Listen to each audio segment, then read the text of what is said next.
But I was handcuffed once. Whoa. To what, an ice cream truck? All right. It doesn't even make any sense. Oh, he loves it. Look at that. You like fat jokes, huh? You're adorable. I love it. We'd be best friends then, you and I. Man, so you don't say no. That is interesting. That might be the rapiest policy I've ever heard in my life. Hey, I like that. It's not rape if you like it. Come on. Wow. Is that what she said? Now that is a policy I can get behind. 98% of this people are in this room right now are pretty grossed out about that, but 2% I feel like are going to try to go to the bathroom when they see you go to the bathroom here. Some people are into that. But Alex, I'll tell you this, man. You came up, you had the courage to sign up, you came up here, you stayed in the pocket. I'll tell you this, obviously, same thing I tell almost everybody. You got to trim all that fat. You got to get to the goods. But the way you spoke, I was laughing. None of them were. But there were parts that I really enjoyed. It was very down home and fucking like, it was a real honest set. You know what I mean? Like an honest meal. You ever have an honest meal? You ever go to like a diner in the middle of the country? I'm actually trained how to cook professionally, so oh, really? I do a lot for myself instead. Wow, you're Mexican? That's crazy. All right, there he goes. Alex Block, everybody. He's on Twitter at Block95. BLACH95.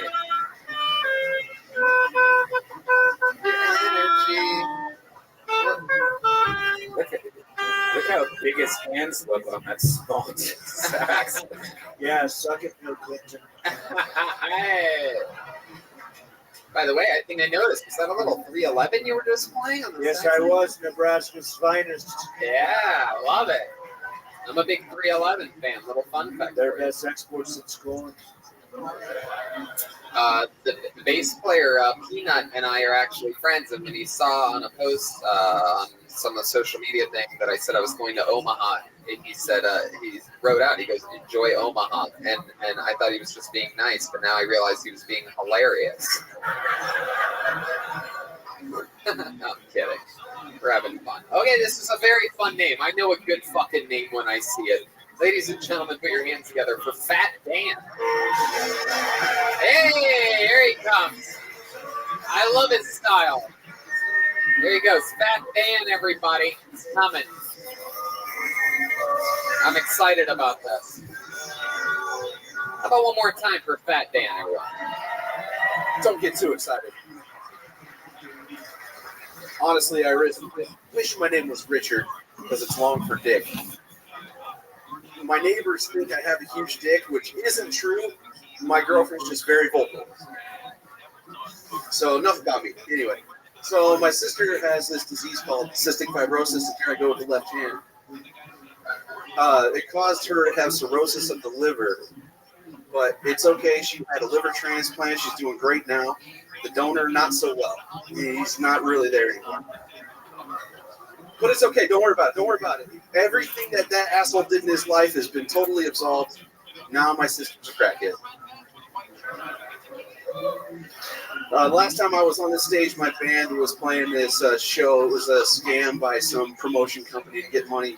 Turns out Kill Tony did better. I paid $20 for my ticket, and I got 60 seconds to tell you that's my time. That's pretty close. You were close. Everybody that's ever tried that has always failed. Everybody that's written it in. Fat Dan, how are you, man? I'm doing great, man. I've not been this nervous in a long time. Really? What was it? Your last checkup? No. It's a good one, though. I don't go to the doctor. I avoid that scare tag. You don't go to the doctor? When's the last time you've been to a doctor? I went for a tetanus shot when I cut myself at work. That was about 6 months ago. Wow, that's pretty good. That's pretty good. You must have been pretty sad to cut yourself at work. Yeah. Why would that be sad, Mr. President? He did it himself. Also true. I guess I can't argue. How did you know that? Don't ask me how I know things and don't know things. I'm the President of the United States. All right, let's get back to Fat Dan, who's not as fat as I was hoping he was gonna be. By the way, I mean, you signed up as Fat Dan. You're just as fat as everybody. You might as well in Omaha. You might as well just call yourself Regular Dan. I don't know. He looks like a wildling. Let himself go. This really is a pretty big city, right? I mean, I've only been here literally for about 2 hours. I've already eaten an entire bag of candied bacon. Welcome to Omaha. What was that place again? I haven't been there. I need to try Hold it. on. So Fat Dan, let's talk about it. First time ever doing stand-up? Yes. How about a hand for that? Come on. It's first time ever doing stand-up. He has months to live, people. Months to live. Come on, guys. Another round of applause for my last 4 months. All right. Everything you say is weird. Thanks. So Fat Dan, what do you do for work? He does this thing a lot where he goes from a smile to a straight face line, like that. Oh, all right, all right. Fat Dan, answer the question. I work maintenance at a retirement community. Whoa, damn! You ever push an old lady out the window? Yeah. No. I really want to sometimes, but no, I have not. Now, you said that the lady that you hooked up with was very vocal. Yes. Did you have all of your weight on top of her? Possibly. Then she wouldn't be vocal at all because she'd be crushed. And you said your sister had cirrhosis of the liver. Correct. Got a wow, so that's how loud the speakers here can be. Yeah. My God. Jesus Christ. Someone just died on the treadmill in the gym listening to this. Oh my God. All right. So your sister, She had cystic fibrosis, which caused cirrhosis of the liver. oh, gotcha. There you go. That's the magic word. Cirrhosis of the Cirrhosis of the liver. There's just nothing I like more than a subdued air horn. Yeah. And now your sister's a crackhead? No, that part's made up. Oh, why? Well, she's on a whole bunch of pills and shit. I don't know what she's on. She's not here in Omaha, so I'm not Where's she? talking to her constantly. Phoenix. Yeah. Arizona. Is that where you're from? No, I'm actually from here, basically. I grew up in a couple places, but from here. Yeah. What part of town? West O. North, south, anyone? Nope. Nobody here. Sorry. All these people from Omaha have never heard of where you're from before. Good. What do you like to do for fun, Fat Dan? Me and my friends got a punk rock band. Really? A real punk rock band? What do you do in the band? I play guitar and a little bit of vocals. Yeah, can you give us an example of a little bit of vocals that you might Maybe. be able to do here tonight? Here, you want some backup punk music or something? Okay, just go a cappella then. Fucking. I'll be there in the morning. I'll even be your night. The one in shining armor. Then make sure you're all right. Just let me be your bra. That's one of the worst things I've ever heard in the history of this show. I mean, that sounds just like normal. Like if I asked like a normal guy on the street to sing like a song. Well, I'm not very good. That's why it's punk rock. I guess so. You are a one-man mosh pit, Fat Dan. That's also true. Yeah. So Since you're from Nebraska, does anybody call you Big Red? No. Okay, just curious. Good question. heck yeah. You This look like audience is very touch and go with fat jokes. yeah, Mental note taken. 100% of the room has a fat relative for sure. Anyone ever call you a candy corn husker before? No. Never been called that. That's a damn shame. What is your favorite food, Fat Dan? Anybody ever call you Ed Sheeran after Chernobyl? Oh, wait. Mr. President, do you think people got fat after Chernobyl? That's how it works, isn't it? Someone doesn't have an HBO subscription. I keep asking for the password. I can't get it. My God. Oh, wow. I mean, we're in a city where, I don't know. I like how you have the janitor keys on the front. Yeah, what are those keys for? What kind of car do you have? Chevy S10. Just my Whoa. car keys and house keys. Right in the pocket. That little weird laugh he does after he says he like makes his face all squished together. All right, tell us something else we'd be surprised to know about you, Fat Dan. Other than the wait, what's the name of your punk band? The Shittians. Perfect. You fucking nailed it. I love it. Tell us something else we'd be surprised to know about you. I like to grow hot peppers hydroponically in my apartment. Wow. That's very What's the hottest pepper that you grow? Scotch bonnet. Okay. Damn. Did you bring any peppers here tonight? Damn. I apologize. That is a damn. Have you ever had a ghost pepper? Have you ever gone for the Pepper X or anything like that? Ghost pepper, yeah, it's terrible. Don't do it. If somebody dares you to do it for money, do it. But if not, don't. Yeah, I did the one chip challenge. I've done a few of those things. What's your favorite pepper? Like your favorite tasting pepper? Habanero. Habanero. If you chew a habanero before the spice kicks in, it tastes like apricot. Well, yeah, if you're obese. Well, I mean, yeah, you're right. Pepper is also only the only doctor that Fat Dan has ever gone to. Also true. Well, Fat Dan, you got your first time out of the way. You did it here in your hometown. Yeah, just kind of curious. How did the name Fat Dan come along? Is it nomenclature that you pronounced on yourself, or where did that come from? My mother called me Dan, and then I got fat, and then we called it Fat Dan. This guy's creative. He's got a great band called the Shittians, guys. It's true. And he's on Twitter at the fake Shidiot. SHIDIOT. There he goes. Fat Dan, everybody. Thanks again. Happy birthday, son.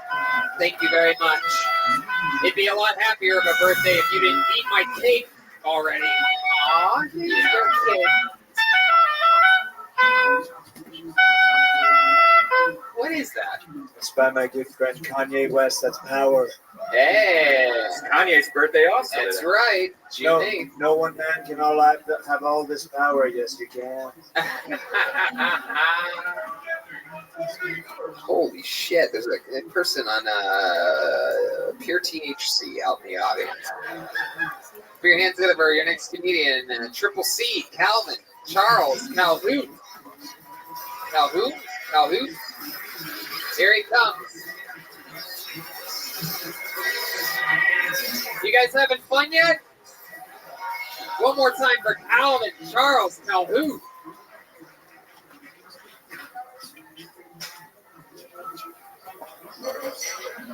So I'm glad to have a chance to tell you about myself. I tried to sell clothes. I wasn't worth the fuck out of it. No business sense.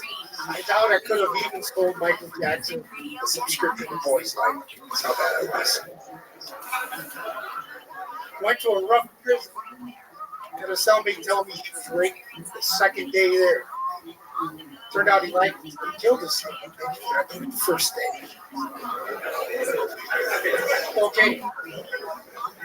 I hate so-called euphemism N-word.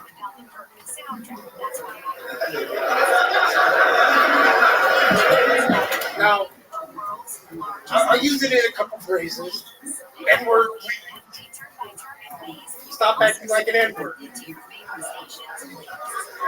That's not really the reason why I hate it. Once I say N-word, it's in everybody's mind.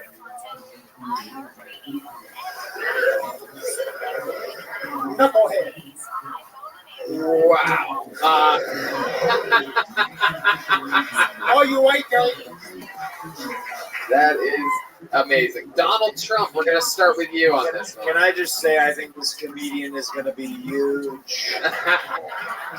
Wow. Calvin Charles, I don't know where to begin with you. First of all, you came on stage with what seems to be, do each one of your boots weigh 100 pounds? Yeah. Like, what's happening? You seem like you're weighed down. Yeah, your posture's very weird. Are you a submariner or something? Did you get injured at a System of a Down concert in 91? Or let's talk about it.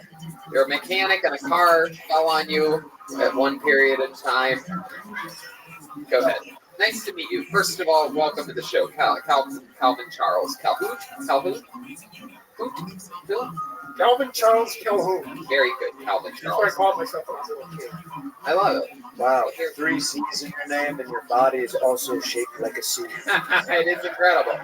Can you explain to us what are we seeing here, Calvin Charles? Is there you have a little bit of is there a scoliosis or something?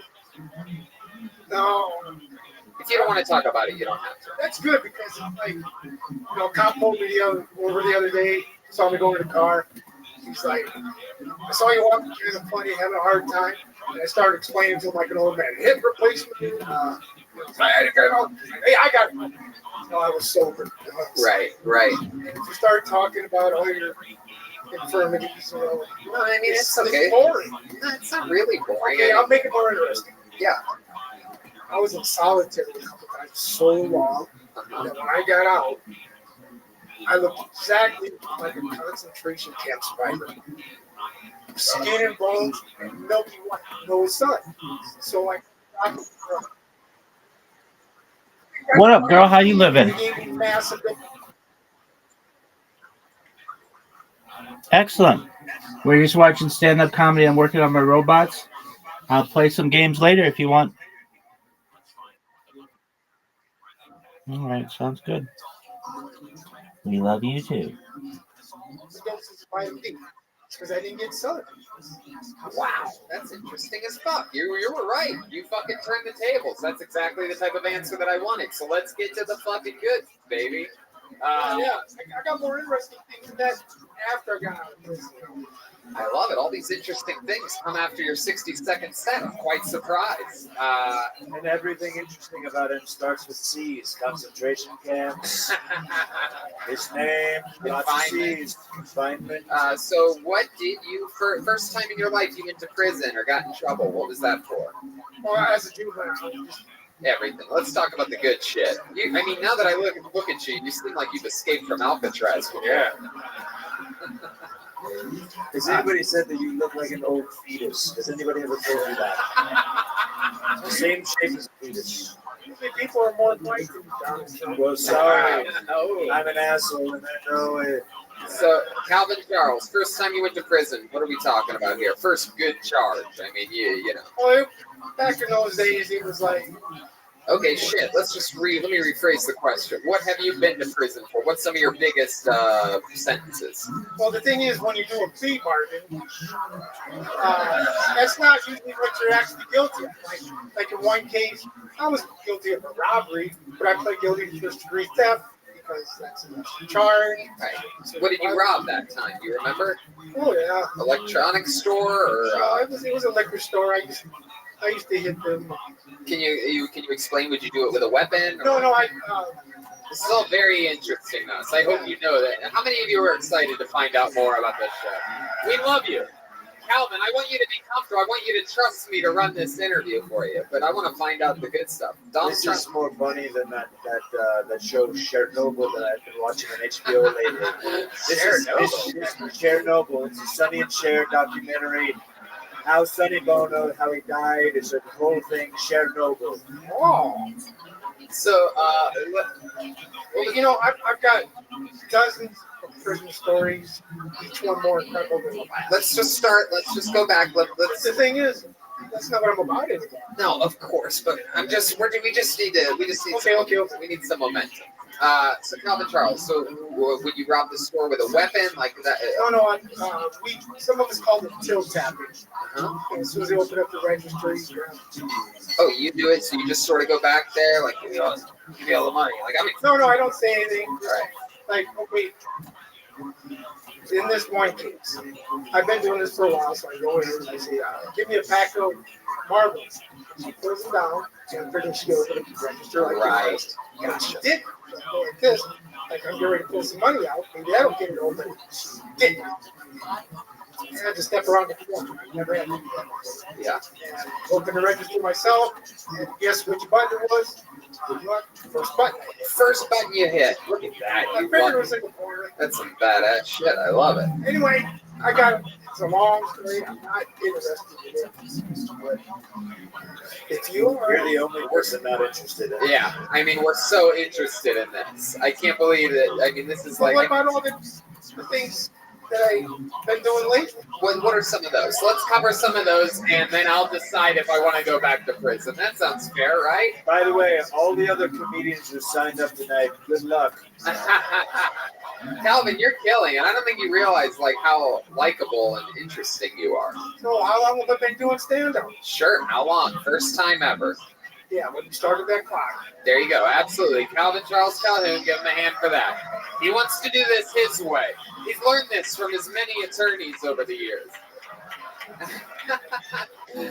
I like that hairstyle. You have a very Gerber look. Yeah, you know what I do? Yeah. What? You're a barber. You're a barber. No, you're fun. That's You never asked me what I do. Okay, for fun. Jesus, I'm just getting started with ya. Fucking Calvin. You listen to this show a lot? I just started a couple weeks ago. Yeah, when you I got found out. out you were in Omaha and I come Sioux City. I love it. I shot down here. I love it. How far is Sioux City from here? How many people did you Well, shoot over there's- there? I'm talking, Mr. Oh, I'm Trump, sorry. Mr. President, Calvin. How far? I'm telling you right now, I don't like the way he's looking at you, Mr. President. I don't know where you got the Secret Service tonight, but I take it easy on this guy. Calvin, how far is Sioux City from here? An hour drive, 2 Well, hours? usually it's just straight shot of the interstate, but there's been floods in the future. It's a couple hours. A couple hours. Very cool. What else have you been up to since your prison days that you wanted to mention or talk about? Well, I quit drinking. Oh, very cool. Very cool. I love that. How long you been sober for? 95. Wow, that's amazing. Is there something that helps you that you leaned on or anything like that that you might? Well, I would go to prison and use it kind of like a sanitarium, like Right. you know, Right. started exercising, studying. Oh my God, I studied. What did you learn? What did you study? I started off. People think you go to prison and they're dumb. You know what Jerry Springer watches? They're retarded. They said. Did you just say that everybody thinks that everybody that goes to prison is smart? Well, a lot of people think that. A lot of people think that, but it's not true. I've sent a lot of smart people to prison. But people think they're like in the movies. Right. Like Shawshank Redemption, smart. They're not. Right. But anyway, I was. I mean, those guys escaped from prison in Shawshank Redemption, but go ahead. That's what I'm saying. You know, that's pretty smart. Yeah. So they're just knuckleheads. Beer, And you know, beer bridge knuckleheads. that reminds me of a question. You do know that knuckle begins with a K. That's what I was going to say. I knew it. I knew there was going to be somebody like, that's not the word. Hold But them. I'm, no, That's the when you say someone, I'm pretty sure, again, 100% of this room, I would bet, thought that maybe for a second that you didn't know that it began with a K. You seemed so into it and passionate about it that like, and the whole setup was so bizarre that we figured you could go anywhere with it. But there are a couple of euphemisms I don't like. That's one of them. The other one is, Right, you just like to say the word all the way through, from beginning to end. You don't like it when people.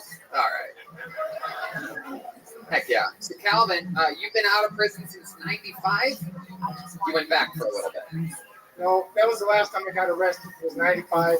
And I did about 10 years. Wow, 10 years for theft. No, that wasn't a theft. What was That was a whole different thing. All right, good. We covered all the shit you wanted to talk about. Now here we go. What was the second one? And that was my third felony conviction. Third felony. What was But that? here's for? the thing. I've been going to school for 15 years. We get it. You're very smart. Let's hear about prison now. No. What I'm saying is, We get it. You're the smartest man in the world. We get it. I get it. You get it. We all get it. I'm a smart guy. You're a smart guy. We're all smart guys. We want to hear about how many seasons in prison you lasted. and here's the thing. I've been going to school for 15 years, and I have a whole drawer full of diplomas. And I have a big kid to be president of the United States. How many diplomas do you have? I don't know. My wife Hold on. wasn't in the drawer. I don't know. You guys are letting this guy play us like a bunch of fools. What did you go to? What was your second felony? That was the first one I told you about. The third one, Well, what was the first one for? I pled guilty to second-degree burglary. That's a hell of a story. Okay. What was the third one for? It was a phone grab. Check it out. Here comes the I good took shit. that one to trial, and they found me guilty of attempted murder. Before he continues, we all want to let you know, we all think you're very smart. Okay? I have an average IQ. On a good day, maybe 25. Okay. But anyway, Okay, so tell us about this attempted murder. What was it's a it? bomb rap. Here's the thing. I took this Every time you say that makes us think you definitely did it. Just want to It's a let you bomb know. rap. Come on. Again, you seem pretty in touch. Every once in a while, about 15% of your stuff is just like, what? No, the opposite. That was one of them. Every time you say bum rap, we're literally like, oh, you killed a guy. Wow, this is crazy. Was it a nagger or like if somebody that nags you a lot? Oh my God, Red Band. Wow. Do we have a delay button or something like that? Like, I cannot believe you just Well, said that. that's a classic other N word that South Park did. Yeah, well, South Park can get away with that. Well, Jesus Christ, Red and first of all, Nagger starts with a K, so I don't get Okay, all why. right. Guys, let's just keep it moving along. Jesus fucking Christ. Okay, attempted murder. This is we're gonna if we have to get through it. We gotta know. Yeah, bum rap. So what happened? I was drinking at a Skid Row bar, like I used to do. And the guy hit me, and I explained to him that if he ever hit me before. He punched you, or like open hand slap, or like? I was standing at the urinal taking a piss, and he came up and clouded his punch. Did you know the guy, or you did? No, he was the Stranger. guy. He was Acquaintance at the bar. Mr. Trump. Yes, now when you say you explained to the man, that sounds like you did it in a very polite way. What did you actually say to the man when you got struck in the back of the head? Well, I turned around and started hitting me. Multiple punches. I had a fat lip, a bloody nose, and I even talked to the girls after that. They said, "Daddy." We all relate. Right, keep going. So then, but how did you say it? When you said, if you hit me again, what exactly? Can you reenact it like an actor? Can you, like, Well, say I just hit you, right? What I did was I left a mark you can see every day of his life. You left the what? Mark. Oh, right, you punched him. Oh, every day of his life. That's the bomb rap. I knifed him carefully enough not to kill him. And they found me guilty of attempted murder. Oh. Arguing.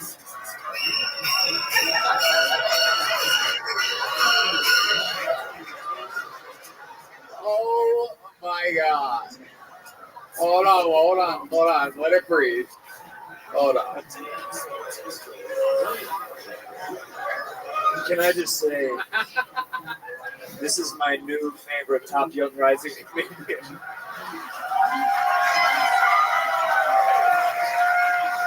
Mine too, Mr. President. Mine too. And so you knew exactly. Yes, go ahead. No, he gave a very specific detail. Because he's smart, he knew exactly where to stab the guy. No, where not to stab him. Right. You didn't stab him. To Where did you stab, not to stab him? stab Right, him. like right here or something? Apples, No. oranges, bananas, left- pears. I left some scars on me. Where? Well, be careful.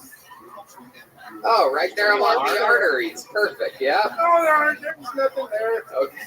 As long as you don't do There's it. nothing there. You stab him, just no blood comes out. He peels off. It's just a steel mask underneath.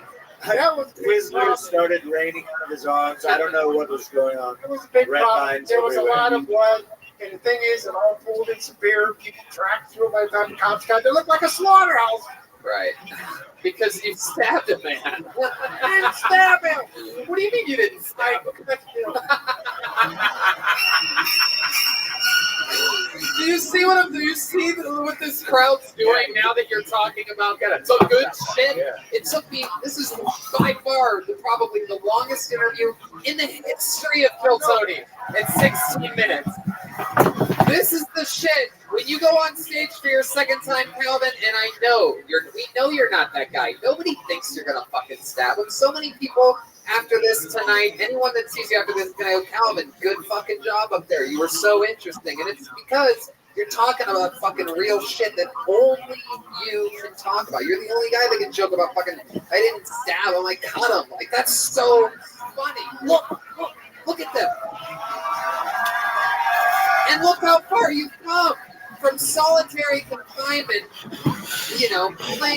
having so much of it that that you physically have to like wear it. You know what I mean? On literally every day. And here you are on a hit fucking show. Destiny got you out of the bucket, and we fucking found out how goddamn interesting you are. You look interesting, you sound interesting. Just talk about the most interesting shit that nobody else can talk about. You have all those diplomas, but you don't have to be clever because what you really have is a lot of life experience.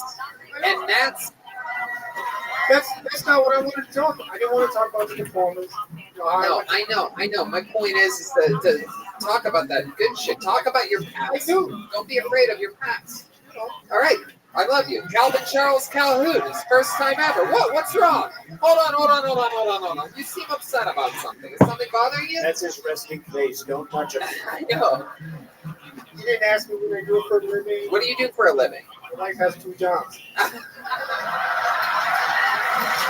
This is the most backwards Kiltony interview of all time. All the good shit happening 18 minutes into the interview. Is there anything else? I want you to be comfortable. I do not want to be attempted murder today. I'm kidding. Look, 18 minutes is a long time. You're right. I got 18 more. We're going to sentence you to another 15. No, I'm kidding. There he goes. Calvin Charles Calhoun. Come on, guys. Make some fucking noise for him. They love you, Calvin. That was awesome. That was really awesome. I take a lot of grief sometimes for keeping people up here too long when I think that there's more to them, and I have no regrets about that one. How about just one more time for Calvin Charles Calhoun? That was awesome. He kind of reminded me of like a Doug Stanhope vibe. Yeah, it was very cool. Is that your wife there? Ooh, damn! Look at her! Wow. How many times a day do you have to butt fuck him? Well, prison days. I'm just kidding, Cal. No, he's not smiling, by the way. Update for the listeners, he did not think that was funny. This is really cool, actually. This guy came all the way to the show in Kansas yesterday. He is the brother of one of our favorite managers at the Comedy Store who actually works with us every Monday. The manager that really helps. He's an unseen hero for you Kiltony fans. Curtis Nelson at the Comedy Store, one of our favorite people. This is his brother. He's been signing up. He signed up last night. He drove all the way here today to do his. This is definitely a first ever minute of his. Ladies and gentlemen, I present to you, making his comedy debut, Billy Nelson, everyone. The brother of our good friend Curtis. Here he is. Come on, one more time for Billy, everyone. So I was talking to this girl. She was a nudist, and she says, we should all be allowed to get naked whenever we want. I mean, we were born that way. And I said, all right, listen, Lady Gaga. We were also born shitting ourselves, and then we got to a certain age and realized that's just not fucking cool anymore, right? I mean, just imagine me using that same argument to convince my buddies it's cool to shit yourself. You're at a bar, you're like, all right, guys, you're probably wondering why I'm wearing this diaper right now. Okay, wait, I just shit, but wait now, hear me out. We were all born shitting ourselves. Ain't no reason we shouldn't be allowed to shit ourselves whenever we want. Am I right? See, most of you ain't into that, right? But yeah, I say most because, there's always one weirdo in the fucking back. Some creep in the back of the bar by himself. You shit yourself. He perks up. He's like, oops, did somebody make a stink? But I know exactly how to handle that fuck. You look me right in his eyes, and all you got to say to him is, Red man. Yeah, look at that. What I did this? You took away my opening joke that I was gonna do. That was that had Red Band laughing hard. You got the Come Original. Oh wow, broke glass out there. Oh shit. Oh no. Fucking Calvin Charles Calhoun is using a shank right now. No, I'm kidding. Not smiling again. That's very scary when you don't smile. Look at the Brody shirt on. Hell yeah. Oh, very cool. How about another hand for Billy Nelson's first time doing stand-up comedy, right? How do you feel, man? Glad it's over. Yeah. You went through it. I mean, you sound like a goddamn stand-up comedian. You know, you had the pacing and the beats of one, for sure. But, huh? I might have rushed through. Well, a little bit. You almost got the bear, so I don't know. You know, it's one of those things where you just gotta, you know, get to the meat and potatoes of it. So much more. It's the most common mistake of including myself for years, including still to this day. Some of my jokes are still a little bit too clunky, and you can always lose a word or two of unnecessary information. You know, and Your first time, you're never going to get the timing right either. Right. You're going to listen back and be like, holy shit, I was going a mile a minute instead of my normal voice. But that's hard to learn. Even if you master that, there'll be nights where you get on stage and you still go, God damn it, what was up with me? I was talking so fast. You know, it's it never ends. But let's find out about you, Billy Nelson. Tell us something. Tell us some fun stuff about you. What do you do? What's going on? I currently work at FedEx. FedEx, and you're out of Kansas Kansas City. Shawnee, Kansas. Heck yeah. Oh, Shawnee. What's the difference? What's Shawnee like? It's like here, but more hills. Ooh, yikes. Ooh, yikes. When you say hills, you don't mean the Billies. All right. Anyway, this place is more like the hills have eyes. Okay, you guys really don't like jokes about your own city, which is not a good thing. If you're wondering, it's better to just be able to laugh at yourselves for being stuck here and born here and never leaving here than it is to like get weird about it. If you're gonna do it, you gotta fucking own it, Omaha. I'm sorry to break the news to you. So Billy, what do you do for fun? You work at FedEx. That's why your delivery was a little bit off tonight? Right. No, I'm just kidding. What do you do for fun, Billy? Tell us about you. What was your third felony? You come to Los Angeles a lot. I know that. How do you? So I love it there. It's not just a dark room, like one of the guys said. Yeah. I just noticed Calvin was not in his seat anymore, and it has me very, very concerned. He must have gone to. I don't know if you saw that also, by when he was on stage, the bartender came in to give me another drink, and she just came behind me and tapped me on the back. Oh, God. No, he must have gone to the restroom stall, or as he calls it, solitary. Billy, you're so interesting that we're still talking about Calvin Charles Calvin. You're still out there. No, tell us about you. What are you into? I play baseball for fun. Oh, cool. Heck yeah. Second base?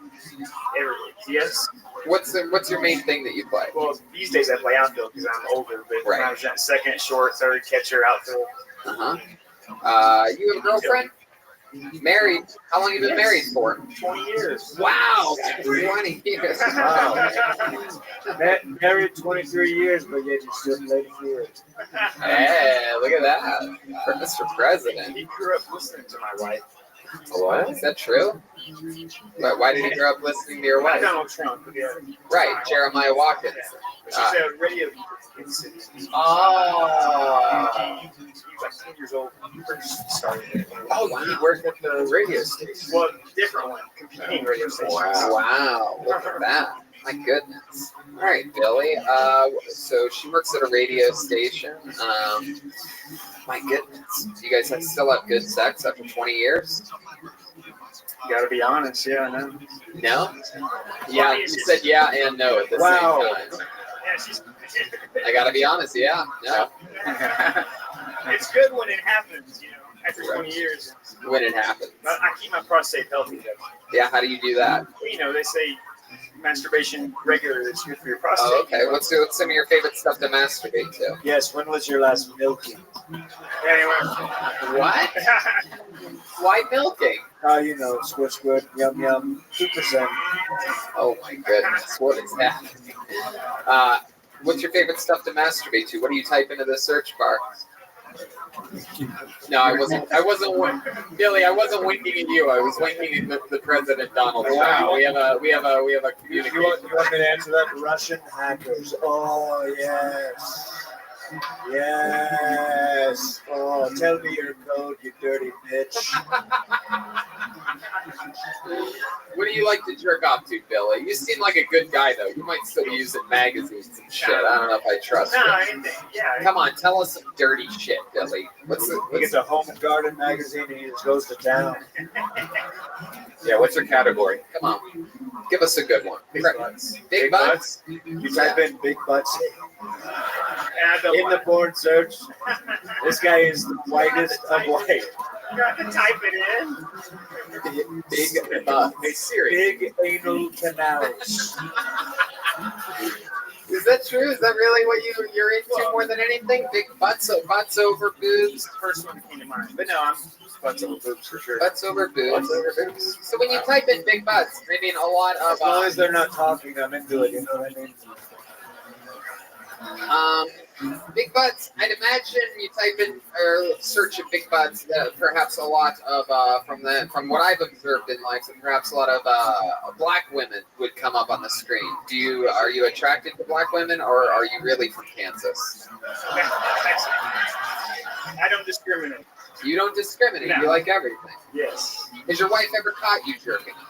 No. Really? You don't jerk off. She didn't have to catch me.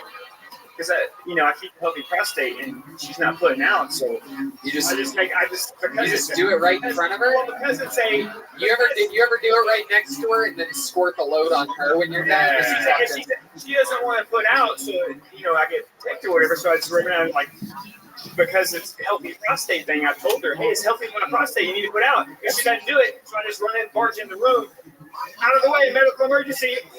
Really? Wow. There you go. Yeah. What the fuck? All right. Well, Billy, one thing that we've been doing tonight, which I love, is giving people their first times ever doing stand-up, and you have accessibility to this. You think it's something you're going to do again? No, for sure. Yeah, I love it. Right? And I will say, after doing this, because I know you were coming for like a month, Yeah. and like for the last month, I've just been saying out loud, racking it in my brain. And again, I'll tell you the same thing that I told Calvin and pretty much everybody. You know what I mean? It's like you're talking about sort of like Lady Gaga and then put his pants and blah blah blah. We want the fucking meat and potatoes of you. We want to know the shit that you really fucking sort of like. I don't know if I should talk about this. You know what I mean? Tell us something about your brother so we can make fun of him when we get back to Los Angeles. Because we're good friends with his brother, so I'm embarrassed. Tell us after the show. How about that? Why? Because he's not going to have it. Go ahead, Billy. Finish. Tell us something about your brother. There you go. Anyway, tell us after the show. Anything from Mr. President? Yeah, this is just a note for like any public speaking. Clear the mic stand. Yeah, for sure. Classic Billy. I mean, I'm surprised. You must have never listened to an episode of Kill Tony before. You have to move that mic straight. I know. We love you. How about Billy Nelson, everybody? Come on. Made the drive. That was good, Billy. That was good. Look at this guy. It was great. For your first time, I thought that was amazing. Look at this guy just coming in off a sailboat from somewhere. Very rare, the Omaha sailor. Okay. Wow, this is interesting. It says Aaron Jensen Roberts. It's my birthday. Wow, look at this. Here he comes. From right here in the front row. Okay, Aaron, walk on stage. You don't have to empty your fucking pockets. What is happening? Oh my God. Wow. All right. We're very excited here in this little patch.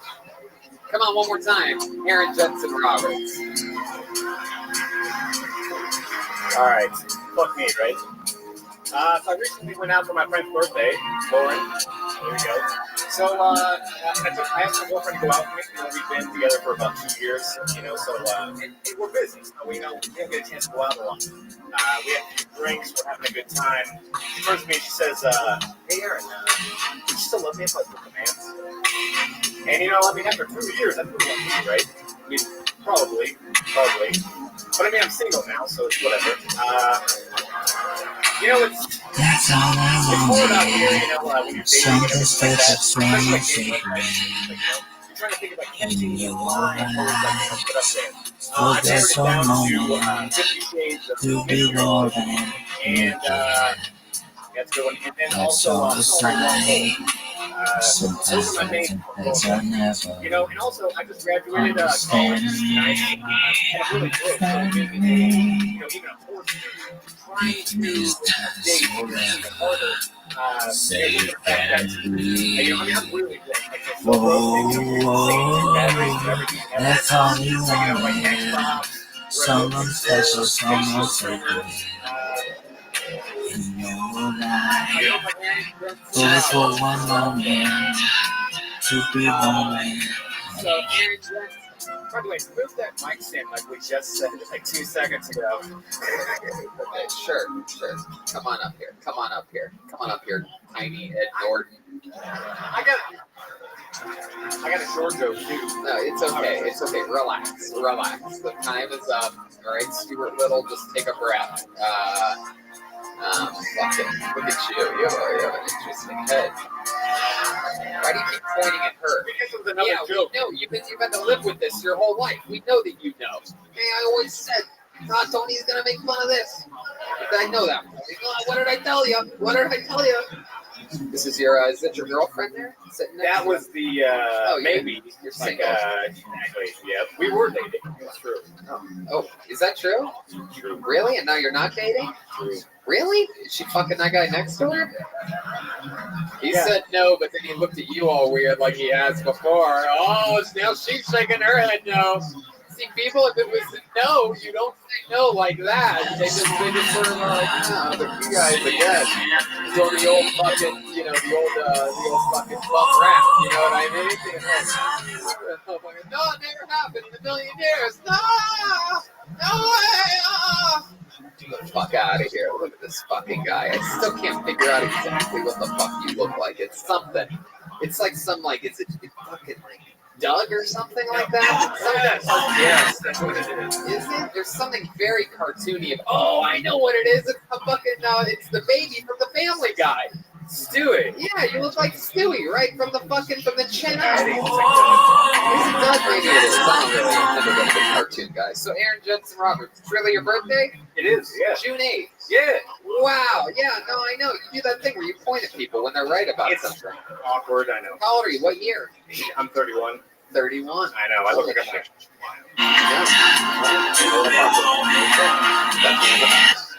Aaron Jensen Roberts. So 31, it is your birthday. You share a birthday with me, Kanye West, and many other bipolar geniuses in the world. What do you do, Aaron?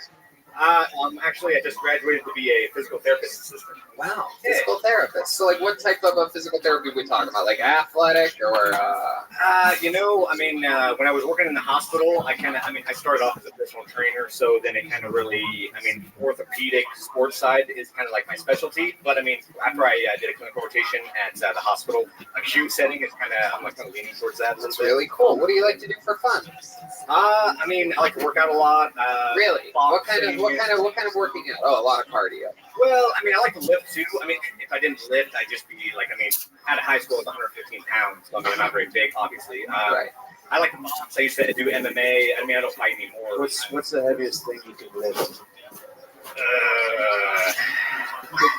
Good question. Do you think you could bench press the president of the United States? I don't. I don't know if he would do it. It's up to him. He's the most powerful man in the free world. But he does appear to be perhaps thinking about it. I don't know. Mr. President, would you be willing to do that for the city of Omaha, Nebraska?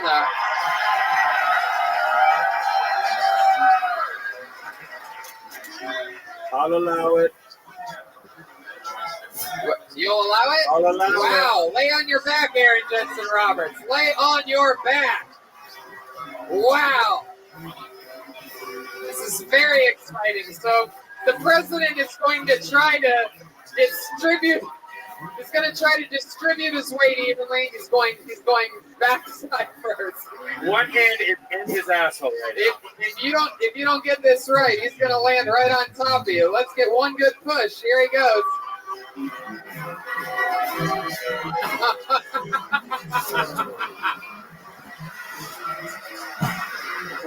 Man, We finally got to see the president. I mean, the president weighs 240 pounds.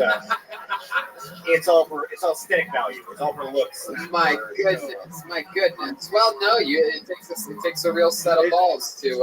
Is there a man that could bench press me? Is there anyone here that thinks they can bench press the president of the United That States? guy. That guy right That there? guy. Come on up here. Fuck yeah. Oh, hell yeah. Motherfucking. Move your legs, lady. Come on, make some noise from Run the Jewels. It's Killer Mike, everyone. Hell yeah. Oh, shit. Oh, my goodness. Look at this. Stand right here. This is amazing. Oh, he's going to throw him through the fucking ceiling. He's...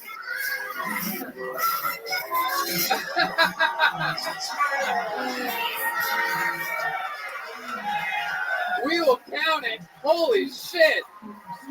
Wow, that is very impressive, sir. What's your name? Oh my goodness. He doesn't even talk. He's like the guy from the Green Mile. Didn't I tell you I have a great relationship with the Blacks? My nigga. Hey, what's your name? Hey, what's your name? I'm Halloween. I'm in the bucket. You're in the bucket? Well, I'll tell you what. There goes Aaron Jensen Roberts. It's his birthday. Make some noise for him.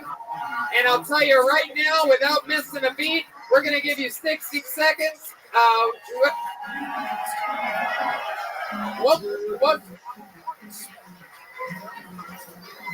One more time for your next comedian. Halloween, everybody. Man, I'm tired. Man. Every day is fast. Are you there?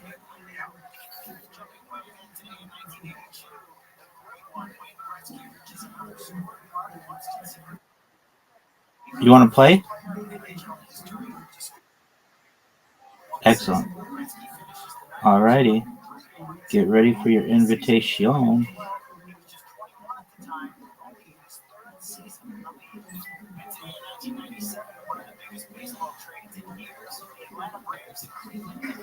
Shit. I'm big ass tired, man. I'm trying to lose weight, though. It's hard when you try to lose weight. There's so many temptations out there, you know? Like the other night, I'm on a treadmill, busting my ass, about to die 2 minutes into my workout. And I'm watching the game, keep me motivated. And the game goes on, commercials come on. Did y'all know that KFC has chicken and waffles now? You fucking kidding me? I'm trying to be healthy. They had a commercial that was pouring syrup on slow motion on a pile of chicken and waffles, and steam was coming off that shit. It was so seductive. I'm like, why are we bringing sex into this? I started getting aroused, man. I'm on a treadmill. I started rubbing my nipples, man. I was from the damn treadmill. It don't make no sense. They shouldn't play commercials like that when people are working out. Like, doing that is like... How long is this word? Well, this is Omaha. You probably don't have to imagine. But imagine you're in treatment for that. And Walter White, Jesse Pinkman comes to the door and tweaked out Kool-Aid Man and start making rain. That's all I got. Fuck yeah. Come on, make some noise. That's how you kill Tony right there. Aldo Mead. Am I saying that right? Aldo?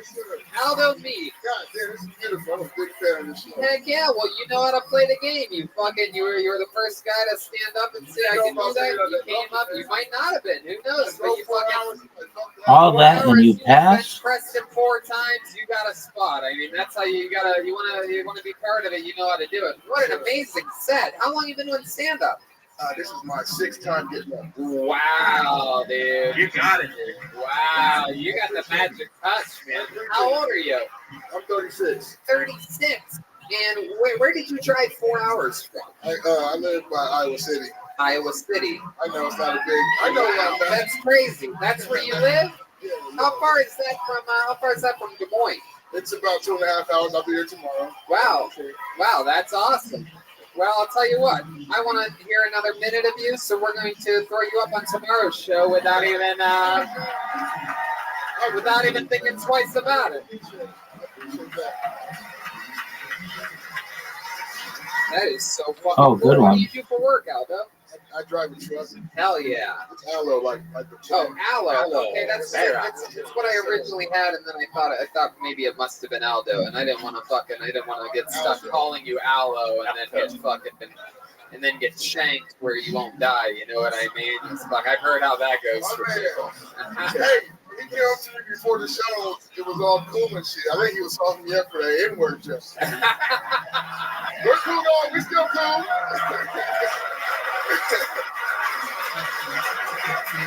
Keep history ready. Wow, you are funny as fuck, Yeah. dude. So do you drive like trucks like nationwide or just around local? Local. No, I used to do over the road, but I gained a lot of weight doing that shit. Yeah, right. Yeah, it's easy to. I used to be your size. No way. No, You were never my size. You came out of the womb bigger than me. Aloe B, my goodness. And you're born and raised there in Iowa City? I'm born and raised in Des Moines. Des Moines? Wow, that is so fucking interesting. How do you, yes, President. Can I just say, I don't know if it's translated to the audience how forcefully he was bench pressing me. I didn't want to fail that. He did. I'll tell you, he took an interesting approach. He gripped my clothing. Yeah. And he's so strong. He was lifting me like it's the lightest and most sexy I've ever felt in my life. But I'll tell you this, Aloe, you got another minute coming tomorrow. We spent 18 minutes with some crazy fuck earlier, so we're going to keep it moving along. We'll talk with you more tomorrow. We'll find out more about him. How about that? Kill Tony magic moment with Aloe B. His Kill Tony debut. I would have guessed. I honestly thought he was going to say that he's been doing it 2, 3, 4 years, and you find out it's a guy's 6th time. Oh, yeah. I mean, I'll tell you right now, Aloe, you absolutely, and I'll tell you again tomorrow, I'm sure of it, we got to find a way to get that guy more fucking spots doing stand-up. What a find. Drove 4 hours tonight and absolutely killed. Talking about his perspective on the world. That is fucking unbelievable. Is this a holy shit? Aloe B was going to be your next comedian. Holy shit. It's called the Bucket of Destiny for a reason. Wow. What should we do? Should we give him another minute right now? Save it for tomorrow? I guess so. All right. Put your hands together for your next comedian, Jesse Garrett, everyone. Jesse Garrett. Oh shit, here he comes. The slow walk. Not an easy spot to follow Aloe Bean right now. This is a tough position. But you guys still have energy, right? Fuck yeah. Come on, one more time, good and loud for Jesse Garrett. Hey, good one. I'm super fucking nervous right now. I didn't realize the show was at 5 o'clock. I thought it was at like 7 o'clock, so I thought I could get a lot more drunk before I could fucking be up here. But I was surrounded by white people, so every family reunion I ever went to, they'd always try to hand me the plates, act like I'm fucking some sort of a circus person. It's really weird.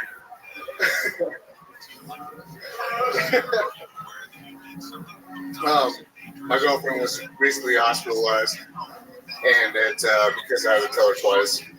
I mean, it's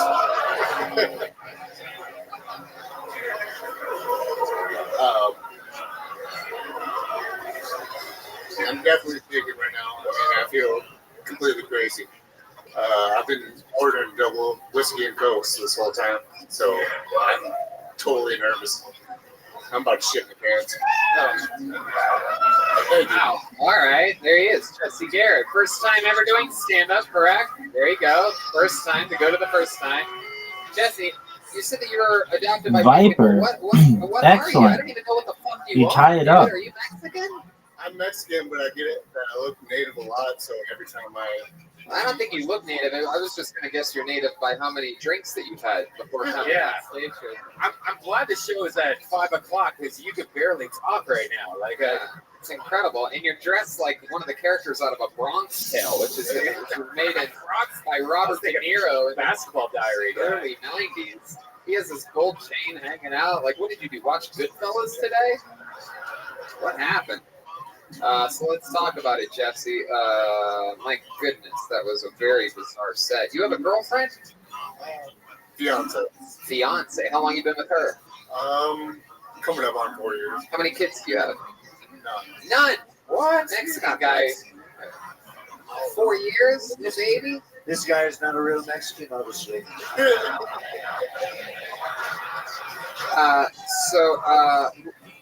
What do you do for work, Jesse? I make fertilizer. He's a Mexican. Hey, it's the best. We found it out. And we're back, folks. It took a little digging, but we found out he makes fertilizer. How long you been making fertilizer for? And by making fertilizer, do you mean you just shit on dirt? Pretty much. Yeah. How long you been doing that for? A year and a half. How old are you? 25. 25. Look at you. You're adorable. You're like Mexican Bobby Lee or something like that. I love how you have a mustache like a 12-year-old Mexican boy. Hey, we don't make fun of people with thin mustaches. All right. Yeah. Fuck yourself. Jesse, tell us more about you. What do you do? What do you do for fun? Like, what do you like to? You seem like the kind of guy that likes to fucking make that corn on the cob with like the spices on it, or something. A little bit of mayo on that bit. Spicy Cheetos. I really don't know much. I mean, I work 65 hours a week. You work 65 hours a week. Yeah. Making fertilizer. Come on. It's pretty much press buttons and shit, and fucking shit goes in there. Right. So your job can be fixed with robots. Exactly. Wow. He's Mexican. Still Mexican. All day. I've gotten fired from my other job because Mexicans replaced me. Wow. You taught them a lesson. Exactly why I voted for Trump. Is that true? Did you really vote for Trump? Oh, yeah. And why? Well, it looks like he's one of the good ones, I guess. I'm just curious. So you're being honest in saying that Mexicans took your job, you voted for Trump, but you are a Mexican. But because the Mexican took your job, that's why you voted for Trump? I'm a whitewashed Mexican, so I don't speak Spanish or anything like that. Wow, look at that. Whitewash. But my fiance is a Mexican. Well, basically Mexican. Right. You're Puerto Rican. She's, Right. When you say basically a Mexican, do you think we're ICE or something like that? I would hope you would deport anybody that's illegal. Huh. Okay. I like this guy's policies.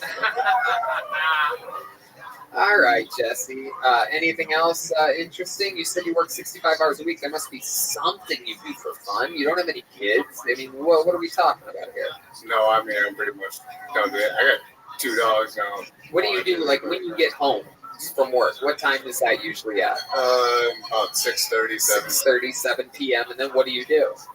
Get drunk. Wow, you're a heavy drinker, huh? There's a lot of heavy drinkers here, right? Like that's the big thing to do out here. The Midwest. Yeah. There's other things, but okay. I actually drove by a billboard earlier that said alcoholism. It's the Midwest. Yeah. Why not?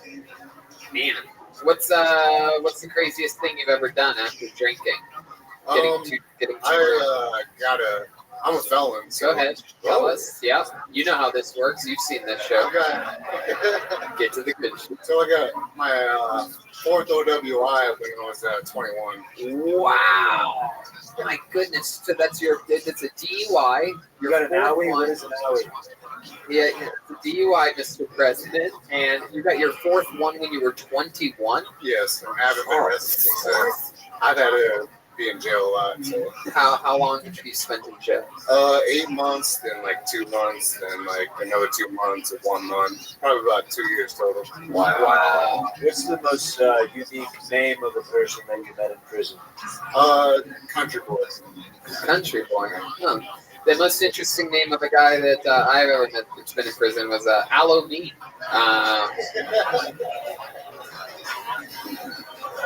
No, I'm just kidding. It's old Triple C over there. You know what I'm saying, homie? Come on. I got Dude, so you told us already that you drank a shitload just because you're about to go on stage. So do you still drink and drive, or do you? No, I got my DD. So my fiance's the DD. Oh, cool. Oh, she's a lucky girl. Oh, She has double D's. No, she don't have double D's. I wish. Oh, damn. Oh, shit. Oh, no, you didn't. Maybe she'll have twins. I actually am You actually are what? genetically or whatever. I'm supposed to have twins. Oh, really? Yeah. Skip the generation. Welcome. Wow, you're like a All right. Mexican X-Men or something. That's strange. Never heard of it. All right. Well, Jesse, congratulations. Your first time ever. I would recommend this. You know, this is my little prescription for you is next time you try this, and I think you should try it again because I think there's something in there that wants to try this and do this. My advice would be try going up sober once. Yeah. It's only 60 seconds. You'll survive I it. used to do that, Tony. I don't think I could. Like, honestly, But why? Why don't you think you could? it's super nerve-wracking. I'm about to shit the pants right now. Right. But you've never tried it sober. So how the fuck do you know anything? You also thought obviously the driving was so scary that you had to drink before doing it at one point in your life. Maybe if you tried it, maybe you'd find that it goes a little bit better and people don't throw you in fucking prison. There he goes, Jesse Garrett, everyone. Jesse Garrett. you know, I like maybe the first 30 times, I used to do the same thing. I got as drunk as I could before I went on stage because I was so scared. Yeah. Like, my nerves. Right. No, yeah. I mean, it's one of those things that I just do not believe in it. I think that there's about maybe 2, 3. I can name 2 out of working and staying late at the Comedy Store pretty much every night of my life for 12 years. I can name 2 comedians that can really drink and absolutely kill on stage, and they are Doug Stanhope and Ron White. Yeah. I think that is the list. And there's a lot of comedians that drink, and I've seen just about everybody drink too much before their sets, except for those 2 guys. Yeah. Ron White, I've seen pretty close to being too drunk. Oh, yeah, I know. He just walks the line like he's taking a DUI test to being just a little bit too drunk. He gets us all too drunk when he's a guest on Kill Tony. Yeah. He's got that Don, it's number 1 tequila. What do you guys think? We should go to the bucket one more time, huh? Maybe we'll try the magic touch. Try to get a lady up here for the first time tonight. Huh? Find a lady in that bucket. Is there a lady that's signed up? Hold on, wait. That's not too bad. Pull another name out of the bucket. You guys ready for what appears to be your final comedian of the night? All right, put your hands together for Justin Heaps, everyone. Justin.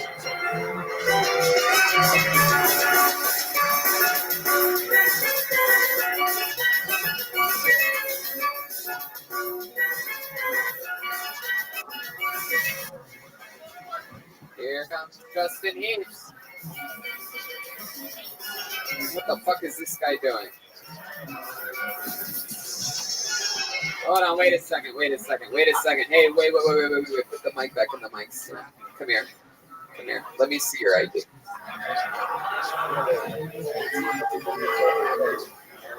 So you're not Justin Heaps. That's exactly what I thought. Get the fuck off stage, dude. This is a live show, dude.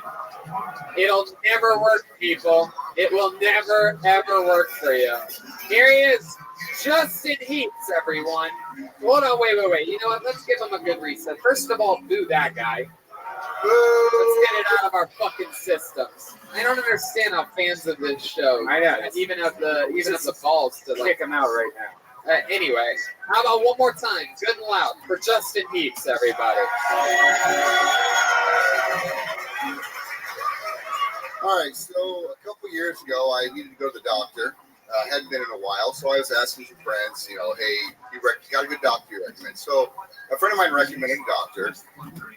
Took her advice. The doctor walked in. I didn't realize I'd asked for a full physical. So I go in, and the doctor walks in. He's got a long, white coat and some fucked up shoes, some shit I'd never seen in my life. Purple, something a 65-year-old man should not be wearing, that's for sure. So he tells me to turn my head and cough for the usual checkup. In the middle of that, he asked me, have I found God at that point, or Jesus?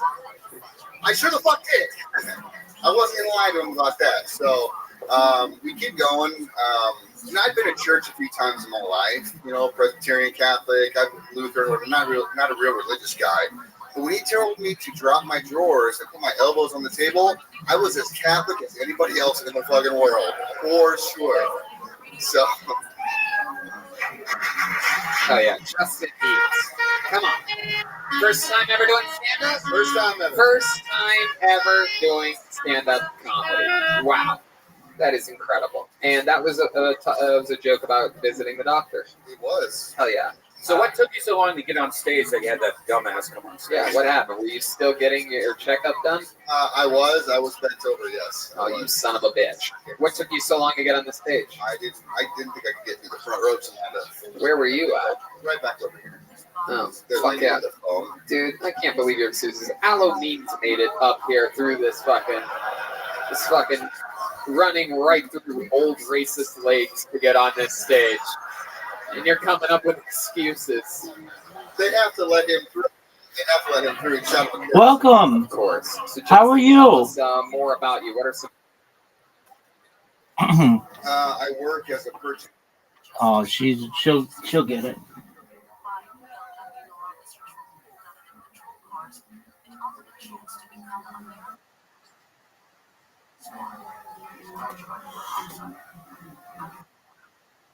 You're good. We love Miss Aquarius. She'll be fun. She's been having some computer problems, which I think happens to the best of us.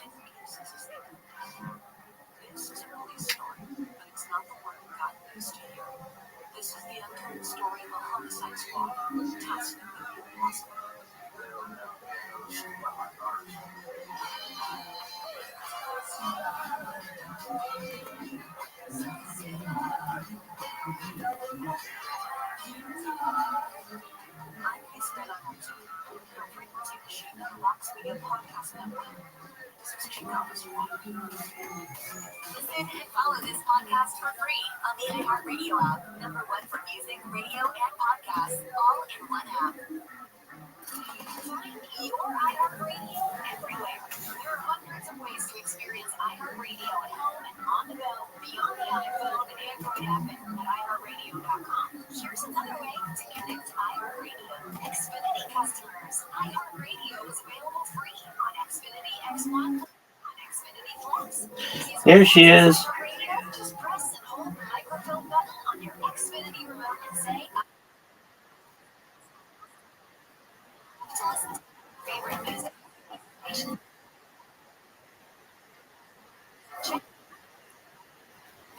set your screen to beautiful photos and videos.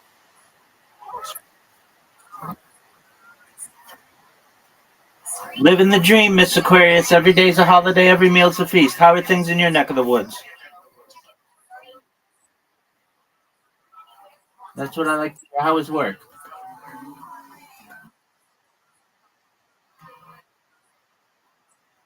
2 more days is right.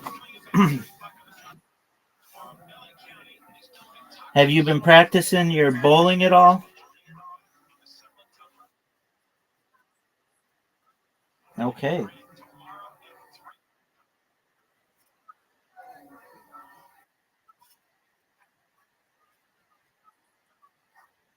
There you go.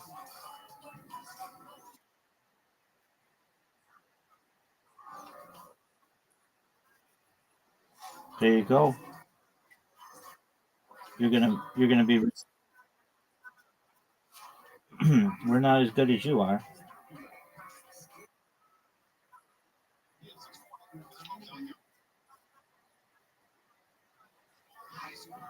I got fortunate once.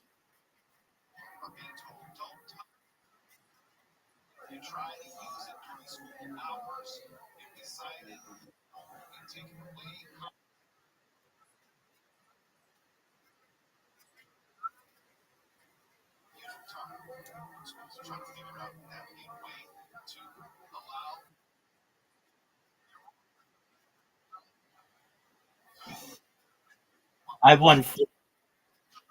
won 40 games in a row, Miss Aquarius. I've never lost in here. But that doesn't mean that I'm not ready to lose. It's gonna happen any one of these days.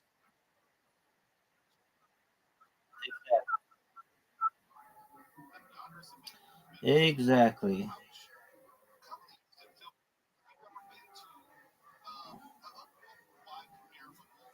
We've got 21 tiles to go, so we're almost done. You take your time.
Five. That was good.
Watch. Good one.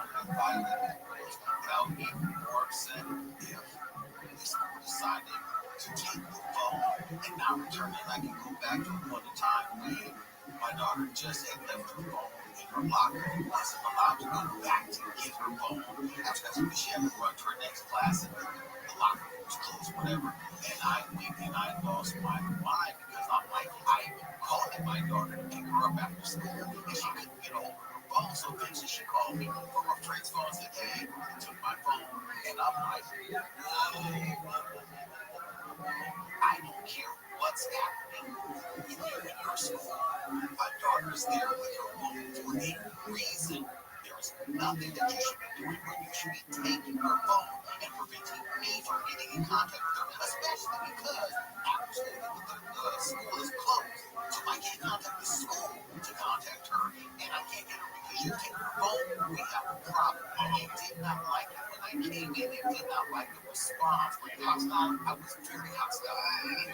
Hostile words were used with me. Very, very best words. Very best words. They were verbal rhymes. That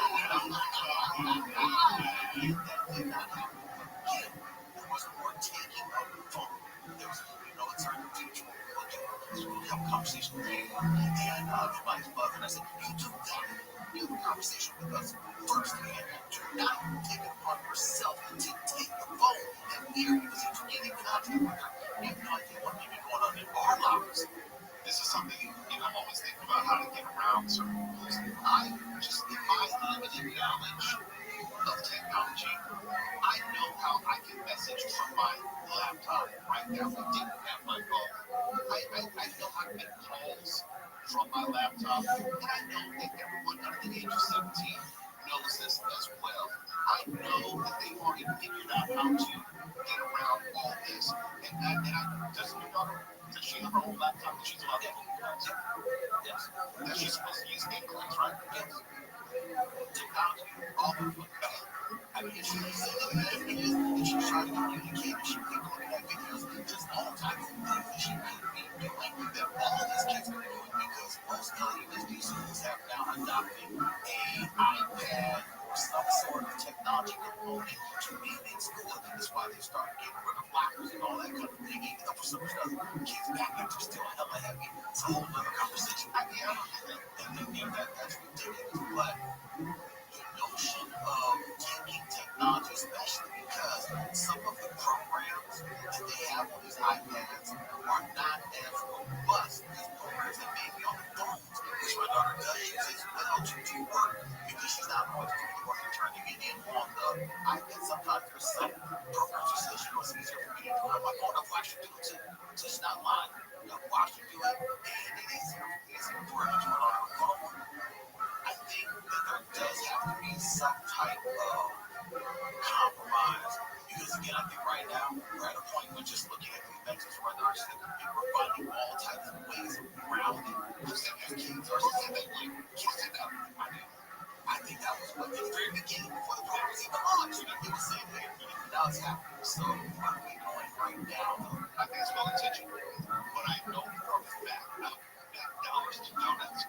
This is a lawsuit, a major lawsuit, waiting to happen. And I'm not going to blame the school. I'm just saying, let's go a few steps down the road when a parent legitimately is in touch with their child and they are unable to. Like, for example, after school hours, the phone has been confiscated unbeknownst to the parents. And you're assuming that both parents know, maybe one parent is trying to get in touch with the child and does not know. Long story short, that looks great.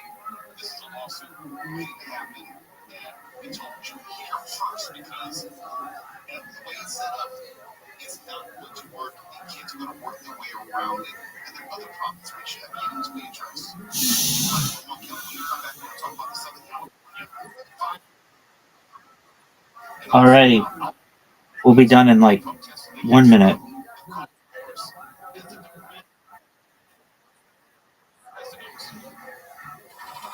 Police chases are way up north top of the hour. So cold weather right now, some clouds and fog tonight with low mid-50s. Sunny tomorrow with highs. Brought to you by Caltrans and California.com. And we got a crash on the 5 and 10 on Capistrano. That's heading southbound just after 73. It looks like all lanes blocked out right now. CHP Street is out of the way. You're seeing heavy drive from Crown Valley Parkway. And if you're on the 101 heading southbound in Hollywood, looks like a pretty slow ride as you approach Hollywood Boulevard. And it'll stay that way until you get past the 110. Some good news if you're on the 10 heading east out in Alhambra, right at Fremont Avenue, clear out of lanes to the shoulder now. You're driving from about 710 with Southern California's most accurate traffic reports. I'm Pedro Moreno. All righty, Miss Aquarius. I'm about to send you an invite. You ready?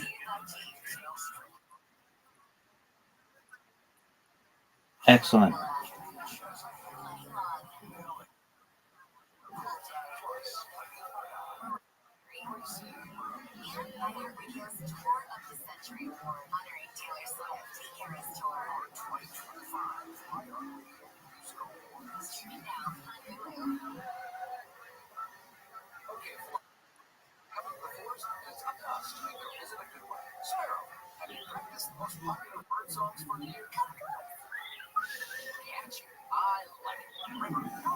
There you go.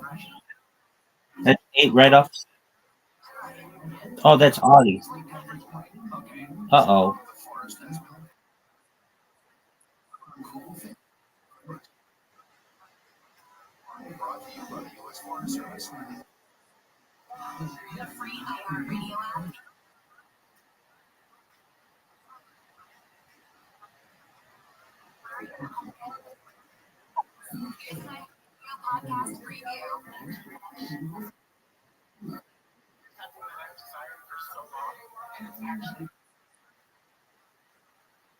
Oh, I see how it is. You got faith. You have favorites. I see how it is, Miss Aquarius. No, it's okay. I I want everybody to win it.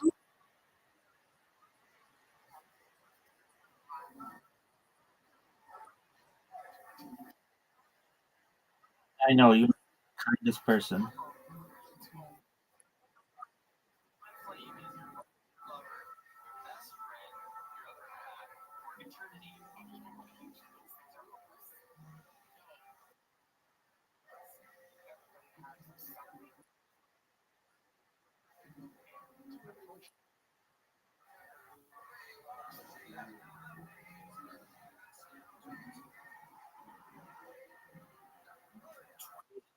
Get it. Got a split. That's a tough split. I'll get one.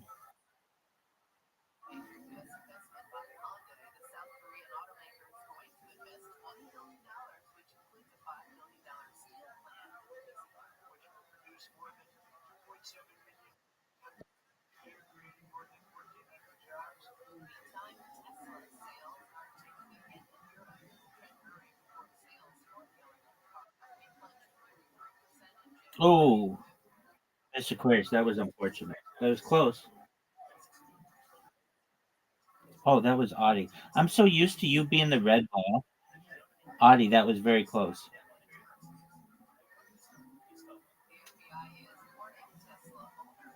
Miss Aquarius, is that lady still clearing her throat?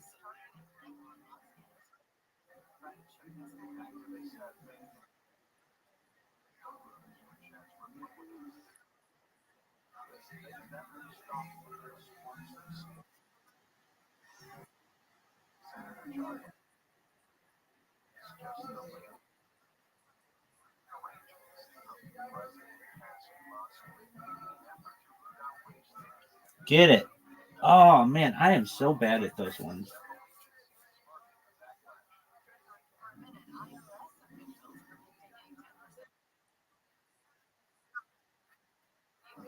Well, we're here to stay, so they better find a new bowling lane.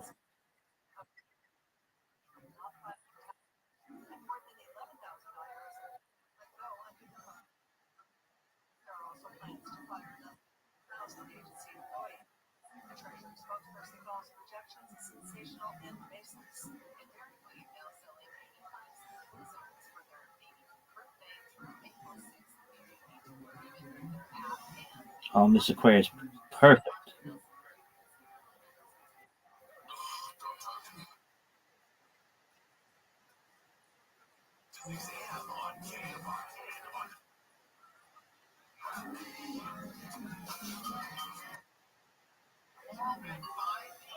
Miss Aquarius, when we first started playing, like, I don't know why, but my sound doesn't work for this game. So when we first started playing and you were like, quit clearing your throat, I'm like, what are you talking about? I know, but I'm thinking like, oh, did I clear my throat? And she like that mad at me about it? I know. I oh, I know. Oh, I love Miss Aquarius, you are precious. You are being humorous. That's absolutely right.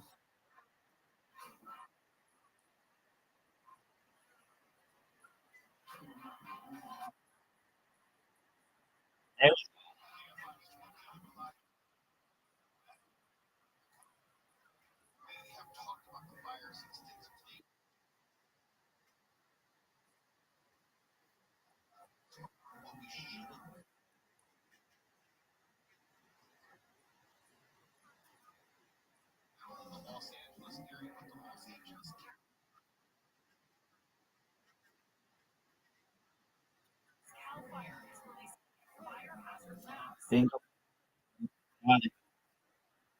Yes, I did.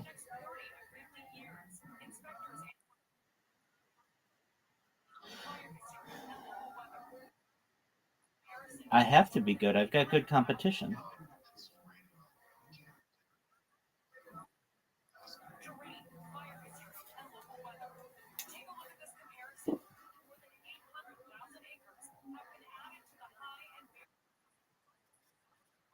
It is.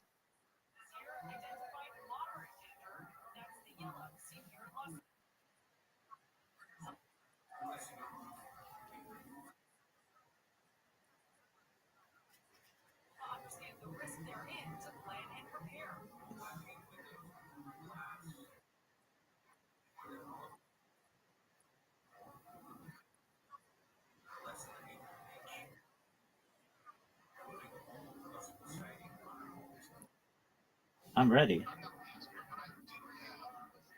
Come on. Tough split. Tough split.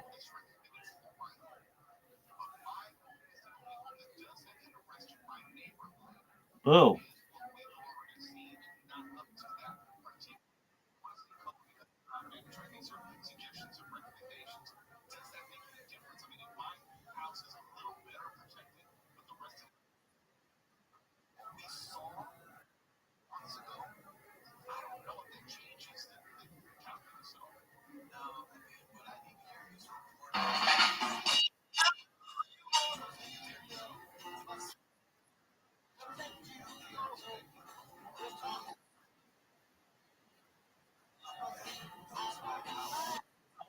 Yeah, that's a tough split.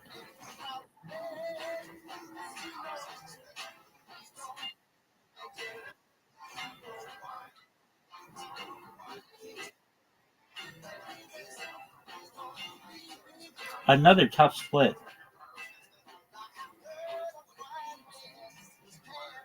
Get it.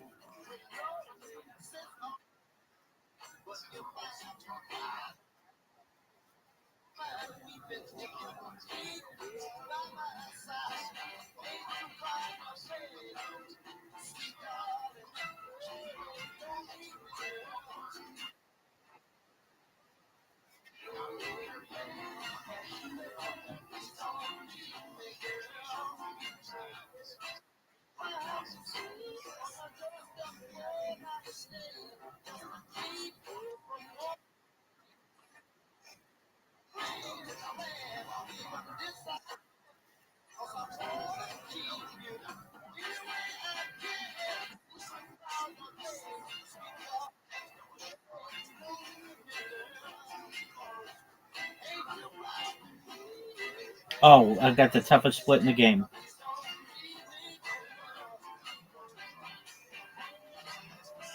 Terrible. Terrible.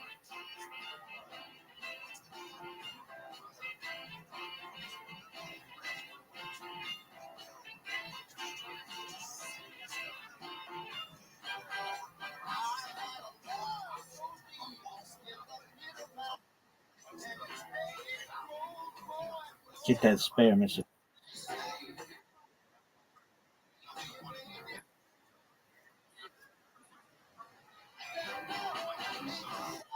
As they say, it ain't over until it's over.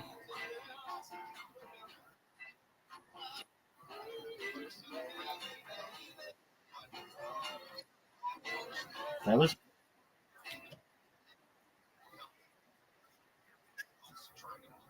Here we go. I wish I could control it.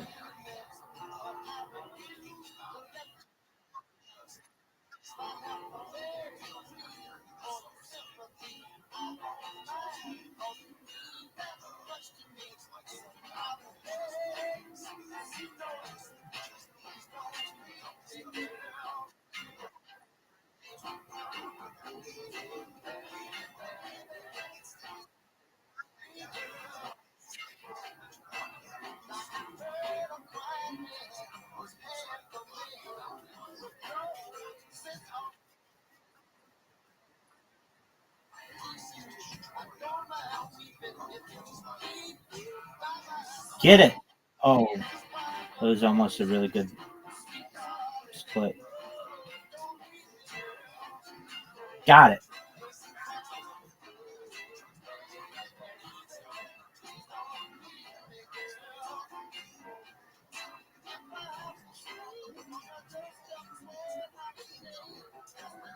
Get it.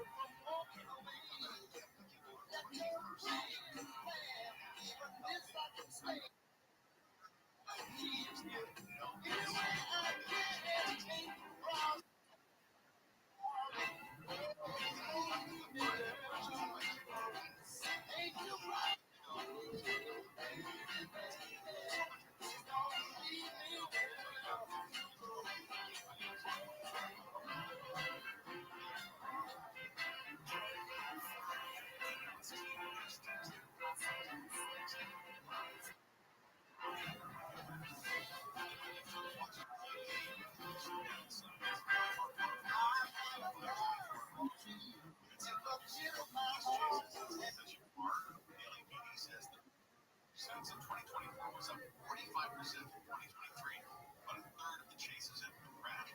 LAPD Chief McDonald says they have to weigh whether to keep up the chase or back off very carefully. At the end of the day, it is a balance trying to be able to hold people accountable and not give a free pass to anybody who decides to, but at the same time, just careful as we can because, the potential outcome can be very tragic. 3 people were killed and 114 drivers and pedestrians were hurt in police-related crashes in 2024, up 28% from the year before. Get it. LA County DA Nathan Hochman has announced a change to the way his office will deal with the death penalty. We're all tied up.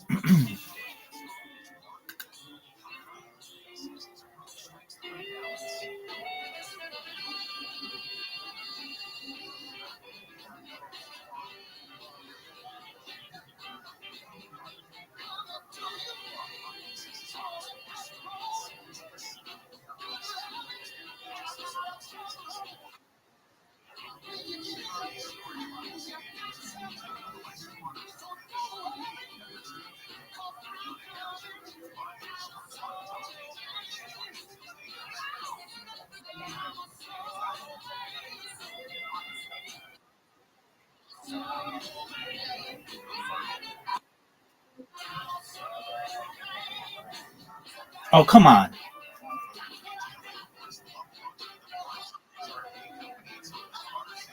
No.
Nope, not what I wanted. My streak is about done.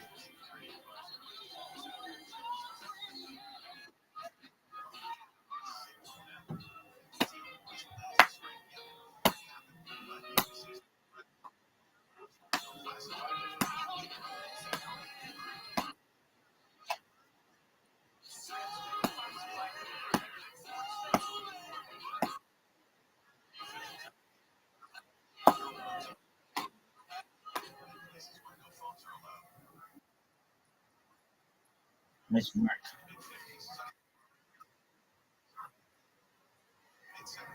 Oh, You're in the mix with the one and only Simon. Bring the heat with Supremacy Sound. get it. Oh, boo. I'm done.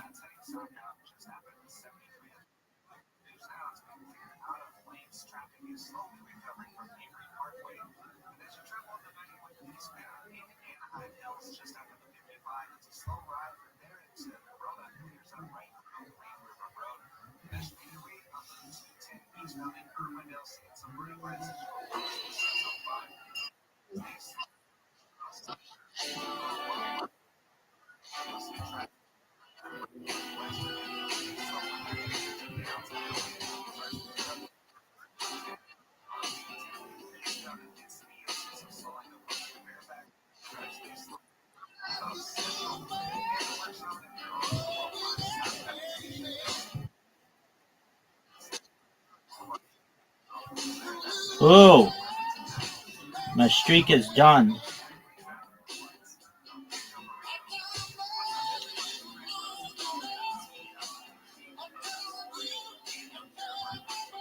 Get it. Got it. Still alive. 3 in a row.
Oh, what a bad shot.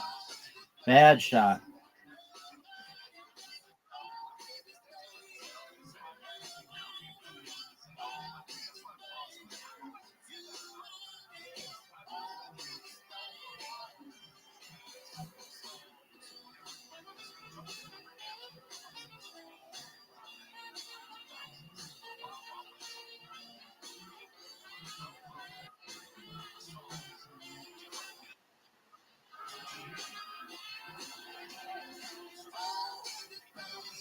Oh, what a good strike.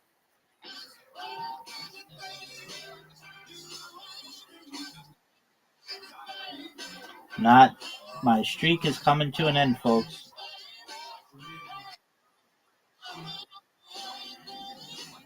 All good things must come to an end.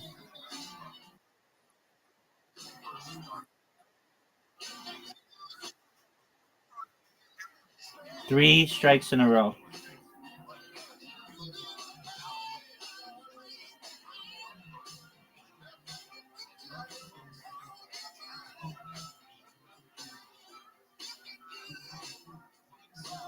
Oh, nice spare.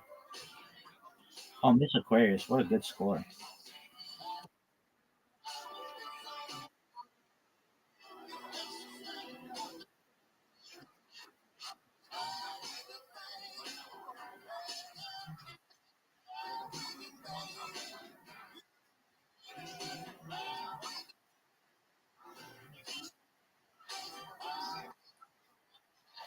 There we go.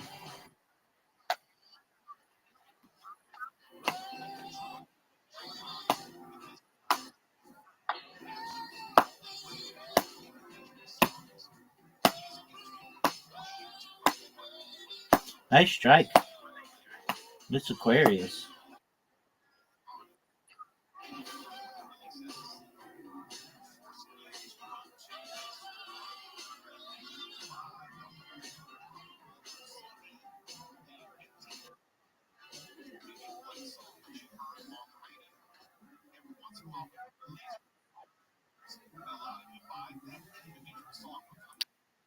There. Oh.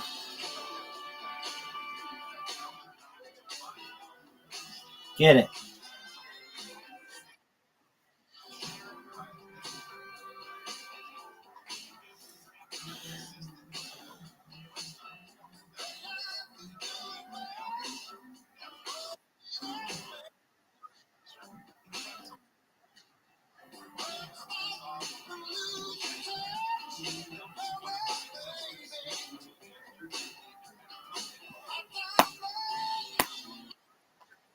$69. That's a good.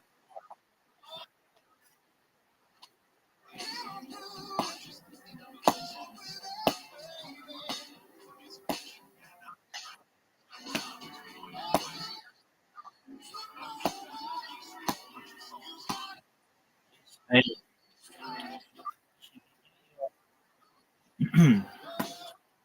Buddy. That looks good. You guys.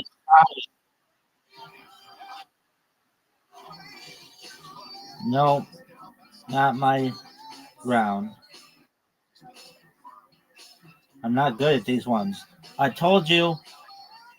You got me. You both won. Good job.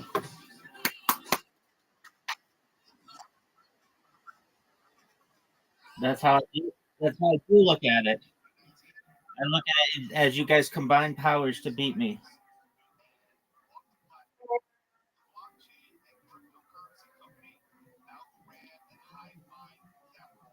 Are you playing another one, Miss Aquarius? All right. You got that win though. That you were right, Miss. That's all right. Everybody, a win's a win.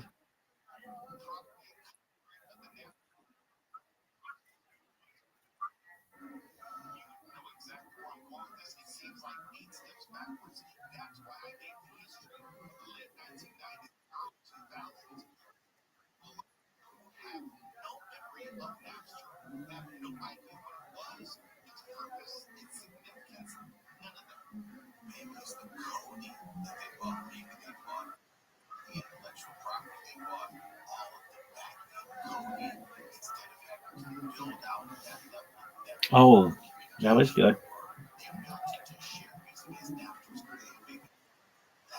I am. I'm going as fast as I can, Miss Aquarius. I, I got you. When you there, there you go.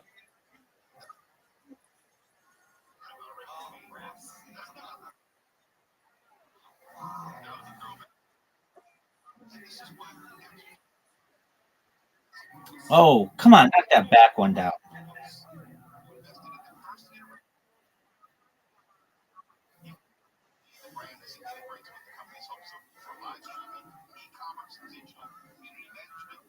That was good.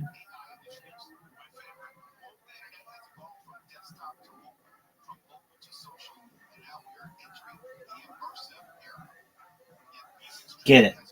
You got it. Nice spare.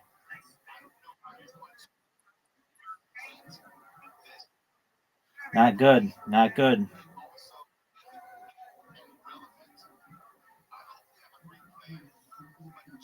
Oh, not good.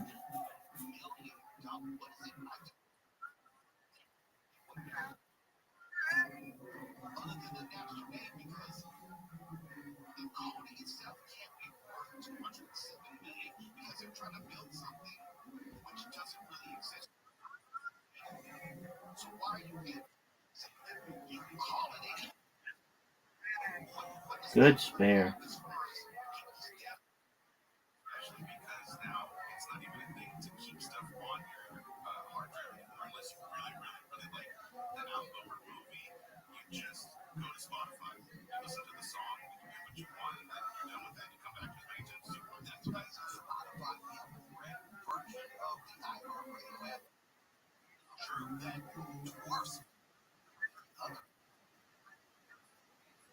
That's what I'm talking. That's what I'm talking about.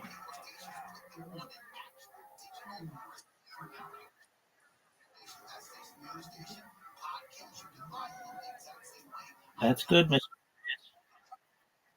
You get that last one.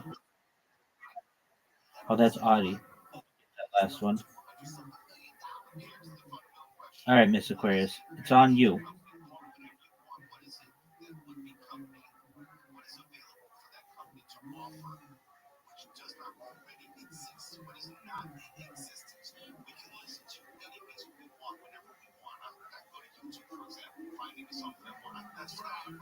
Nice and slow. Get it.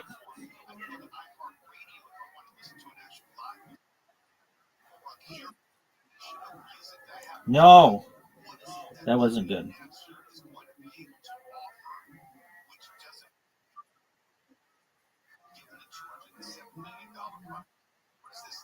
My app is frozen.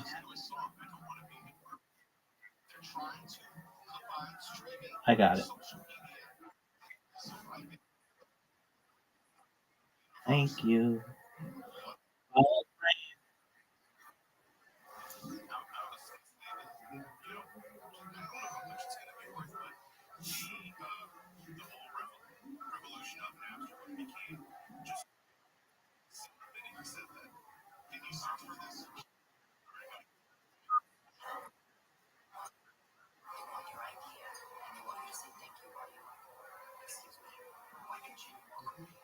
Get this split.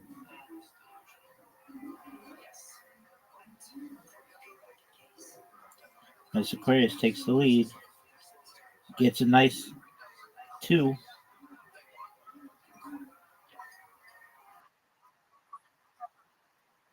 Uh-oh. Okay, I got it.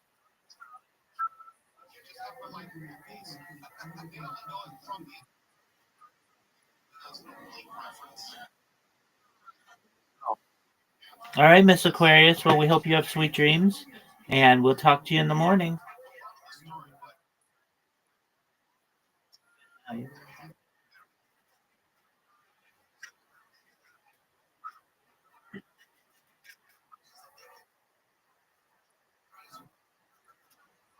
You as well.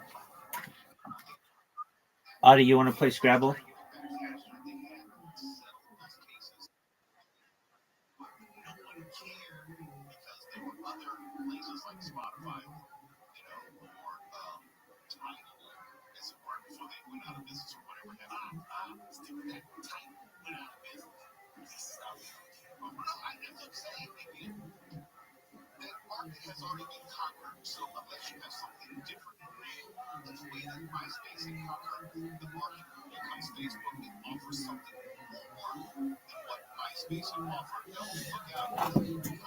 Purchasing manager for a local warehouse.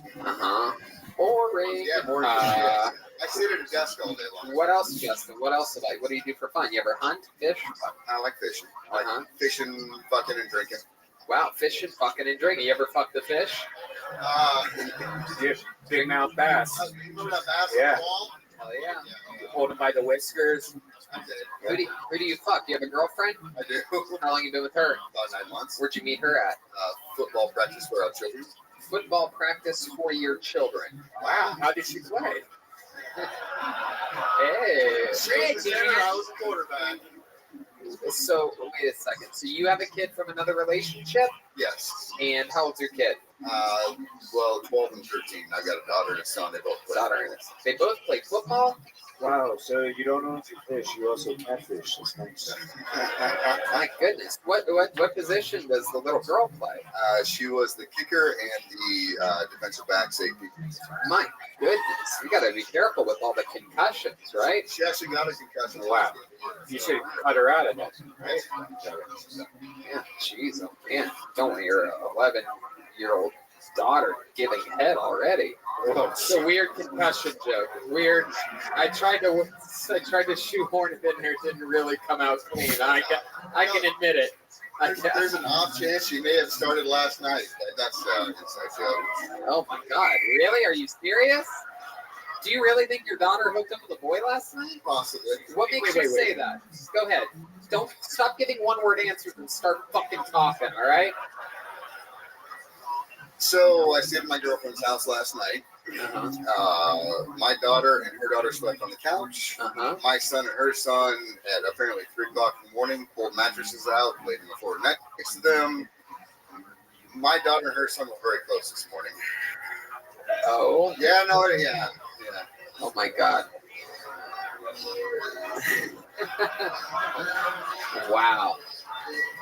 My goodness. Was there any blood on the mattress? Oh God. Do it. Tony, come on. I knew he was going to do it. Tony. There was blood on our mattress. That's the story. It's just Cheerios. Blood. Wow. Cheerios and chocolate milk. That is incredible. It's like fucking Neverland Ranch in your living room right now. Just Yeah. 11 and 12-year-olds just boning. That's too young, man. That's crazy. I agree. You know it's bad when Red Band is giving you fathering. I know.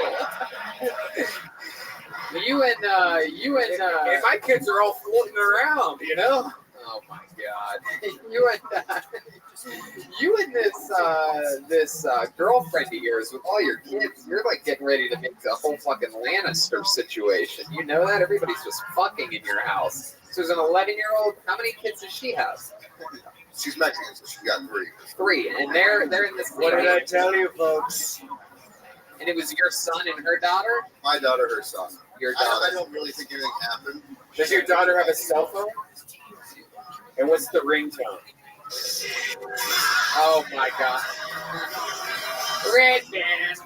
Red Band with another good one. It's true. Justin, is there anything else that we might find interesting about you before moving on? Anything that's ever happened to you? Any weird? Your parents weird? Anything interesting? Everybody's parents are weird. Come on, Justin, you son of a bitch! Jesus. Do you know my mom? What?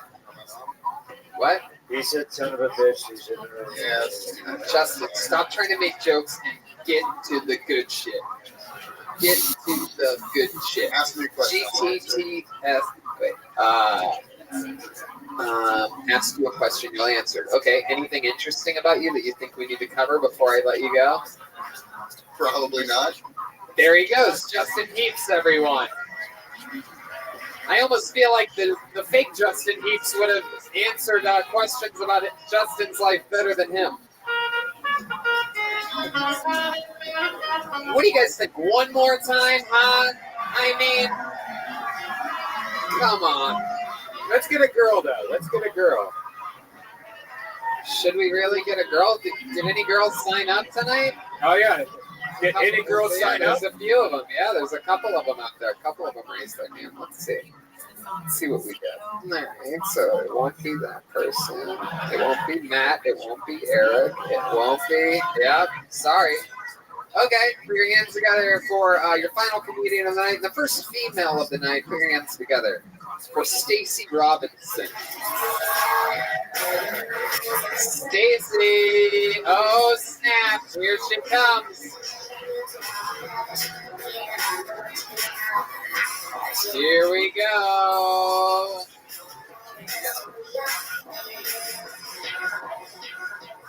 Come on, one more time for Stacy Robinson.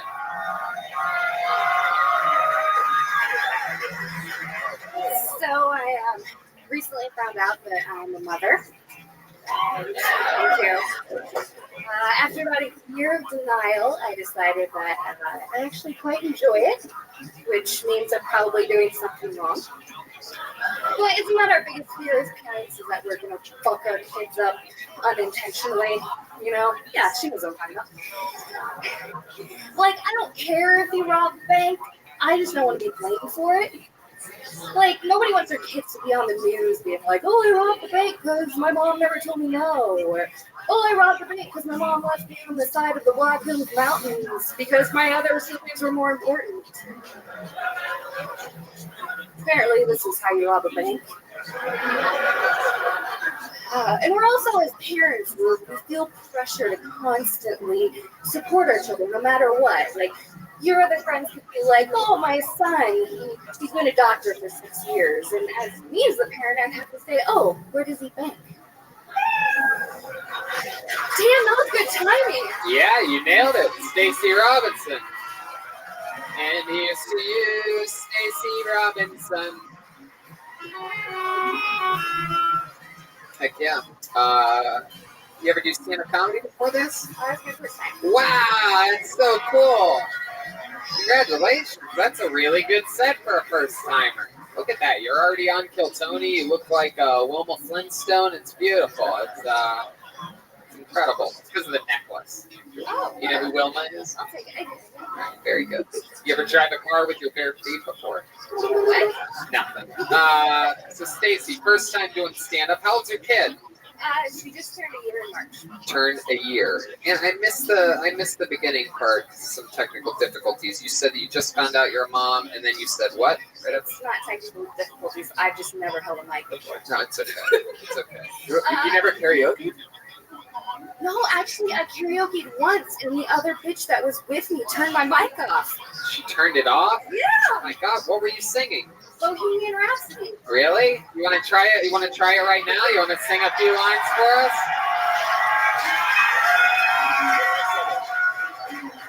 Yeah, but before you do this, let me just say, because we're going to stall for time, so we can get you the background. You know the words already? Oh, hell yeah.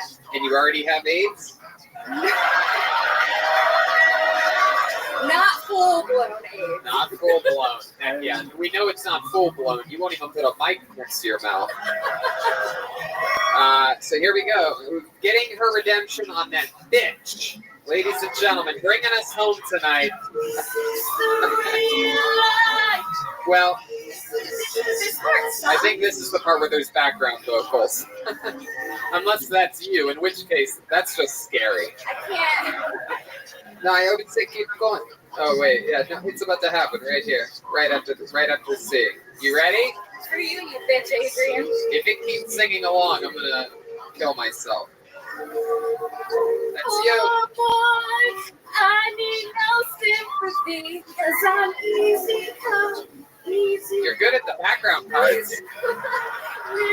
Here we go. Anywhere the wind blows doesn't really matter to me. Come on, Omaha, sing it along with us. Hell yeah! I fucking like this. Is this the bitch that unplugged the mic before? Just Oh fuck yeah! Look at this thick little nerd. I like your style. Man. Hold my trigger now instead. Come on, everybody in this venue. We're singing this to end the episode. Just begun. Now it's time to throw it all away. Mama!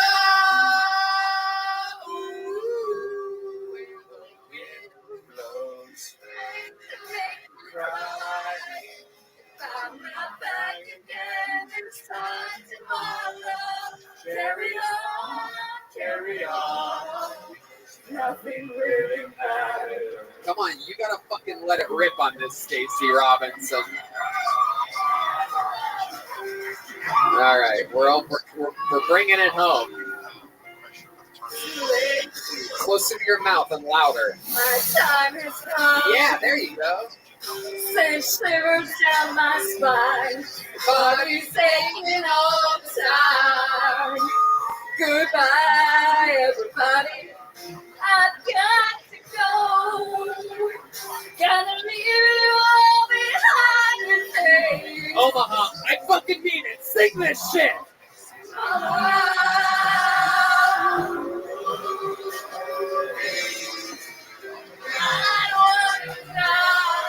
Is it? Unbelievable. Hold on a second. We lost the Stacey Robinson.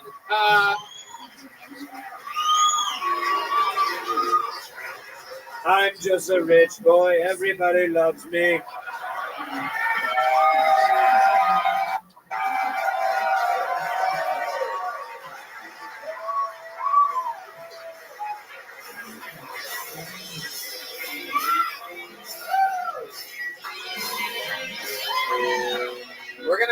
We're gonna hit this last part, and we're gonna fucking get out of here like champions. Are you ready? Wait a second. We fucked it up. We went too far.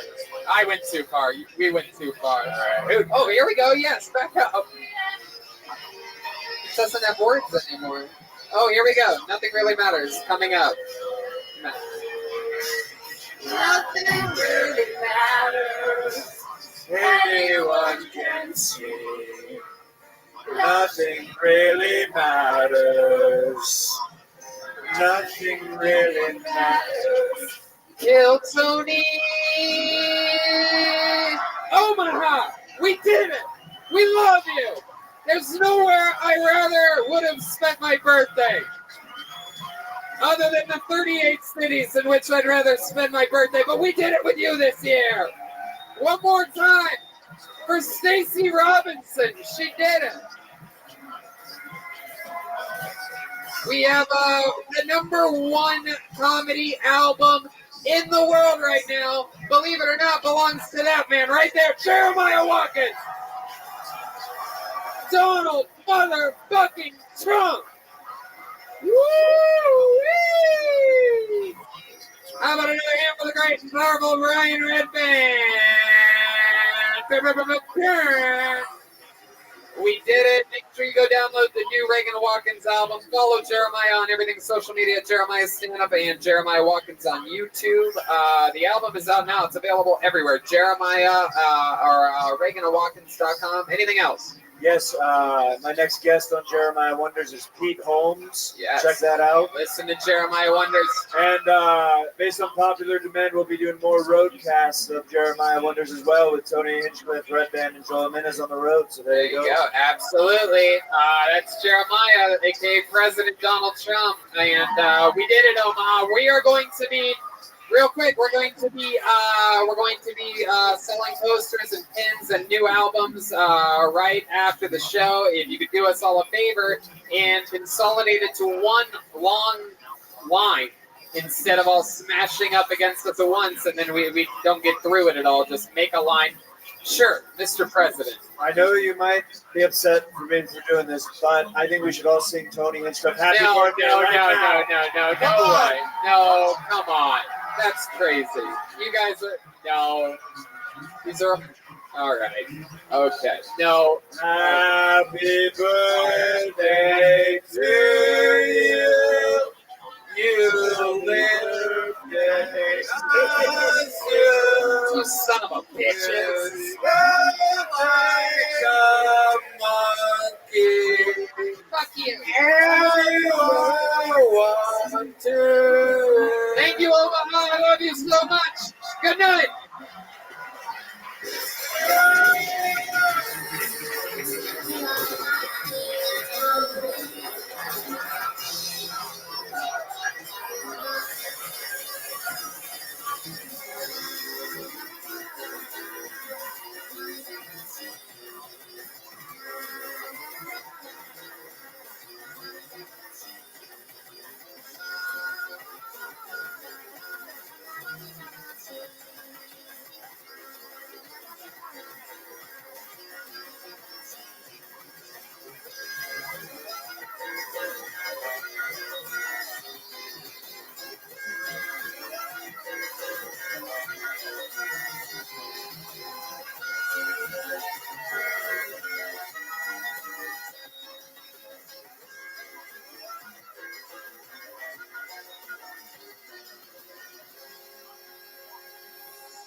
Pardon?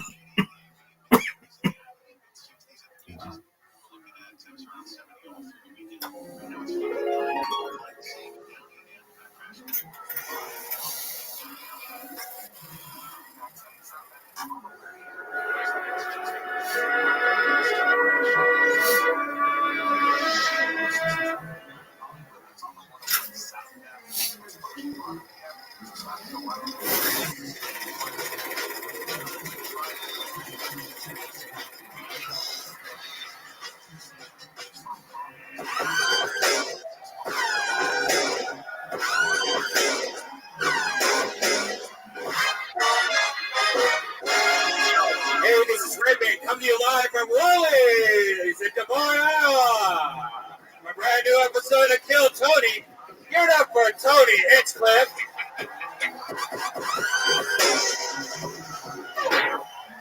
Des Moines, Iowa, make some fucking noise! We have arrived. Brian Redband is here. What's up, guys? For our first ever show in Des Moines, Iowa. How exciting is this, huh? It's a very exciting time. We're in the middle of a big summer tour, and it's chaos, man. This is exciting to be here, Brian. Yeah, we have had a great weekend. Tony's birthday was yesterday. We went hard. I'm an old man, but I'm still one of the top young rising comedians in the world. So the fun continues. We fly back to Los Angeles so that we don't miss a home date tomorrow with Jeff Ross. It's going to be a lot of fun. Then we're back on the road on Tuesday, Appleton, Wisconsin, and Milwaukee, which is Milwaukee needs to catch up. Chicago's almost sold out. Madison, I think, might be close. Minneapolis is sold out. Poughkeepsie, New York, and then another show added Thursday, June 20th, New York, at the Gramercy Theater. A lot of fun things happening. Of course, the great Ryan J. Ebel couldn't make it in the flesh here tonight. However, he did make an amazing Kill Tony print for this exact summer tour with all the dates on it, and Woolies for this leg of the tour is on it. So if you want, we'll be signing posters, and the new Reagan and Watkins album is going to be for sale out front, the #1 comedy album in the world right now, according to iTunes. And Redband, you have some Death Squad pins. They glow in the dark. It's going to be a lot of fun. Yeah, it's going to be a lot of fun. I'm excited. So we'll sign those, take pictures with you, whatever, after the show. Of course, as with all these road episodes, we never have a guest with us. However, we do have a band on this show. The great band leader, Jeremiah Watkins, is one of my favorite people in all of comedy. On this show, every single episode, the band commits to being different characters, or maybe it's the return of one of our favorite characters. Maybe it's a brand new character. Last night in Nebraska, we had Donald Trump for only the third time ever. Sometimes it's a brand new character that becomes an instant legend. Sometimes it's the return of one of our favorites. Let's see what happens tonight. A lot of Watkins family here, Iowa based. So this, just like Kansas, I think is a special episode for him. He's at the top of the charts on comedy iTunes right now. And he's here for you, Des Moines, Iowa. It's the leader of the band, Jeremiah Watkins, the Kill Tony Band. Let's see what happens here tonight. Here he comes.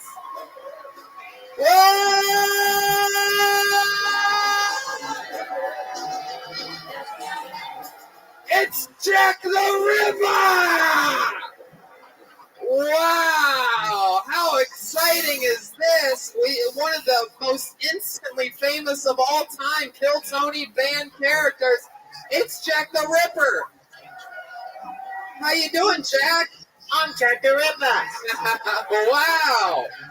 My goodness! Wow, I mean, this is so wild. I never would have guessed such an interesting, complex character, a serial killer from what I believe is the early 1800s or 1900s, is here with us in Des Moines, Iowa, of all places. That's right. Such body on his hair. Look at that. Yeah, really healthy hair. Quite the character. My goodness. It's like if there was a female Slash or something like that. But I'm excited to have you here. Dash the Ripper. I'm excited that you're here. We have Jack the Ripper, Brian Redband, and a bucket of destiny, everyone. I'm going to tell you what. I was shocked at the amount of turnout for signups here tonight. A lot of people with balls here in Des Moines, Iowa. Over 3 sheets of filled completely with signups. I think that brings it about 70, 80 signups. So may the odds be in your favor. You guys know how it works. If I pull your name out of the bucket, that means that you get 60 seconds uninterrupted on this stage. And then we talk to you for a bit, find out more about what makes you interesting. You know your 60 seconds is up when you hear the sound of a kitten. That means wrap it up then, or else you're going to bring out the angry, blazing saddle bear. Yeah. And it is definitely, as you can tell outside, Pride Week. There is, my God, there is vomit and cum everywhere outside of here. Air juice everywhere. We were just stepping over hot loads to get into Woolies tonight. It is chaos out there. Just people fucking wrapped. I saw what? Shut the fuck up. I saw a masked guy with a fucking, forget it. I don't even want to bring it up. So we have it all figured out. There's a right in the middle. There's a right down the middle. You can't fuck that one up. Just walk right to the middle of the stage. You guys ready to start this thing? The first ever Des Moines, Iowa, Kill Tony, live at Woolies. Hey, it's Jack the Ripper. I just killed someone. Hey, that's crazy. Is that a broom handle you got there? It's how to travel with me kind. I love it. Well, Jack the Ripper with a little bottle of Aquafina. Look at that. Wow. All right. I pulled a name out of the bucket. Here we go. This is where anything can happen. Sometimes it's someone's first time. Sometimes it's a local comedy bet. Sometimes it's a hero. Sometimes. How many of you like it when comedians do good on this show? How many of you like it when people bomb on this show? Wow. That's a 90-10 if I've ever seen it before. That's strong. All right, I pulled a name. Your first comedian getting us started tonight, so show him some love. Goes by the name of Ethan Fox. Here we go. Wow. Oh, I feel like Cookfire. One more time for Ethan Fox, everyone. How we doing tonight, everybody? All right, so I just want to start out by welcoming Kill Tony to Iowa. Iowa, land of the free and home of the deep-fried butter on a stick. That's right. Yep, that is actually something you can buy at our state fair, and people treat it like it's a goddamn delicacy. And I'm just sitting there like, for fuck's sakes, Martha, if you want to speed up the process of killing yourself, I'm pretty sure they sell tubs of lard at Sam's Club for half the price. Speaking of tubs of lard, anybody here ever had sex with, let's say, a larger person? All right, so that's what I like to refer to as a tubby double. Not only are you getting your rocks off, but you're also getting in your daily workout because God knows us fat people, we're not doing half the work. I think that might be it for me, Tony. All right, he's getting out of here. Ethan Fox, everybody. Heck yeah. Covered some good topics there. So, Ethan, you talked about the fair. Yep. You go on East Siders night? Sometimes. I don't make it a normal thing, but... Whoa, wait, what? Whoa, what? Did I just blow your minds with that type of reference? You guys didn't even fucking laugh. It was so good. Shock. All right, let's get back to little J. Okerson up here. Talking about fucking a big girl. By the way, left hand in the pocket, khaki shorts. Wow. Still in the Midwest. It is continuing. This is a trend that we've noticed only on this Midwest tour. Kansas, Des Moines, and So it's the left. this is the Omaha, Nebraska. You born and raised here in Des Moines? Yeah. And Ethan, you talked about having sex with a larger woman. Are you the larger woman that you have sex with? Sometimes, yes. Sometimes I am. You have sex a lot? I don't actually. No. Unfortunately. No. When's the last time you had sex? It's actually been a good. You still have some pubes on your chin. I'm surprised I that do. It's been a good 2.5 years to be honest. 2.5 years. Why do you think that is? Why do you think it's taken you so long? Well, to be honest with you, Tony, the last chick that I was with, she kind of broke me in a way, and Yeah. it just hasn't been a She really was a big girl, huh? She actually was one of the smaller ones, to be honest with you. Wow, one of the smaller ones. Yeah, it's a lot easier to get your heart broken by a non-fat chick. That is very true. Fat chicks break your heart. You're like, whatever, you crazy lady, get out of here. Come on, I can do better than you. But you probably can't do better than the girl that broke your heart, right? Definitely not. Yeah, How'd she break you? What happened? How long were you with her for? It was a good 5-6 months. Oh wow, that's a long one.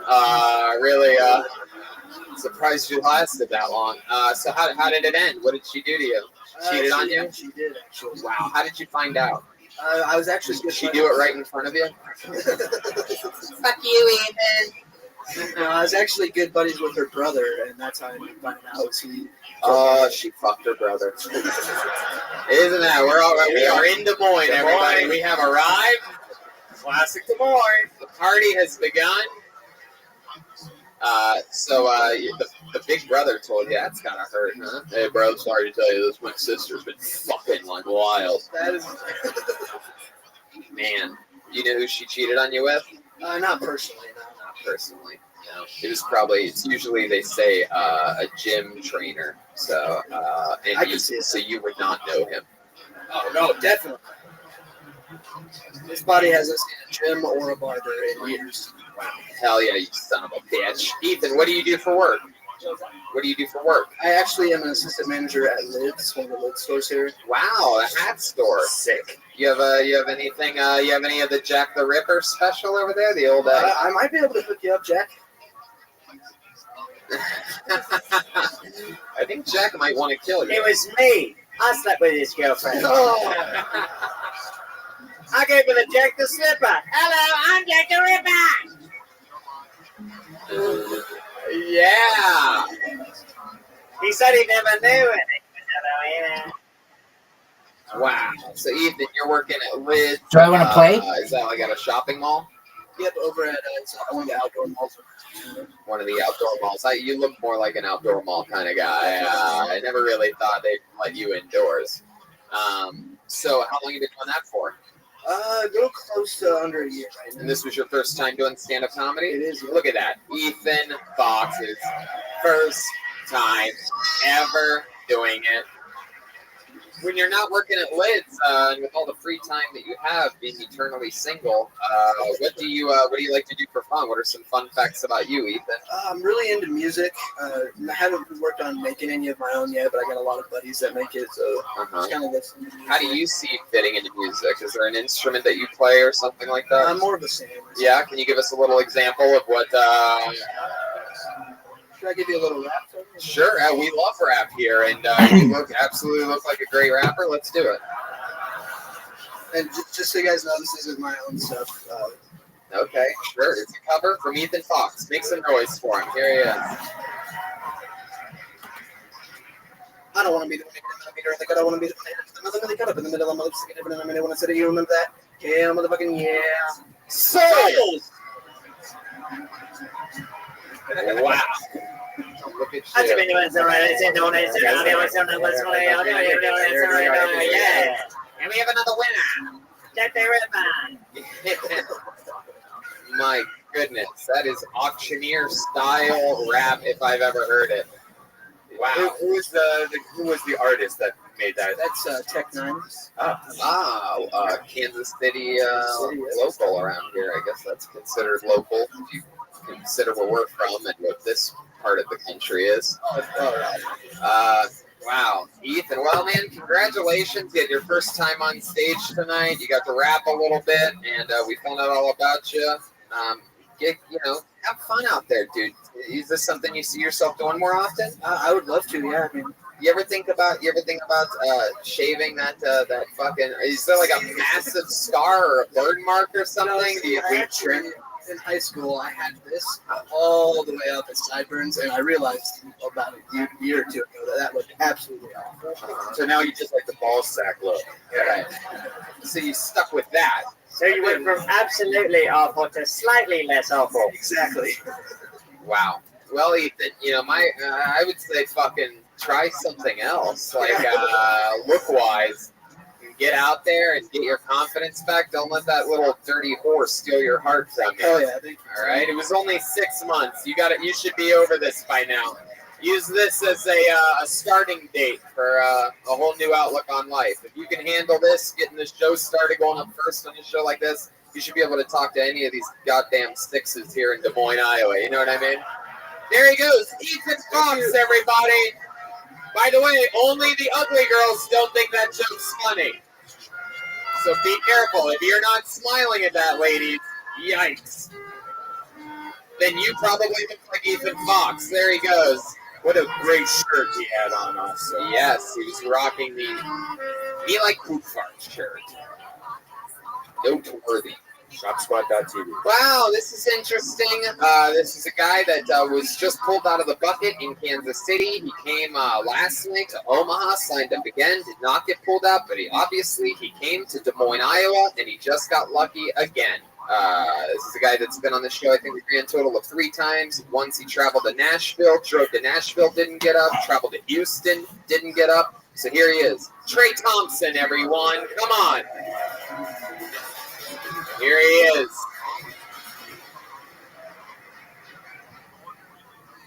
I'm friends with this girl who had sex with this guy who spit in her mouth. She loved it so much, she wanted to date the guy after. I was hanging out with her. She was confused. She was like, Trey, can friends casually have sex with each other? And I was like, yeah, absolutely. And then I stopped talking to save all the saliva that I had in my mouth for the onslaught that I was going to give this poor girl. She was like, no, the guy that I want to be with doesn't want to be with me, but he still wants to casually have sex and be friends. I was like, you should chalk that up as a win. He spit in your mouth. I'm surprised he wants to see you in public anymore. You put it this way. Have you ever wiped twice with the same piece of toilet paper? She threw me a curveball. She was like, actually, Trey, I wipe, fold, and then wipe again. It saves toilet paper. I was so disgusted with this bitch, I spit in her face. And that's how I met my wife. That's so stupid. Trey Thompson, everybody.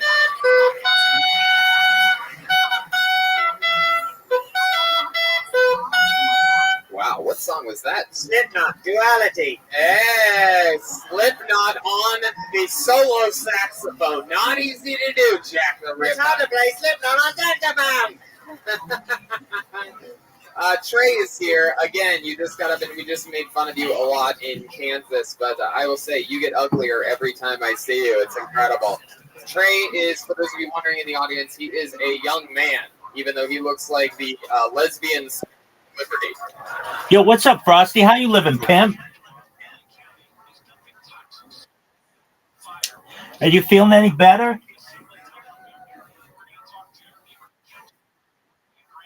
All right. How are the antibiotics going?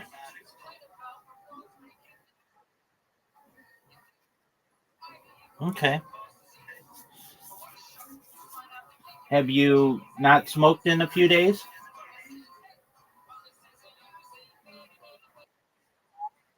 All right. Well, it happens.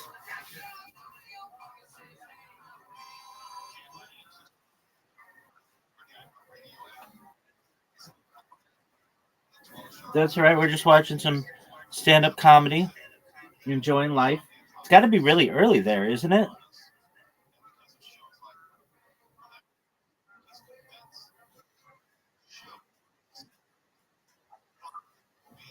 Oh, that's not that early. Man, what time is it here? It's only 8. So we're like 12 hours apart. Okay. Interesting.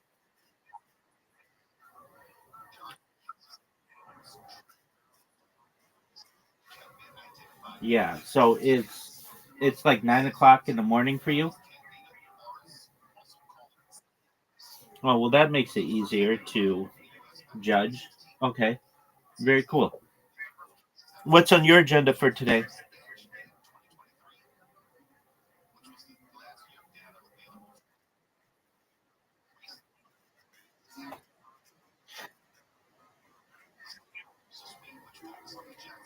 I'll be up, dude. Take care.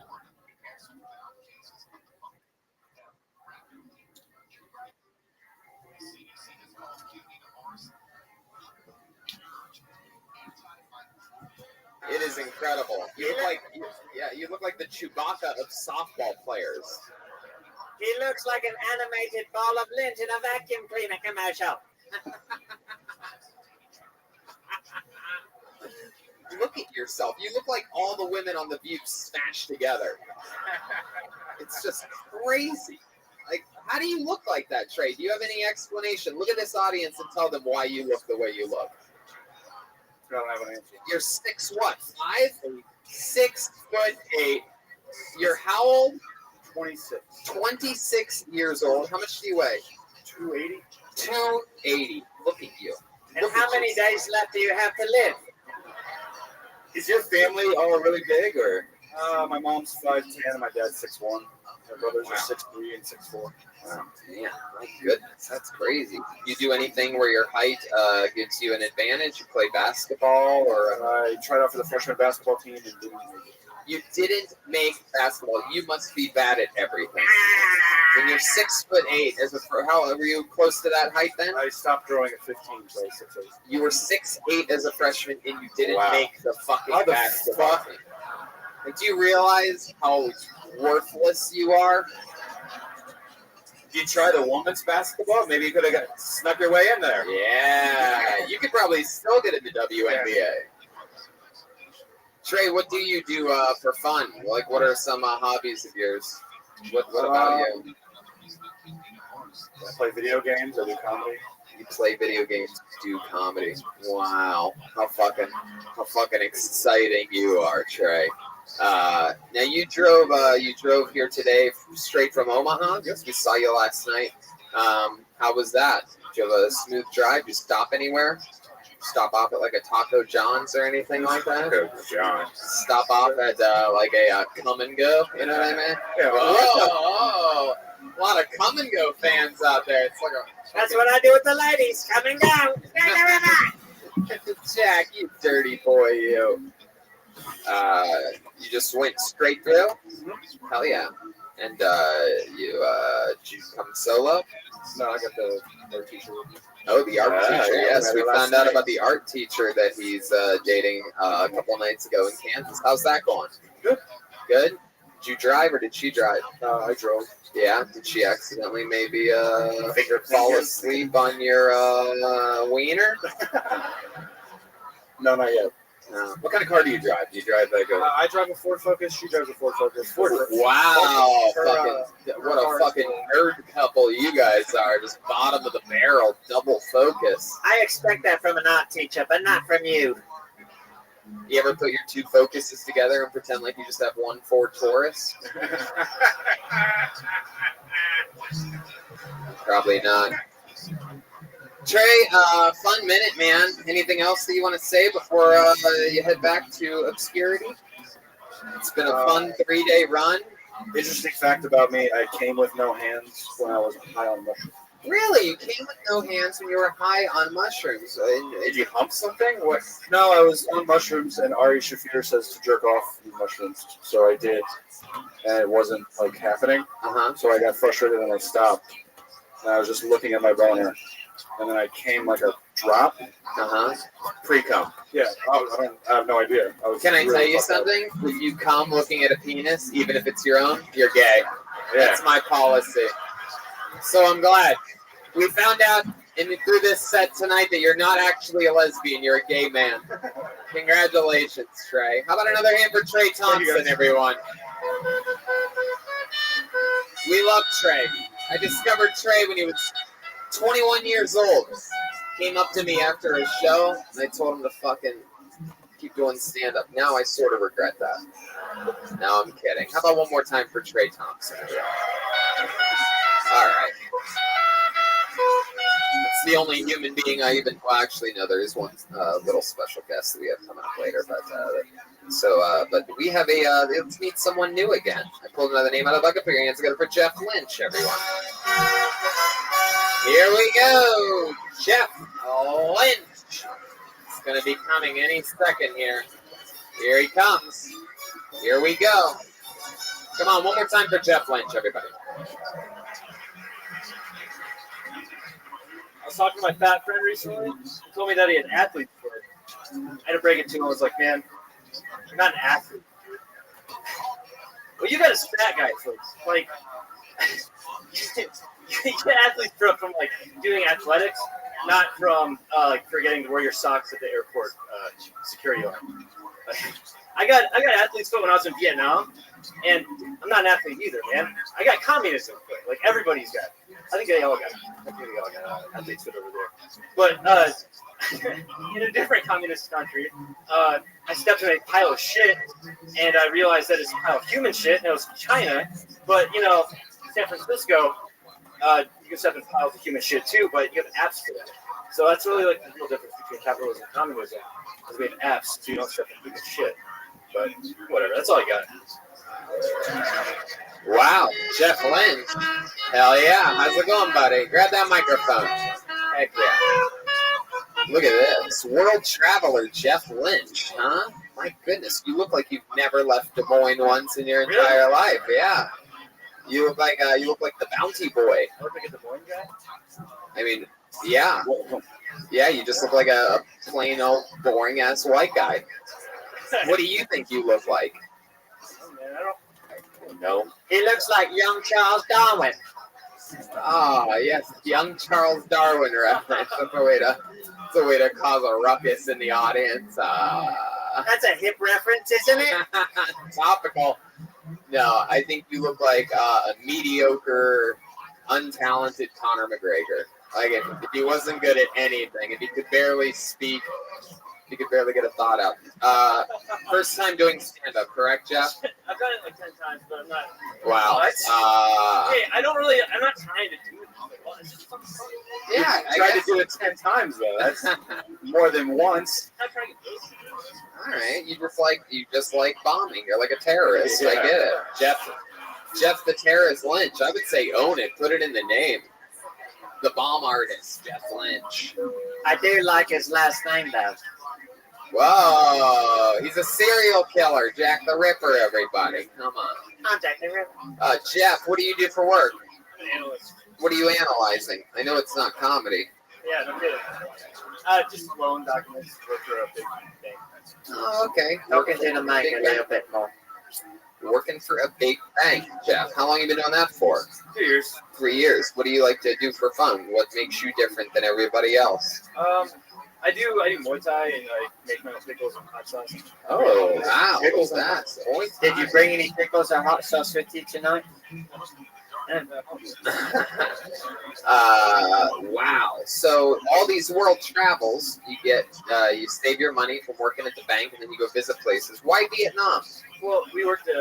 My wife and I worked for 3 years, so then we got an opportunity. You got to really talk at the tip of that microphone. Yes. Well, 11th time actually, but.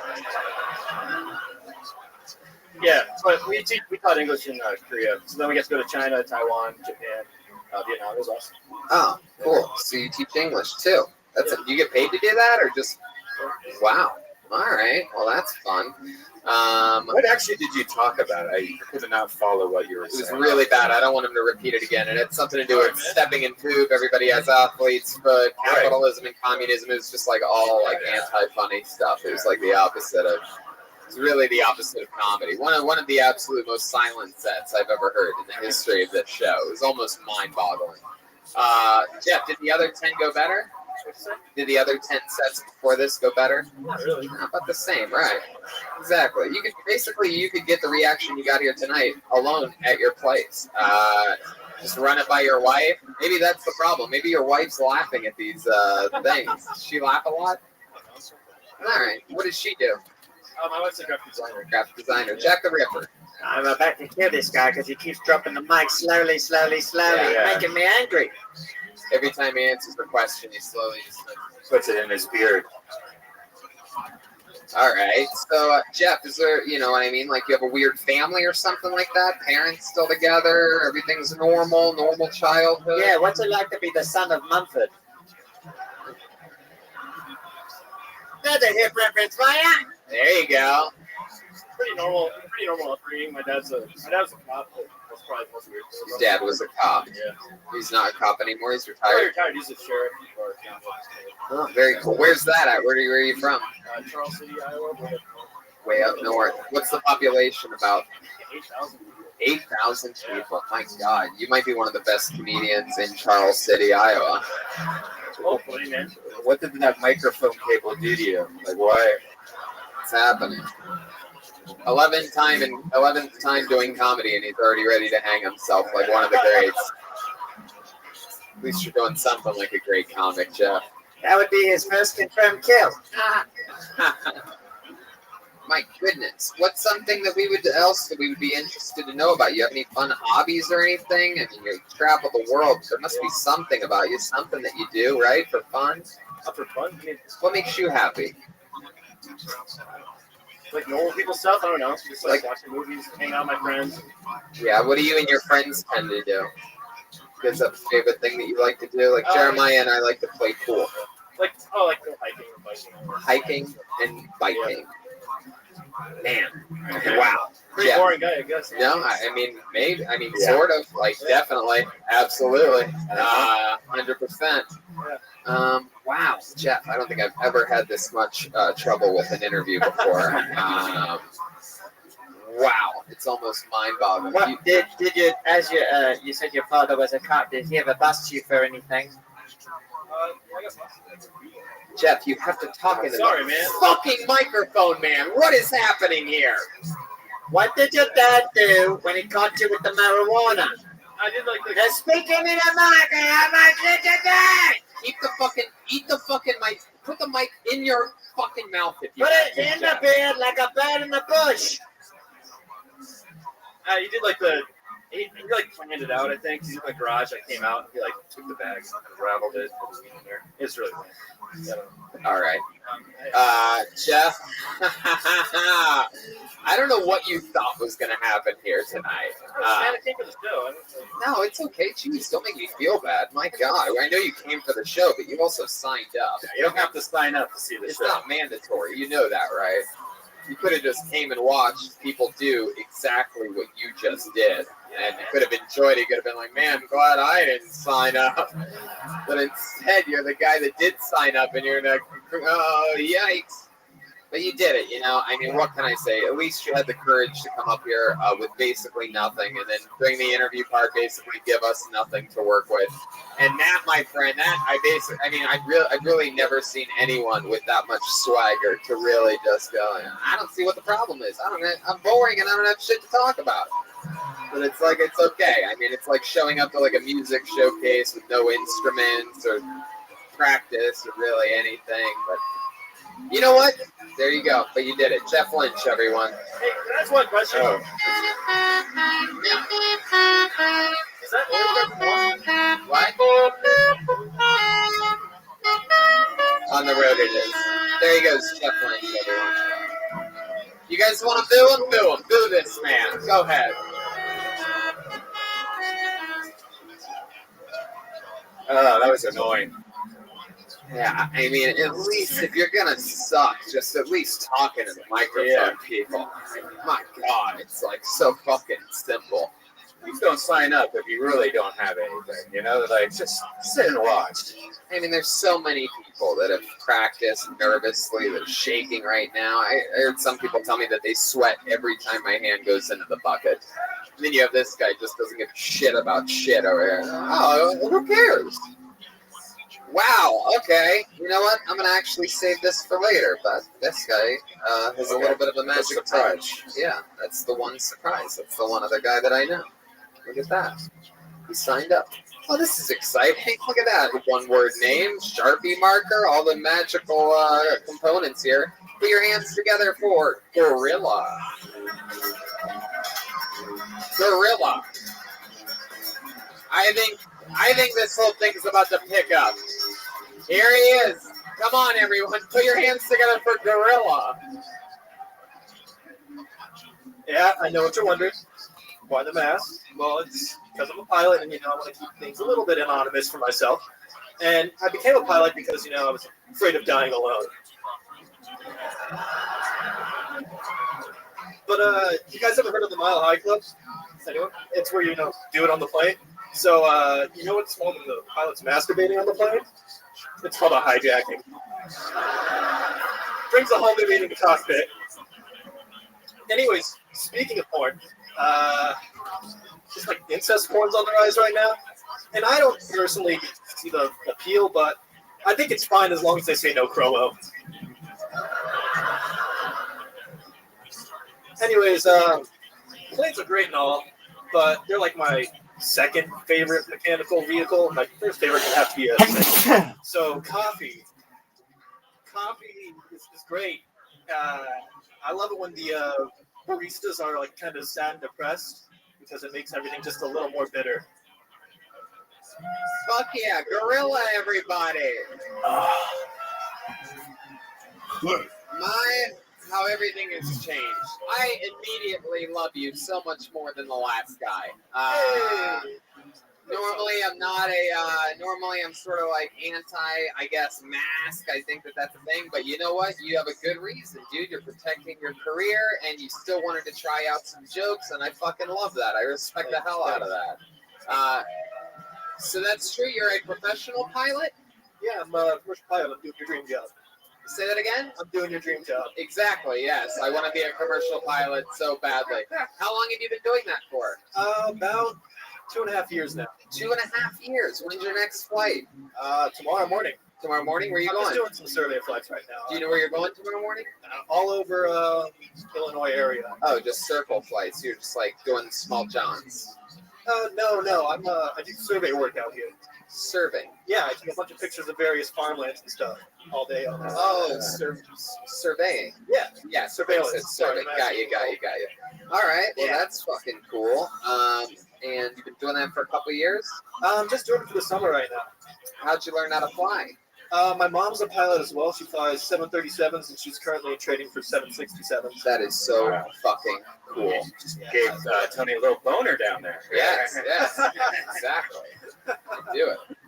Is anybody else not impressed that a monkey is talking on stage right now? Hey man, it's bananas. Jack, he's not really a monkey. What do you mean he's not a monkey? He's wearing a mask. I have a question for you. So if you know like the flight simulators and stuff like that, do you think if you got like really good at that, you'd be able to have any kind of chance to fly a plane? I mean, yeah, anyone can really fly a plane if they. Yeah, the guy, it actually happened. That guy that hijacked a plane in Seattle. That thing that happened that everybody knows about. That was from a flight simulator. He didn't really do that well. He ended up dying, but he meant to kill himself, Red Man. Wow. Anyway, let's talk about you, Gorilla. You have a girlfriend or anything? I'm a single guy right now. Yeah. Is it something that you think benefits you being a pilot? Like, do you get to meet people, or you just sort of keep landing at the same airport? It seems like, right? Well, I'm based out of one area, but I go all over the place in Illinois. But no, I enjoy it. It's always fun to meet new people and go and experience new places. Isn't it crazy that Gorilla is also the best-looking comedian that's been on stage here tonight? I mean, it's sort of crazy. That's how ugly these people are here. Is a guy in a gorilla mask is the most attractive gentleman. It's like Brad Pitt of Des Moines, Iowa. I love it. So, Gorilla, you've been single a while? Yeah, about 6 months now. Yeah. What happened 6 months ago? You cheated on the. All right, forget it. Well, I found this guy's sister, brother, or whoever it was earlier. Yeah. What happened? Were you in a relationship or? Yeah, I was about 6 months into a relationship. She didn't cheat on me or anything. I knew I was going to be moving for work, so I didn't want to string anyone along. I've been in a long distance relationship before, and it just didn't work out. Right. What do you do when you're not flying planes? What any other hobbies or anything like that? I actually rollerblade, Tony. Whoa, really? Did you bring rollerblades with you? I did actually bring rollerblades. Do you have rollerblades here right now? Yes. Really? I don't even know what to make him do with them, but like, I don't know.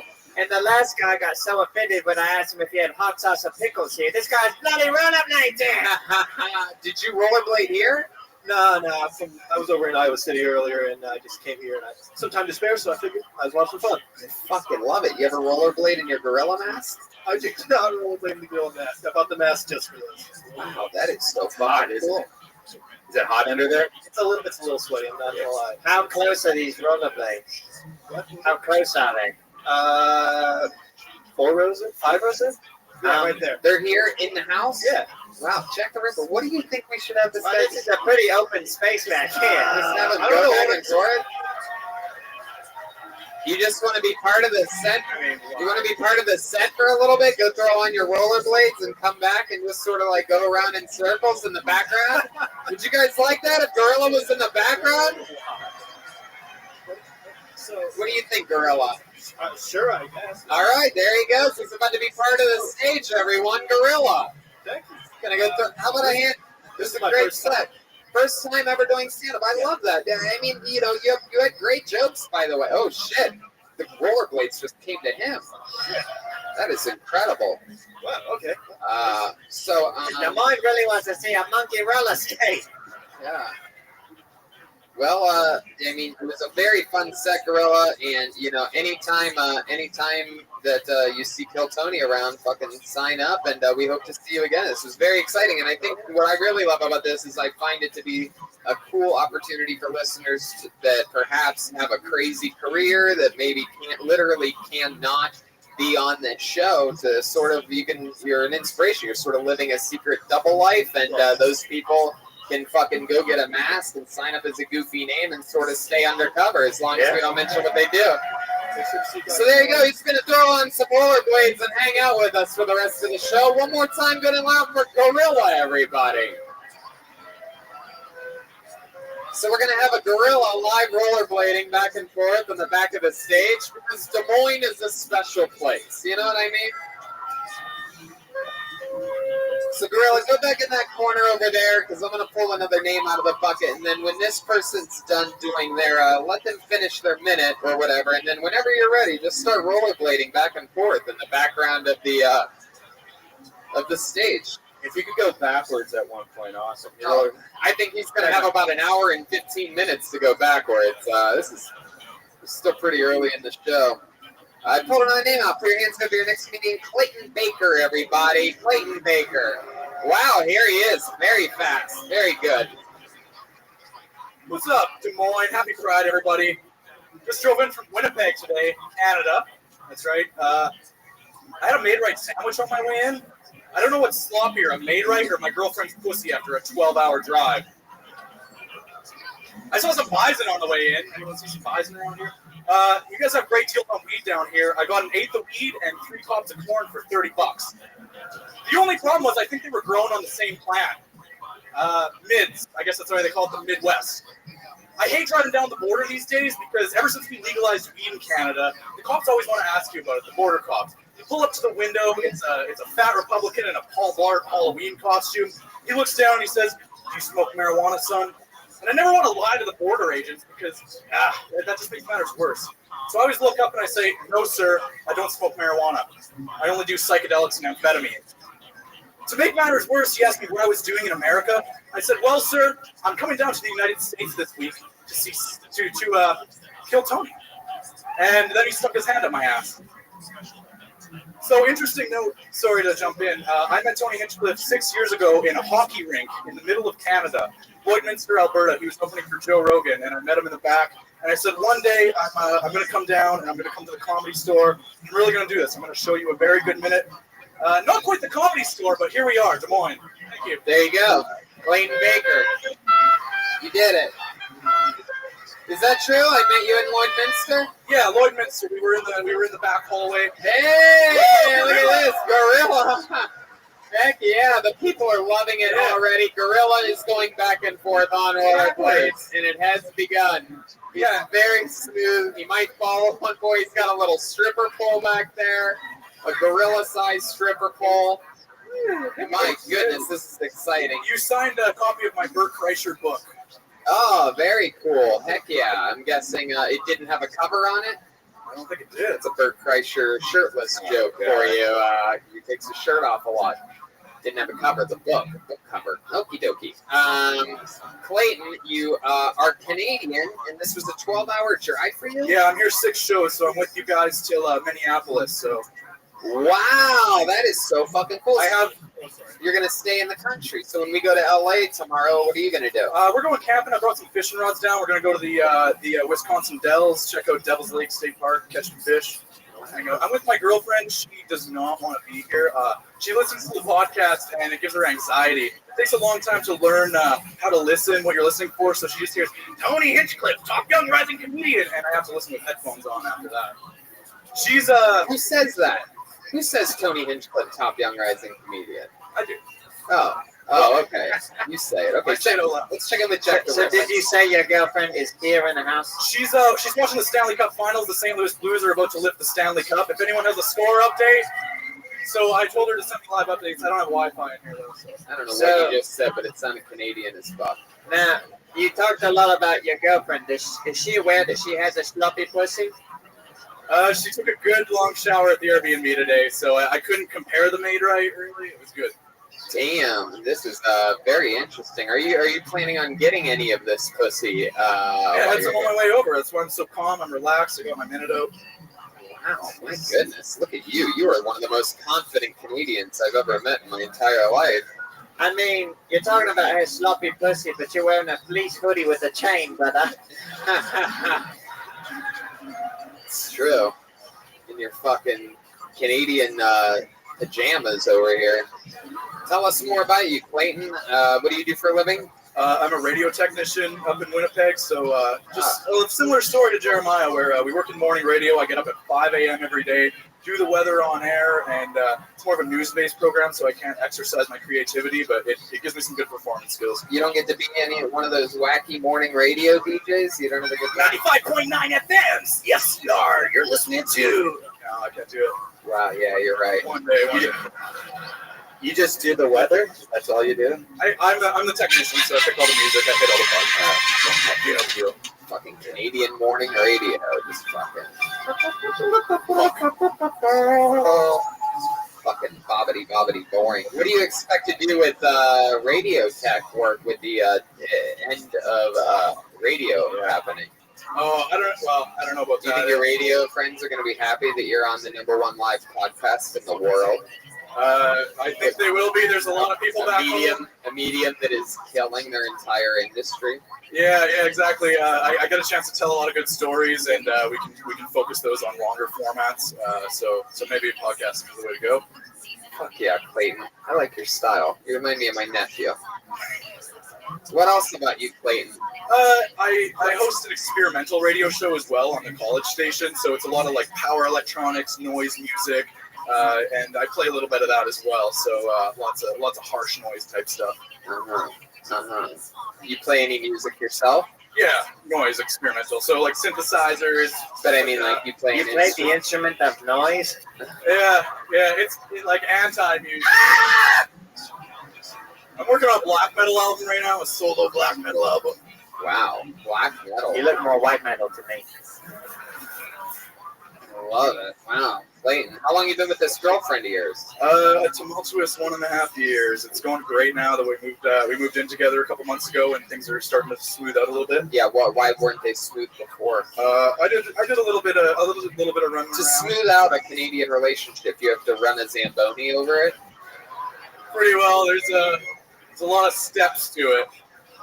Yeah, what was going on in the relationship? Why was it rough? I was running around a little bit. I'm pretty young, so I went, yeah, boo, please boo.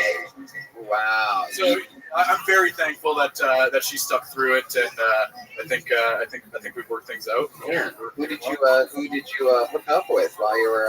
It was mostly just like online messages, like Tinder shit. So it just had like a Tinder active profile and stuff like that. Yeah. You said running around. I want numbers. How many? Just dirty Tinder conversations. Tinder. Yeah. Heck yeah. Just Could you give us an example of one? Yeah. Do you remember anything that you said to one of the? Hey, whoa! You're not part of this show at all. I promise, sir. Don't yell anything wherever the fuck you are. Bunch of buffoons. I'm really worried about the jokes I'm doing up here. I tried a couple out, and she's like, "You can't joke about that. That's her real fucking life." Like what? What can't you joke She's like, about? I really have a sloppy pussy. Don't talk about it.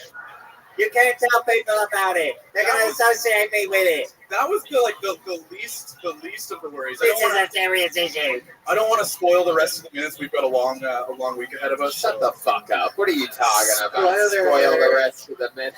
Yeah, gorilla. Fuck yeah, I love it. Look at got a curious gorilla on rollerblades. Only here in Des Moines, Iowa.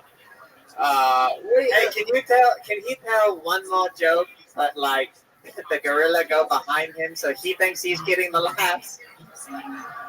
Yeah, gorilla. It's actually the gorilla that's really entertaining, that's rolling by. Gorilla, when he hits a punchline, come out and do something silly.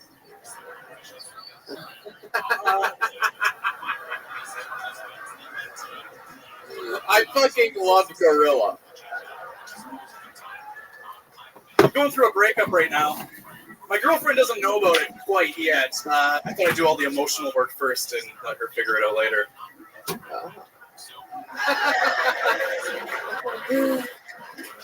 Wow. All right, let's keep it moving along. There goes Clayton Baker, everybody. He's following us around all week. That's a real fucking Kill Tony fan. Come on, put your hands together for him.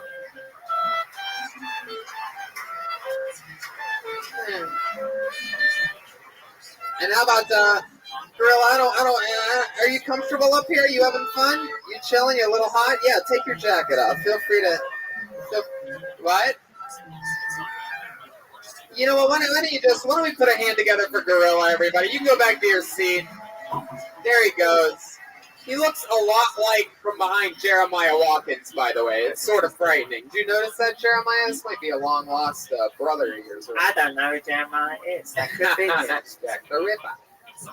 All right. How about one more time? Oh, wait, he's changing rollerblades. We'll let him go. We'll let him go. Indeed.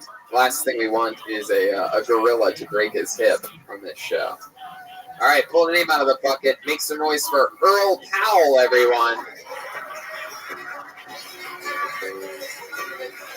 Right from the middle. Come on. Where is he? Oh, there he comes. Coming from this side, coming from the left side. Earl Powell. Lots of energy. I love it. Come on, one more time for Earl Powell, everyone.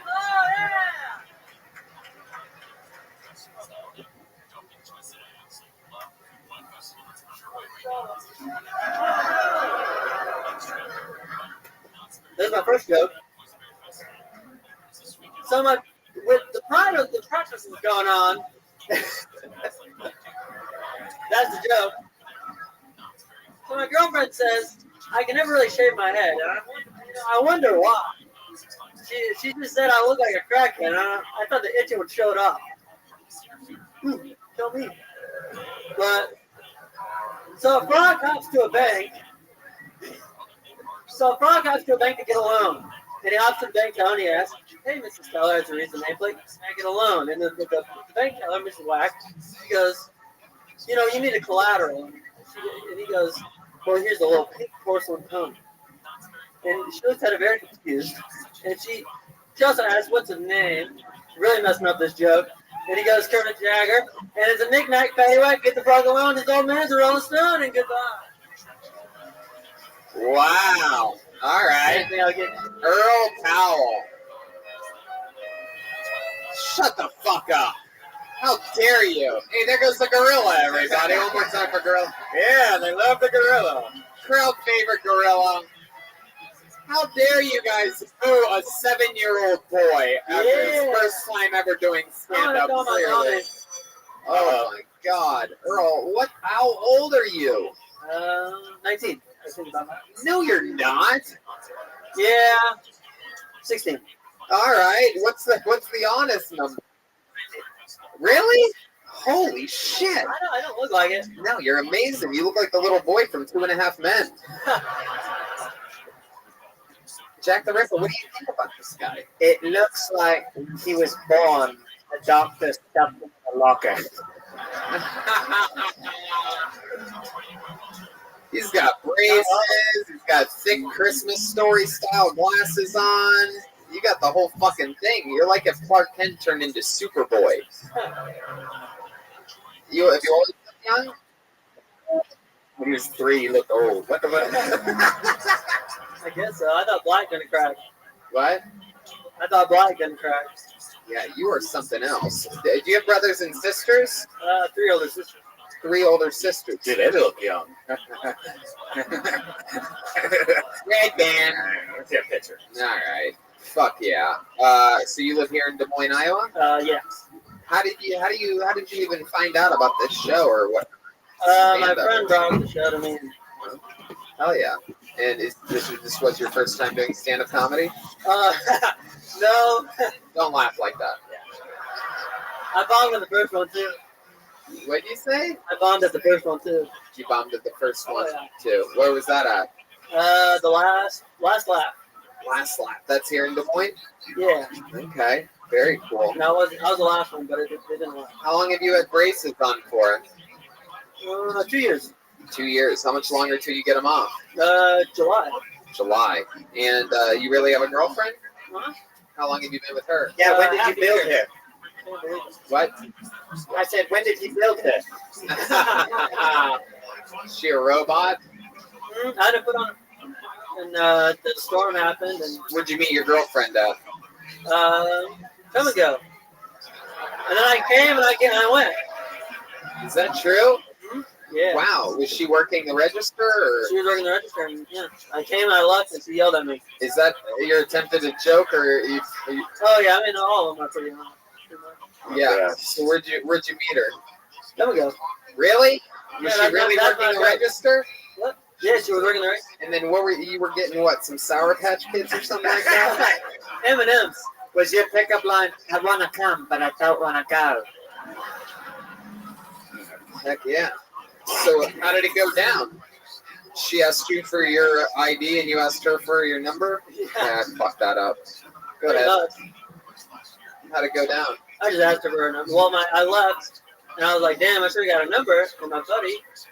Miguel, he was like, go get a number, and I left, and I went and got a number. Can you, while looking at the audience, can you give an example of what it's like you asking for the girl's number? Can you just look at them like you looked at her and asked for her number?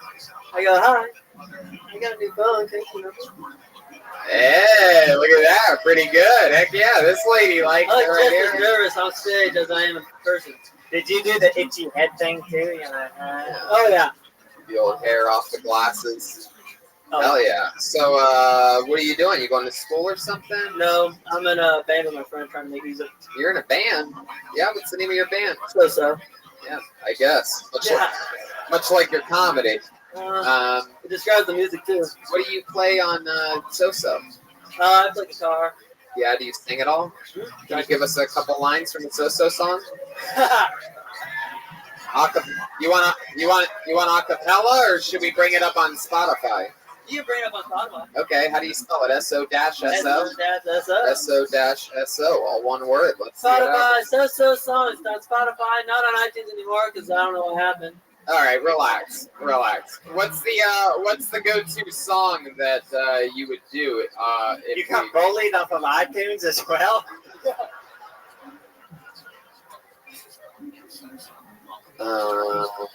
What's the song that you would do if we were going to do a?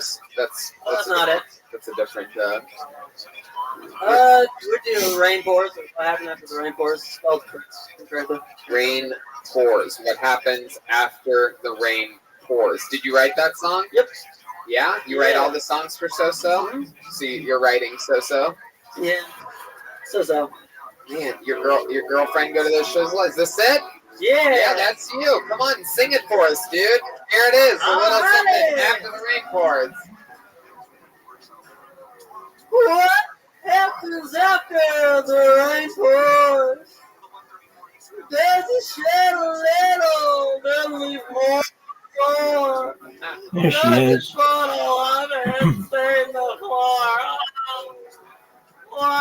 How you doing, kiddo?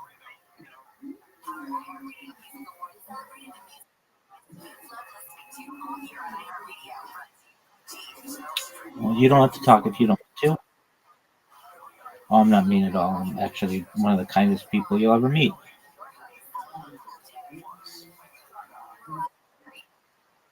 Oh, you're fine. Don't worry. We're friends. We'll play any game that you want. Right now, I'm in the middle of some fantasy baseball drafts. So, okay, that's fine. We'll watch stand-up comedy.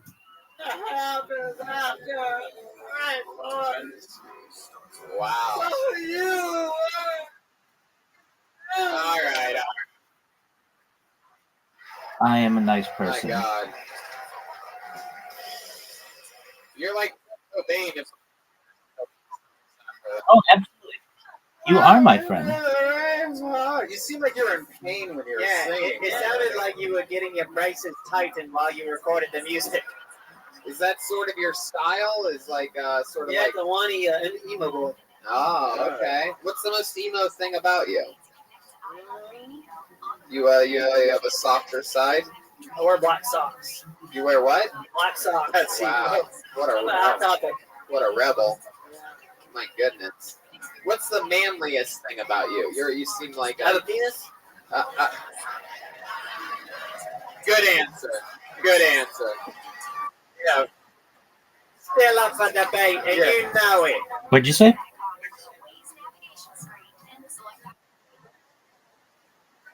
Okay, cool. Just one moment. I'll send you an invite. And you call it a penis and not a cock or something like manly. Okay, penis. Oh, wiener. Heck yeah. You don't have a wee wee and two tiddlywinks, huh? I love it. You definitely don't look like an Earl. Has anybody told you that before? No, everyone actually said, you look like an Earl. Really? Because the name is so ugly. I don't really see it. You look more like a fucking like a Teddy. Or fucking. Or Zach. Wow, you do look like a Zach.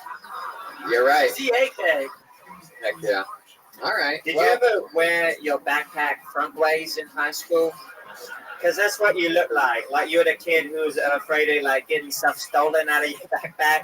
So you put it on the front side and you're like, these zippers are only for me and me only. You ever do that? Have you? Have you ever done that? Have you ever worn your backpack? Oh, no. Oh, wow. I know homework is... Damn, look at you. All right, Earl. Well, I mean, you're fucking 19 years old. You're knocking it out. You're singing in a horrible band. So. Yeah, you're doing things that most people go their whole lives wishing that they would have started at your age, and you already have a good head start. So I'm excited to see you again, chat with you in the future. There goes Earl Powell, everybody. On to the next one.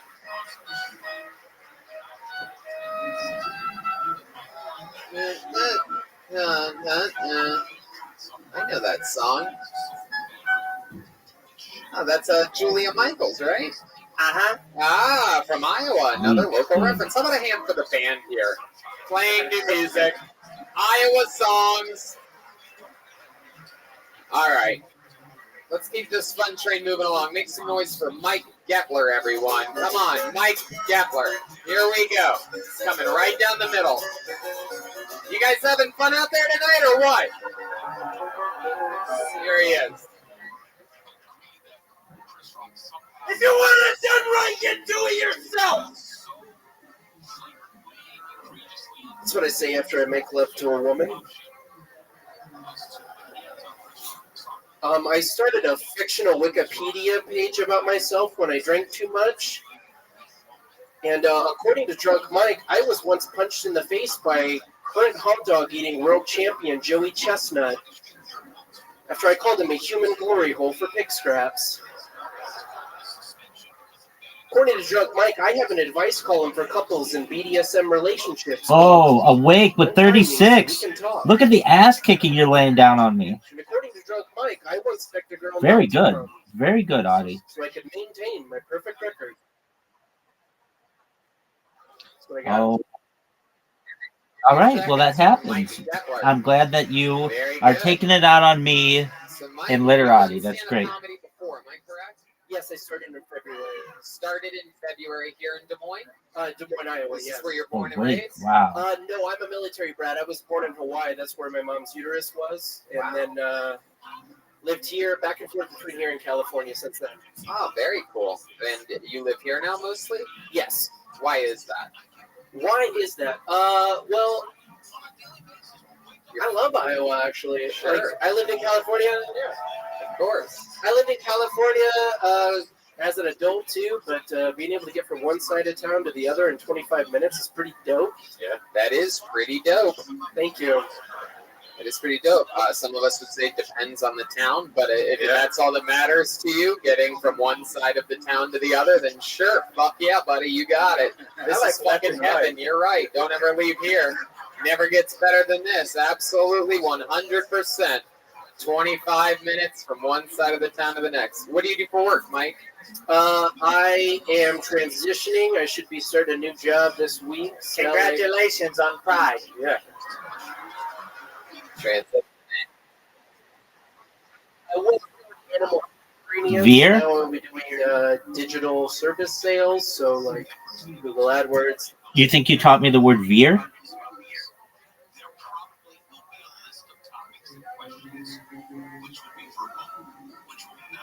Sure, you taught me the word veer. I did not know what veer meant before you. I did not know that it meant, to like steer your car in one direction or another, veering. Teach me some new words. Find, that's a good one.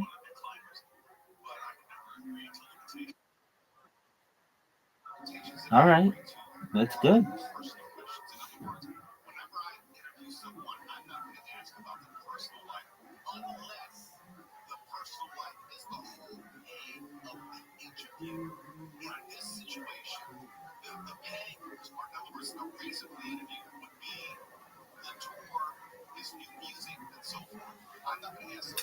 I need to come back. I'm losing pretty badly. I don't think I've ever been down as much as you had me down at the beginning of this game. So don't call it a comeback.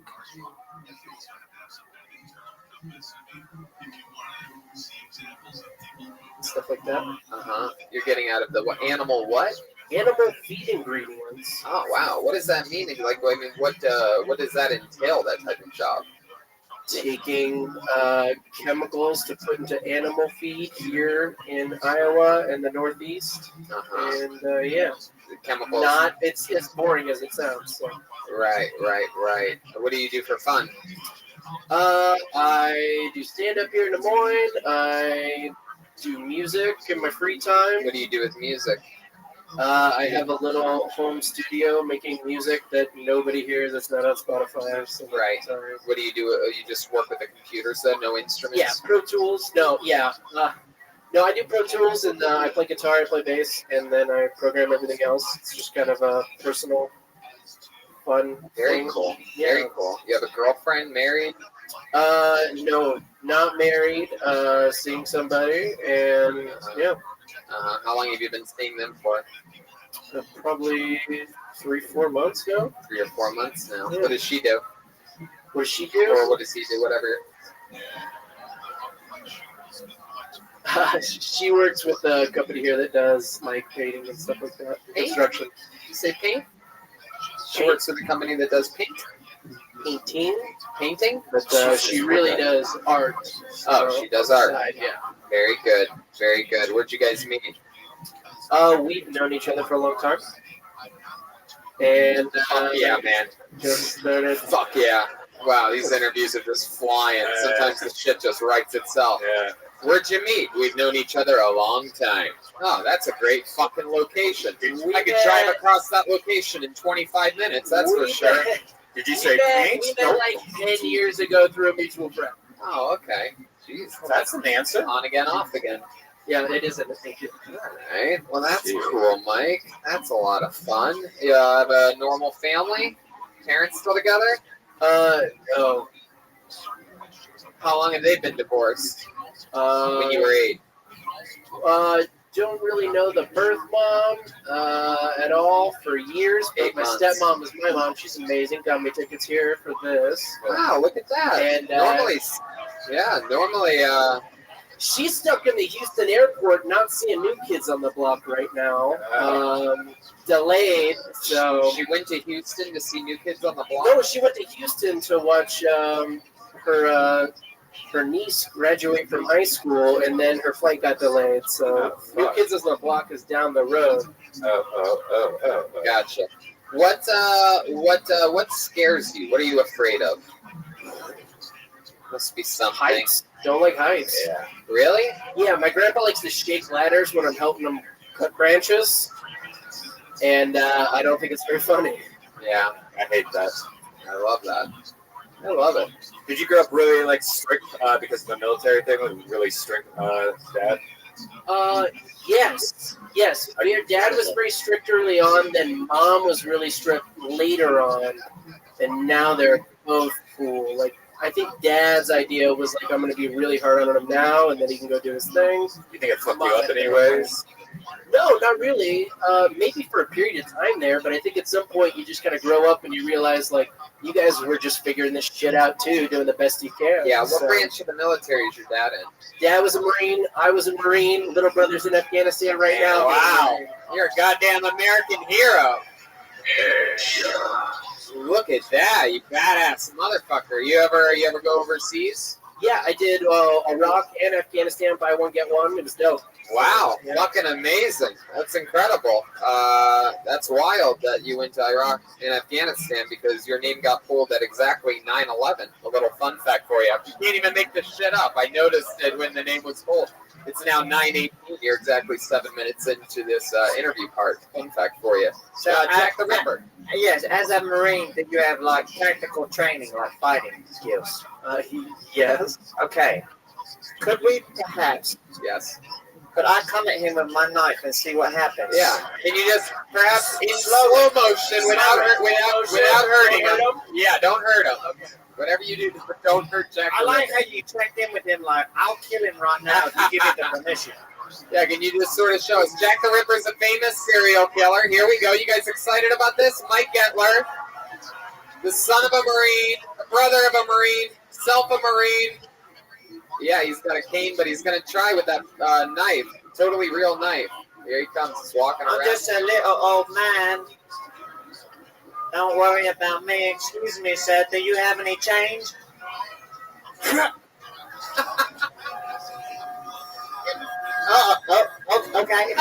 All right. And where do we go from here? Accept it. Wow, that was awesome. For those of you listening to the show, Jack the Ripper tried to ask for change. The guy with his hands out said no. Jack the Ripper took a shot at him with his cane in the leg. Mike no-sold it, as we call it in pro wrestling, when you don't react to something. And then we went from slow motion to extremely slow motion on that stab. I thought he was going to kiss my neck from behind. He was so gentle. He was really You call that? You should have broken my arm, you pussy Marine. What are you doing here? Let's go again. I love it. I'll cut you with this plastic knife right here. Mike, you had some. I loved Comeback your, time. I loved your style, man. Little hints of silly, aggressive. You had energy. You had well written. Why do you keep passing? Hell yeah! One more time for Mike Gettler, everyone. Yes. Don't do that. Hell yeah. We're having fun. Ooh, shit, listen to the ladies squeal as Mike Gettler, Marine. Ladies are impressed how he manhandled Jack the Ripper. Okay, pull another name out. Here we fucking go. Mitch Mavis, everyone. Mitch Mavis. Mitch Mavis, here he is. Come on, one more time for Mitch. What's up, guys? Let's start off here. Fuck Nebraska.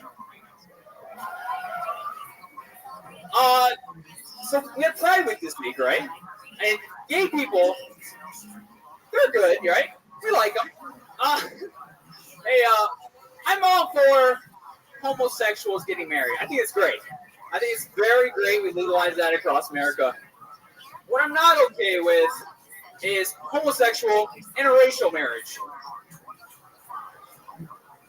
I just feel like they're going one step over the top. A little bit too far down the road. I don't know if there's any turning back, though. I don't know. We'll see. A little bit about me. I spent some time in the military as well. I was in the Army for 4 years. A lot of masturbation, a lot of booze. Finish it? You want to finish that one? That's all I got. Thanks, Tony. Okay, there we go. Mitch Mavis. Mitch Mavis, everyone. The booing you. That was a risky joke you did there with interracial gay marriage. That's an interesting one. I think we were all looking for the punchline there. Jack the Ripper. Yeah, I hate to tell you that. That wasn't a joke. That's just how he feels. Yeah. I think so. That was some real honest things. That's so what it felt. What is it that angers you the most about interracial? We're talking about dudes only, right? You wouldn't be mad if a white chick married a black woman, right? I guess I'd be okay with it. Right, but dudes, there's something about two different races of dudes getting married that bothers you a little bit. Can you explain maybe just a touch what it is? And why do you keep passing? Is it bottom in a black? Yeah, he calls that coloring outside the lines.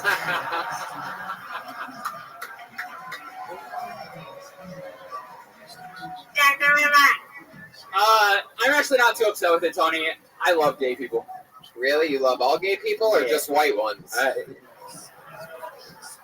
love them all, Tony. I don't think anyone believes you at all, right? No. Whenever you go, we all love gay people, right? Your eyes started ticking, you started sweating. Do you have any black What's this past garbage? I live in Iowa, so no, not really. But not one? How many contacts do you think you have in your phone? Total. Non-black people. I'm just talking overall. One guy from high school, and that's probably about it. When's the last time? He was just on your football team. That don't count. When's the last time you talked to him? About 12 years. 12 years ago you talked to him. His number is still in your phone. Maybe. Yeah. Maybe. Wow. Have you ever had any bad interactions with black people before? No, Tony. No. It's very compelling. It's okay. You can answer honestly. What is it about black gay men that you think you don't like the most? I thought it was a funny joke. Wait, what would you say? What'd you say? I thought it was a funny joke, Tony. It's okay. Just relax. Just answer the question, Mitch. Everything's okay. There's no wrong answers here on Kill Tony. Just tell us what you don't like about black gay guys. For the audio listeners of the podcast, he's wearing all white, by the way. Yeah.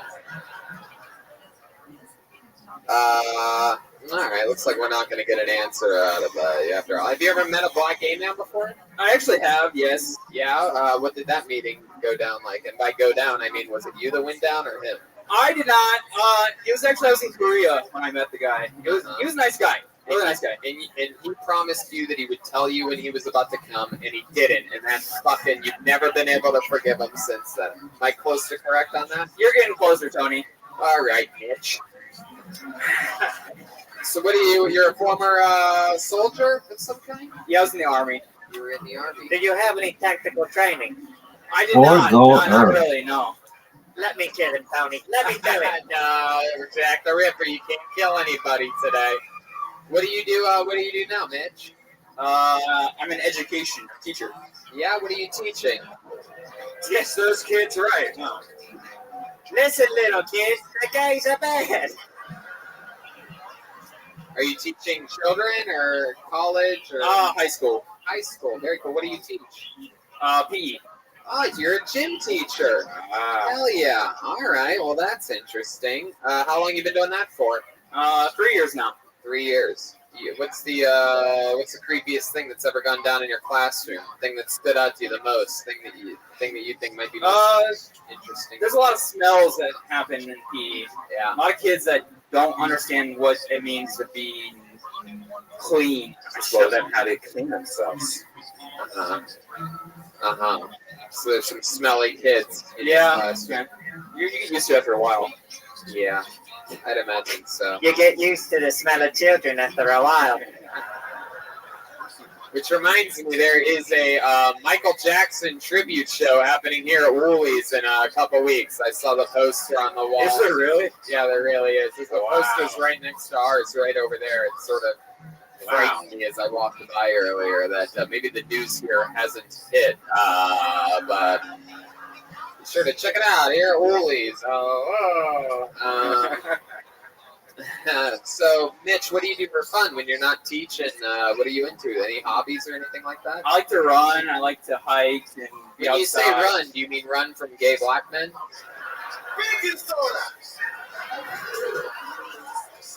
Not exactly. I like trail running and I like to try to go long distances and things like that. That's awesome. Are you a big fan of comedy? Is this something you've always wanted to do?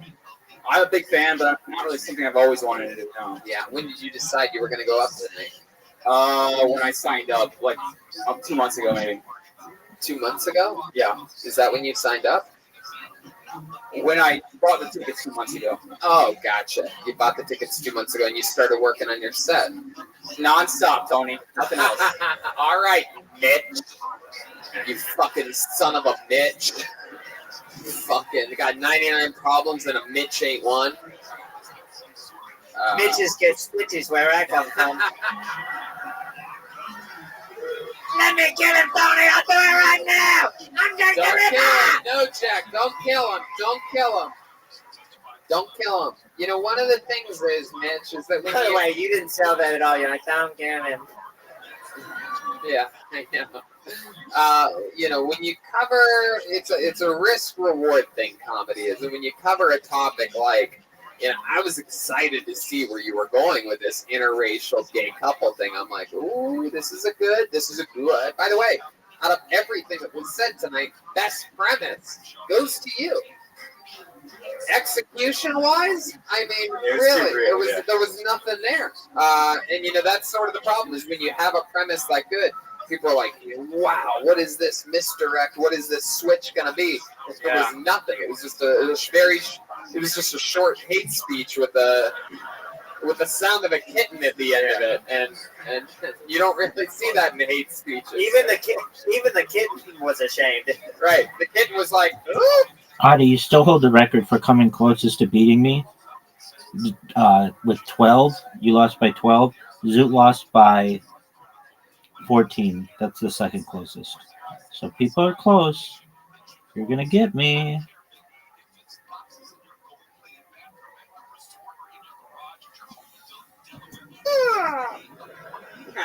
Yeah. So you know, I like your courage on taking on sort of a topic. Like, there's definitely a punchline there. If I had fucking a joint in 7 minutes, I'd be able to turn that into probably a really great joke. Like, I don't mind gay marriage, but I have a problem with interracial marriage because and like I would have it, but I don't have it now. But I'm saying I would have it. And my point is you know, if you go for an edgy joke like that, you got to finish it. You know what I mean? And your delivery was so serious that we actually believed that you, right. You know, like It wasn't like that. That's the curse I have. It's like I'm too serious. It seems like. Yeah, so you have to be silly what you talk about then. Yeah. Not double serious or whatever. Jack the Ripper. Yeah, it's like watching Impractical Jokers without the payoff. But Mitch, again, props to you for signing up. Props to you for having the balls to fucking do it. And congratulations on your first time ever doing stand-up comedy. How about that? One more time for Mitch Mavis, everyone. Yeah, let's do that. I got something for him. See that one? So last night we met a gentleman. We needed a volunteer for something, and to bench press Donald Trump. Don't ask, whole different episode. And this guy stood up right away and benched the shit out of Donald Trump, and he did. He was so entertaining that we gave him a minute right there on the spot. He absolutely destroyed with his minute. He said that he was coming here tonight, that he was going to follow us the next night. So we told him that we would just throw him up when he got here. So doing a little guest spot for you. Put your hands together for a guy that we discovered yesterday for the first time ever. He got pulled out of the bucket earlier, and I put him to the side. Make some noise for a very funny man, Aloe Mean, everyone. Aloe Mean. Here he comes. Hey. Yeah. Yeah. Come on, people. Good and loud for Aloe Mean. First off, I'm glad y'all got rid of that monkey. I had the ACLU on speed dial. You motherfuckers. Second off, dude was racist and homophobic. He looked like Andrew Zimmerman with full-blown AIDS and shit. I tried just to tell my whole minute, but my name is Aloe, like the plant. I always tell people that when I first meet them. It's not a common name. Matter of fact, growing up, I thought I was the only Aloe there was. Then about 10 years ago, this singer got famous, singing a song begging for money. I need $1, dollar is what I need. Hey, Aloe Black, you heard of him? Do your job, Aloe Black. Stop telling people's name. No, I like Aloe Black. He's a good singer and everything. But I wanted to find out why he chose Aloe as his stage name, so I Googled him, and I couldn't find out. But I did find out why he couldn't use his real name. Aloe Black's real name is Egbert Nathaniel Dawkins III. Yeah, I have more. That's perfect, though. Perfect. Wow. Aloe Mean. That is so funny. Another very fun set.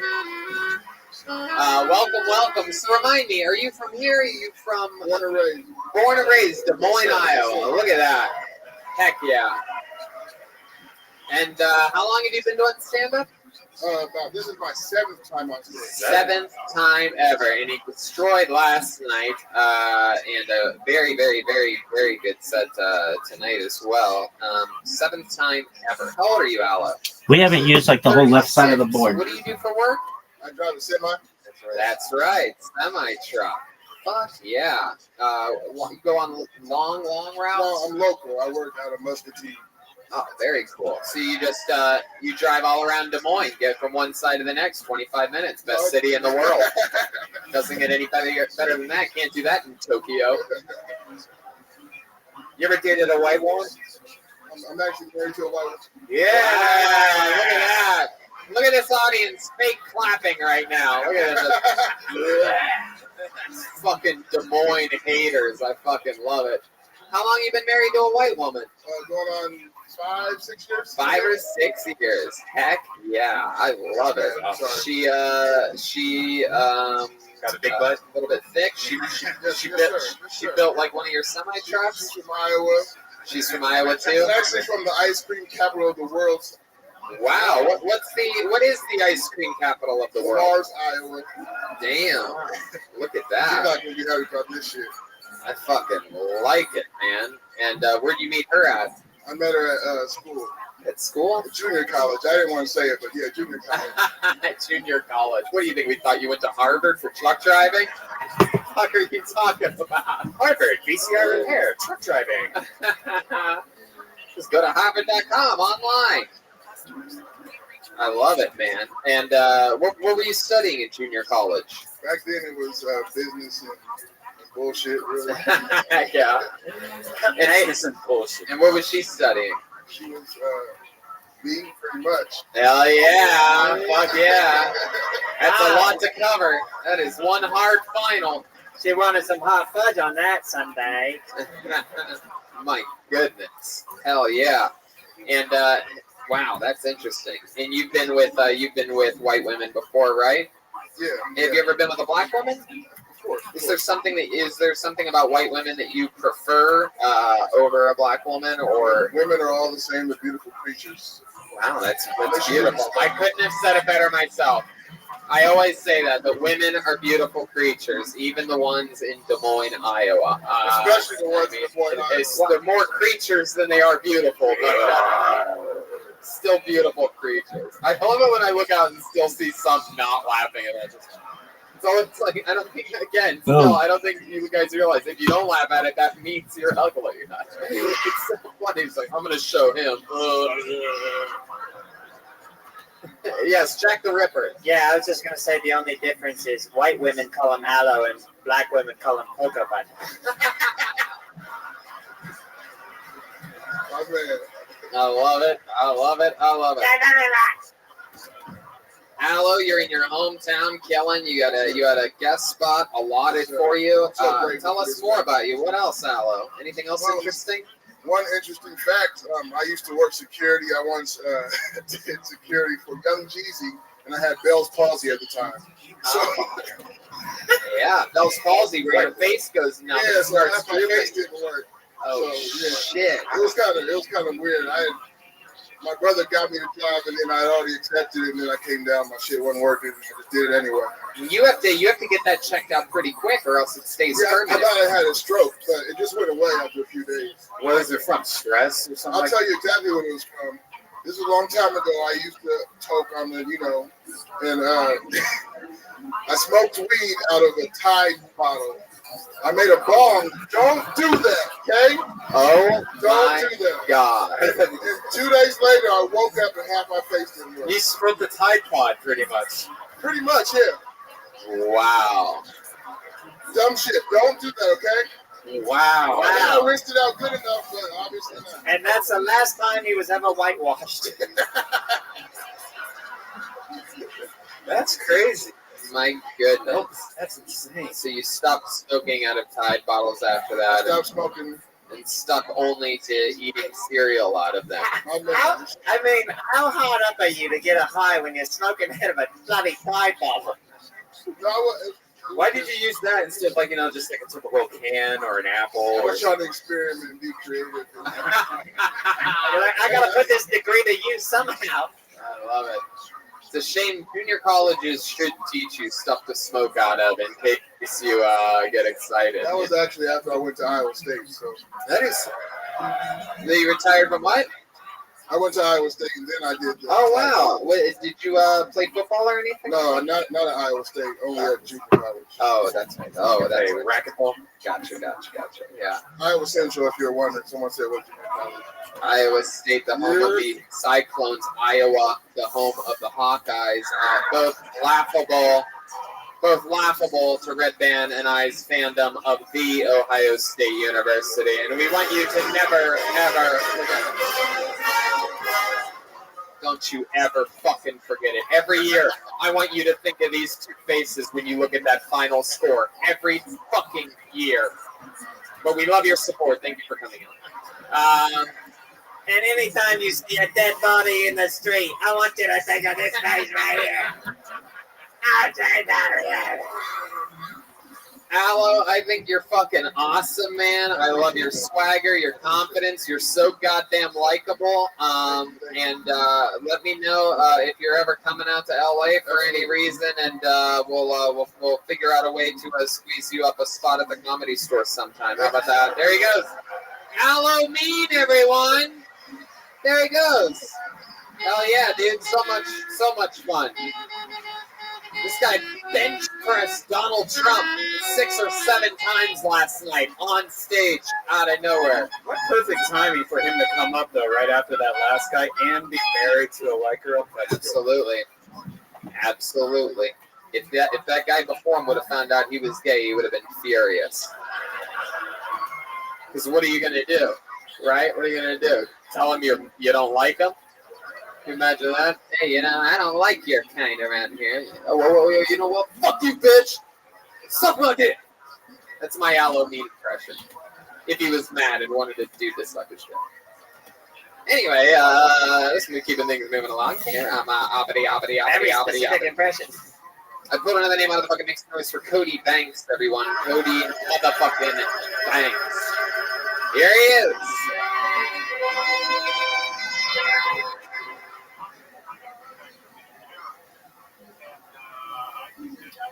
I don't want to be human trafficked, but I do want to travel the world. And I'm on a budget. So everyone knows that girls mature faster than boys do. I'm a 26-year-old father, so I'm basically a teen mom. Any teen moms out there? All right. I love being a dad. I like buying my kid new toys. We like buying them educational toys. You know, we bought him letter blocks to teach him his letters, number blocks to teach him his numbers, and a Finding Nemo jumper where he spins Nemo around in a circle to teach him to bully the disabled. Fuck yeah, Cody Banks coming in. Very good. Great pacing, great jokes. You've done this before. Yeah. How long you been doing stand-up? Like 3 years or so. Awesome. I love it. Des Moines? Started here, and I live in Cedar Rapids now. Where's Cedar Rapids at? How far is that from here? It's like 2 hours east. Is there a comedy club up there? Yes, Penguins Comedy Club. And you're... I met Aloe there on Wednesday. Actually. Oh, very cool. Wow. And that is so cool. And they you work regularly at that club? Weekly? Yeah. Or you're the house MC? Or how does it work? I'm not the house MC. I'm open for a few people there, but a lot of good comics there. So. Very cool. Very cool. What's Seaside known for? Probably the smells. There we go. Wow. It's like, all right. like a Don't let me win, though. Right. We're going again. Don't let me win. Play your hardest. And then the joke that everybody says is more like. Very good. What made you Okay, well then we can take a break. I lived here for like 2.5 years. Started comedy here. I'll be right back. I'm making spaghetti. Had a kid and decided to be back around my parents. How old's your kid? He's 15 months old. Thank goodness you said I know. months. Whoa, that's incredible. Big 11-year-old. And you still with the baby mama? Yeah, we're married. Oh, very cool. How long have you guys been married for? Almost 7 years. Wow, Right. 7 years. That's incredible. What does she do? She's a barista. She's very good at it. Very good. What do you do? I sell cars. Really? Used cars? Used cars or new cars? Used and new. Really? What does your lot specialize in any one targeted type of automobile or anything? So we're Ford and Hyundai, and then just whatever used cars. Okay, let's pick Hyundai. Let's say I was coming in to look for a new Hyundai, and I'm just a customer, and you're standing around not doing much of anything. So here I am. I just walked into your store. Here I am. Hello. Awesome. Hey, what's your name? Hi, I'm Tony. Tony, nice to meet you. Nice to meet you. How's it going? Not much. I mean, it's pretty good. Jeez. What do you work here? Yeah. Oh, you do? Can I play your wife for a moment? Yeah, this is my wife, Jack the Ripper. Okay. I'm Jack the Ripper. I don't trust this guy. He's not confident at all. Yeah. Sweetheart, I know. I didn't even think you worked here for. Oh, yeah. Talking to us. They tell you not to talk about, like, it's bad sales practice to be like, hey, what are you here for? Or like, can I help you or something like that. It's like, hey, so you're from here or something like that. Why are you telling this? I'm here to buy a car right now. Yeah, right. Why are you telling me about sales practices? And I'm here to buy a covered wagon with horses. Sell me a horse-drawn carriage. I guess, do you have any cars for sale? Yeah, do you have any wagons and how many spokes on the wheels? Stick with me over here. What are you looking for? Like, I saw you came in with the Honda Civic. Are you looking to get a? My only options, I guess, are a Ford or a Hyundai, and I'd like something that lasts more than 2.5 years. So I guess I'll go with the Hyundai. Yeah, like a horse. Yeah.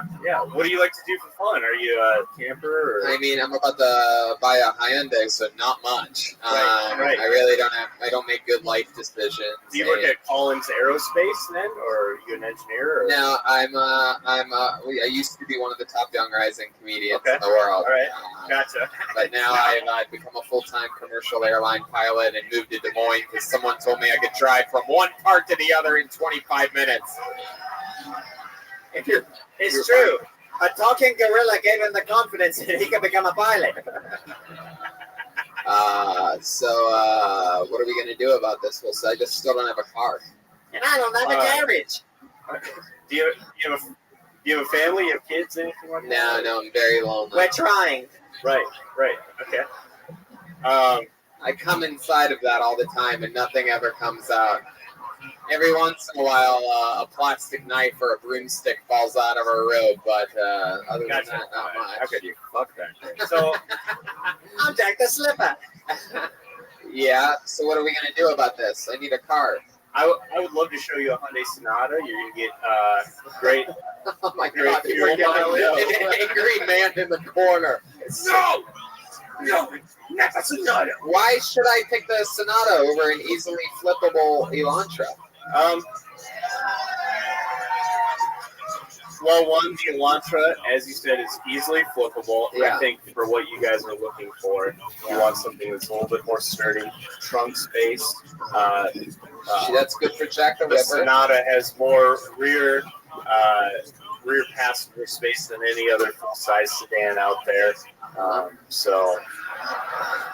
Wow, someone in the back got a big laugh. My goodness. All right. Well, how much is it going to cost me for one of these Sonatas? What do you think here? What features are important to you when you guys are talking about what you're looking for in a vehicle? I mean, what kind of stands out to you as your must-haves? What's the driving? What kind of vehicle can you get from one side of town to the other in 25 minutes? Perfect. I want one of those. Is the Sonata good for that? I mean, really, what we're looking for is something to maybe, maybe one day be able to, start a family and. What's going on here? What are we doing here? Wow. Improv guru Brian Redband joining in the mix, finding a low point. I'm starting to think that I'm trying to get him to sell me the Sonata. I'm waiting for the hard sell. I'm starting to think that Tony is actually interested in buying a Hyundai. There you go. right That's called acting, you fucks. You should take a fucking note of it. So Cody, sell me the Sonata. Best warranties in the class. You got Okay, how much is the final price? You want an out the door number? Yeah, I want an out the door number. What month will you register this in? Next month. Next month. He just had a birthday, so he's turning in the Corvette and getting a Hyundai. Let me go ask my manager. Oh, Jesus Christ! Oh, wait, come on! Wait! Can I play the manager? Yeah, you play the manager. Go ask the manager. Okay, so this guy's looking at a Hyundai Sonata. We're showing him one. He's showing him one. Okay. He's gonna register it. Does he have kids or anything like that? Not yet, but he's trying really hard. Okay, perfect. All right. Now, what does this bloke do for a living? Is he like a pilot or something like that? Yeah, I think he said he's a pilot. He's not a pilot. Very cool. He really wants to be, right? Okay, Right. Sure. Okay, He's right. one of the top young rising pilots or something. One of the top young pilots. Does he think that cows are bison? Perfect. Yeah. Okay, perfect. All right. Okay, can you guys hurry it up over there? I hear you talking. What's the final price? Is somebody looking for a car? This is Jack. I just wanted to have him come out and say hi to you. And wow, this is your manager? Come on, I need to. Jack, this is Tony. He's looking at the Hyundai Sonata SE. Yeah. Your manager looks a lot like the Penguin from the original Batman. It's Danny DeVito? Sorry, I'm just a disabled old bloke with a cane. I need to sell this car. You do? I need to. Because if I don't, I can't provide for my wife and my kids at home. So what's it going to be? I think you should buy the Hyundai Elantra. Oh. Okay. How much? You know what? I like you. 40 grand. 40 grand for a Hyundai Elantra? Yeah. An SE. I gotta get my commission. This is the biggest bunch of bullshit I've ever heard in my life. I could buy 2 Sonatas for that. Oh, okay. Well, then there you go. Jack the Ripper. Selling 2 Sonatas. All right, well, you know what? I will take it. I'm going to buy a Sonata from you. I'm not kidding. You heard it here. No, I'm kidding. I definitely won't. But I'll tell you this, Cody. 15 months old. Are you enjoying being a father? Yeah. Is it true what everybody says is that, you know, it was sort of like something you're like, oh, fuck, and then you saw the baby and you're like, I get it. This is cool. Like that? Yeah. Wow. Yeah, It is really, wild. I don't know. It's like corny and all that, but no, I get it. You got your baby jokes lined up, your kid jokes. Seems like every time somebody has a kid, they always have the baby material for like the next. Pretty much just that stuff I did tonight. That's it so far. Well, there you go. You have a lot of time to think about it because you have another 17 years of being miserable. Right. So there you go. Congratulations. Very fun. Comedian, one of the funniest ones here tonight, Cody Banks. We've been moving along here.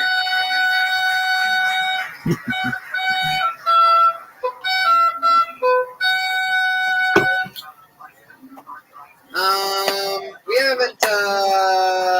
Should we go to the bucket one more time? What do you think?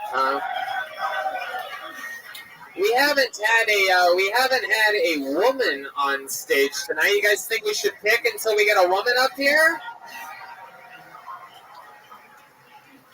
All right, I think we actually did it on the first poll. I do believe. Put your hands together for Paige Dykhouse. Paige Dykhouse.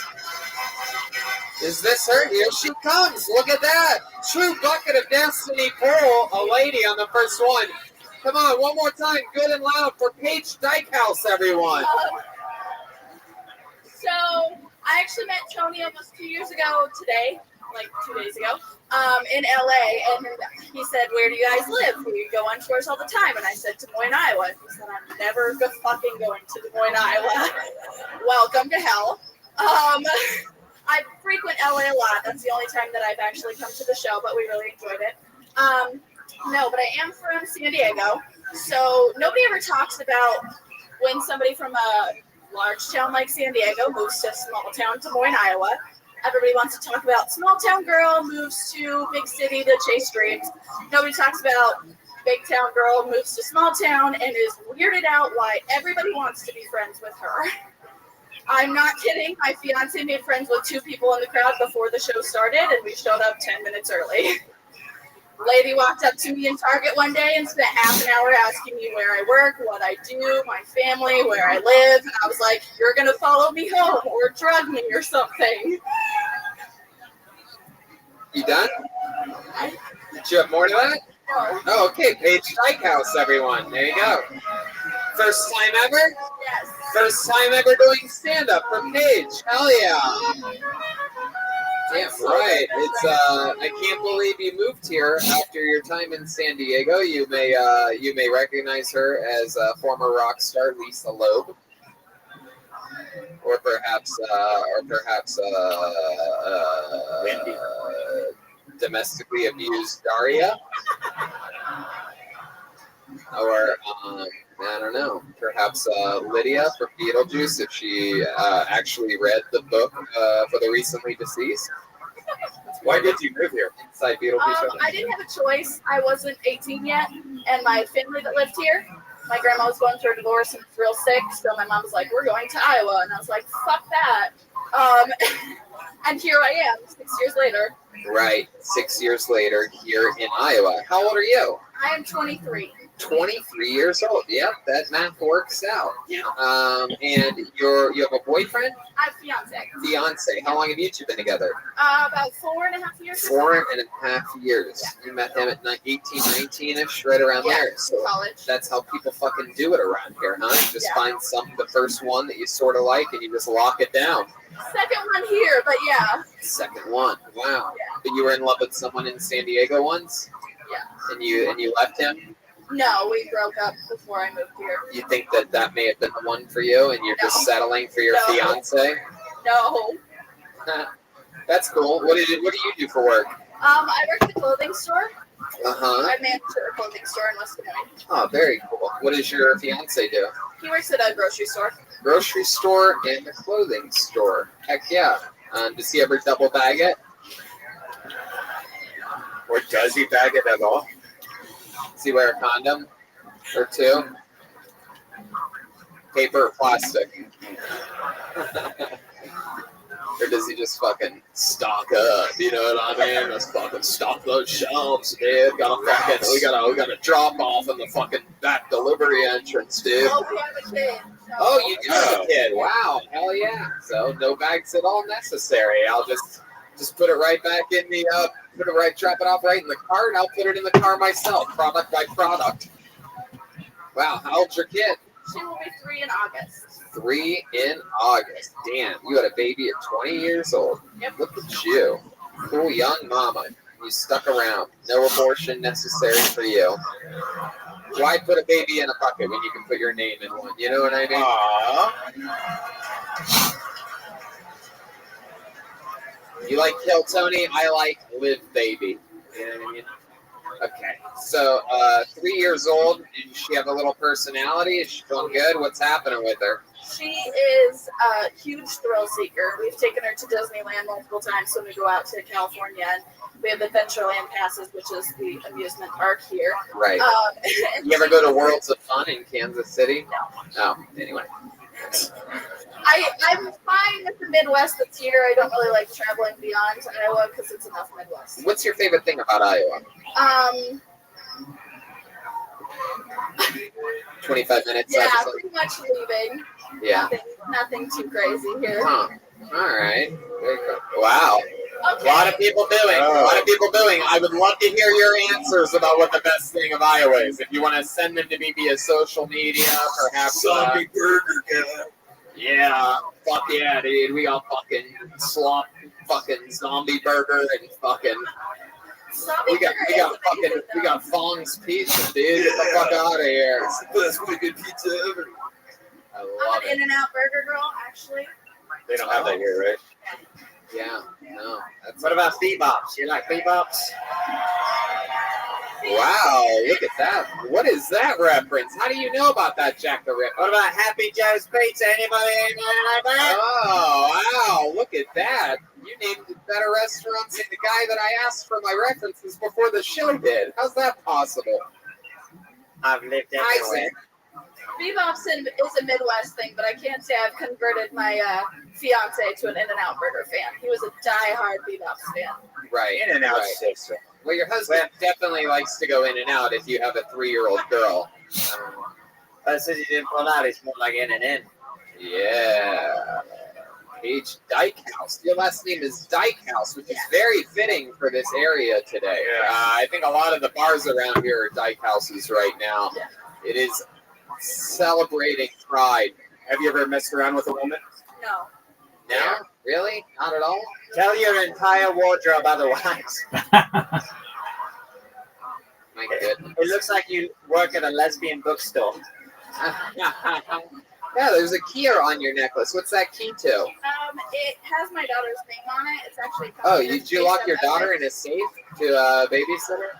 Yeah, we couldn't get a babysitter for tonight, so we just locked her locked. But what is it really for? Her name's on it, and There's a company that's based out of LA called the Giving Keys, and they employ people transitioning out of homelessness, and their whole concept is paying it forward, so you can get words like love and fearless and strength, and you wear the word until you find somebody who needs it more than you. I love that. It's weird that homeless people transitioning are the ones giving away the keys. They should be getting keys for their new life, new place, but I guess so. Hey, whatever. I wonder where they're getting these fucking keys from. Thieves, you know what I'm talking about? These fucking street thieves out there. God, there's just one angry gym teacher looking at me from the second row right now. Just like, this is not how I thought this was going to go tonight. Fuck. I shouldn't have written a fucking interracial gay joke. My God. God damn it. You know what? Take a lap right now. Yeah. You know what? Take a lap on Gorilla's rollerblades. It'll make you feel better. Hey, wow, this guy's so high right now, he forgot that Gorilla happened earlier. That's incredible. Oh, yeah. He thinks that's from a different episode. That's mind-boggling. Well, Paige, I mean, a lot of fun. Do you have any hobbies? Anything fun that we should know about you? I mean, I relate to a lot of the people on the stage. I'm a Marine brat. Yeah. Did you ever serve your country? No, just my dad. Oh, no. You served your dad. Very good. I'm glad to hear that. Your dad. Yeah. Very cool. How about what else? What for fun? Nothing really. I just worked and hung out with my daughter. Yeah. She's at an age that she wants to like do everything with me. So Was there something that perhaps you were going to do or wanted to do, maybe a dream that you had before you got pregnant that you can't do because now you have a 3-year-old girl? Is there something where you're sort of like, maybe one day I'll get to, become a commercial airline pilot or something like that, but you weren't able to do it? not really, no. I don't know what I want to do with my life still. So I did continue school after I had her, but I don't know what I want to do, so I stopped going to school. You're so young, even though you have a kid and everything. Like, you won't even know for like 5 more years. It's pretty ridiculous. Is there like, did you want to start this young with your life? I mean, no. It wasn't a planned thing. It was not a planned Your thing. daughter, is going to be able in just a few short years be able to look at this on the internet and find this set. It's going to pop up when she Googles her own mother's name for the first time ever, and she's going to hear you say that she was an unplanned baby. Oh, it's not even a secret. I didn't find out I was pregnant till 6.5 months along. Wow. Did Look it at fall? you. And the response. Hashtag toilet baby. Yeah, toilet. It's incredible. It's wild. 6.5 months. When the thing starts waving at you from, that's when you know you might be pregnant. This is like a blue hair sticking out. All right. Well, She's working at the clothing store, and a little hand pops out and starts folding the clothes. I love it. I Well, think I'm pregnant. well, Paige, truly, if she ever Googles this, she's going to think her mom's awesome because you had the fucking courage to sign up and fucking do it. You did it here tonight. How about one more time? Good and loud for Paige Steakhouse, everyone. We did it. That's an episode of Kill Tony. Did you guys have fun or what? How about one more time for currently on the top of the comedy iTunes charts while being here in Des Moines, Iowa, the great Jeremiah Watkins! He's back the Ripper! How's lights? I love it. He killed it tonight. So much fun. We did it again, and the fun train just keeps moving along. You can go buy the new Reagan Watkins album at ReaganWatkins.com. You can listen to his new podcast, Jeremiah Wonders. This week's guest is Pete Holmes. Follow him on YouTube at Jeremiah Watkins. Follow him on social media at Jeremiah Stand Up. Anything else, Jeremiah? Reagan and Watkins will be making their way to San Diego and Phoenix coming up here soon, headlining some shows as well as around Los Angeles. There you go. We're announcing I think 1 or 2 new dates tomorrow. Some exciting stuff, and keeps going on. Remember, New York and Milwaukee, you got to get on it. There's still a couple tickets left for this tour. Milwaukee's going to be a punchline. And just a reminder, after the show, Death Squad pins, the new Reagan and Watkins album is available for you. And Ryan J. emailed prints that we're going to sign and take pictures with you if you'd like, but just form a straight line. You see where that glowing white guy is back there waving?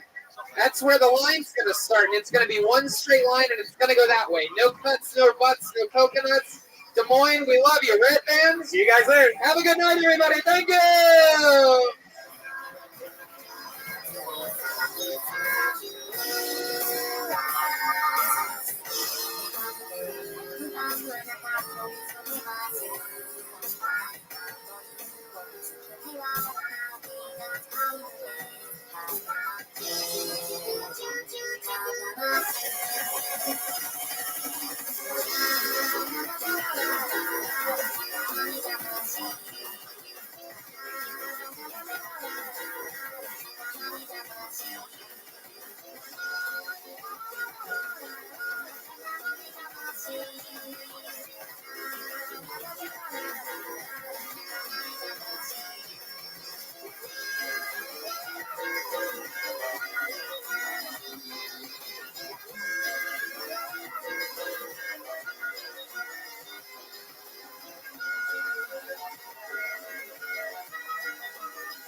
Hey,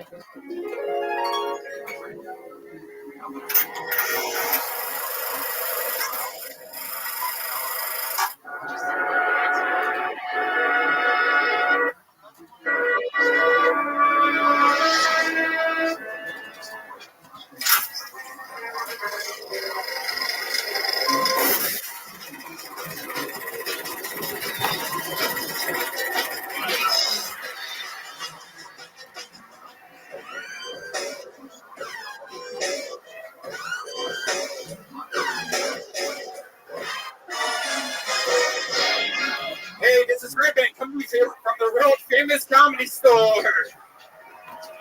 For a brand new episode of Kill Tony, give it up for Tony Hinchcliffe. Hi, everybody. Come on, make some noise. You're the #1 live podcast in the world. Make it. Yes. Brian Redband's here, ladies and gentlemen. What's up, guys? Almost forgot where it was. We are in Los Angeles tonight. We are back home. We just flew in from beautiful Des Moines, Iowa today, and we take off early tomorrow morning to Appleton, Wisconsin. The fun train just keeps moving along. We go to Appleton, still I think maybe a couple tickets available for that.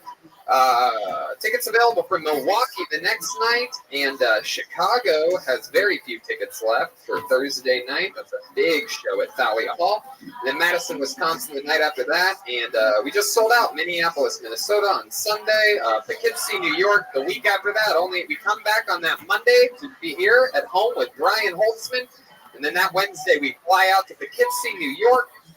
Next night, we just added a second show to the sold-out Kill Tony at the Gramercy Theater. So 2 shows in one night, New York.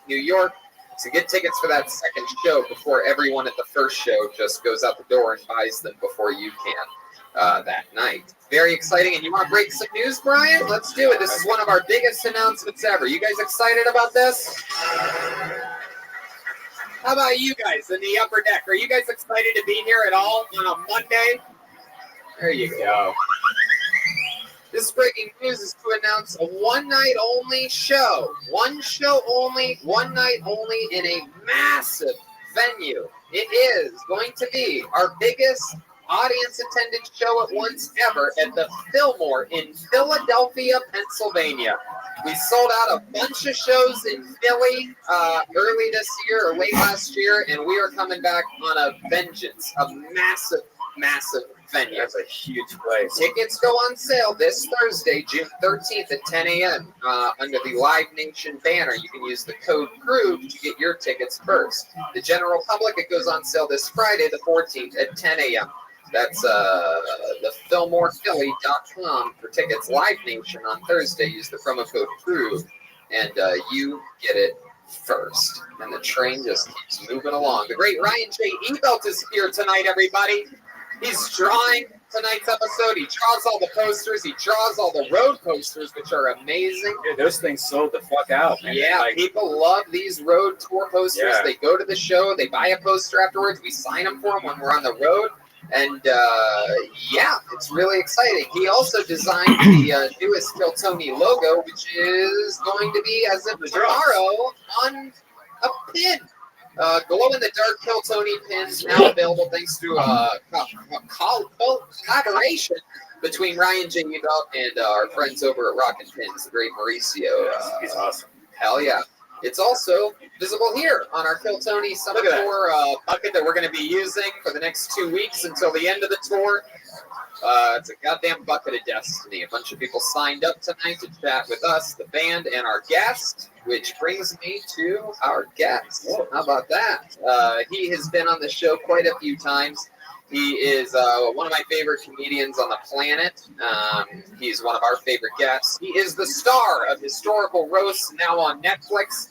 He is going to be at Roast Battle at Clusterfest. He's the host of Roast Battle, of course, on Comedy Central. He's also going to be at the Comedy Central roast of Alec Baldwin, which was just announced. He is the Roast Master General. Bumping Mics with Dave Attell, also on Netflix, and they're going to be at Harrah's this Friday. SoCal on Saturday. Tickets available at roastmastergeneral.com. Make some noise for him, the one, the only Roastmaster General, Jeffrey Ross, everybody.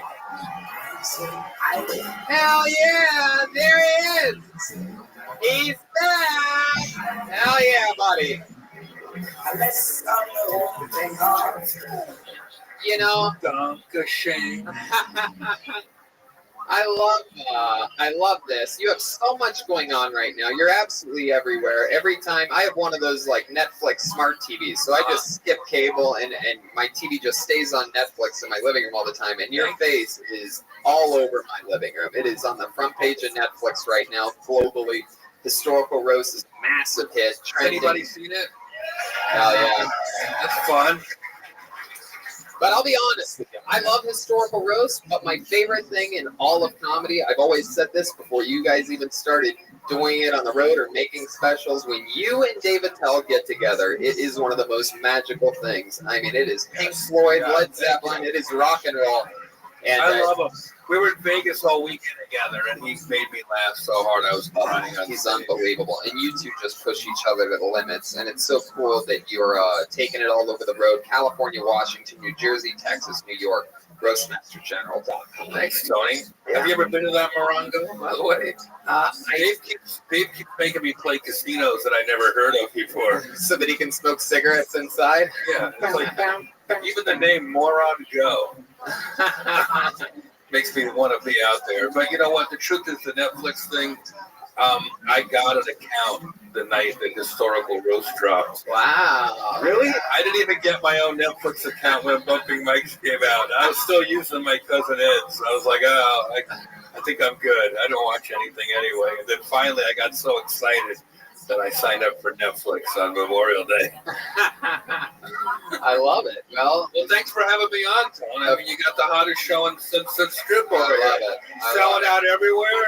We go back to back, the two hottest shows. You're the new Steel Panther. Yeah, no, it's true. I that hit me the other day. Someone told me that. They go, you know, we used to have this much fun on Mondays with Steel Panther. Now we always come here. Yep. And it was like such an honor. You were the first person to take me to Steel Panther. That was a fun show. I still love them. They're playing all the time. I love it. Where are they at now? Vegas or something? They tour. Yeah. Vegas as well. Speaking of bands, Jeff, we have one on this show. Believe it or not. Where you guys fans of the Kill Tony band? Anybody here? They're another one of my favorite things in all of comedy. Every single episode, they commit to being and staying in different characters. Sometimes it's the return of some of their famous characters. Sometimes it's the debut of a brand new character that we've never seen before. So let's see what happens tonight. It's the best damn band in the land, the Kill Tony band. Jeremiah Watkins, Schobert, Joel Jimenez, and Chroma Chris. Here we go.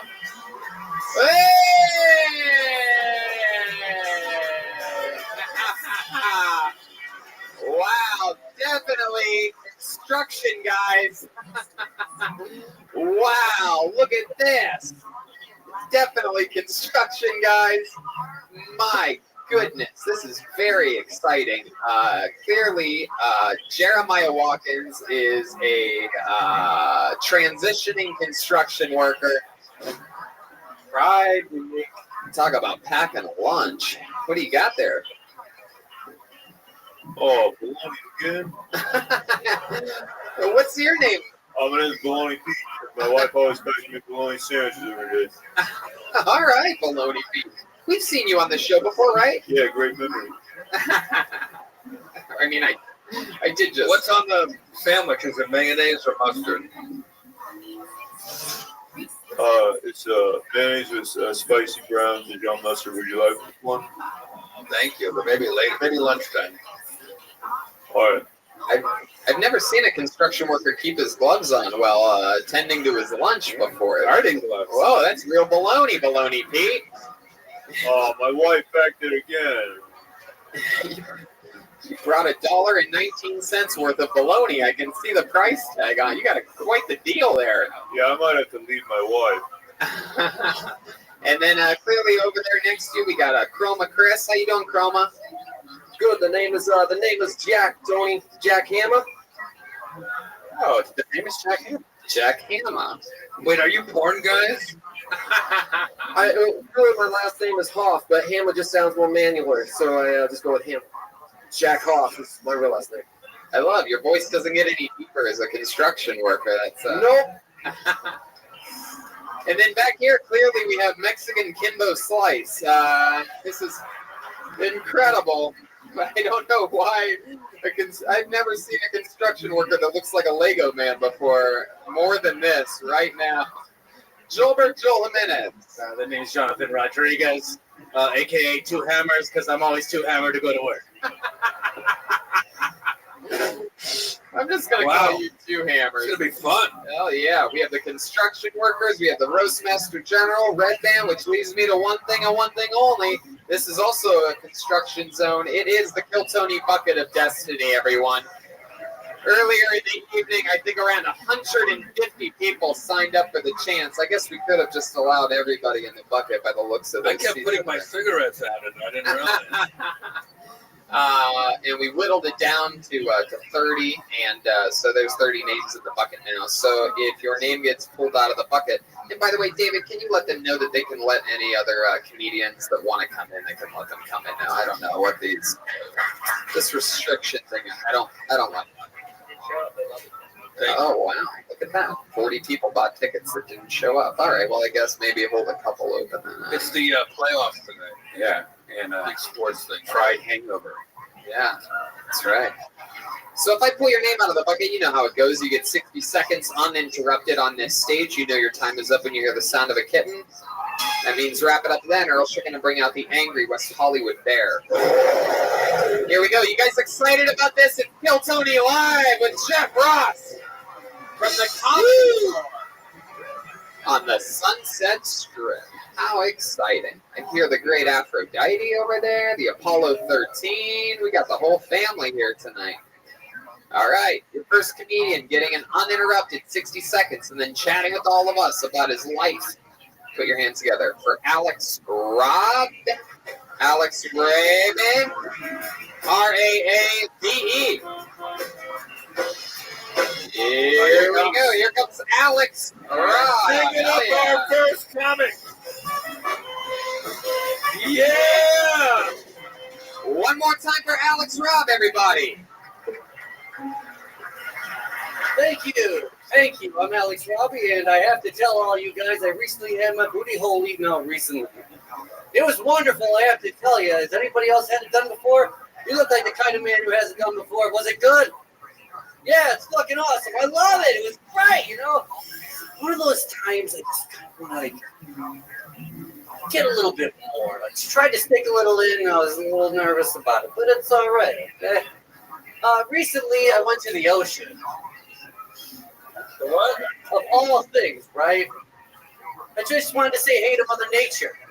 She didn't say nothing back. What a bitch. Just waved. Ugh. Terrible.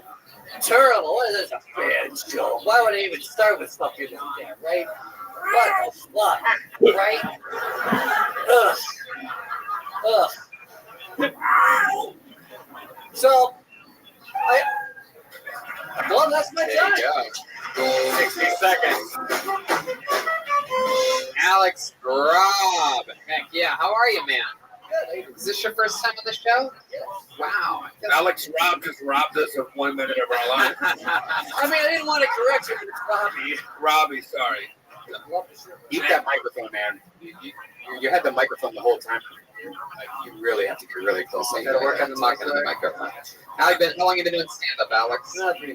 3.5 years. Look at that. God, Still that's can't terrible. get the mic down. 3.5 years. What the fuck, right? Wow, not even this construction crew could fix that.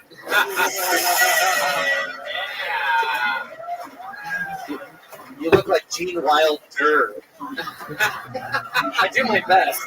It really is interesting. Gene Wilder. Look out at that audience that they can get a good look at you. Instead of, you're facing, they're that way, right? There you go. Hell yeah, there you is.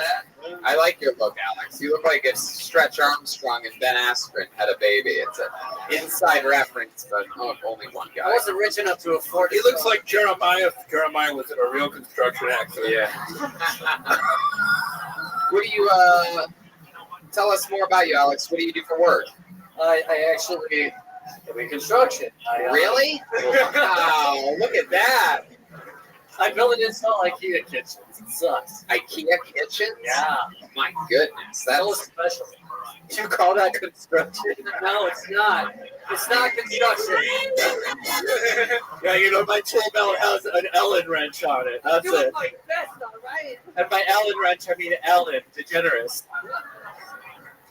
My goodness, Alex. So, how long you been putting together IKEA for? About 3 or 4 years. 3 or 4 years. The same piece. Same one. The same asshole telling me how to do it the whole time. He's got a picture. He's like, you guys.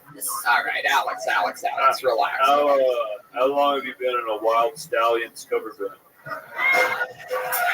3 years. Well.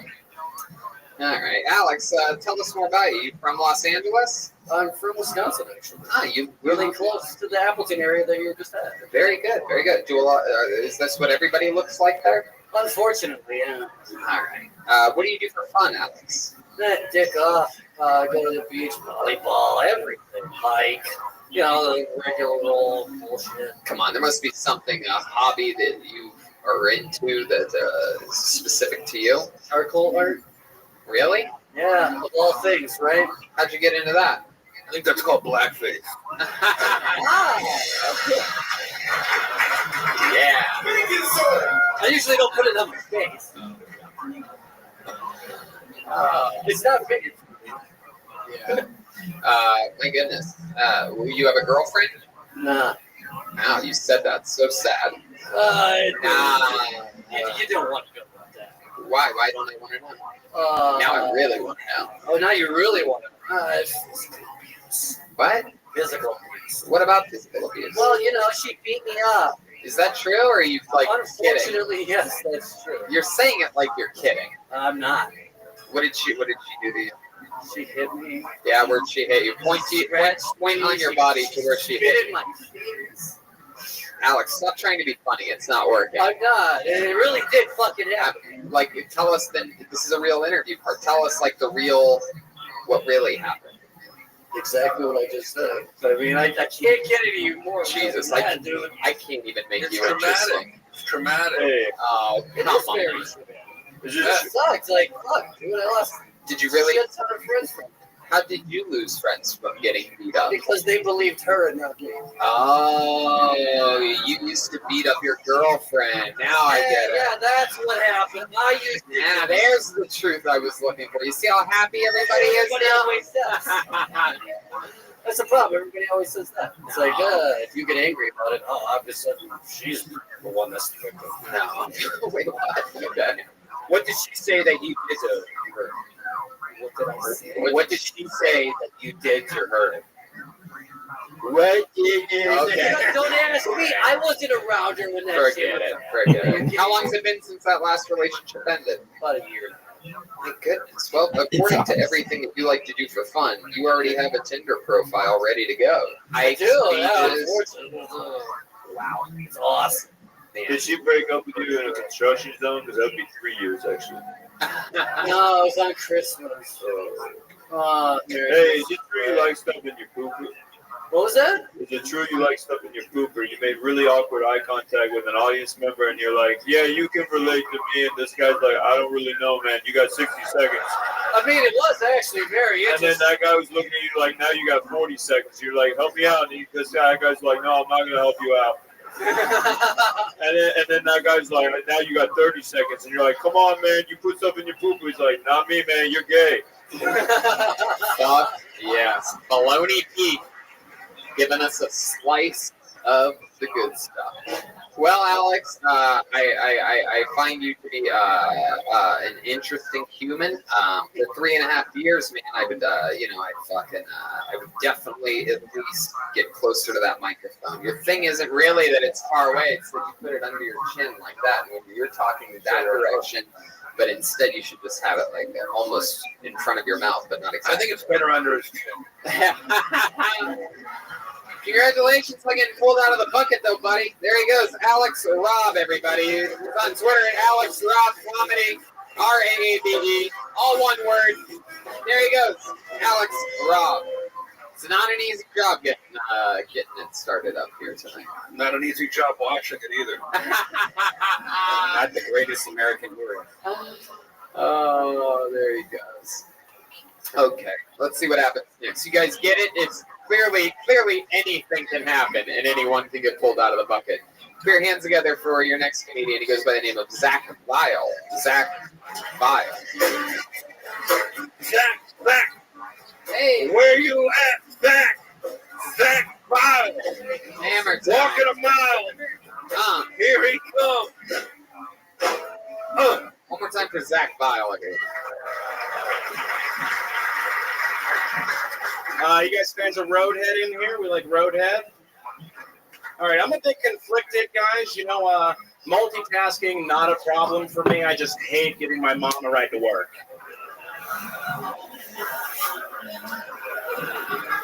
That was a warm-up. We're trying to build trust, you know.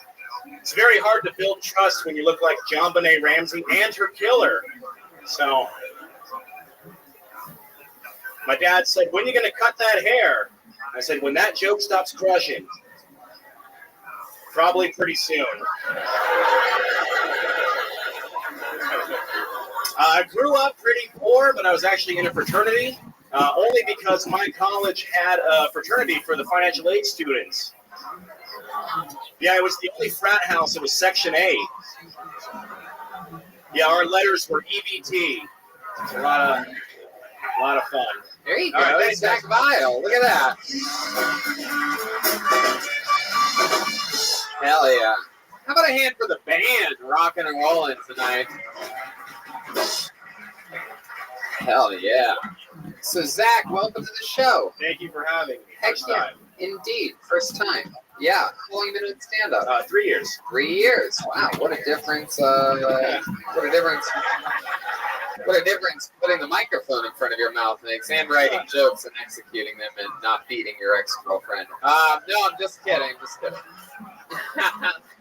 That was a lot of fun, Zach. Where are you from? Fayetteville, North Carolina. Fayetteville. Wow, represent. Looks like you have some fans out there. Fayetteville. What's that part of North Carolina like?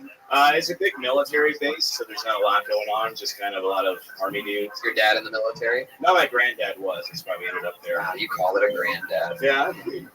You really are from Fayetteville, North Carolina. Grandpa? Okay. What do you call it? Granny. Shut up. Hey, Granny. Peepaw. Peepaw. Yeah, that's what Jeremiah calls it. Peepaw, Meedong. Is that what you call your grandpa? Meedong. Big Pop and Little Pop. Hey. Big Pop and Little Pop. Hey, has anybody ever told you about like the bad ghost from Ghostbusters 1? Zach, take a few steps. Ego, he's in a painting. A few steps this way so that you can face the audience. Yeah. Sort of. There you All go. right. Yeah, He looks like the painting ghost from Ghostbusters 1. Hey. But, I can't really tell. There's something that he reminds me of. David Lee Roth. David Lee Roth? Is that what you said? Sure, if it's funnier. Oh, okay. It wasn't. He looks like an extra from Dawson's Creek. Okay. They actually filmed that in North Carolina. Wow. It looks like he lived in Dawson's Creek. He looks like they found you in Dawson's Creek. Yeah. Discovered face down in What's your day job? I bartend. Where at? Empire Tat. No, it's just a craft beer bar in Burbank. Nice. Yeah, it's pretty cool. Well, I thought you had some good jokes. Keep working on it. Thank you so much. I appreciate that. Darts away. How long have you lived in Los Angeles, Zach? 2 years. 2 years. Well, how's the transition going for you? I'm getting used to it. What's your living situation? I live with a couple friends. One guy I lived with in the Bay Area, and the other one I went to school with. Yeah. What do they do? One of them is into sound, and the other one runs like sound design for film and stuff. Yeah. Very good. And the other one runs a nonprofit. So they're both on the floor. Pretty much, yeah. What do you like to do for fun, Zach? Any fun hobbies or fun facts about you that we should know about? Surprised, but I'm really into like skateboarding. It's cool. Ah. Yeah. It's cool. Yeah. Heck yeah. You ever get hurt doing that? Sorry? You ever get hurt? Never broke a bone, but yeah, I sprained some ankles and scrapes. Do you ever use wrist guards while you're skateboarding? No, never. No. What would you call a guy that you saw using wrist guards while skateboarding? Not a skater. Okay. That's mean. Not a skater. What's going on over there, floating teeth? I just gripped my sledgehammer. Well, Zach, that's a lot of fun. How about you? You in love? You ever take a girl back to your place with your sound friend and your nonprofit buddy? Couple times, yeah. Couple times. Where, like, give us an example where you like. Where does a guy like you meet a girl? You're a good-looking guy. You got that fucking surfer hair. Thank you. Bars, on the apps, it's a good one. You ever take a girl home that you met while bartending? I have, yeah. How did that work out? So an I-beam, an A-beam, what are we talking about here? What was that, baloney? So an I-beam, an A-beam, what are we talking about? The Burbank girls are pretty easy. Very. Yeah. What? There's nothing to do out there except me. Disney ladies. How quick into the first date do you tell them to put the lotion in the basket? Put the lotion in the basket. And got it. Uh-oh, Joelberg's berging up back there. Look out. No, but really, how quick into the first date? Second date. We'll wait till the second. Cool, good answer. You ever keep a girl? You have a girlfriend for a while? Or Yeah, I actually moved to Santa Cruz from North Carolina with my girlfriend at the time. And that lasted a year. How did that end? Why? What happened? I started doing comedy. And so, like, I bartended a few nights a week. The other nights I did comedy, and there was no more time. So something had to go. Wow. Look at that. I love your honesty. That's a beautiful answer. All right, Zach. Well, a lot of fun, man. Great set. You really showed how it's done up here. Way to get it going, man. Zach Vile, everybody. He's on Twitter. It's Zach, V-Z-A-C-K-V-E-E.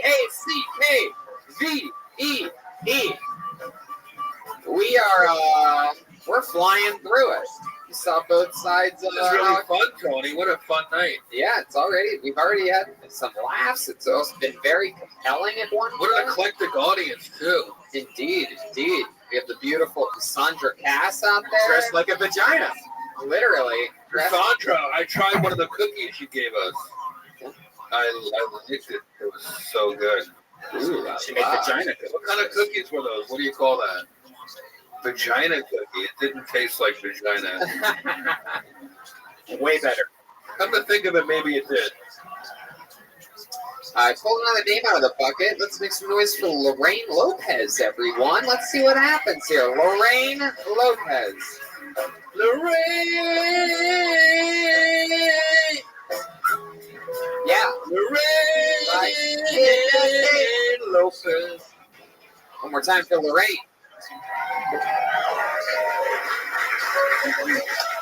So I didn't know that I was a Mexican until I was a lot older. I just thought that I was a really good swimmer. But it turns out that my grandparents swam across the border, so I just got the genie. Yeah, water polo's been kept up, thank you. But I'm not your typical Mexican because I don't have any kids. And to be honest with you guys, at my age, I should be a great-grandmother. I just got out of a 3-year relationship. Turns out I was the only one in it. Yeah, I read a book called To Date a Man, You Have to Act Like a Man, so I started to act like a man. Turns out men don't want to date men unless they're gay. Has anyone else here dated a gay guy for 5 years and didn't know it? Well, my ex-boyfriend, he used to give guys lap dances at a gay bar. He didn't even work there, okay? There were signs. And when we did make love, he would make me wear a baseball cap. Yeah. I just thought he really loved the Dodgers, guys. Wow. That was really good. A lot of jokes, a lot of punchlines in a minute. Very good. How long? Come back so the audience can see it. Step back like 48. Yeah, there you go. There we can all see each other. Hi, Lorraine. Welcome to the show. She's got a nice brain. Oh, Jesus. Keep your baloney in your pants over there. Oh, you saying she's walking by a construction site? So you gotta. I get it now. That's good. Lorraine, don't worry about these guys. They're full of baloney. Lorraine, that was awesome. How long have you been doing comedy? A little over a year. A little over a year. All here in Los Angeles? Yeah. So cool. What made you start? Something you've always wanted to do? Or No, I was doing some improv for fun, and I just went through a bad breakup, and I got drunk and went to a mic, and then it was great. That's how it starts. That's how it goes. Yeah. You went through a bad breakup to make funny comedians. Did you talk about the breakup on stage that night? Like, I did, but I think that I never dated in my 20s, and once I turned 30, I went on a crazy rampage, and yeah, so then I just started talking about it constantly. It sounds like I was very honest. It's like the marvelous Mrs. Maisel. The night of her breakup, sort of doing stand-up. Yeah. Check it out. Marvelous Miss Martinez, eh? My goodness. So you're a real Los Angeles Mexican. I am. Through and through. What part of town were you raised in? Rancho Cucamonga. Oh, yeah. Even that. Wow. Hey. You know that part of LA called the Rancho Cucamonga. What are your thoughts on you're a real Joel's so Mexican he wears a Dodgers hat over his construction hat.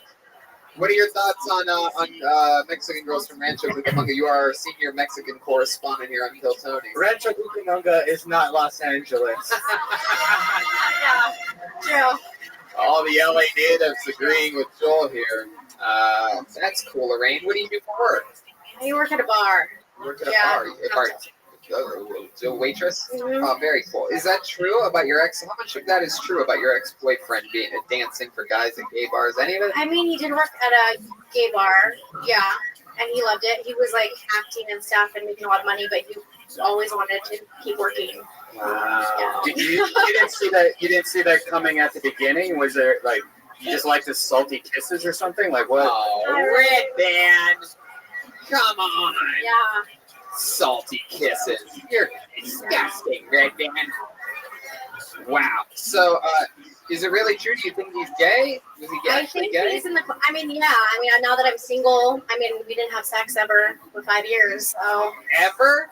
Never. You never had we sex? did. We did. The first time we had sex, he couldn't get it up. He said it was because a baseball hit his balls when he was a kid. Oh my so God. It was. But as soon as I started dating, I was like, oh, this is not normal. I believe that balls have smacked up against his balls before, but I don't think it was a baseball as a kid. You're like, what are you gonna do with this pussy? He's like, I keep dodging it. Yes, the old famous baseball whistle. Yes, there it is. I love it when baseball doesn't have when whistles? the referee in baseball blows his whistle. Wow, I never did that. Did you keep dating him after that? I mean, after he told me that, Yeah. that was like the first time we had sex. Was he told me that, and I thought it was like he's such a good guy, and I kept through it. Yeah, thank goodness. Did you guys ever do it?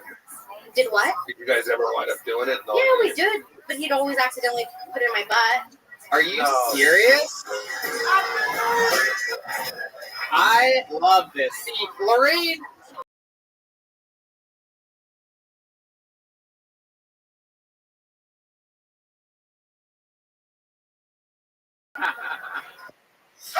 Put it in your Rancho Cucamonga.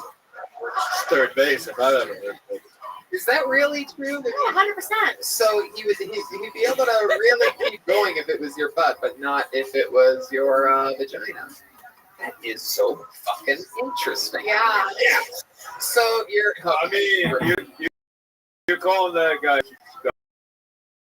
a weird vagina. Oh shit.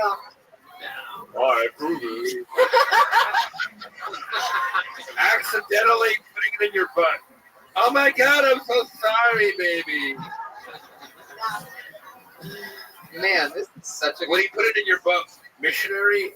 Like. No, from behind. Right. No, with a crane. What do you think, Jeff? Okay, you see, accidentally, I mean, it'd be hard to do it from behind as an accident, right? I mean, you're looking right at it. It depends how wet it is, you know? Wow. Did you like it? Not like that. Not with him. Wow. What an interesting story. See, that's when you became a comedian. That's what I call the It's baloney true. sneaky Pete. You know what I'm saying? Sneaky P, also another hit show that our friend Jeff Ross is on, available on Amazon. Yeah. Thank you, Tony, for all that. Of course. So don't bring up plugs in front of this girl, dude. My goodness. So what was the last straw, if you don't mind me asking? I actually did, a girl contacted me, which it's on here for next day, that's just in my heart, but contacted her on Instagram and said that she was dating for 5.5 years, but it was not sexual. They had a very emotional relationship. Wow. So now, oh my God, you're my best friend. Wow. Love you. We have this guy down for 10 years of only really staying hard and fast. I feel sorry for you for going through that, but I also feel really sorry for him for having to like fake. Yeah. I feel bad too. No, he's a good. I mean, I thought he was a good guy, but then he had no remorse though, and in the end, he was like, it was a lot. Wow. Do you still talk to him? No. He's Mexican too? No. Oh, I was gonna say, of course, because Mexicans have no problem going in and out of closets. Or tunnels, dude. Call him El Chapo. Well, all right. Yeah. For what it's worth, I liked how personal your material was. It wasn't random jokes that anybody could tell. They were jokes about you and your life. I feel like they could be a little sharper, so I'd work on punching them up a little bit. But you're lovely and you're funny, and I hope comedy brings you the man that you deserve. Absolutely, and I'd say we got a lot of jokes out there. Great set. Especially for only doing it 1 year. Really amazing. Come back, sign up again, and let's find out more about you next time. Lorraine Lopez, everybody. She's on Twitter. Lorraine Victoria Lopez. Lorraine with 2 R's. All one word. Like I did that day. I like her. God damn, this band is fucking killing it tonight. New songs every single episode. They're about to get lugged around the whole fucking country this week. Did you ever date a guy that you thought was good? Very funny, Brian. There you go. Good one. Dude, you almost got him, Redman. Good one. Great. All right, pull another name out. Put your hands together for Seth, everyone. Seth, one word. Seth, here he comes. Seth. Yes. Woo! One more time for Seth, everybody. All right. I feel like I'm a very non-threatening guy. You know, like I could have a face tattoo and you'd still ask me for directions. The only time I ever felt threatening was when I was dating, and I would drop the woman off at her house or apartment, you know, depending on how well she was doing in life, and she would immediately lock the door. Disrespectful, you know? At least let me turn around, take a couple steps. Made me so mad. Every once in a while, I never did this, but every once in a while, I wanted to jiggle the handle, you know? Like, date's not over, you know? Dinner was expensive, right? But I never did that. You know? This might come as a shock based on the way I look, but I've actually never raped anybody. So, yeah. A lot of raping going on, and I never have done any of it. So, let that be known. I got married as a virgin. All right, perfect. We'll end there. There you go, Seth. You did it.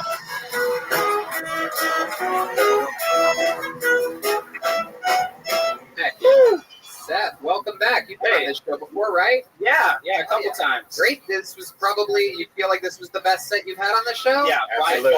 I think so too. Yeah. I was just telling Curtis, the manager here, because we were talking about his brother made his debut doing stand-up on this show last night in Des Moines, Iowa, and I was telling him about how it's one of my favorite things about the show is when you see somebody and they don't kill their first time, you know, and you see them get better as they go. We've seen it a lot with the great Aphrodite over there, 62 years old, 63, started on this show, and each time puts it together a little bit better. So how's it going? How long have you been doing stand-up now? Just over a year and a half. Over a year and a half. You have a lot of comedy background. You look like 4 out of the 7 characters from The Office. Yeah. most compared to Toby, unfortunately. I've never watched the show. I just know like the broad. What a cheap comparison, man. Unbelievable. No, it worked. It It worked. did. It worked. It And did. then Dead on. I would have moved it on, but you wanted to stay there for a second. No, we can move on. It was dead on. Remind me of some of the things that we've talked about, found out about you during your past interviews here. What are some of the more compelling things? That I am Mormon. That's one thing that's come up. Yeah, I'm married. I have 3 kids. Married, 2 of them have a bleeding disorder. Really? Yeah. What's the bleeding disorder? It's called Glanzmann's. That's the common name for it. It's like hemophilia, right? But a different cause. Same effect, different cause. What do they bleed out of? Anywhere they get cut. Wherever he hits them. Yeah. They bruise really easily, so I can't hit any of my kids. So if they get cut, they bleed a lot. Is that right? Yeah. Their blood does not clot. So they have the platelets, but it doesn't. Can they just carry around glue and stuff? Is there some kind of thing like emergency? Yeah, I mean we have Dr. Redband here. If they can't clot, you should be able to carry around. Hey, go platelets. get some helmets, you idiot. Good luck. We show them Bob the Builder, and then we. So we have special medication that we have on hand. That was Bob the Builder. And then that's the Bob the Builder theme. Wow. Yeah. So we have special medication that we give them when they start to bleed for any reason. They typically have done it when they're younger and are teething and bite their tongue or their lip, right? So, wow. Have you had any close calls? A lot of bleed outs? My son, we went to the ER twice when he was learning how to walk because he's an idiot, and would fall and hit his mouth all the time. Yeah. So we would have to go to the ER. He got a blood transfusion when he was just over a year old. Yeah. Good Lord. You said one of them was a girl? Yes. I have two daughters, and one of them has Glanzmann's. Yeah. And she's 9 months old now. So, yeah, we're excited for the teenage years. Yeah, It'll be fun. I mean, I was. What happens when she has a period? That's exactly what I was talking about. Wow, this is watching weird. all of you go for that fucking dangling grape right there. So the audience was ahead of all of you, by the way. Yeah, obviously. They were groaning at the wow, if she becomes a grown-up girl, she might maybe yeah, fucking really hit it out of the park. Any more of this, my ears are starting uncontrollably bleeding. I have medication for you. Thank you. So Seth, how's it going with the wife raising 3 kids? What are the ages again? Good. My oldest is 7, so 7, 4, and then 9 months. 7, 4, 9. What's mom do? Stay at home? No. What does she do? I stay at home, actually. Ooh, look at that. Daddy does Hey, this. living in the future, right? I guess You guys look at judging me. I don't work, so eat it, You're a little bit. So, what is she? Yeah, she does very well for both of us. What does she do? She teaches and does research out of the business school at USC. Oh, wow. Yeah. Really? So your daughter, like, when she becomes a teenager, like, what's gonna happen? Like, she'll probably find out how awesome it is to be a woman, and our society will be better, right? So, I'm just trying to move on from the, England grape. Oh, I was too. I have no idea how we got back there. Baloney Pete is. Now this grape, what is this grape that you're talking about? Concord grapes. It's a low-hanging fruit. Oh, okay. Yeah. So Can I tell you the worst thing I've ever done in my entire life? Yes, please do. Give us something to work with here. Yeah. Have those fucking kids. I know. So this happened before I had kids. I know. And they're all white, so a lot of people would be like, that is a terrible thing. Let's get to it, Seth. What's the worst? 17 years old. I was in Nauvoo, and I. What's Nauvoo? Is that an Avatar world or something? What is that? What? Nauvoo is a little city. In Illinois. Okay. In Illinois. Yeah. Oh, okay. Yeah. It was I was in college, and it was a study afar, right? So not quite abroad. Anyhow, the point is that the guy from Aladdin? Okay. Very close. Very close. And you have a daughter? Yeah. So got to know a guy in a wheelchair, mechanized wheelchair, right? He had a live-in nurse, and I talked to him a few times, and one time at an activity at church, he came up and asked me to help him out. And I asked him with what. He brought over his live-in nurse and said, we need to go find a private room to talk. It ended up that he had used his wheelchair to key a guy's truck because that guy had stolen his girlfriend, and he needed to be punished. That's a real Professor X situation. So what did you do? He asked me to lift him out of his wheelchair so that his live-in nurse could spank him with a wooden spoon. And you did? I wanted to be a good person. Wow. Yeah. So I was 17, you know? I didn't know what else to do. 17, you're holding the guy while he's getting spanked. Not wild. Not wild. We found a room with a table, and so I sort of flopped him on the table. Yep. Butt side up. Was it a ping pong table? No. Don't you usually have to be at least 18 for something like that? I mean, deniability, right? Wow. So that's the worst thing I've ever done. Well, it's funny because the worst thing I've ever done is let you tell that story. Incredible. All right.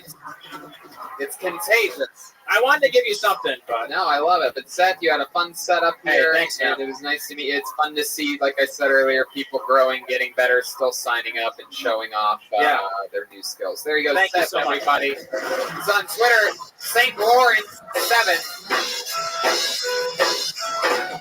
There he goes. Seth, everybody. How exciting. You guys having fun out there? How many of you like it when comedians do good on this show? How many of you like it when comedians do bad on this show? Wow, look at that. And how many of you guys like middle of the road comedians? I love that the guy did bad the first time and still signed up and did it again. Yep. That shows a lot. Yeah, that's he rose like a phoenix. Exactly. Who's this guy with the pussy whip shirt? What's going on here? He's with Cassandra. I'm pretty sure Cassandra probably dressed him up like that. Yeah, it says pussy whipped on his shirt. That's Cassandra's. What can we call him? Friend. Wow. Someone's in. Someone might be in the doghouse after last week's episode, huh? I like that hat though. Hey, how many square footage is the doghouse? The new Dead Spot hat. Pull the name out of the bucket. Put your hands together for Jason Eckstein, everyone. Jason Eckstein. Here he comes. Hey, you get living in. Hey. What's up, guys? Of course, I get called when I'm fucking wearing shorts. But it's hot as balls here. I don't know how you people do it. Monkeys shouldn't fucking live in the desert. What are you doing? I don't know. Tony, one thing you asked last time I was on here is other issues that I have. I have a little unknown neurological condition called narcolepsy and cataplexy. Cataplexy is like the fainting goats of the human world. People that have this would just black out if they laugh too hard. Not me, though. Guess I've just never experienced that kind of joy.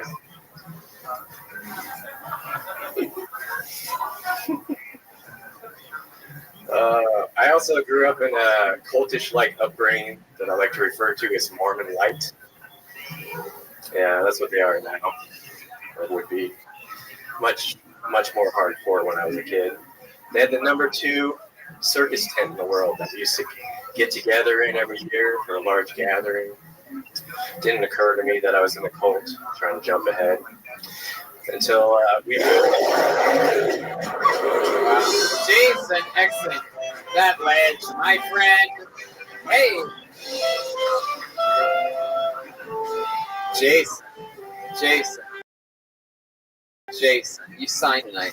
Yeah. A piece of paper and then for a club, and I was like, I'll waited. change if I get, but I didn't. You've been on this show before? This is my 3rd time, actually. How did this rack up against your other 2, do you think? Well, I kept going at least. I mean, there you go. That means, that means all 3 have gone bad. That's good to know. Heck yeah. I remember something about you, right? I'm a disabled veteran. That's homeless, right. Yeah. Disabled veteran, homeless, but you're content with being homeless, right? Yeah, I got a van now, so. Yeah, you got a van. That's a new thing. How about that? That's it. That's what I'm talking about. Yeah, you were here when I was here last time. Were you here when I was here? That was my first time, my 56th time on a stage. I remember. There you go. I think I'm a lot more confident. I mean, it doesn't. This is still pressure, and I was You like, got fucking, comedy chops. I was like, as soon as I fucking came in here with shorts, I'm like, I'm gonna get fucking pulled. What are you doing, Jason? Dude, it's not the shorts we're gonna make. Well, I fun know, of, bro. That's what I was. Yeah, I'd address it. The shorts. You gotta be ready every time. Doesn't matter. Well, I'm still ready. I feel like. I mean, I like the pressure, putting myself in that spot of making it like harder on myself or whatever. Because I've only been doing it since October, so it doesn't fucking matter. It's good that you keep bouncing up no matter what. That's the important thing. That's my life. Wow, jeez, I love it. Fucking. You do anything for fun over there, Van Wilder? Well, I went back to Indiana to forage mushrooms, but I mostly worked on the van, edible mushrooms and shit. I foraged those. I like survival shit and wilderness stuff more than city life. I love it. Growing Come on, baby. mushrooms in Indiana. What was your job in the military? I was a Oh, mechanic. fuck So, yeah. Yeah, I worked on computers and engines and hydraulics and built hovercraft. Oh, and man. all kinds of Wow. shit. Yeah. That's awesome. What branch of the military again? I was in the Coast Guard. Oh, that one. Yeah. That's why I made fun of it first last time, because I love the Coast Guard. My grandfather was in the Coast Guard. I'm wearing his ring. And now you're in the Rothschild. Yeah. Got it. Good one. Good one, Baloney. Baloney Pete. So, Jason, where did you serve? Did you go overseas? No, I was on a ship first out of North Carolina, actually, Wilmington. And You ever heard of Fayetteville before? Yep. All right. And then you were stationed in Wilmington. That's it. And I was stationed in New Orleans. Yeah. Wow, North Carolina and New Orleans. What a hero. No, I'm just kidding. I'm kidding. I was in New Orleans. I can't believe you did. I was in New Orleans at an anti-terrorism unit, and we deployed to Guantanamo, and then we came back in 2005 after that, and Katrina hit New Orleans. Guantanamo. Did you see anything crazy when you were at Guantanamo? We moved people around and Marines and shit, but yeah. I heard they play your act to torture the inmates.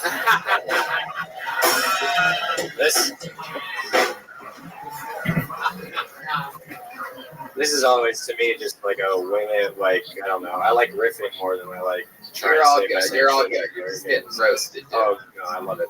So Jason, how did you become disabled? What happened? I was in a boating accident, fucked my back up and hit my head, bulged a couple discs, and started having some sciatica issues and stuff like that. Wow. Have you ever gotten hit in the balls by a baseball and used that as an excuse for being gay?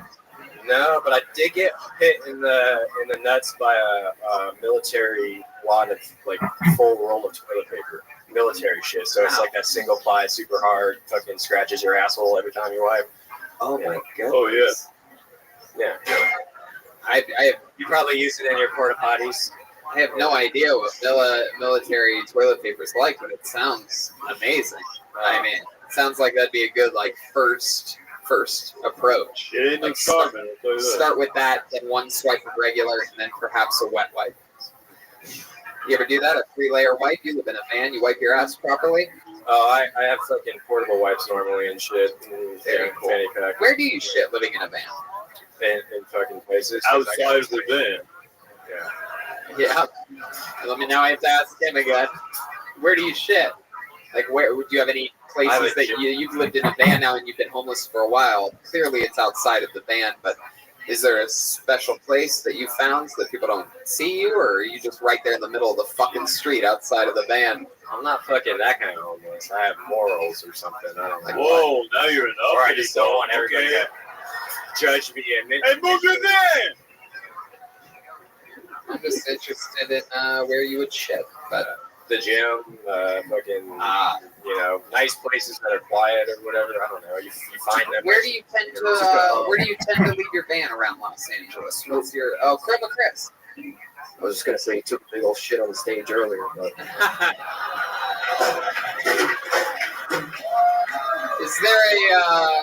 Is there a favorite place that you like to station your van at? Is there you have like a part of Los Angeles or like Rancho Cucamonga or something like that? I just got back in the van. I did 8 weeks in my Prius when I first came out here in October. Hey, Tony. Yes, baloney Pete. Yeah, this is real important. Must be. right after he said that he took a dump on stage or whatever, he leaned over and almost fell, saying, "I'm sorry I said that." He's had a rough life. Didn't want to hurt his feelings. I haven't killed myself yet. It ain't gonna happen with you guys. I'm sorry. I could tell some horrible shit there, but I'm not gonna. Wait, what? What did you just say? All right. I had a friend commit suicide when I was a sophomore in high school. She hung herself in the restroom.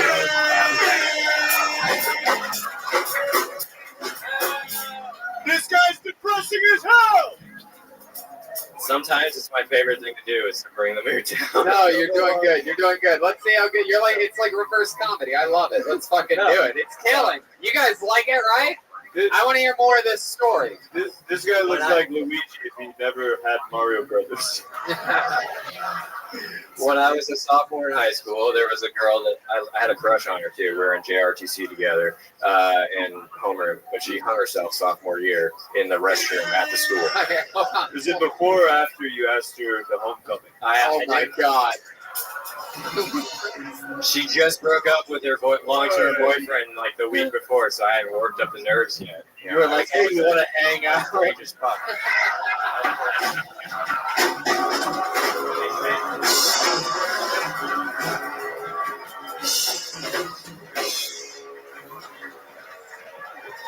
Oh my god, Joel Berg. Good lord. Wow. So you had a crush on her, she hung herself, then what? That's it? Is that the whole story? I mean, I that was back when I had no balls. So you're not well hung. Oh no. My goodness. I don't know if I'm red band level there. How did you get her down, or did she fall in love with you? No, I never worked up the nerves to even tell her that I had a crush on her or anything. Wow, just think. If you would have told her that, maybe she would have hung herself earlier. Yeah. You wouldn't have left her hanging.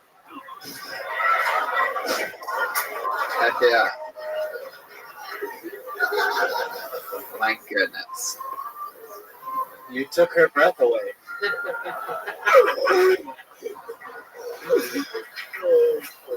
No. Wow.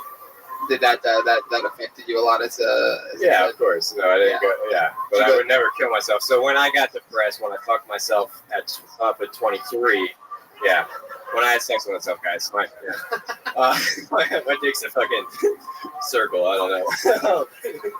There we go. Yeah. I got addicted to painkillers and all kinds of shit because I was an anti-drug. That's why I went into Coast Guard. So when they start throwing all that shit at me, and I believe the white coats telling me, "Oh, you take this and you'll be better" or whatever and shit, and sending me down 7 medication fucking path or whatever. Yeah. Now you're clean. I didn't kill myself. Now you're not on painkillers. You don't want to kill yourself. You found something that you love to do. You smoke weed. But you call doctors the white coats now? Is that right? That was just what I said before. Yeah. Well, and get your shot. Do you have a job? I don't know if I got that part. Or you get something sent to you from disability or something like that. Yeah, I'm suing the government there right now. Wow, how's that going Make for up you? for the ignorance of my past, of getting out and not figuring that shit out.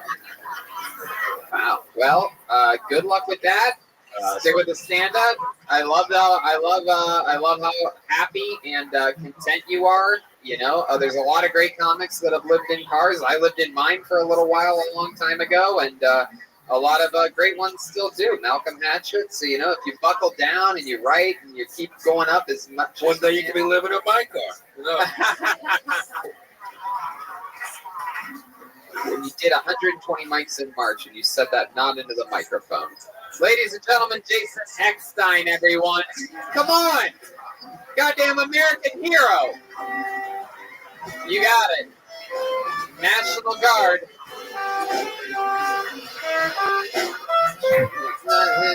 see. Goddamn American hero just ran into the camera. I would Good job. understand. I would understand.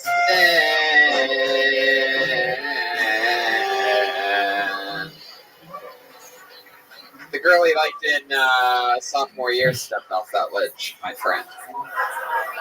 Makes sense. Comes full circle, much like the news. Okay. Put on the name out of the bucket. You guys having fun out there, huh? Good old all-American fun. We say no one has more fun on Mondays than us. Pulled another name out. This looks like a new name. Make some noise for Nico Jaffe. Nico Jaffe. Jaffe. Nico Jaffe, make us laughy. Yeah. Nico. Here you go, Nico.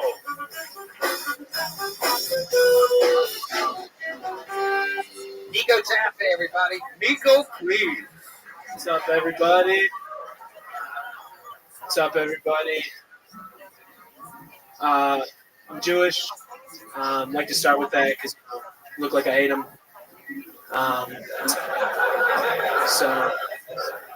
But white dude wouldn't trade it for the world. Turns out it's pretty sweet. Yeah, I got white privilege, and I know it. Some of my buddies, I feel like, don't, though. Like the other day, I was talking to a friend, and he was like, man, Nico, aren't you glad weed's legal? I was like, dude, we're white. It's always been legal. You gonna let me hit that, or I got minor problems I want to avoid? So how was the cross? Going through a breakup. Breakups are weird, right? A lot like getting out of prison. Because at first the freedom's nice, and then you start to miss the sex. So, you know.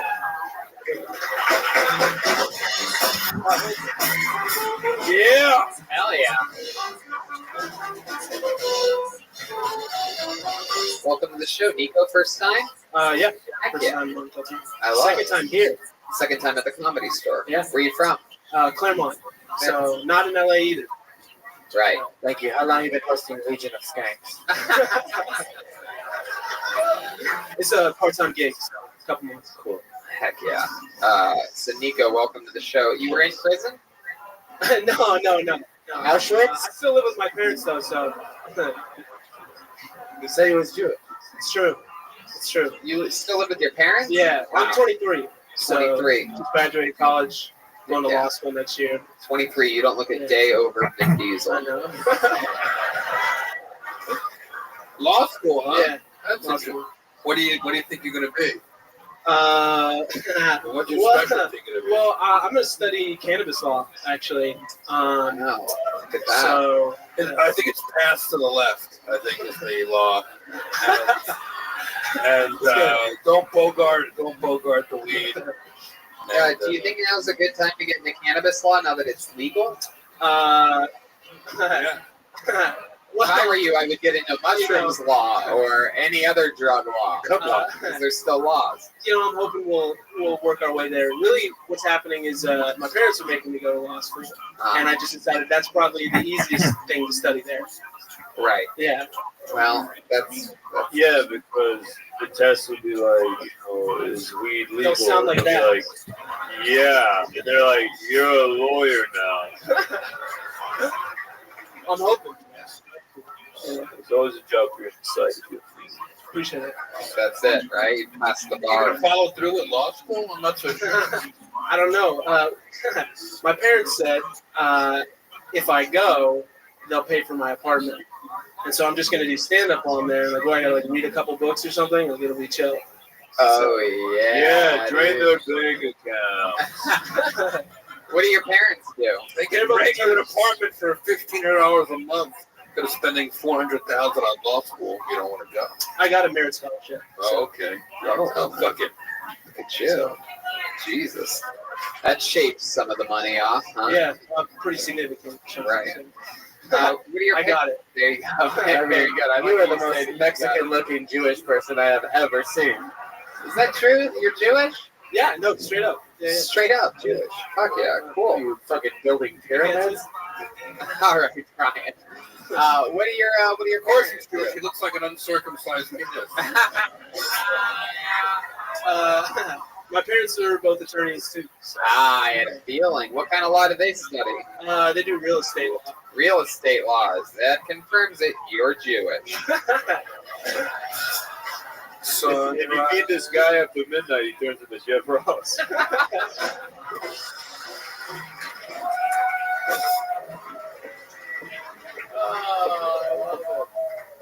You ever go to temple or anything like that? You practice? I used to go to meet girls. How does the yarmulke stay on your head? Same thing that stops kids who don't bleed. You just throw some Elmer's on it and it sticks. Oh, I see what you did there. It's a little It's a callback. It's a callback. That's so comfortable. But what was I saying? Talking about what real estate law or something? Yeah, they do real estate law, and I'm Jewish and whatever. Okay. What do you? You're 23. 23. What do you do for fun? What are 23-year-olds doing for fun nowadays? God, I hate that. You hate that? Do you really hate that? Don't Yeah, be honest, I hate it because you can constantly go like what? Do you do that all the time in real life?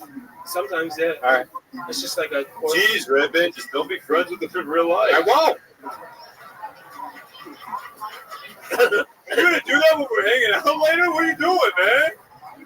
Quit laughing like that, man. We're gonna take you out for dinner after this. You're ruining your chances with me. Hashtag me like food bar. So you laughed a lot. I'm excited to hear the answer. What you like to do for fun? Any hobbies or anything? I hang out with my girlfriend a lot, so just wherever she wants to go, because don't have a lot of free time. So Yeah. Is she going to law school too? Maybe. I don't know. So you just following her She's around? in grad school. If you keep following her around, you're gonna end up like that guy with the dumb hat in the second row. His head is down. I don't got my dick. Available now at shopsquad.com. This guy Cole Alexander got in big trouble this past week. Is your girlfriend supportive of you being a comedian? Sometimes. Sometimes. Anytime I get paid for a show, because some of the bits are about her, she makes me give her half.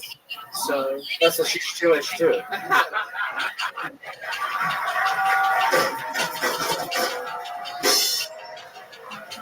Joe Bird.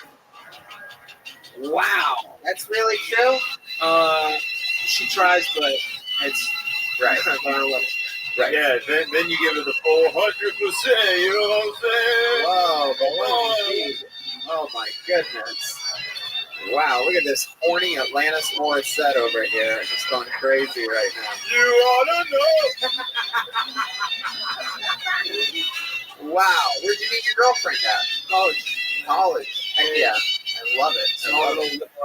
Is she still in college? She's gonna go to grad school, so she graduated. She here? No, she's not. She's in Dallas for an internship. Hopefully being faithful, right? Yeah, probably not.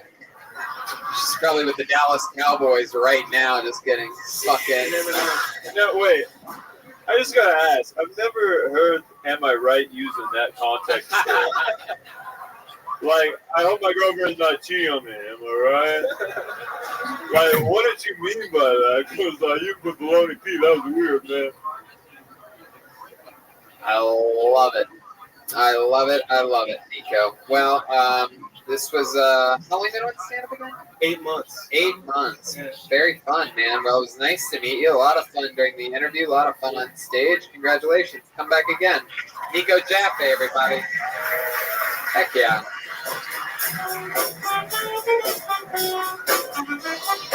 I know that if I ever need a good weed lawyer, I'm going to that guy.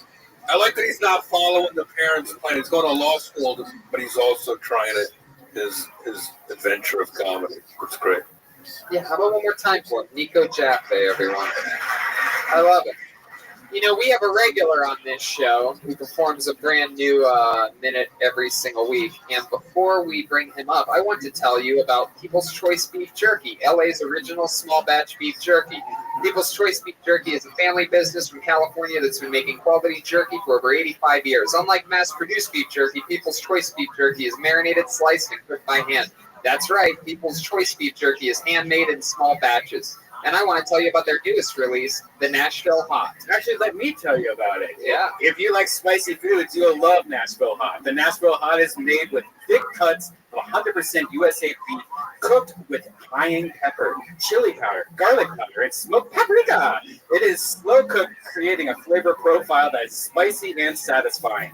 And this is authentic craft jerky. Whole pieces, thick cut, chewy steak-like texture, not that soft stuff that you can actually taste the meat. You know that? Yeah. They sent us some this weekend. We ate it. It's fucking hot as fuck. It's great if you like hot food. Yeah, there you go. 2 F words for your improvisational part. Very good. Beef jerky is great for staying healthy. It's a high-energy snack loaded with protein. So go to peopleschoicebeefjerky.com. They have a diverse line of products and flavors. And if you use the promo code TonyHot, you're going to get 20% off your order of the Nashville Hot Beef Jerky. So once more, that's peopleschoicebeefjerky.com and use promo code TonyHot for 20% off your order of the Nashville Hot Beef Jerky.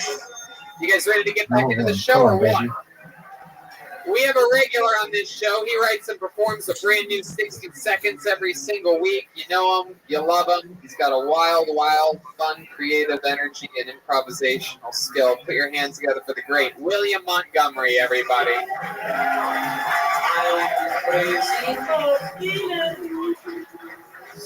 Come on, people. Make some fucking noise. So I'm going to set a scene. Tim Tebow is still playing in the NFL. I found myself doing a Tebow the other night. I wasn't kneeling down in prayer, but to do the cocaine off the table. So I have a website called Streaming Diamonds. It's a lot like Netflix, but we just have earnest movies.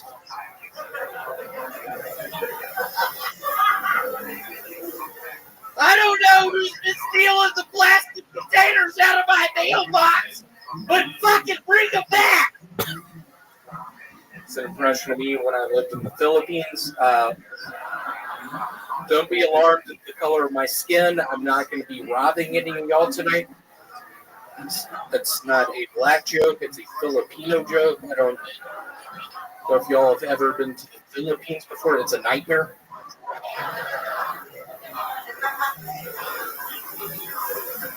I'm doing 30 minutes tonight. Red Band, what do I...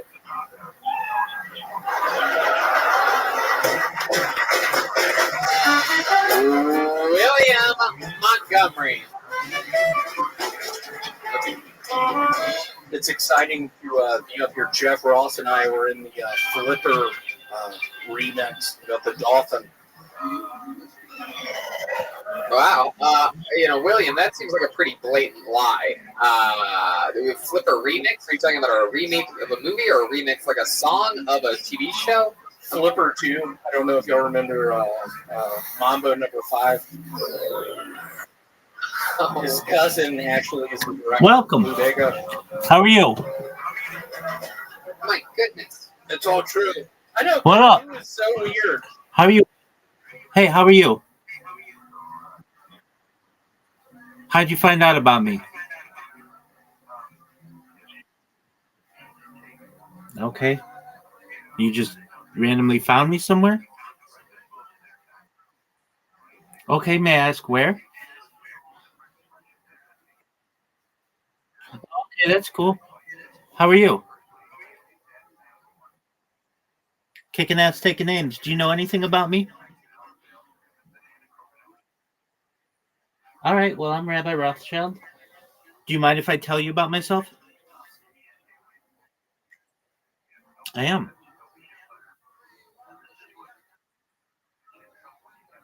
Do you mind if I tell you about myself?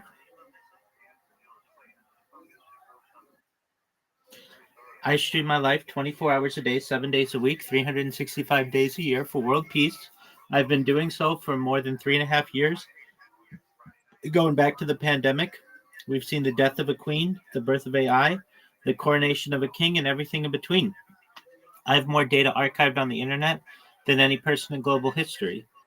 Data, according to The Economist magazine, is Earth's #1 resource, more valuable than food, water, gold, air, petroleum, everything. And that may make me a very influential person someday. Have you ever seen the movie The Truman Show?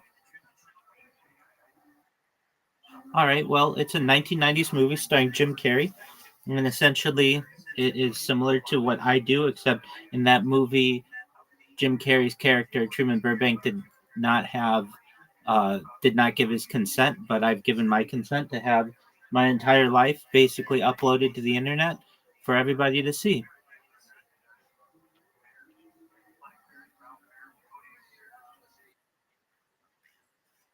Well, yeah, but there are 3,000 of us in the United States alone. It's a large family.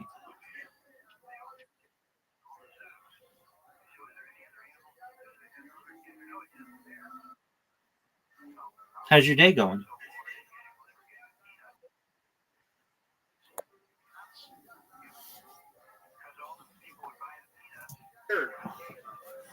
I love it. Wow, what was it like being on set with Jeff Ross and It was Jeff? weird. I just remember a couple afternoons. The guy was just fucking giving. We were like, "We're hungry. What are you going to give us?" He was giving us almond joys. We were like, "Why are you doing that?" He's like, "We're in the fucking Philippines." And what did you say? I was like, let's fucking get out of here.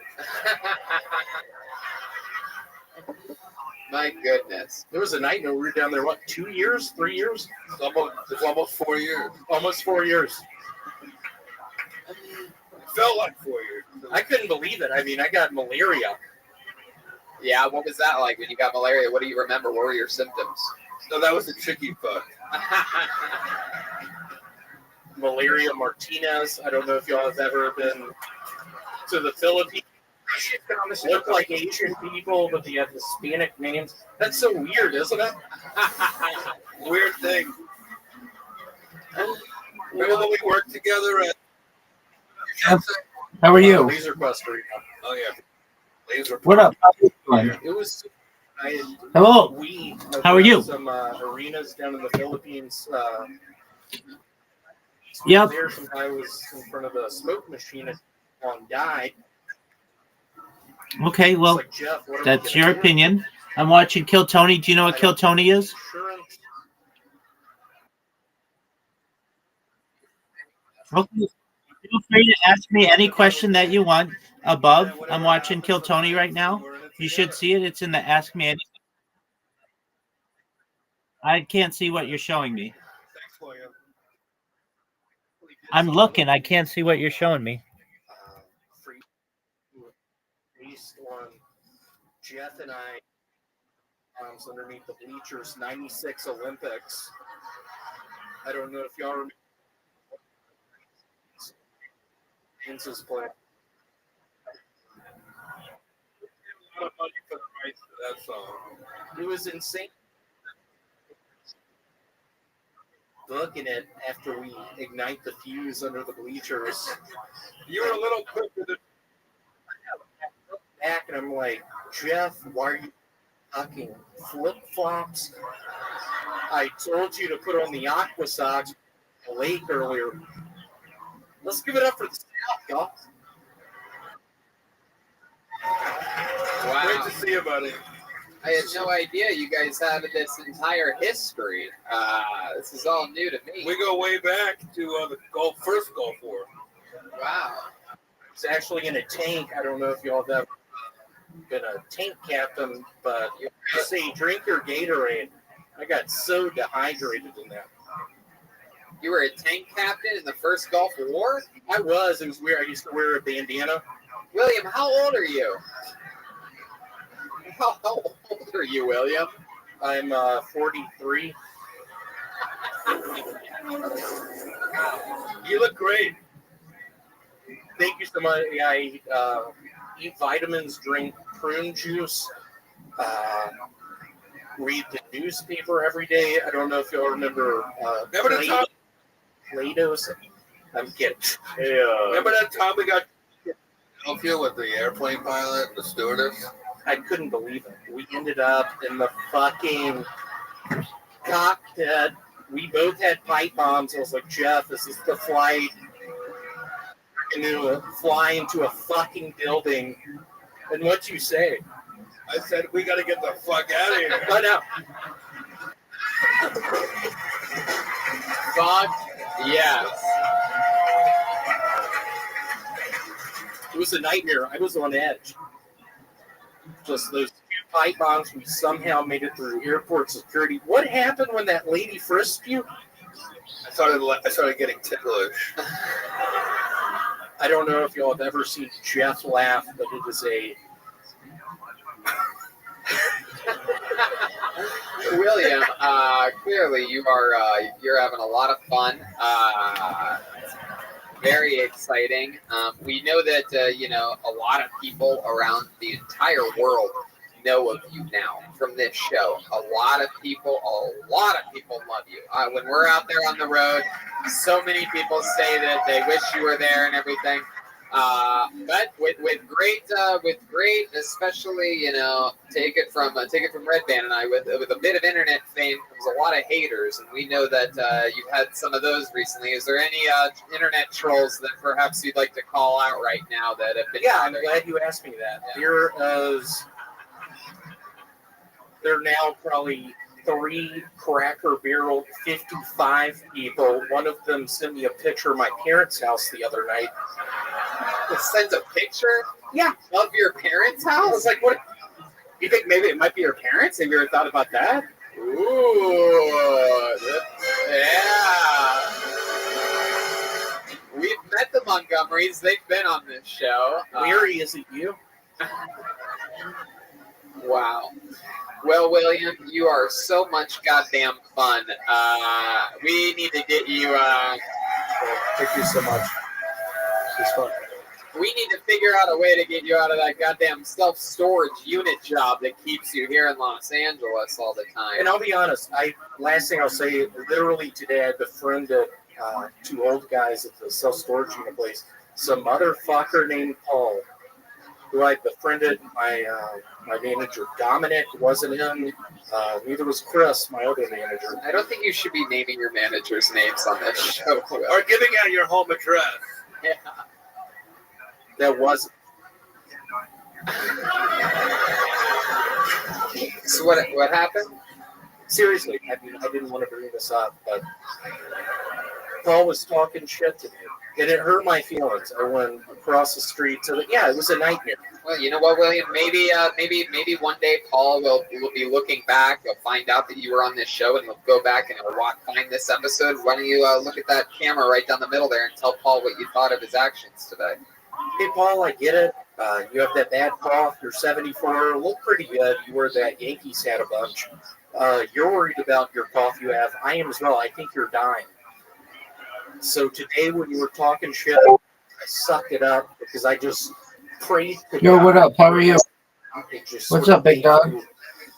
One nice memory. Living the dream. I was sitting behind Just chilling, watching Kill Tony. How about you? Playing solitaire. I don't know if y'all played Spider or something. Right. Okay. Oh, I'm watching something. It was a nightmare. House right there. I'm busy right now, big dog. Dog, I don't come into your life and bother you. Why are you doing that to me? That's a really cool story. Come on, people. That's a real goddamn artist right there. That's William just Montgomery. beautiful. That is a beautiful story. That is a beautiful story. Yeah, thank goodness it's not his actual parents' house. It was a close call. You guys think we should go back to this bucket one more time? I don't want anybody else. When I think about you, I touch myself. Oh, I don't want anybody else. No, no, no, no, no. Somehow in my fucking suitcase today. I don't want anybody else. When I think about you, I touch myself. Oh, I don't want anybody else. No, no, no, no, no, no. I don't want anybody else. When I think about you, I touch myself. Oh, I don't want anybody else. No, no, no, no, no. Fun because for a lot of comics, this show is on their bucket. I don't want anybody else. I threw a Oh, name when out I there. think Together for about you, Danny I touch Carranza, myself. everybody. Danny Carranza. I don't want anybody else. I don't want anybody else. When I think about you, I touch myself. Oh. Here comes Danny Carranza, everybody.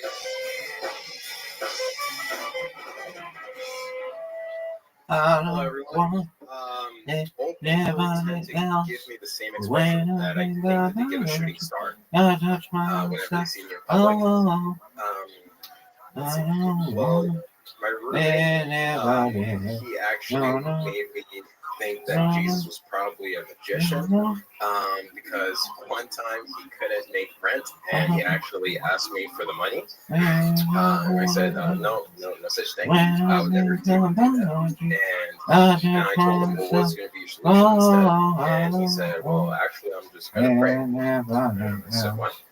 And he said, yeah, dude, every time I need something, and if I can't get it, I just go to my room and I just pray. And that's it. And I'm like, so you don't actually, I don't know, step up and get a fucking job? And he's like, no, I just pray and it'll come true. And yeah, that made me think, I can't believe there's actually people that survive like that. It's pretty scary. All right, Danny Carranza, everybody, with a few minutes in stand-up. Hello. Danny Carranza clearly to do his redrawn Sonic the Hedgehog. Yeah, let's wait. I was going to say, what happened to Russell Spears? Danny, take a step this way so that you face the audience. When you mentioned that shooting star, I thought you were talking about Tito or Big Poppy. Oh yeah, I love about that. Yeah, it's crazy. Hey, did you wash your hair with your laundry? It is an incredible look, Danny. Is it true that you're from Rancho Cucamonga? I don't want anybody else. When I think about you, I touch myself. Oh, I don't wow. want I mean, you are quite the, I feel like I know you from somewhere. The Smurfs. When I first moved out here, a couple years ago, I told him that I said, fuck it, I don't want to live in this shithole North Carolina anymore, and I want to come to LA. And so like in a day and a half, no sleep, no food. I just came here with my dog, and I was homeless for like 3 months. And I would just basically just spend it all the time just hanging out at the beach. when I think about you, I touch myself. Wow. Yeah, and so I've been wanting to be a comedian, but it's been so goddamn hard. Like there's been so many things going wrong. Just recently, shit's been great. And 2 weeks ago, Joe lit my ass on fire to be a fucking comedian. When I think about you, I touch so fucking cool. So how long have you been in LA? When did you make that move? Like 2 years. 2 years. Let's check in with Baloney Pete for just a second. I hope so, because I just found out he might have died, but I think he's just being Wait. You sort of stopped projecting halfway through. You said I just found out that he might have died, and what? Or like the guy that I gave him to like take care of. I don't think he wants to give him back. I think that's a situation. Wow. How long ago did you give him your dog? In October, I had to move out of the place that I was staying at. And that's what I mean. I kind of like don't know whether I should like face those feelings. When's the last time you checked in with the dog owner? Like literally, I think the last time he talked to me was like a month after October. How old is the dog? 3 years old. So how do you say it died? How do you say it died? He said that he ran into the backyard, went into the neighbor's yard, ate something, and then like he took him to the vet because he got sick. He had to pay like $3,000 and then he died. And like I had to get the cops to get him on the phone because he wouldn't, outright tell me. No, he wouldn't answer my calls, messages, nothing for months. Wow. Yeah, and then I'm like, well, I don't know how to feel. I don't know whether to like accept it because, like I said, this dog was like everything. What was the dog's name? Stitch. Stitch. Well, stitches get stitches. Yeah. What was the cop? What the cop say when you were like, They were the ones that were like, it's right, the man sounds right. and asked me if my dog is around. I mean, I don't know what to do next. LAPD was like, I'm gonna tell you this, man, but we don't have time for this at all. Dog dead, move on. People kill each other downtown. We got riots going on. All right, have a nice day, buddy. He called the police. Like, yes, men in blue, me too. I don't want Look at you. Hey, how long have you had your hair back like that? when I think about you, I touch myself. Oh, I don't want anybody else. Oh no. Oh no. Oh no. I feel your pain. I feel your pain. You know what? I You're working out don't and write some want jokes about that. anybody else. When I think about you, I touch myself. Oh, I don't Now as I want signed up for first time, I didn't even know you had to go over that side. Sit down. Well, where were you? Over here, like all the time. Oh, okay. Yeah. Gotcha. And I talked to Joel like crying because I adore you guys. Right. Yeah, we heard that part. So you got here 2 years ago, and you said a lot of stuff was going bad. when I think about you, I touch Now you said myself. lately stuff's been going good. Can you I give us some don't examples of the want good stuff? So I finally got a good job, working for Amazon. And, Oh wow, great. Yeah. And like, I work 6 days a week, like not because I have to. I don't have to work 4 days, but I just want to fucking hustle. And then I go out for open mics like 3 or 4 times every day. Because I've been up like 5 times in the past 2 weeks. I don't want anybody else. When I think about you, I touch myself. Oh, I Yeah, don't want really. I kind of think about it. I'm like, fuck, like I've had a dog. I can't really be out here. Look, I mean, can I get a new I dog? touch myself. Yeah. No, I think I want to get a girlfriend first. So. Hey, look at that. Hey, bitches. Yeah. I Have you don't ever thought want about ordering one on Amazon? anybody else. When I think about you, Is there a job at Amazon? What I kind of job? don't want Delivery job. anybody Program. else. Oh no. Your accent. Oh no. Oh no. It's exciting, man. So when you and I had that Anybody what killed? So, yeah, when I think about I don't remember exactly what episode it might have been. Right. I mean, I'm I think it was talking around about Dead Cross, like around that time, I think. because he's been on it quite a I know few what I'm times. saying. love myself. I want you to love me. When I feel down, I want you above me. I search myself. I want you to find me. I forget myself. I want you to remind me. Here we go, girls. I don't want anybody else. When I think about you, I touch myself. Oh, I don't want anybody else. Oh no. Oh no. Oh no. You have all the chances that just any comedian, any of these You're people the with one their name on the who makes me come a running. that they had. When they You're the sun who makes me shine. And you're around, I'm always laughing. I want to make you mine. I close my eyes and see you before me. Think I should die because you were lonely. I prove you, yes, I adore you. I get down on my knees, I do anything for you. I don't want anybody else. So when I think about you, I touch myself. Oh, I don't want anybody else. Oh, no. Oh, no. Right now. Oh. Is there anything that you'd like to say to Stitches? I just want to know that he's got me where I am now. Like, without him, I wouldn't. Hey, can I personify the dog for a second? I love It wasn't myself. worth it. How'd you let I me want you die? to love me when I feel down. I want you above me. I search myself. I want you to find me. Forget myself. I want you to remind me. I don't want anybody else. When I think about you, I touch myself. Oh, I don't want anybody else. Oh no, oh no, oh no.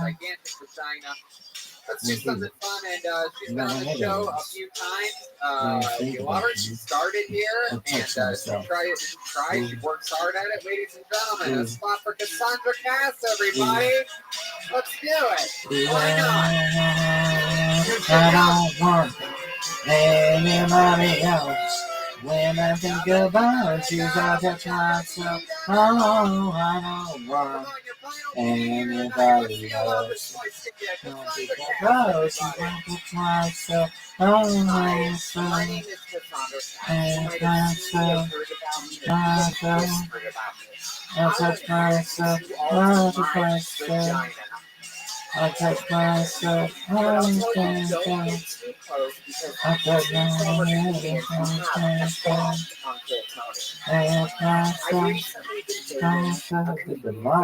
And the hardest thing is to actually pretend like he's funnier than me.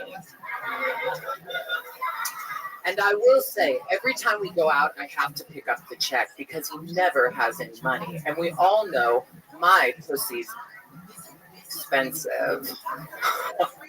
That's all I got. I'm hot as hell. Look at that. Sorry. Holding it down there at the end. I don't want anybody else.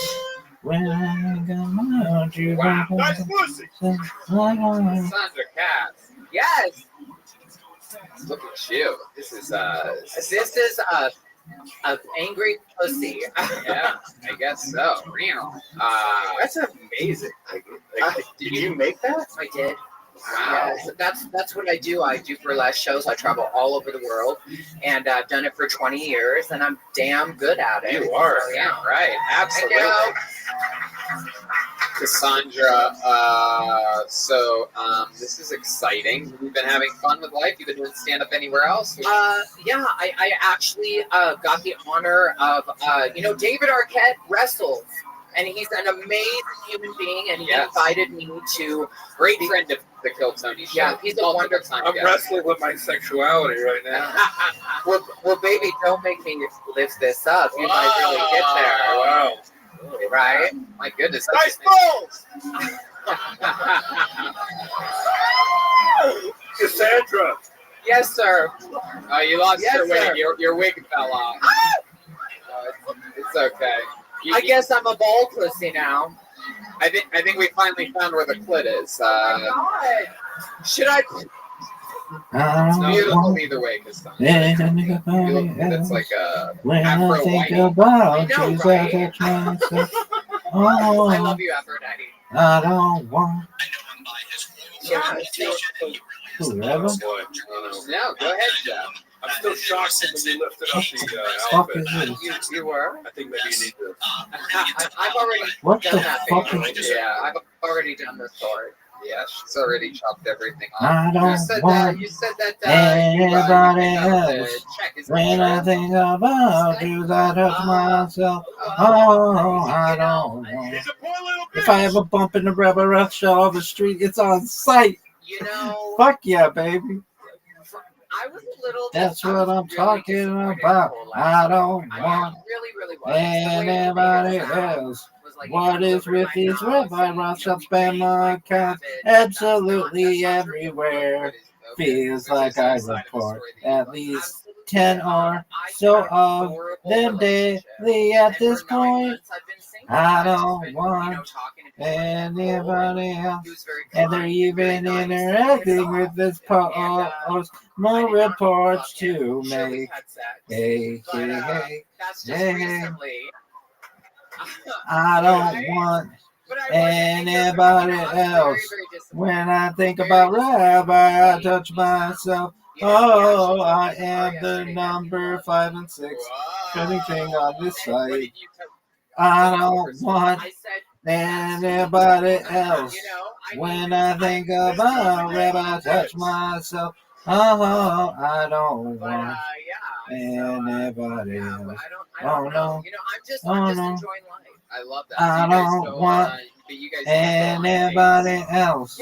When I think about Rabbi, I touch myself. Oh, I don't want anybody else.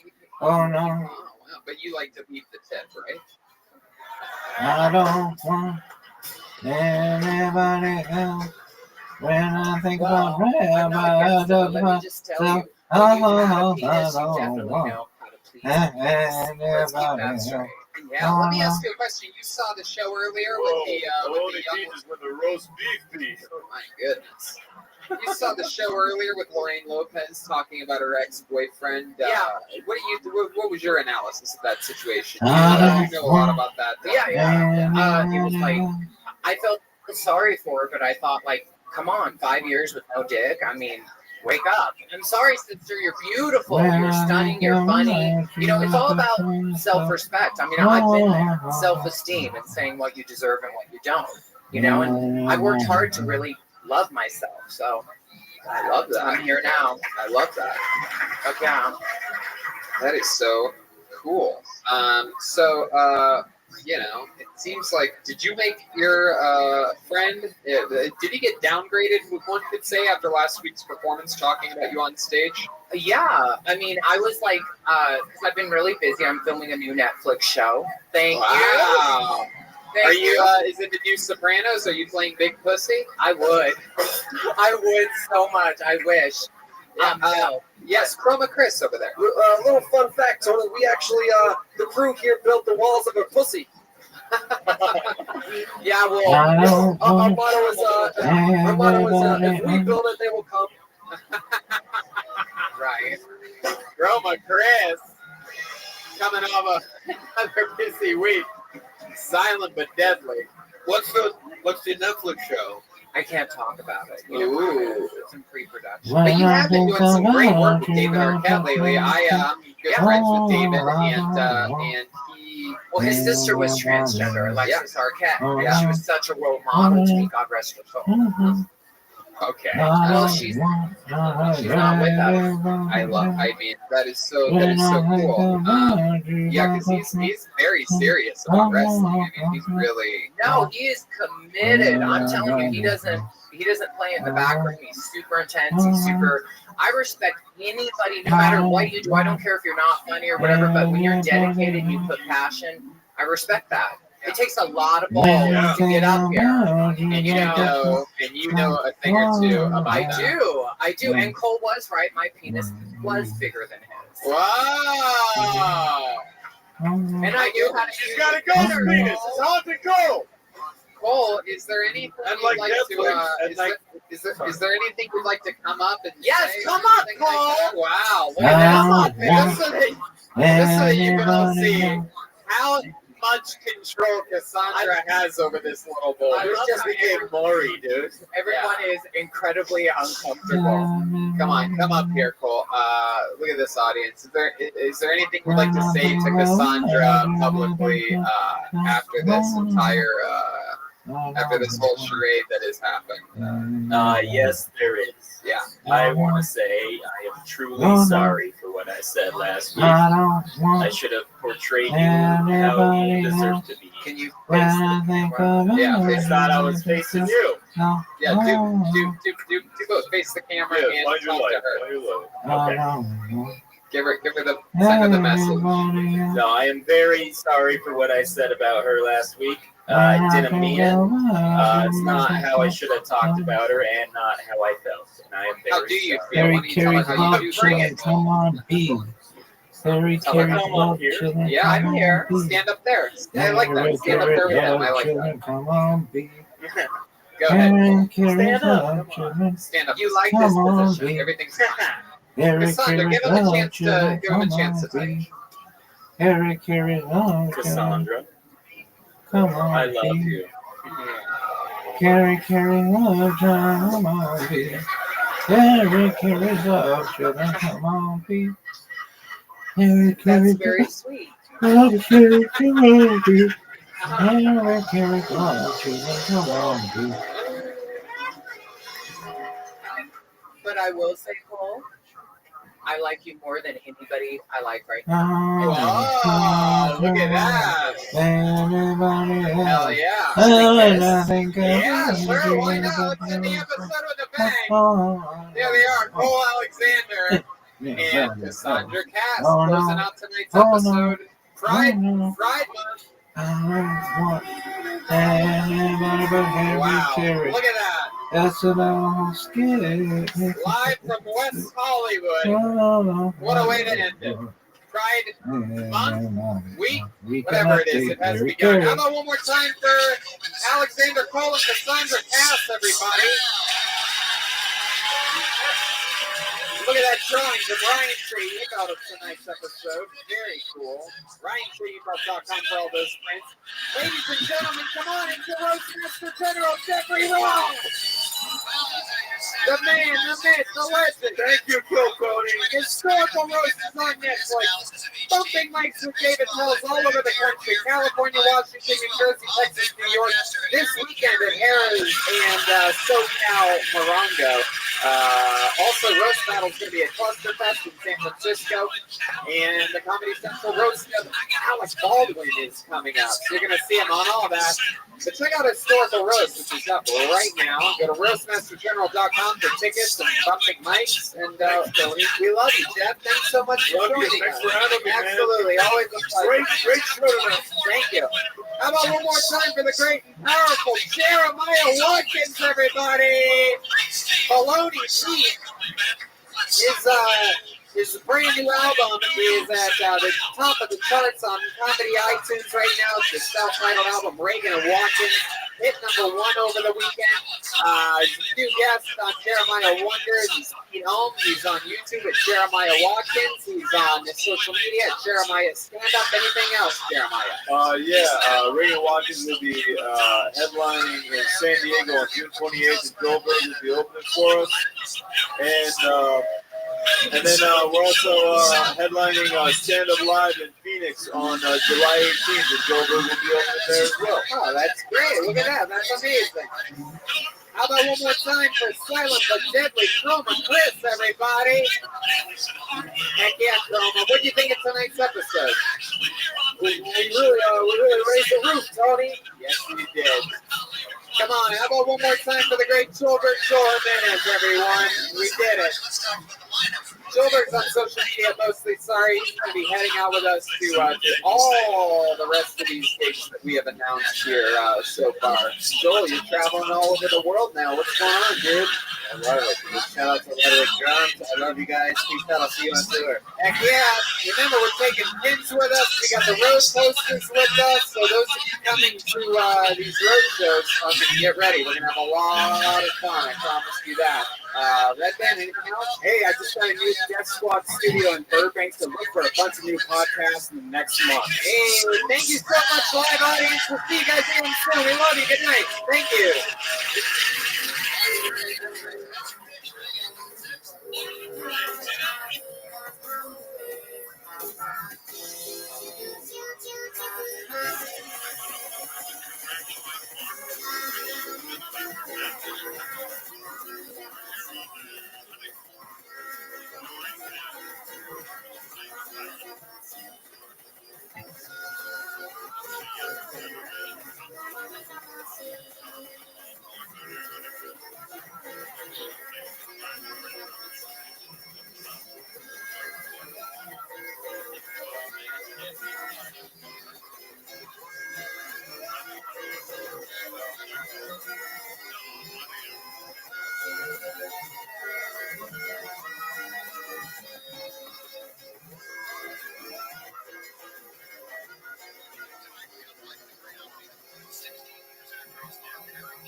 We have fresh documented evidence explaining the great contradiction of Harry Carey's career. was one of the great and most beloved figures in sports media history, despite often not really being much of a nuts and bolts announcer and not often being anything of a journalist. The explanation is simple. Harry bought drinks for everybody. I don't mean this metaphorically. Harry was very expressive on his mounts and very in the 1970s. He entailed with the great baseball writers with the White Sox. Until the 1971, 1972, 1973. He was buying drinks for everybody. And where did all that? From the diary, January 1st, 1972, Harry carries the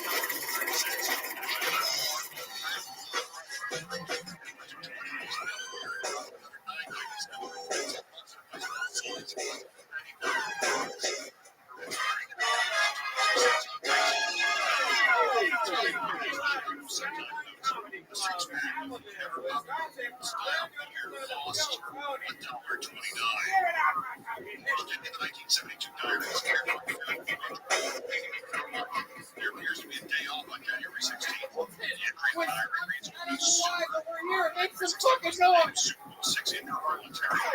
Wow, how exciting is this? Brian Redman's here, everybody. Hey. Oh my goodness.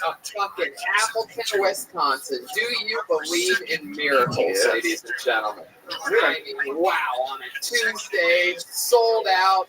There's at least 35 people in this room right now, yet it's packed to the gills. We have two little apple-sized tables. Look at these cute little tables we got. I love it. I love it. This is great. We turned down doing a show in Menasha for this, so really excited that you guys can be here. This is fun. Clearly, we are on the start of yet another leg of this crazy tour that we're on.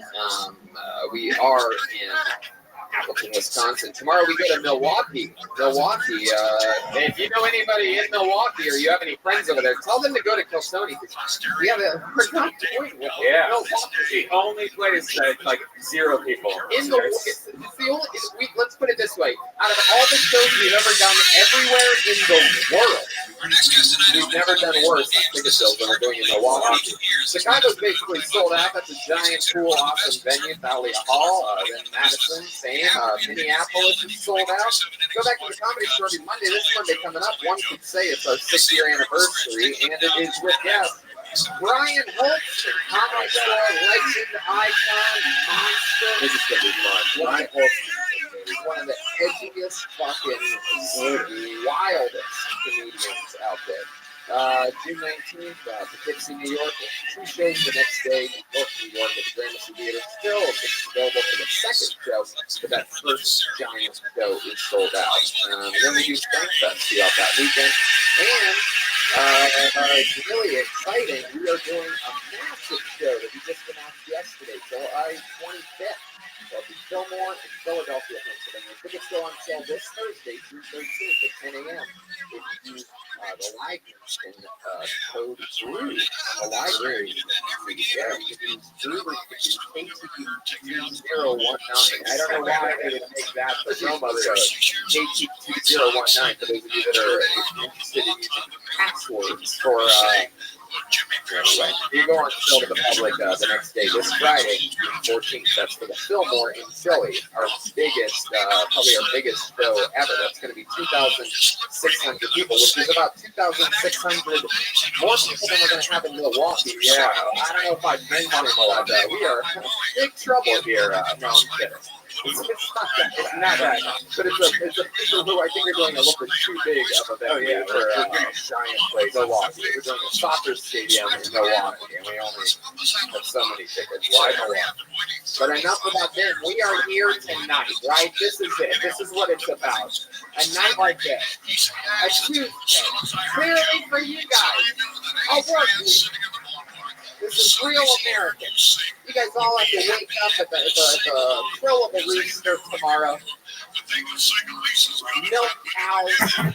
Pull these birds out of between their toes, or however that happens. However you think is magic. cheese curds. But let's get this thing started. As always, we have no guests on these road shows. And, but, you know, what's cool is that we do have a band. As you know, if you listen to a lot of the road shows, you know that due to stage constraints, sometimes we can't have, a full band, to say the least. So tonight, instead, you're going to have the best damn band in the land. It is the Kill Tony Band. It is Jeremiah Watkins and Gilbert Soul of Menace. Every single episode, they do different characters. I never know what they're going to be. They stay in character. Sometimes it's a brand new character. Sometimes it's a character that we've never seen before. Let's see what they are tonight. Look at this. Oh, wow. Look at this classy motherfucker. Come on, Appleton. You got to make more noise than that. Small and mighty. Oh, my. I mean, European chorus, perhaps? I mean, I'm not confident on this one, to be honest. Can you help me out? Nice to meet you. Welcome to Kill Tony. Who are you? Oh, hi. I'm Gustav. We know Gustav. It's been a long time since we've seen each other. Yeah, I've been traveling abroad. Now, you are you earning Swedish? Yes, I'm Dutch. Wow. That is so cool. Dude, this clearly is, wow. I have no idea how you two could be friends. What's your guys? What's your name? Ricky Ricardo. Really? Yeah, no relation. I'm Cuban. We're foreign exchange. How did you two meet each other? I'm in college. Where's it all right. Gustav and Ricky. Gustav's been on this show before, right? And Ricky, first time? I've been here before, too. Oh, okay. Well, good to see you again. Hottest cigars. A cigar at 6 years old. Wow. Takes me to Michael Jackson. Getting that thing in the mouth. I like it. It's a small stage. We're all up here tight tonight. Cool fucking room. I like this venue. We're at the Skyline Comedy Club for the first time in our lives.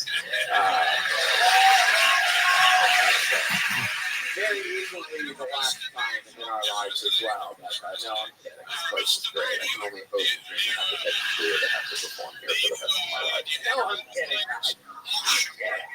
I want to come back here. It's away. Oh, this is exciting. We have Gustav, Ricky, we got Brian Redband here, which brings me to this, the Bucket of Destiny, everybody. The Summer Tour 2019 Bucket of Destiny, which they Kill Tony was drawn by Ryan DeEagle, which reminds me, Ryan DeEagle, of course, could not be here tonight. However, he did send along with us amazing road-based boots that we're going to be selling after the show, signing for you. We also are debuting. You're actually the first place ever, even a comedy store didn't get the opportunity to sell any of these yet. You're the first ever stop on the tour that gets a chance at Kill Tony Inc., which are awesome. That squad chance that Brian has, and the new Reagan Watkins album, perhaps. Yeah, bunch of exciting stuff. So we'll see but anyway, I'm also sending my instructional DVD Becoming Joe after the show. I have this Bucket of Destiny. A bunch of people signed up earlier for the chance to get on this stage and perhaps perform 60 seconds of stand-up comedy. You know your time is up. Appleton, you hear the sound of it hitting. So quiet. You barely hear that thing. There you go. Why not just have it that loud the whole time during the show instead of everything so quiet? And it's a live show that people came out to know. All right, I get it. So wrap it up then, or else we're going to bring out the Angry Rascal Bear. Okay. There you Or Rascals wasn't referenced? Is that not the gayest part of Appleton? I heard there was no pop. I heard no laughter whatsoever. It sounds like they're going to talk about the gay population. I guess not, huh? Don't ask them. One of the staff members told me, you shook your head no, lady. What would be the right reference, do you think? What do you think the gayest part of Appleton is? Other than wherever the guy that you're next to is. Yeah, all right. Tony, I like his vest. It is. Somehow he looks more like a European traveler than you do. Stand up and take a bow. Wow. Look at these two. Lost brothers. All right. So if I pull your name out of the bucket, you know what it is. The stairway's over here. You do your 60 seconds, and then we talk to you about anything in the world. We find out more about you and how long you've been stuck in Wisconsin. Low turnout on the names, by the way, this episode. Really interesting. Yeah. Very, very, very small turnout. I think only 16 or 17 people signed up. It's a Milwaukee bucket of names. Yeah. Anyway. So let's do it. You guys ready to start the fucking show or what? You guys really excited about this? Is it okay? I mean, we flew in from Los Angeles for this. We could have gone straight to Milwaukee and just had you drive an extra 45 minutes. But instead, we came to you. Your first meeting going up tonight. Could be their first time. Could be their local comedy vet. Point is, you're not allowed to heckle during their 60 seconds. Give them that. Put your hands together for Jonah Timothy Dorso. Or DeBang, perhaps Dorsey. Jonah Timothy Dorsey. Is this you? Heck yeah. Come on through here, buddy. Come on, guys. Make some noise. Yeah. It's happening. It has begun. Jonah Timothy Dorsey. Hello. Thank you. Okay. So I'm biracial. I'm half black, half white. But I look like Mexican lesbian transitioning. And I'm 39. I have 6 children. After my 6th child was born, I got kind of a random call from an NBA scout. They were like, "We like the numbers you're putting up. We're gonna need a little bit more from you, but I don't even play basketball, so I've been paying child support for most of my adult life. The thing about child support is it can only affect you negatively if you don't pay child support. When you do pay child support on time, it does not affect your credit positively. So let me drop some knowledge on all of you young guns out there trying to get your child support paid. You want to game the system? Pay with a credit card. All right.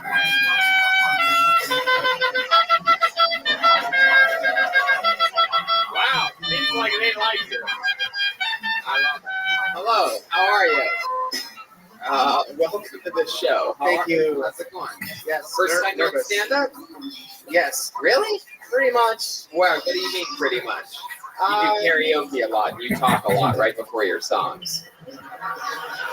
You ever run any of those before you fucking get down? Are you Eddie Bravo? I mean, it's very bizarre. You look like a combination of 10 of my favorite fighters. Yeah. So I'm sort of afraid to make fun of you at all. He looks like a combination of my 10 favorite races. You look like Bruno Tarts. Nothing. You definitely look like Eddie Bravo. It's freakish. Do you know who Eddie Bravo is? Of course, yes. Thank you. Wow. All right. Very good. Do you know any jujitsu or anything? You seem to have. You have tighter head. You have like that padding. You have the padding above your eyebrows where your eyebrows come out in case you get like punched and shit. A little bit. Yeah, a little bit. Like what? How many people have you killed with your bare hands? The way he said a little bit tells me he's a fucking assassin, and he just wanted to come out and get some laughs, and now his cover's being blown. Are you a professional hitman? Okay, no, don't answer that. Tony. Jonah, talk with me. Give us something here. What are you? Half black, half white. You really have 6 kids? Yes, How old are Tony. they? How old are they? My oldest son is 20. Uh-huh. How old are you? 39. 39. 20? And then what? What's the range? 6 kids. What's your youngest? My youngest is 6 months. Oh my God! You just keep coming inside of everything that you see. Huh? Yeah, Ricky. Are they all with the same mom? Hell no. No, Ricky. I knew it. I just wanted him to answer. Wow. How many different moms amongst the 6 kids? 3. 6. Oh my God! Is it really 3? Is it? You guys. He said 3. Me, motherfucker. Okay. Me.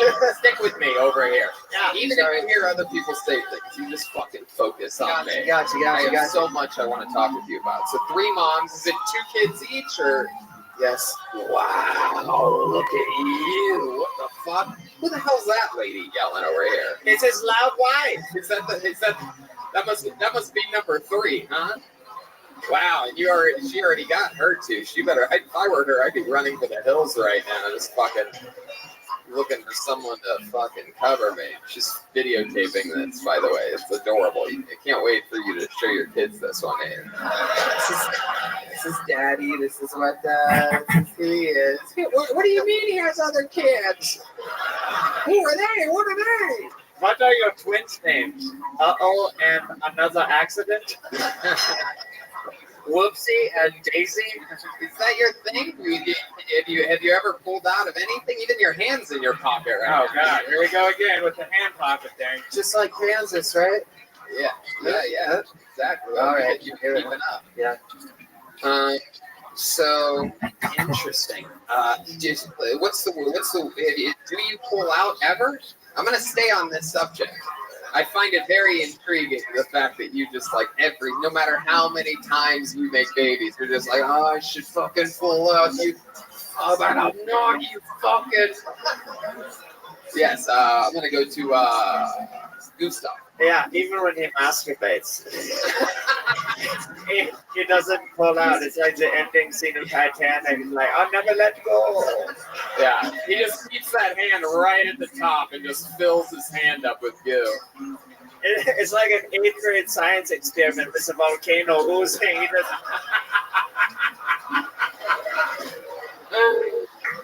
Oh my God. Wow, that is incredible. So do you ever pull out? Or is it just you just have a thing for just finishing like that, like a goddamn animal? Yes, I pull out. So, for example, like when you pull out, which we know isn't that often, but when you do, is there something that you like to come on or in? Like inside of the vagina. Right. Like, you pull out another vagina. What are the other 2? On the belly button. I don't know. Belly button, of course. It has to be something that sort of resembles a pussy in a weird way. It's like, oh, there's a bodily hole. You're going to find out all the girls that he has come in have pierced belly buttons, and they just goes in their belly and makes babies, right?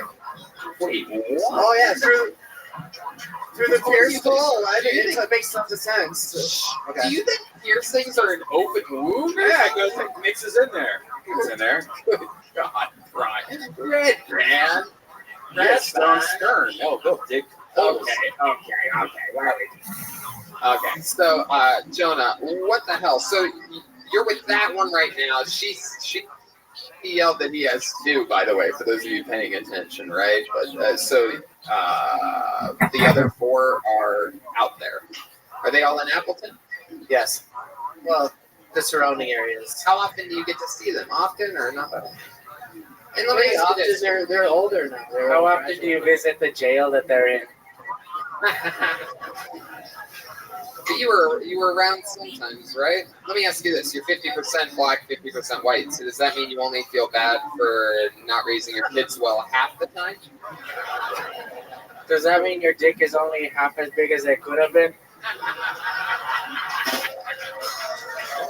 Solberg is here, everybody. It's scary when he doesn't respond for a while. Yeah. I feel like he's gonna get his revenge on me later in like the parking lot. It's like, you think I come inside too many things, Tony? Bend over, bitch. I'm a fucking jujitsu black belt, idiot. Wow. Jonah, what do you do for work? I'm a boring machinist guy, like a lot of other inspector in the machine shop, like a lot of other guys you talk to. No, we know you're a baby making machine, so we know that you have history with machines. How long have you been doing that for? Machinist. 15 years. 15 years. Interesting stuff. Man, that's so fun. And stand up, you said this is your first time. I never got a real answer out of what you meant by that when you said sort of. I did a podcast. I was inspired by you, but Wisconsin type of thing, and a bunch of friends of mine were here also with my brother back there. We did the Wisconsin Cheesecast. We put together a show at Cranky Patch Pizza and Nina one-time thing, and I got up in front of just them and the bartender one time before. That's fucking awesome, dude. I love that. That's exactly how when people say, "How do I get on shows? How do I fucking start?" That like go to open mics and do exactly that. Go to a fucking what's different than this in a fucking pizza shop? Yeah, Nothing. And the lights are off. There's some lights on us. There's fucking sound. Go start a goddamn show. And one of the biggest tips, if you're somewhere that doesn't have comedy shows, go to one of these bars that you know are dead on a Tuesday night and go, hey, can I put up a microphone and a speaker? You'll get more business. You can make your own shows. That's how you make your own mics. It's one of the best tips ever. 100%. And that's what fucking we did 6 years ago. We took Mondays were a corpse at the Comedy Store. Those other rooms sat dark. And it inspired, Roast Battle started a few months after that in the same room, everything. I mean, it's just, and that goes, even you, Appleton, you could have your own show. Wow, the comedy club here is like, shut up. I know. I make fun of everything if you haven't noticed. I do it in all the other cities too, if you're worried. The staff sort of looking at me like, is he being serious? So Jonah, I'll tell you this, man. We spent a lot of time with you because you're an interesting fucking dude. Keep fucking, doing it, man. It seems like something you love to do. One thing that I didn't like, I'll say this, is that it felt like you wrote a set for Kill Tony. It felt like you tried to make the jokes that you thought we were going to make right from the beginning when you said, whatever, I can't even remember what it was, but it felt like you were just making fun of yourself off of what that rhythm sort of sounds like. And we want to I was waiting for you guys to tear me apart like real bad. No, we wanted to know about these fucking 6 kids. Yeah, dude. We don't. And you look so much like Eddie Bravo. We don't want to get you mad. Right. Yeah. But no, we gave you words of encouragement at the end, and we built you up, Buttercup. There you go. Jonah Timothy Dorsey, ladies and gentlemen, live kicking off Kill Tony in Appleton, Wisconsin. That's right. Tony. I don't know if you saw that guy halfway through the audience that's just lit up for no reason. There's like a spotlight on him, but on one guy there, yeah. I'm pretty sure that's the bad guy from Superman 4. Yes, that's the bad guy from Superman 4. He is a good idea. Frozen in What time, is guys. that fucking light? That is crazy. I feel like it's not even at the venue. It's just him. It just follows him everywhere. What the hell? He's the mayor's son or something like that. I think that's who was in the trunk in Pulp Fiction. Remember it glowed when they all, okay, bye. All right. Unlike the last comedian, I pulled out a name out of the bucket, and we're going to keep it moving along. Your next comedian goes by the name of Koti Kropid Lausik, perhaps? Something like that? I see movement. Koti Kropid Lausik. Here we go. Take my breath away.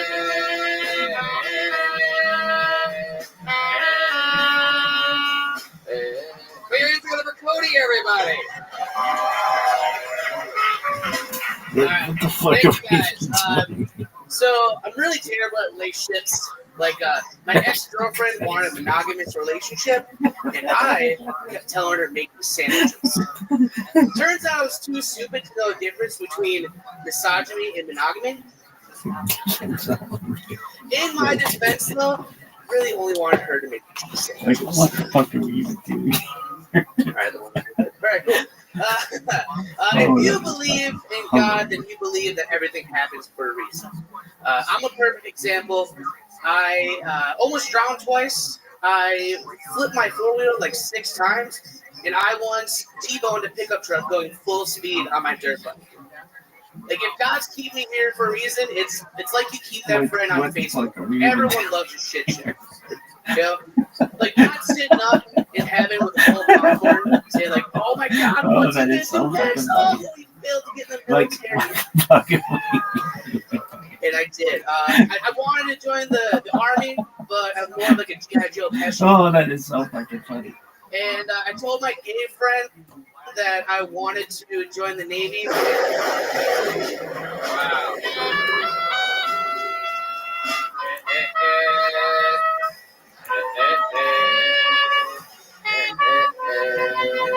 What the fuck are you even doing? Hi, Cody. Hey, man. What's your last name? How do I say that? Kropidlaus. Kropidlaus. Yeah.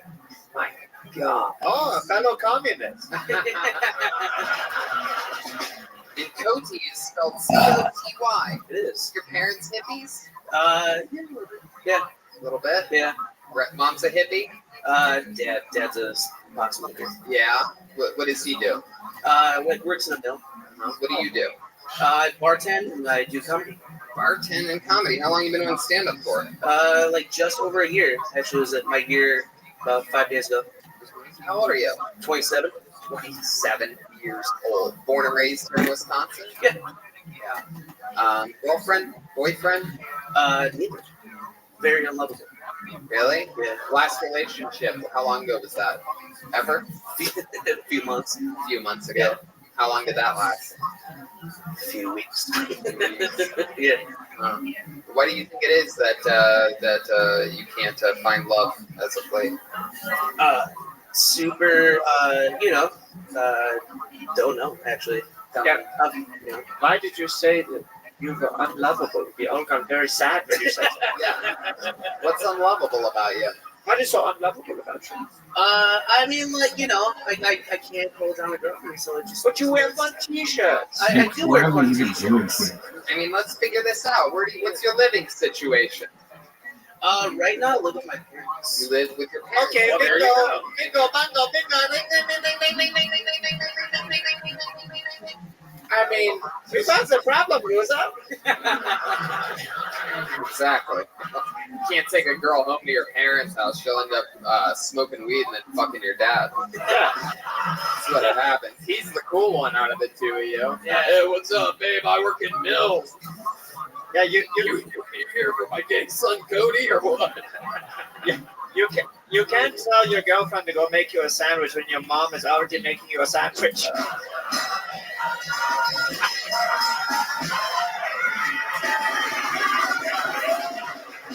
Wow. That is perfect. That was good. My God. So you lived with your parents your whole life? No. Really? Oh man, that's a sad return. Yeah. How long were you out of the house for? Years, Years? I don't know. How many years? You're 27. So are we talking 9 years? 6 years. Did you crash and burn? Is that why you went back home?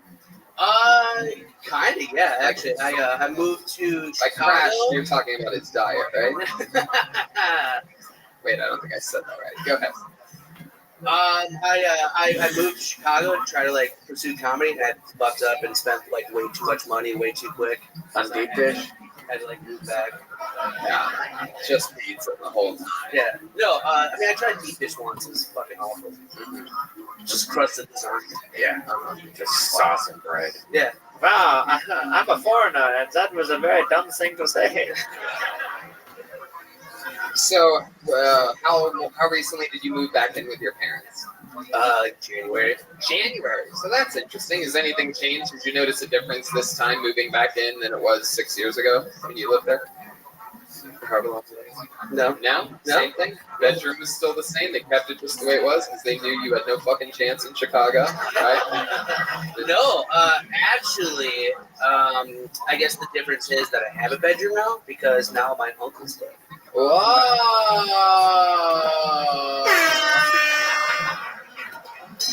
Yeah, okay. So, since you're living at home with your folks, was it like a bittersweet death, or were you like, finally my uncle died? I get the bedroom that I've always wanted. Like it was originally in my bedroom. Let me ask you this. Yeah. Actually, go ahead. I'll get to it. It was originally your bedroom and what? Yeah. And then he had to move in. Told me it'd be like 6 months, and then it was like all of high school. Okay. How long ago did your uncle die? Like 3 years ago. So you gave it about 1 year to get the fucking ghosts out. Right, yeah. And then you cashed in immediately. Yeah, like I mean, his ghost still might be there. Who knows? Right. His body might still be there by how often your family moves out of the house. Wow, that's incredible. So what do you do for fun, man? You seem like a fucking silly dude. Just comedy. Seems like you have 2 beanbags for some reason. Like 2 beanbag chairs, or like happy set little things. Dude, you know what the fuck kind of beanbags I'm talking about. Man, I just fucking do comedy. That's it. I just like work and then write. No, that's it. Yeah, work and then you write. Right. No, I mean, where do you write? Do you have an interesting writing process? It's like typically like after work, I'll have a few beers and just sit with my notebook at the bar. So you're that guy. Yeah. I've always wondered who that guy is that you see sitting at the bar right here, writing. I love it. Do you ever put like a cup on your wall and listen to your parents' fuck? Good question. Good question, Red Band. There's a big pause happening here, by the way, and it's the type of pause that tells me I don't think he needs a cup. You're gonna hear this fuck. No. Your mom loud. Funny story. I did recently bring a girl home to sleep with. Oh yes. And my dad happened to be in the basement. And my dad knows. In the basement's like always in states like this. The basement's always the cool area to hang. Yeah. Like the Oh yeah. I was in Jeremiah's basement. That's his house. Just having fun. Fucking kicking it. So took a girl home. Hooked up with her. Yeah. My dad knows that I have a fleshlight. Oh wow. And in the morning, he asked me, he's like, "Hey, you bring someone home last night?" I was like, "Yeah." He's like, "Oh, thank God. I heard your bed." Instantly thought that he's just fucking the hell out of his fleshlight. Oh God.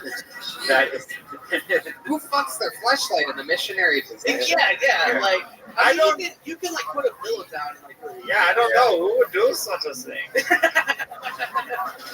Have you done that before? You put a pillow over the flashlight? Well, geez, now that we've gone that far, let me ask you more. Have you ever drawn a little smiley face on construction paper and put that down, or perhaps blown up like rubber gloves and they're like, "Oh, hold my hand while I fuck you."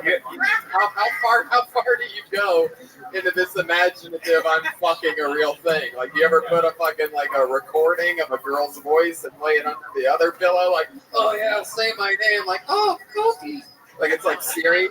"Oh, Cody Kropotowski, so fucking good, fuck me. Fuck me and my filled rubber hands." No. Wow. You ever put lipstick on it and just try to talk to it?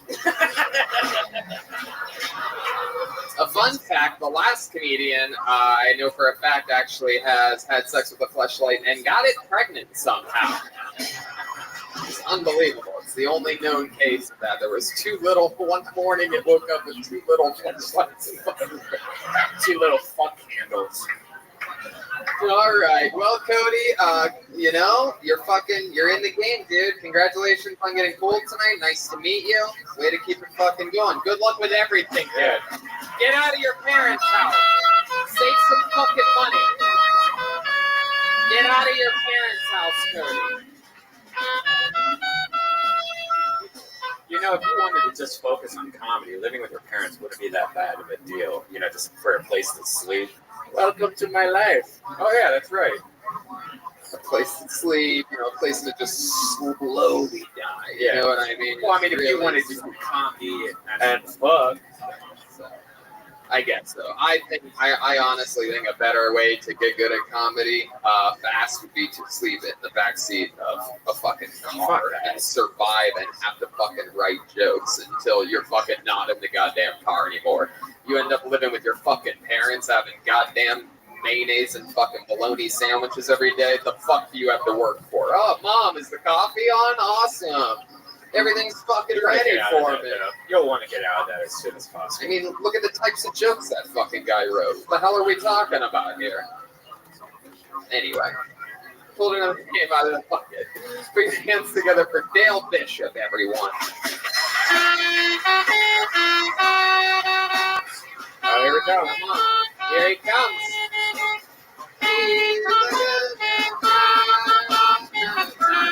What the fuck? One more time for Dale, everybody. So one time last week, I was filling gas up in Green Bay, and some guy yelled, "Hey, Mohammed!"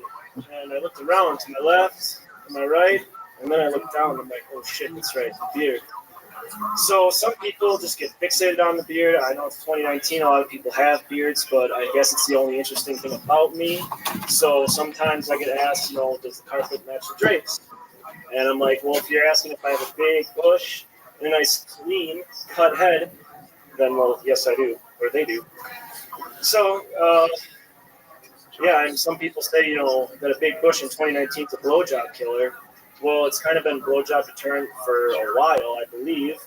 But another thing that's a blowjob deterrent is a stinky dick.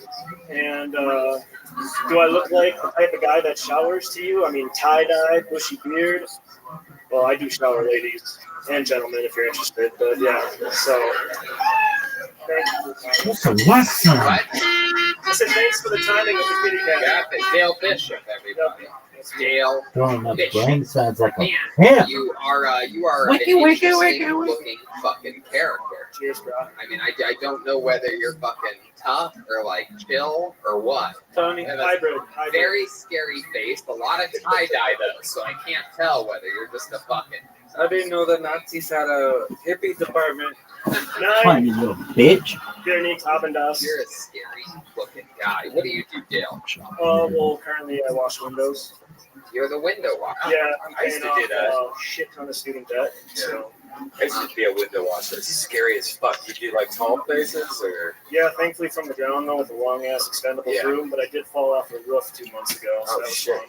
Oh no! Didn't even take a day off. So yeah. Wow. Cheers. Look at you. That's incredible. What kind of student debt are we talking about? What were you studying? I started out computer science and business administration, and then 4 credits short of the computer science degree, pussied out, anxiety attacks, and just stuck with the business because that was easy. And then you got your master's in window washing.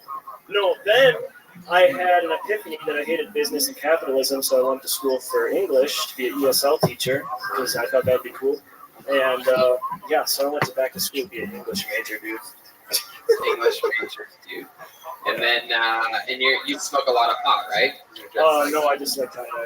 Really? Really. Are you serious? I'm dead serious. That's a good one, by the way. Yeah, I made it in high school myself, chemistry class. Oh, you don't smoke pot? Nope. But you do wear tie-dye? Yeah. You're a goddamn And anomaly. I wear SpongeBob, Patrick, Krabby Patties in space with T-Rex hats. Wow. That's incredible. Mind-blowing. So what do you do for fun? Play video games, watch you guys on YouTube, watch comedy on YouTube. And hang out with little kids and stuff, Nope.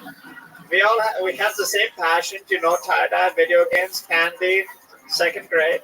I don't like candy. I mean, his last name is Bishop. This could be, Hello, Cat Barbarado. Do you have like are you dating anybody at the moment? Oh, no, I'm currently single. Oh, yeah. Didn't you hear the bush, the blowjob thing? Oh, yeah, I heard it. Yeah. What were you saying about stanky dick? You got my attention and you lost me at the same time. It was kind of a joke that I appear to not have good hygiene and to draw attention away from the fact that I have a giant bush. So Yeah, I don't know. It's my first time behind the mic, so I'm just spitballing trying. It is your first time doing stand-up. How about a hand for that, everybody? Bill Bishop. Wait. Get up here. You're not fucking done. Fuck. Son I made of a these bitch. apologies. You didn't think it was going to be that easy, did you? No, not really. Are you wearing your class ring, or what is that? No, this is conference championships for college football. Oh, where'd you play? St. Norbert College. What's it called? St. Norbert College. Oh, I didn't realize they gave Division 7 rings out. Jesus Christ. Hey, I play against a quarterback currently on the New York Giants. So. What, Eli Manning? No, his backup. Alex Tanny, he makes. Yeah, Alex Tanny. That's your great white hope as a backup? No. That's just me defending Who's my the backup? Alex Tanny. Oh, okay. Yeah, no one's ever heard of him. Right. You look like if Game of Thrones took place during Woodstock. Hey, look at that. What are you guarding, the Wonderwall? What is the what was the name? What was the mascot for the team that you played football for? The Green Knights. The Green Knights. Yeah. Yeah, it was good. So, what's some interesting stuff about you? What would we be surprised to know? You big, gentle, giant. So I went to Australia, studied about there for 6 months. That was really freaking fun. Yeah. What was your favorite part of Australia? I skydived, I believe it was 18,000 feet, 60-second free fall before the chute opened. I was wearing a Bob Marley shirt that said, "I'm so high I can touch the sky." That was pretty cool. But it's so funny because you don't even get high. No, I don't. You do all this stuff that stoners do. Yep, Yet you don't smoke pot. He's like, I don't get high, I get literal. I go skydiving.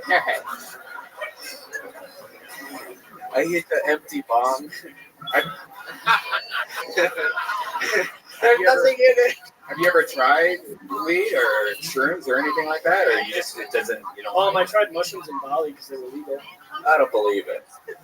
So it's about following the law to you? Yeah. You're very strict on yourself when it comes to following the law. Why do you think that is? Military dad? Jail sucks. Have you been to jail? I've been handcuffed once. For what? It's Wisconsin, so it's right. And there was that much trouble. Ironically, DUI is how you spell duh in some languages. DUI. And so you got handcuffed once from a DUI, and there was that much trauma attached to the handcuffing that you're like, never again. Yeah, I will never, ever, ever touch anything again because the law says so. Yep. Wow. I will culturally appropriate being a stoner and devoting my life to another culture that I have nothing to do with.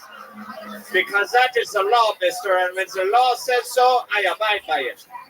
Is that correct? Correct. All right, cool.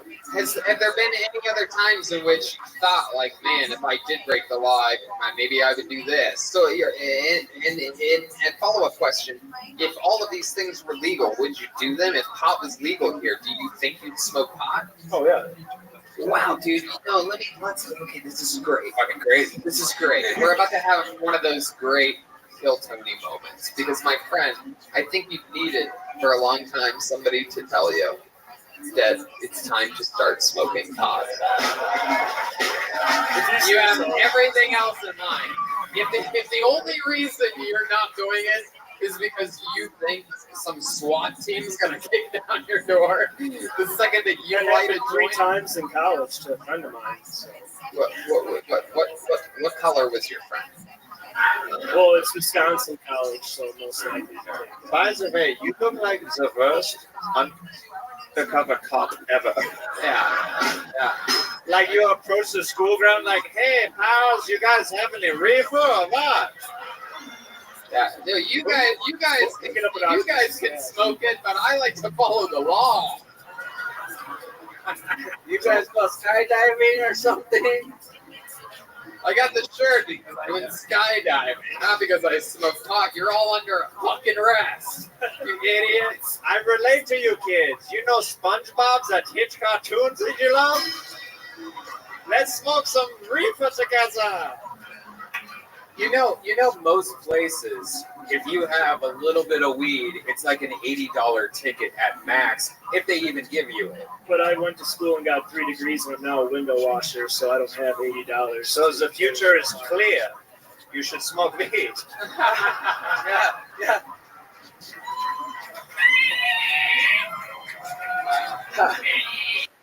How did I drop out of school and I'm doing better than this guy? I got CTE probably. I played football 13 years, so that's my guess. I didn't hear what you said. Moving on. CTE. You know that movie Will Smith made? Oh yeah, you have head trauma from playing football. Oh, that's Oh, sad. okay. Well, then you're probably sort of stoned all the time. That's Exactly. You feel fucking great. Since you are a Vindovasha, do you call past girlfriends your Vindex? Just asking. So if you come to Los Angeles, you would smoke weed, get some sleep. Oh, yeah. Oh my If god. I went to any of these bordering states, Yeah. where it's legal. You gotta take a fucking road trip. What do you think would happen? When's the last time you smoked pot? Never. Really? What do you think would happen if you inhaled on this pen that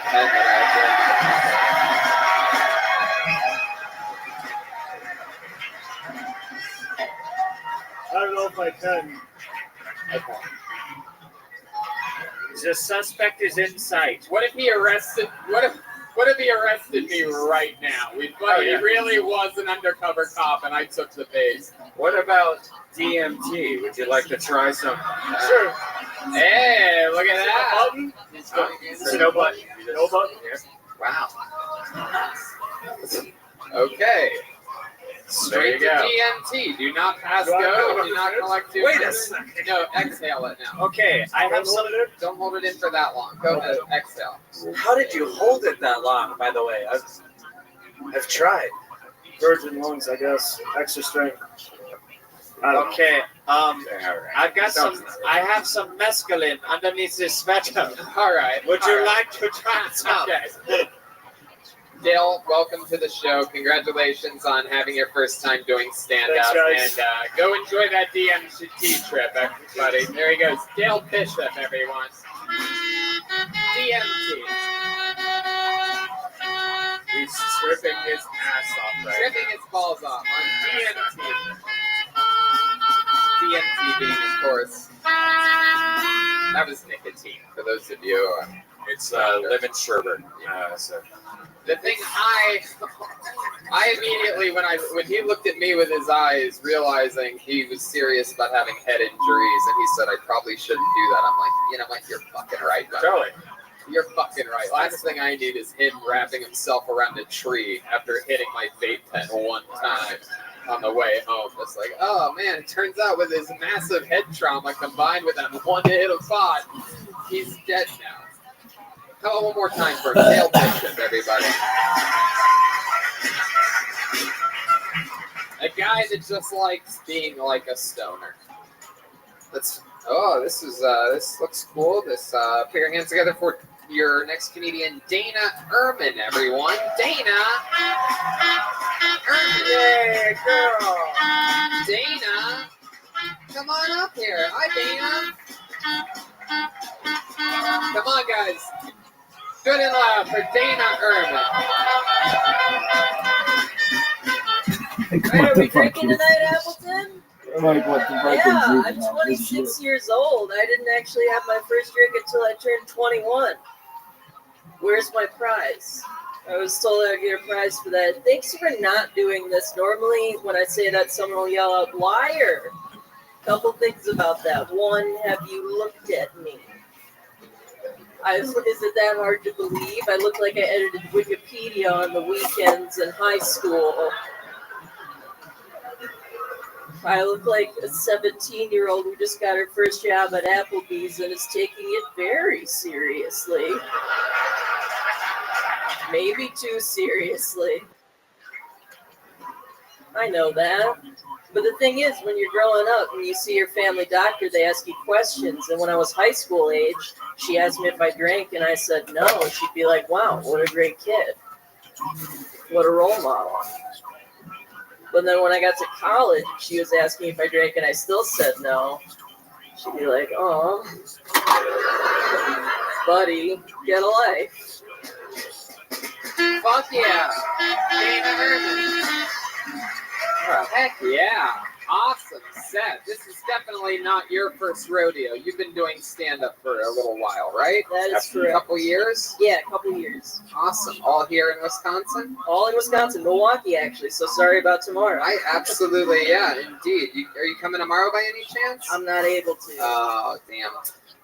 Man, really great set. I love your style and your delivery and the way you make fun of yourself. Just really fucking cool. Even for 2 years. I mean, like, I'm really, I was very impressed. I see Thanks, people man. in LA that have been doing it for 3, 4, 5 years and don't have that kind of delivery where they just stay in the pocket and let the jokes do the work. Thank you. Really awesome stuff. So you've been doing it 2 years. You're from Milwaukee. What is it about what's going on in Milwaukee? What's wrong with them? Well, it is where I was born, so I've just never left. And I mean, they call it a big city, but it's a small town feel, and that's what I like about it. Small town feel, like they don't listen to podcasts. They're still stuck They on haven't gotten Woodbury, to us surely. yet. Yeah. My goodness. What do you do for work in Milwaukee? I work at a college, and I do like their social media and PR stuff. Yep, that sounds about right. That tracks, yeah. Did you really not drink your whole life until you were 21? I did like one time before I was 21, just to prepare myself for. What was the reason? You just because the law? Is that you guys scared of the law here this bad? Is that why they serve Pepsi in all these restaurants and not Coca-Cola? Is that? It was a little bit the law. It was also I was just wound up really tight growing up. That's so funny to me because I really have never heard anything like what the last guy fucking said. Yeah. Like, there's a part of it in which I'm like, was he fucking with us? Because the law, like, he must be a massive stoner and has, maybe, I don't know, maybe he's trying to keep his job or something like that. Like, I don't know. Maybe he's lying to us, but who the fuck? Anyway, do you smoke pot? You seem like you smoke pot. You like to smoke pot and like read Harry Potter and shit, right? You're like a person that takes 2 little tokes and then reads her book, and that's the only way she can fall asleep, right? Something like that. I don't do it regularly, but I've done it. Yeah. What do you do for fun? What are you into, hobby-wise, or what? I mean, I work on comedy. I just like seeing movies and checking out the new spot in Milwaukee, really. The new spot? Yeah, whatever that is, a restaurant, a bar. What are some spots in Milwaukee that you've seen lately that are cool? Well, I haven't been there yet, but right down the road for me, there's a... We're there tomorrow night, so... Yeah. Oh, well, you gotta go to Vanguard. It's a gourmet sausage place. Wow. That's the stuff. Nice. With these 4, it's already a sausage festival, but there's only 3 of them, so that's how I just picture another man being there all the time. With these 4, anyway. What else? Vanguard. How about after the show? What's something fun to do? Where do you go when you want to drink a nice Mike's Hard lemonade or something? You could go to Landmark Lanes. There's bowling, games, and just drinking. Is there pool tables? Pool tables, of There course. you go. Landmark Lanes. I'm gonna mark that down. Landmark Lanes. So there you go. All right. So what's your love life like? Because I'm gonna be honest with you, and I know I don't like but of course I do the same thing with men. I never make excuses, but I find you intriguing because you seem like the kind of girl that acts like she's nerdy and She has fucking a all camlet this and- shit. Right. But there's this little fire that I see inside of you that tells me that there's a little beast under there somewhere that just fucking only I feel like you, for example, only do it from the top position. Like you literally, it's ride or die with you. Yeah, you look like you're transitioning, but I'm not sure of which gender. Oh, that's not what I was saying at all, Gustav. That's what you meant by on top of the bottom, right? I don't understand English. I'm sorry. Come on. I know exactly which gender you are. And it's an honor to be here with someone that looks like Judah Freelander's little brother. That's an honor. Or like Clark Duke, you know that reference? Okay, let's go back to what I was talking about. Okie dokie. That's that one thing that only you know about. We're going to keep it moving along. So, Seven. I'm going to go back to what I was to what I was just. You said she's a demon in the bedroom. Yes.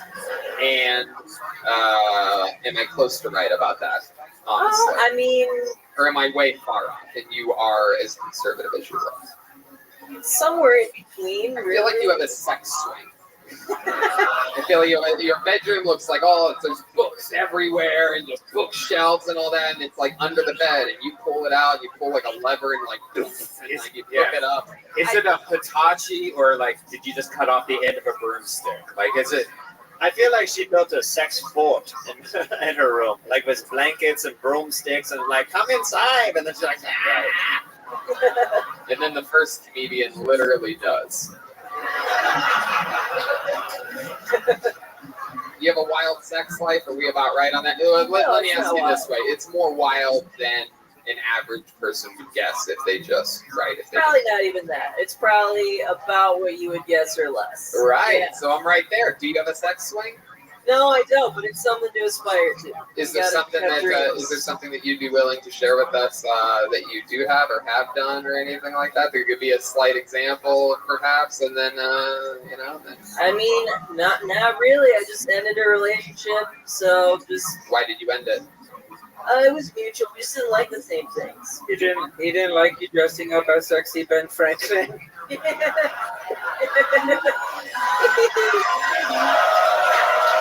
gonna leave her.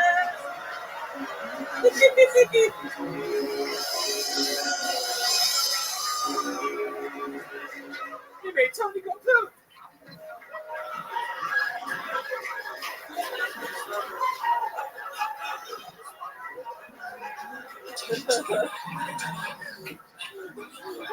Can I just say that's way more hurtful than the gender transition joke I made earlier? I said sexy.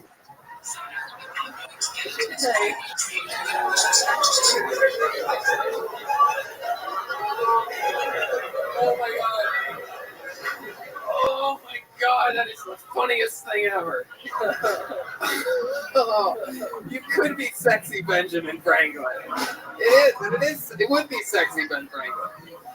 Oh man, Dana, you were so much fucking fun, and the cool part of this is that from the second you got up here, it became I mean maybe it's just me, but I think the whole show picked up a big notch, both with your stand-up and with your interview. Yeah, thank you so much. It was Dana Ehrman, ladies and gentlemen.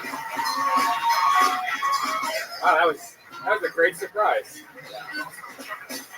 Yeah. It was like pure electricity that she discovered whenever she got up here.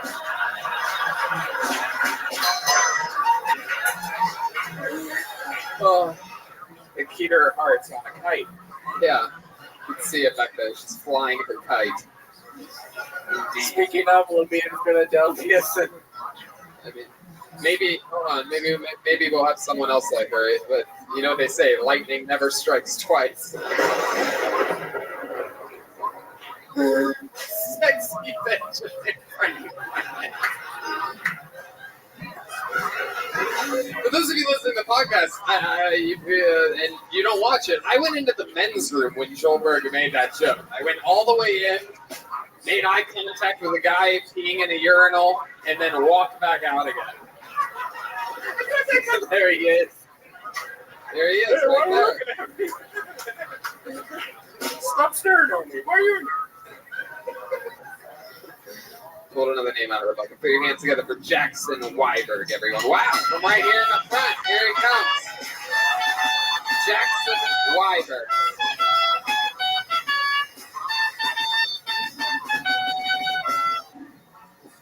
Guys, I'm in college now, which is great.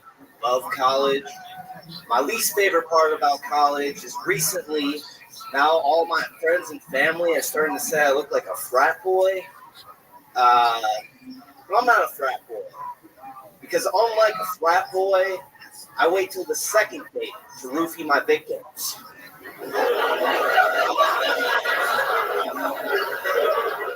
Guys, here's a fun game that I like to play. If you guys could go back in time, see any band live ever, any band live, how big would your sign warning people about 9/11 be?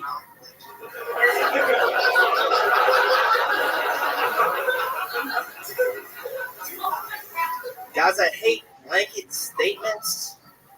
I hate blanket statements about minority groups of people. For example, Mexican people love quilts.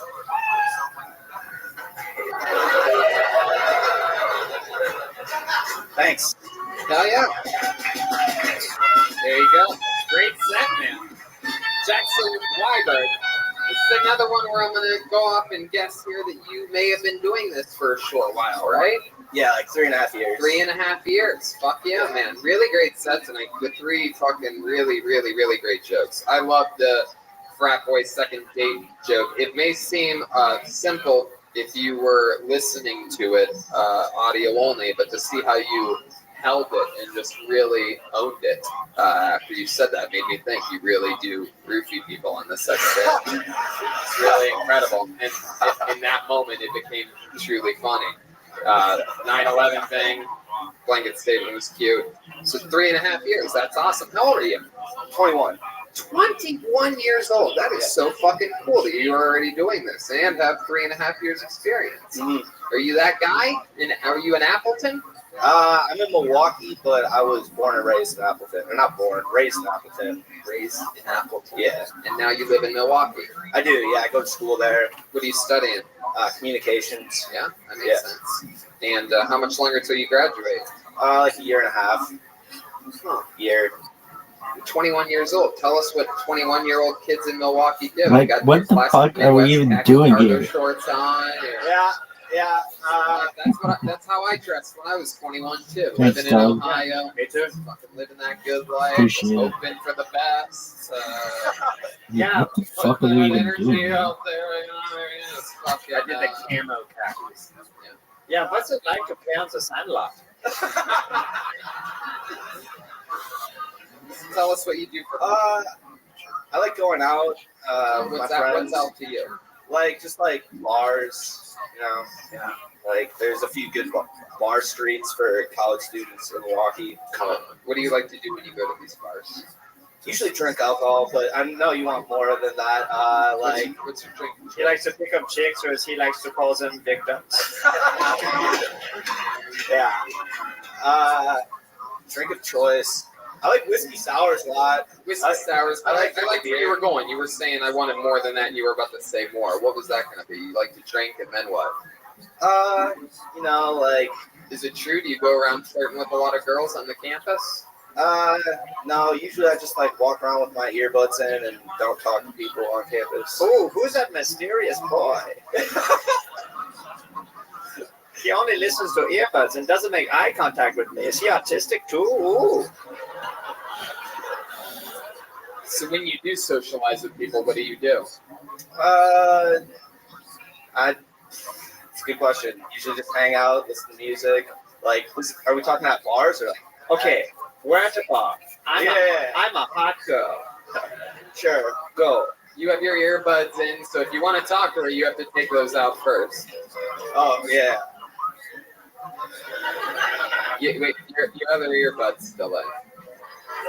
I know, it's my move. Like, what's up? Oh, hi. Can I buy you a drink? I'm only at 7, but what's one more? Oh boy. What do you want? Anything with alcohol, big guy. All right.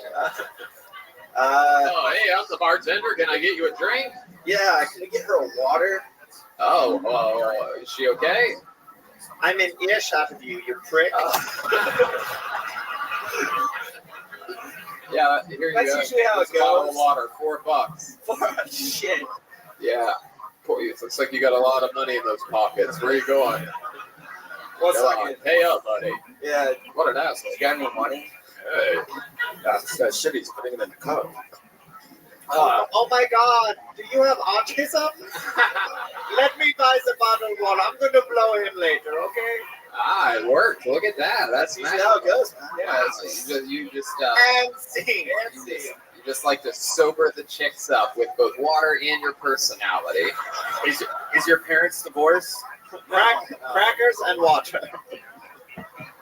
No, parents are still together? Still together. You seem like you come from a really wholesome family. You have 2 sisters, am I correct? I've got a sister, one sister. Just one. And you have one that passed away, am I correct? No, but come on. Are you fucking sure? Ask your mom next time you see her about the sister that she never told you about. Your ghost sister. Yeah, it's true. She may have never told you because she didn't want It to. came out in the toilet. Yeah. Your half black sister. It's she died immediately, but somehow the first comedian's still paying child support on it. So you have one sister, parents are still together, right? Yep, Mom's a teacher, dad's a pilot. Mom is like an HR person for an insurance company, and dad does insurance claims. Wow. Yep. Good Lord. Do you have insurance? I do have insurance. Is it good? I hope so. You get it from your dad? Yeah. No, that's good. It's clearly one good thing he gave you. Do you literally don't have any genes? It looks like you either have HMO, PPO, or HIV. I'm not sure which one it is. Yeah, and he also has a little H&M. That's true. Yeah. That is true? Yeah, I shop at H&M. It's like my whole closet. You're damn fucking right. Homosexuals and men. I love it. Anyway, what else, Jackson? Anything else? Anything else that we would find interesting about you that we should know? Little fun fact about you? Anything crazy ever happen? You ever saved someone's life or almost died? You ever roofie a girl? No, I haven't done that. It's on his bucket list. Okay. Yeah. One time he tried, but he accidentally just forgot and used his earbud and dropped that in someone's drink. You ever give a girl your earbud? Interesting facts about me. I mean, I like playing sports. Really? Shocking.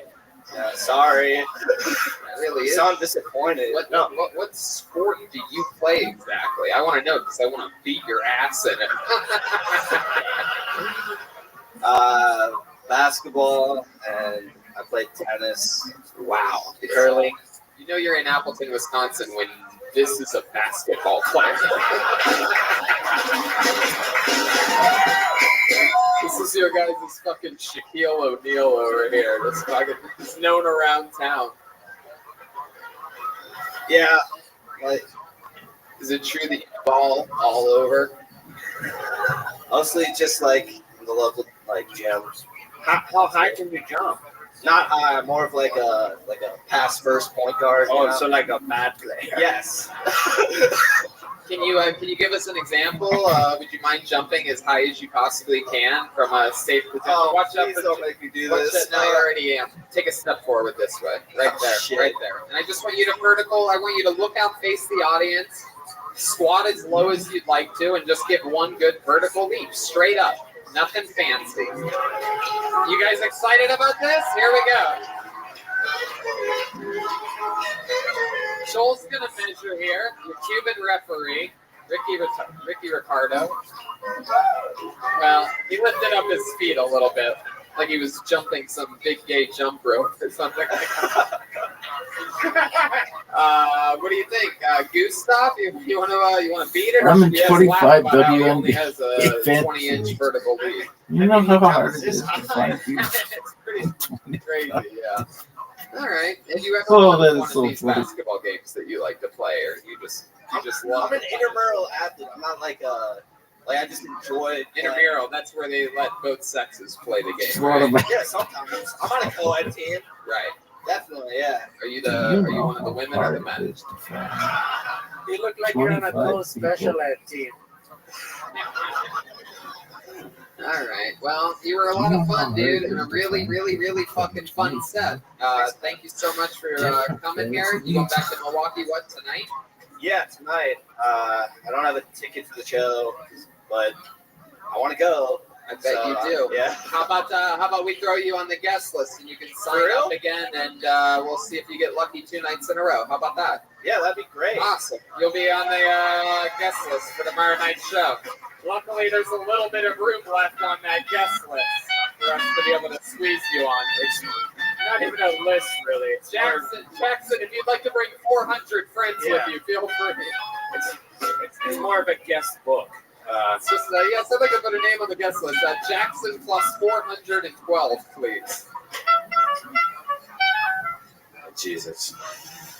You've been missing out. You didn't put my name on that list. Okay, you have to go. All right.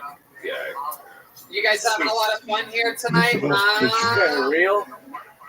What the fuck was that? That guy was literally like a 1980s villain. He said, he came up, he said, "You're missing out." And then Tony's like, "No," and he goes, "See you later. You're lost." Yes, you got me with your Jedi fucking mind tricks. Very good. He saw one white bro, and he's like, "Oh, is this the time of the show because the bros go up?" You're fucking lost, dude. I fucking would have killed, bro. Dude, I would have fucking ripped that fucking room harder than anyone, dude. I've never fucking done it before, but I would have fucking did it. Dude, I know for a fact he's never fucking done it before, or else he never would have fucking did that.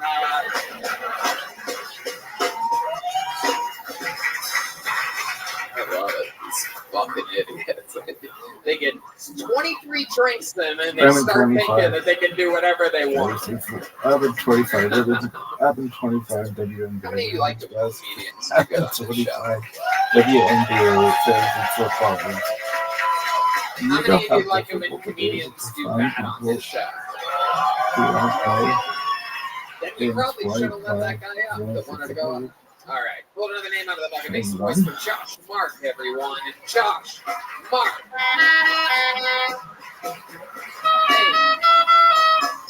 Hey. Here comes his Josh Mark, everybody. Keep it going. Come on, we're having fun here. Thank God it wasn't that crazy then. One more time for Josh Mark, everybody. What's going on, Appleton? A couple fun facts about myself. My parents are first cousins. All that means is I have to carry around a spit cup, and I don't do dip.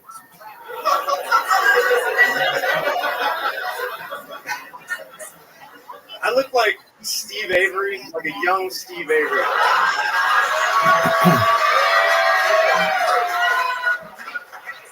If instead of lighting cats on fire, you lit blunts during his childhood. I once watched a billy goat hang itself at my grandpa's house. I don't even care anymore.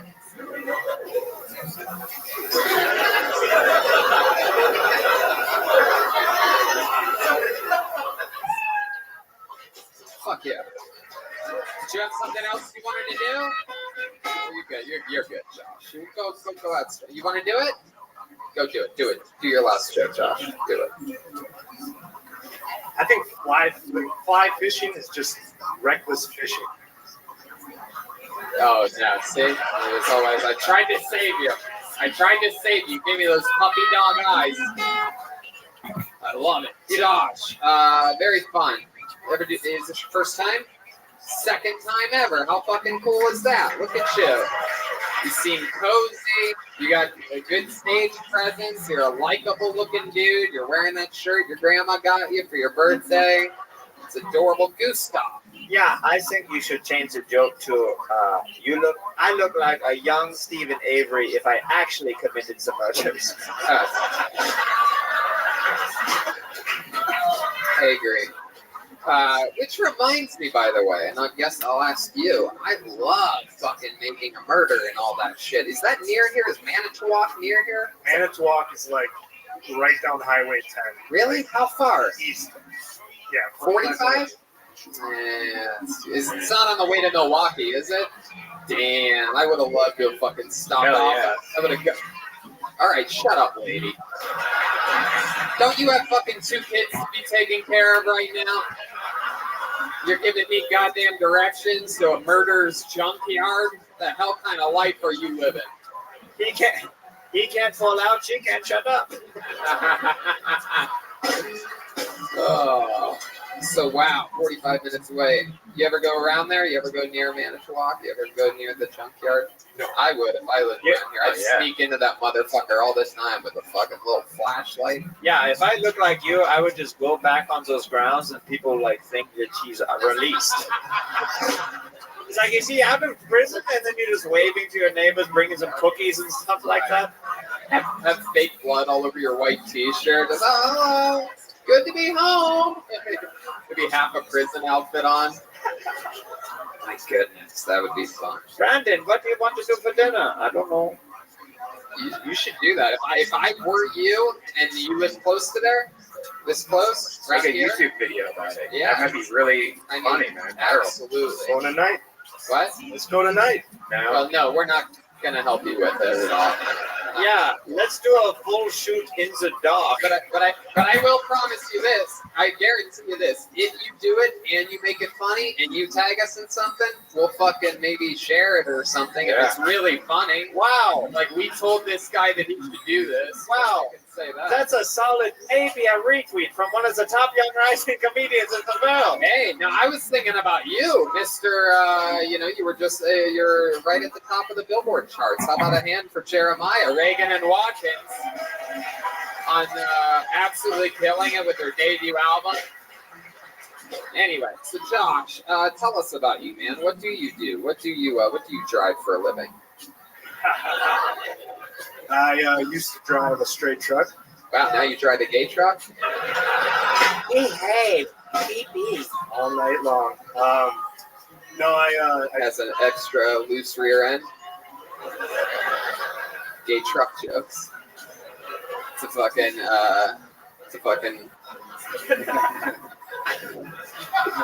It's got a fucking dirty tailgate. Takes a lot of heavy loads.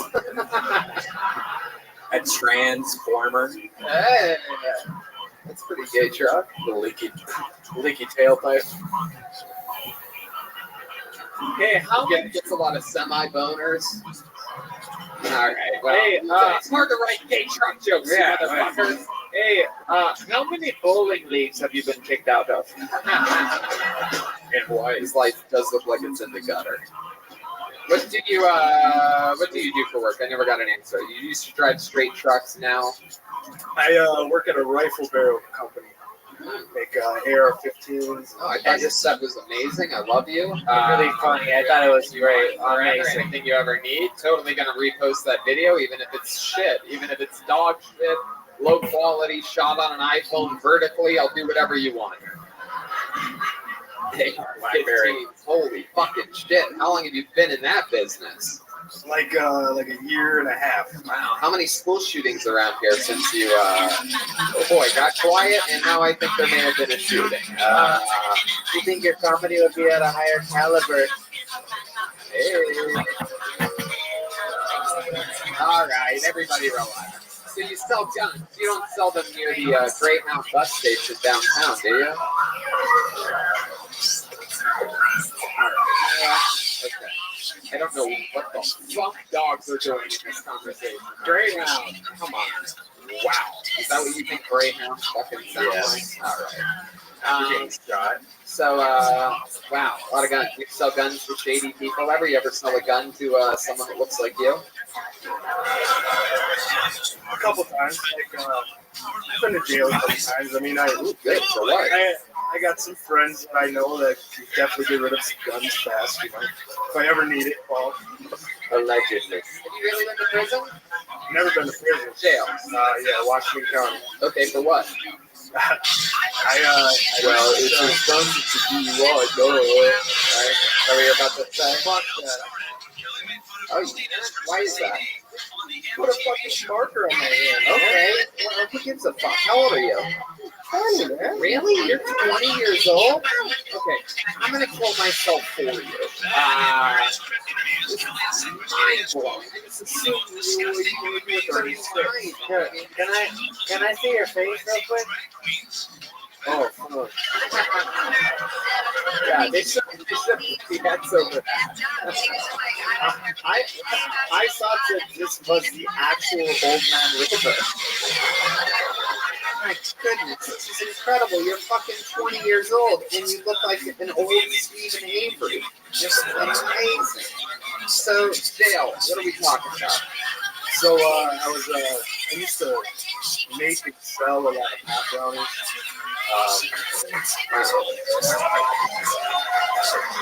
So the thing that they do in Washington County is they like to throw it all on a scale and weigh it up. And then say that's what are we talking about? When you're cooking the brownies or when you got arrested? No, when I got the brownies in a pan, I'm sure they kept the pan in it. They threw it all on a scale. And they said I had like a pound and a half. Oh, they counted the batter with the weight of the fucking pot? Are you fucking kidding me? What is wrong with this place? Why are you still here? What is happening? Is it like some weird thing? Like your parents told you that your parents' parents told them that you must stay in the ground? What the fuck are you people doing here? Have you ever gone anywhere else? Okie dokie, you're just staring back at me like I'm the weird one. And the Pepsi everywhere. That is the saddest thing I've ever heard in my life. That is an overall statement of what this place is out to fucking fuck people over. That's crazy because we brownies don't have a pound. Oh my god. So are you saying that since it's against the law, you shouldn't smoke weed, Tony? You know what? It's true. I'm never smoking weed in Wisconsin again for the next at least 15, 20 minutes. So Pop Brownie, so how long did they put you away for? A month. Wow. I got a shit ton of probation. Yeah, is that what you call them in dudes butt fuck you? Probation. Tony, can you imagine being put away for a pot brownie? Something, if you look at my car right now, there's like 10 edibles in there, there's joints, there's weed, and if I got pulled over, they'd be like, cool, that's awesome. Right. Exactly. Well, they'd probably yell at you about the brownies if you had brownies. They'd be like, oh, those are high in saturated fat. Oh, yeah. In California, but cars. Yeah, I do have like underage cops pulling you over. Oh wow, cool. There's like edibles and stuff in here. Is that a porno magazine? Wow. Hey, can we hang out later? This is awesome. My goodness. So what else about you, Josh? Anything else we need to know? I can't legally buy beer, so I brew my own. That's smart. What is there with the law in this place? Is that against the law? Now that is a true alcoholic right there. Not allowed, so I will make my own. Strange enough, let me guess, strange enough, in Wisconsin, if you make your own and it's at home and you don't take it out, you can fucking drink it, right? Dude, I don't even know. Fuck the law. Oh, wow. Look at that. Oh, my goodness. Wow, that is incredible. I got bad news for you. You're under arrest. I'm tie-dye guy. Come get him. in an amazing quiz. Have you ever just tried to go to like a grocery store and buy a 12-pack and they go, oh, yes, sir, Mr. 42-year-old man, you could definitely have this. Yeah. Absolutely. At a certain point, it costs too much money to buy empty beer bottles. So I just go to the store, I buy this new Polaris, best damn beer bottles out there. I just fill my own. No, I mean, why not just drink the beer you bought, man? I do, but I like my beer, man. Well, you became Mexican. I do, but I like my beer, man. All right, well, there you go. He fucking makes his own beer. He's 20 years old, doesn't care about the law. I fucking like your style, man. Second time ever on stage. That's right. And I would kick myself if I did not ask you to hit that pen on stage right now. Why would I hit the pen? You think I'm gonna let you hit my fucking pen? There's no chance in hell, motherfucker. Are you kidding me? I have no reason to do that. It's just nicotine, anyways. Yeah, it's totally just nicotine. Are you kidding me? It's a prop. Look at this fucking thing. Does this look like fucking pot to you? Oh, you're right. Goofball? Crazy guy? No, I'm not gonna invite. No. He's 20 years old and he asked for it. You know what that would do? Every single comedian at the end of every single set for the rest of Kill Tony history would go, well, before I go, I'd be a mist. I'd really kick myself, even though I physically look like I can't kick myself, if I didn't ask to hit that pen, Tony. Go ahead, Gustav. Yeah, would you like a Zantac 75 tablet? There goes Josh Mark, everybody. His second time ever on stage. Josh Mark. Get it. I think he's gonna hit my fucking pen. Can you believe that? Can you believe how crazy it is? It was interesting because it was the guy who had never smoked pot before. You goofball. Felt like something dropped. Did you feel that? Yeah. I'm feeling things. Must be all that nicotine we smoked right before the show. I'm so high on nicotine right now. Freaking out. This nicotine I brought with me from Los Angeles in this pen is unbelievably effective. I've been snorting Flonase all day. Yeah, let's keep this fun train moving along. Pulled another name out. Make some noise for Kyle L, everyone. Kyle L. That can only be one. Kyle L. Kyle L. Here he comes. Here he comes. Kyle L. Hey. Hi. So, have you ever been like walking through the parking lot of like a grocery store or driving down the road and you see some like obnoxious fucking bumper sticker on people's cars and you're like, what the fuck's up with that piece of shit? The worst bumper stickers I ever see are the ones that say like 26.2 and they're like literally like 10 of them on the fucking back of the car. Like, what's up with that? What the fucking tryhards?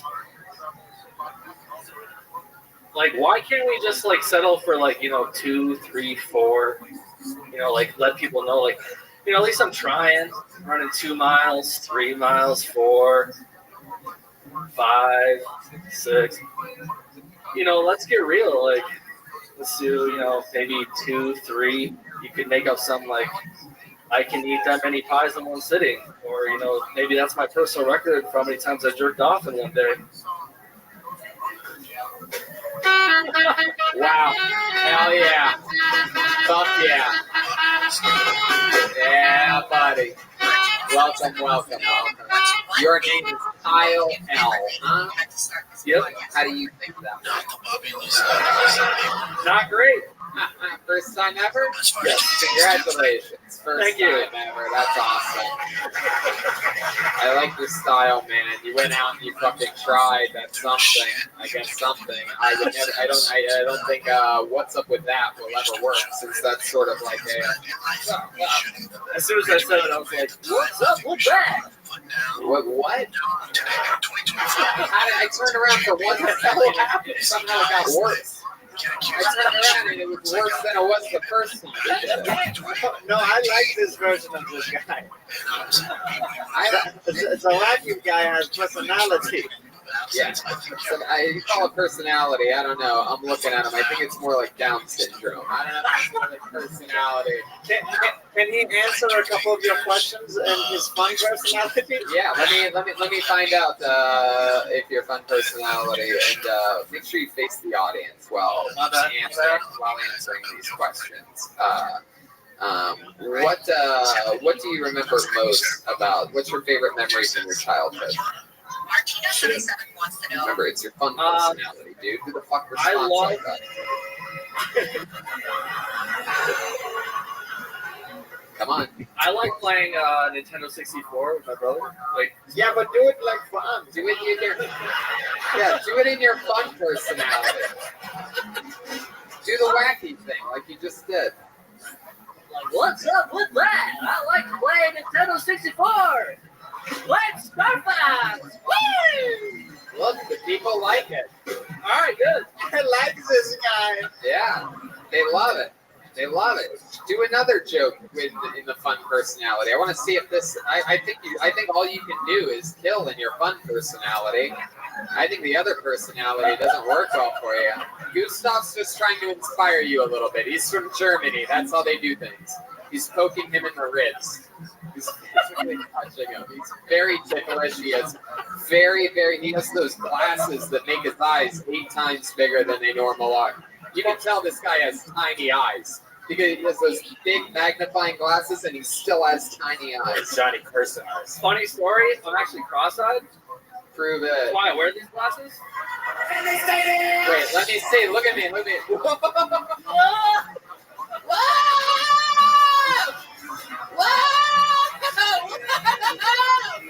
Are you fucking serious, dude? Are you serious? Are you fucking with me? No, I'm not Hold kidding. on. Let me try these glasses on.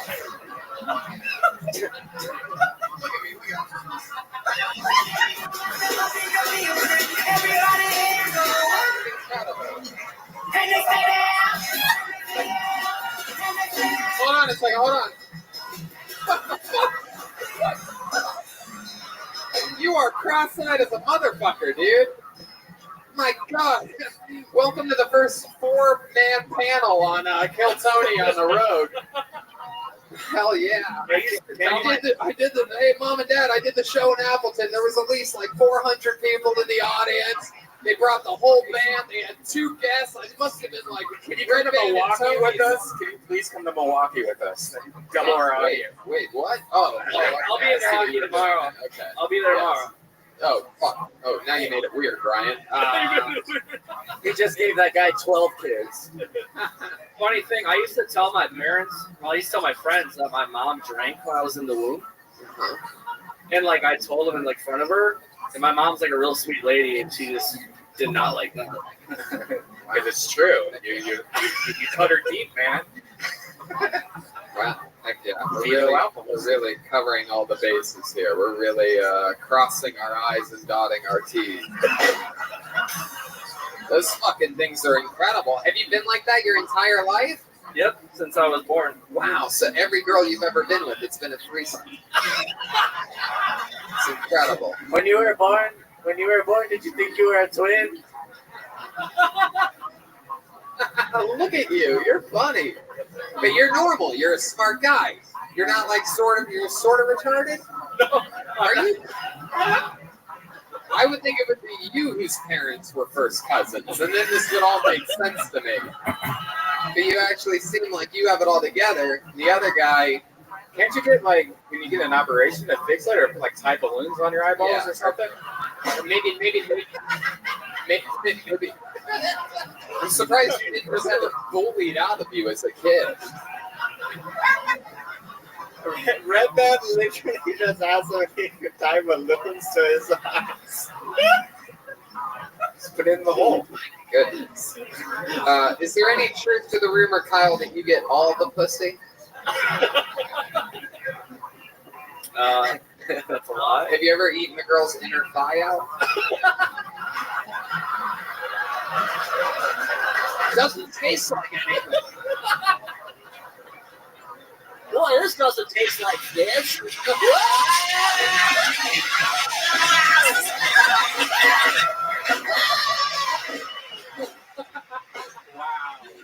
there's nothing you can do that doesn't kill when you do that. You cross-eyed motherfucker. You are an unstoppable beast when you do that. Do you know that? Are you aware of it? Not really. You choose not to kill. You're like Batman in the beginning of every Batman, like where he's putting away his weapons, like, no, I'm done now. I'm never going back to it. And then he has to come back and save the day. He's like, whoa! Fuck you! Exactly. Did you notice his confidence goes up 1,000% when he does it? Yeah. Too? I like it.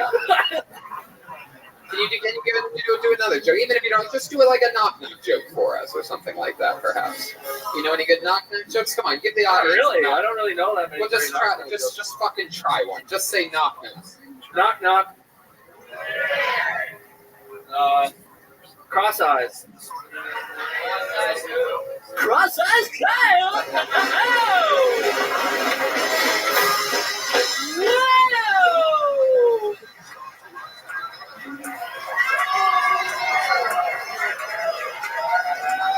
Whoa! Cross eyes, Kyle.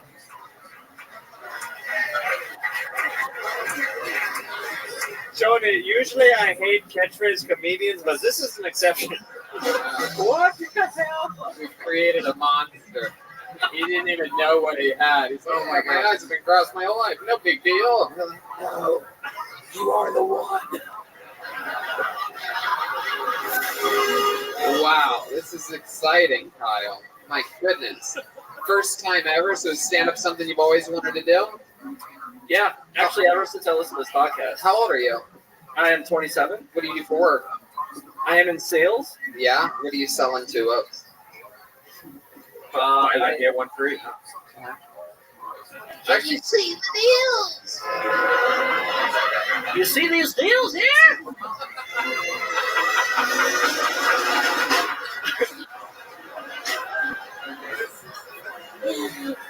Oh my God. Oh my God, you're amazing. And like, you know what's great about you is like all these fucking networks and all these distributors are all into diversity now, and everybody will think you're disabled. So, you know what I mean? Like, I feel like I could write you a killer 1 hour Netflix special in like fucking 4.5 hours. Let's do it. Do it like that. People will be like, 2 hour special. wow. How do you feel about sexy Benjamin Franklin's? You guys would be a power couple. Heck yeah, man. If you guys, that would be great. That'd be awesome. If you guys made a baby, that'd be fucking crazy, right? You two started fucking and just made a little one, right? Just fucking, I can't find my sex swing anywhere! What the hell? What? That's how it comes out of the womb. What the hell? It smells in here. Oh, red, man. Actually, he's the one who thinks all vaginas smell like fish by his name. You remember that line from earlier? Only male get right. Did I find out what it is that you're selling? Did I get an answer out of that? I sell packaging. No, you don't want to tell me what you sell. It's for a corporation or something like that? Yeah. Cool. There you go. I gotcha. Right. Does it have 2 eyes in it? No. All right. Why I Okay, well, fuck, what's that again? And you're signing up tomorrow. You're going to be in Milwaukee. I guess I'll sign up. I would love it. I guess I'll just like take my glasses off and cross-eyed the whole time. And But be you're like, already coming. You're already coming, right? yeah. There you go. Definitely sign up. Yes, please. And as clearly as you did tonight on the Twitter line. Oh. No, I'm kidding. You do. Because you have horrible eyesight. That's why I think it's fun. Have a whole more time for him, everybody. He made his debut here tonight. We had a lot of fun with him. It's ILL. Silly fuck. There he goes. There's Kyle. Hell yeah, you nailed it. That's exactly where my hand was. You guys think we should go to the bucket one more time? We're going overtime. We've gone over our time already. We got here late, the late flight out of Los Angeles, and we appreciate you guys. We started a bit late, and you can thank some airlines for that. Oh, yeah. We appreciate you guys staying here late and having fun with us. So it's a fun episode. Okay. Your final comedian of the night goes by the name of Joe Brown. Joe Brown. Oh, here he comes. Here he comes. Here comes Joe.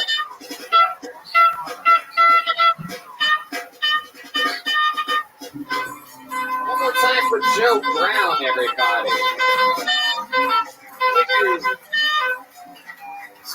for the last year and a half, my wife and I have been getting into yoga. Not for the namaste centeredness, none of that, just for flexibility and exercise. We do Diamond Dallas Cages yoga, it's pretty good. And we can do it at home, so we don't have to go out in front of people. And because I know what happens if we went to yoga class. She'd catch me looking at another one of the ladies in there, Can't help it. She's in front of me doing downward dog and makes me do upward hogs, And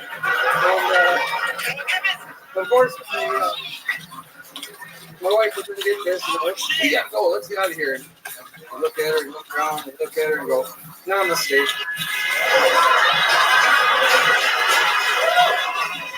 That's all I got. Thank you. All right, getting out of bed early. Cutting out at 49 seconds. Leaving. Yeah, that's probably about 20% of your set on the table. Leaving a little bit early, like I'm guessing you do during yoga class. Yep. What? For Joe Brown, everybody. First time doing stand-up comedy? You're damn right. That's very exciting. This is fun to be getting a chance to interview exactly what Wisconsin looks like. This is exciting to see it encapsulated and embodied into one human cheese curd. It almost brought a tear to my eye to see Bobby Hill all grown up. This is it. Man, you love those Bobby Hills references. If they keep coming, I'm going to keep making them. They all look like them. This is almost racist. All right. Anyway, welcome to the show, Joe. First time. Is that all true? You're married? I'm married, yep. And you go to yoga with your wife? Or you at home. Oh, at home. Yeah. That's right. And, wow, how long have you been married for? 10 years. 10 years. How old are you? 37. 37. Wow. What do you do for work? I am a steel detailer. I drop beams and columns and trusses for big stadiums and buildings. What do you do? Steal other people's lunches on the job site? There you go. How long have you been working with steel? 17 years. 17 years, like a real fucking gentleman. Yeah. You ever been to Pittsburgh on vacation? No. Content warning. Show it. Oh, my goodness. Wow. I like how they What gave does your wife do? Yeah. She's a registered They got me registered the nurse. content She warning. specializes in any specific type of nursing? Behavioral. Behavioral. Ooh. Young people. Psychological stuff. Very cool. You guys have kids? Yep, we have two kids. Yep. How old are they? One's About it, yeah. 18 and the other one's 11 10. Content 18 and warning. 10. What is Oh, this what bullshit? sex is the 18-year-old? They're both boys. They're both boys. When I think Proud of your about 18-year-old you, son, or you think he's I gay? just want to say, oh, I know. He's going to do well. Yeah, what's he gonna do? Everybody else, oh no. Oh, he doesn't. Mm. Does he still live with you? Yes. And is he going to college or anything like that? Or He'll be a senior this fall, so in high school? Yeah. Okay, yeah. Yep. And then, so you don't know what the plans are yet? Not yet. Does he have a job yet? Not yet.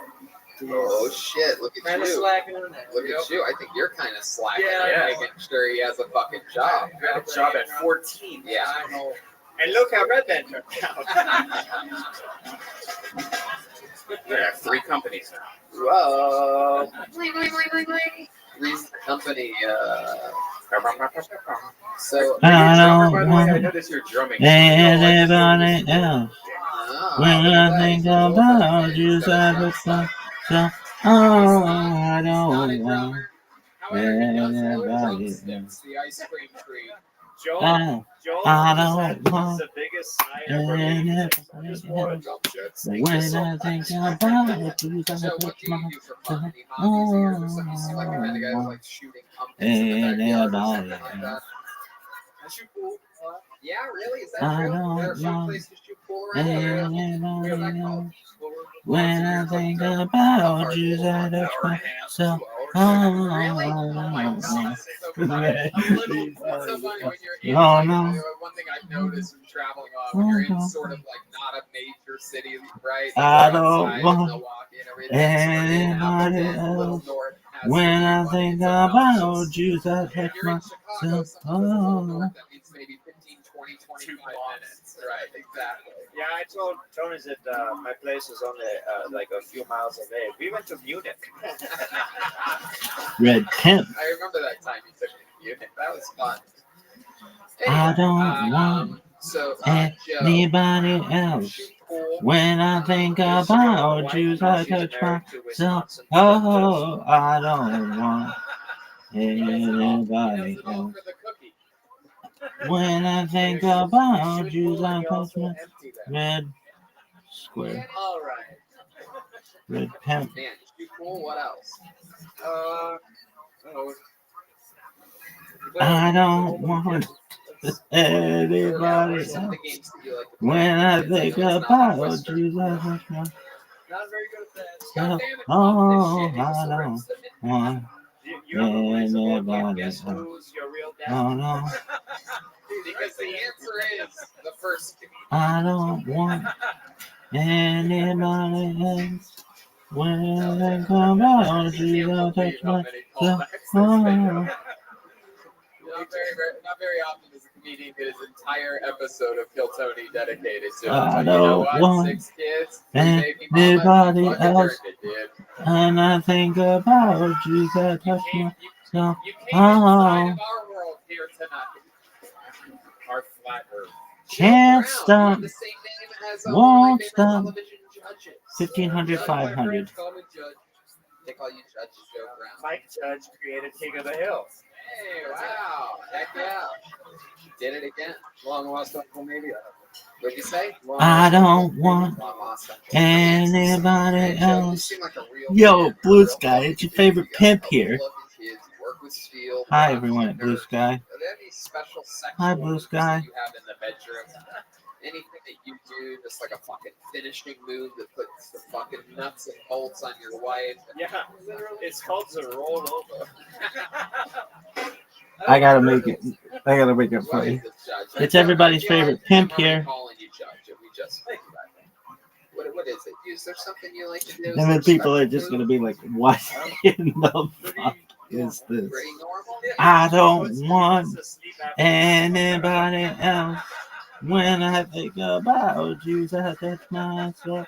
Oh, I don't want anybody else. Oh no. Oh no. Oh no. Do you have a I sleep don't apnea? want Not yet. anybody else. When I think about you, I touch myself. Oh, What's the craziest thing you and your wife I have ever done don't in want bed, if you don't mind me asking? There's gotta be something. anybody You seem like a else. real fucking man. Oh You no. seem like the kind of guy Oh, that's like maybe like I put a don't gun want up to her head or something. anybody else. Use Pat's blue ribbon for blue. There you go. That's it. Are we getting warmer here? When I think about you, I touch myself.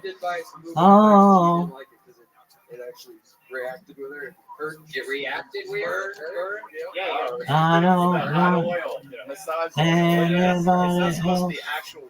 When I think about you, I touch myself. Oh, Oil from French fries. it's everybody's favorite. Please read this. Wow, my goodness, Joe. How about back in the day? Anything? I Remember don't this one want time you ever experimented? Did you ever put anybody anything in your butt? else. When I think about you, No, none of that. I touch myself. Oh, Oh, hotel sex. Yeah.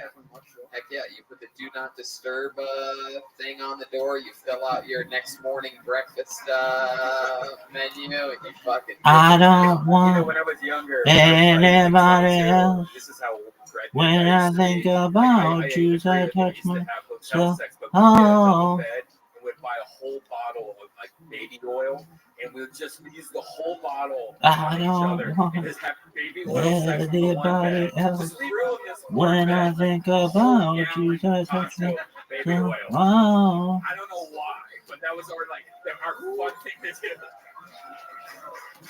I don't want Just a pimply ass couple walking anybody around. else. It's funny because I know that when you were 22, you were like built like I am. You know what I mean? But I like to picture the modern you. Yeah, that would be awesome.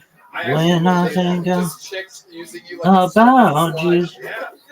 I'll That's what touch was good about it. You myself. get all oiled up. It's all boobs everywhere. Okay, this guy lives his whole life oiled up. He lives there. Anything else Oh, we'd be shocked to know about you, Joe? Any I other don't fun want facts, or maybe a little like? I guess maybe that is a anybody good else. question because I feel like you remind me of the sort of like When I think about tough you, guy in all of us. Like, I is there touch something myself.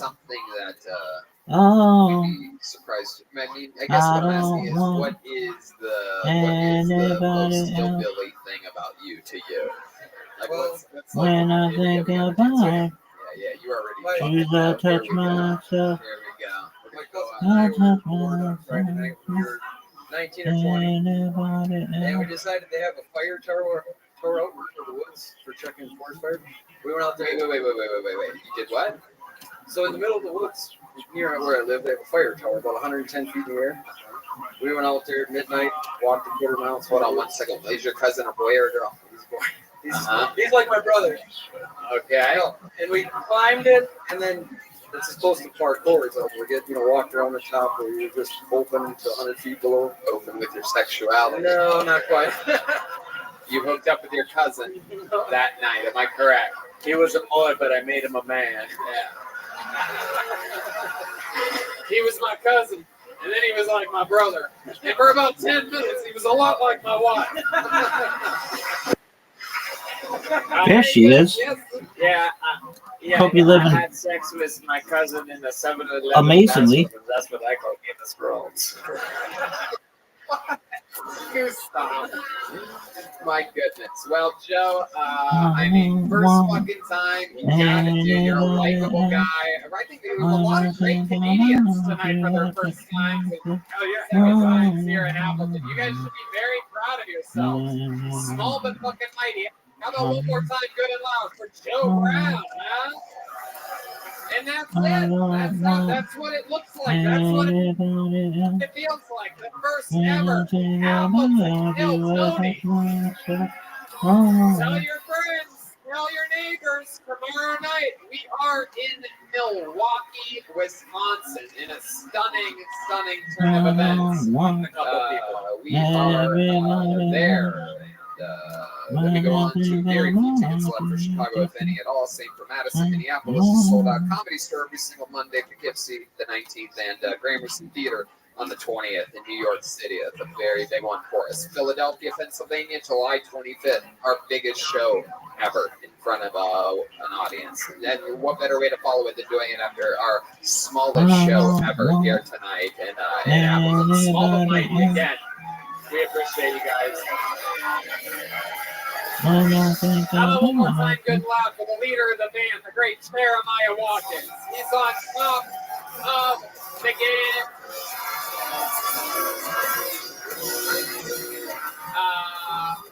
Hell yeah, hello.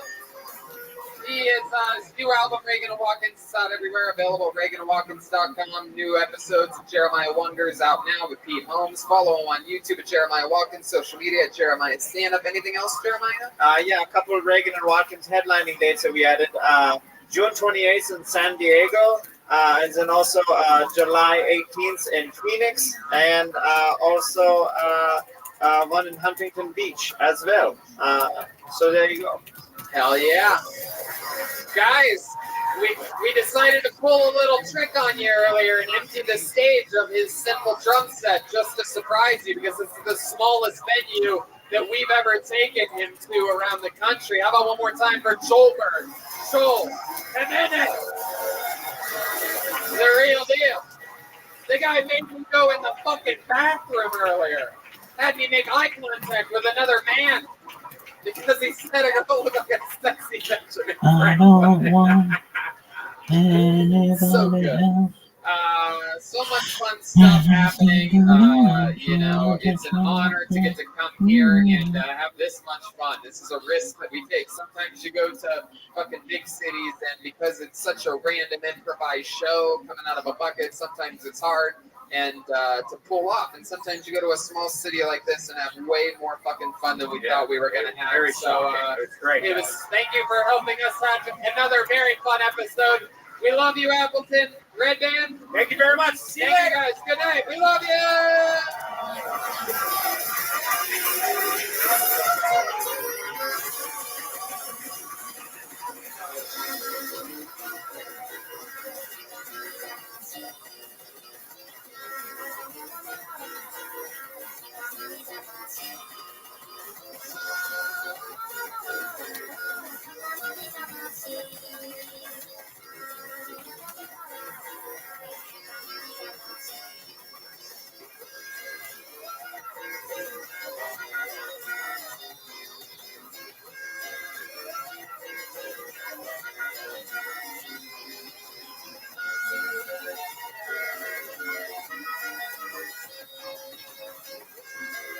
I don't know anybody else. Yo, what up? How you living, baby? Thanks. I really appreciate all of the positivity that you bring into the world. That's really kind of you. How's your day? How's your day going today? Dude, I can't hear you. What'd you say? Oh, what'd you say? That was really great. Really positive towards the world. Really, really wonderful. I know. That's part of the bullshit that I have to endure. No big deal. Things happen. I don't do that, and I want to stop that behavior. Yo, what up? Oh, that's my friend. They're mean to me as well.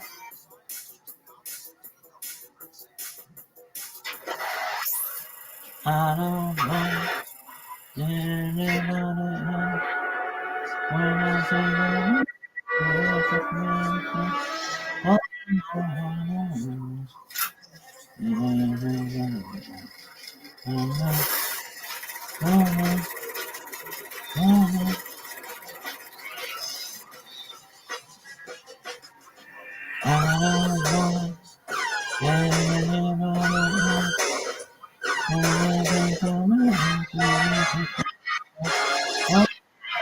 This is Frank coming to you live from Milwaukee for a brand new episode of Kill Tony. Give it up for Tony Hickscliffe.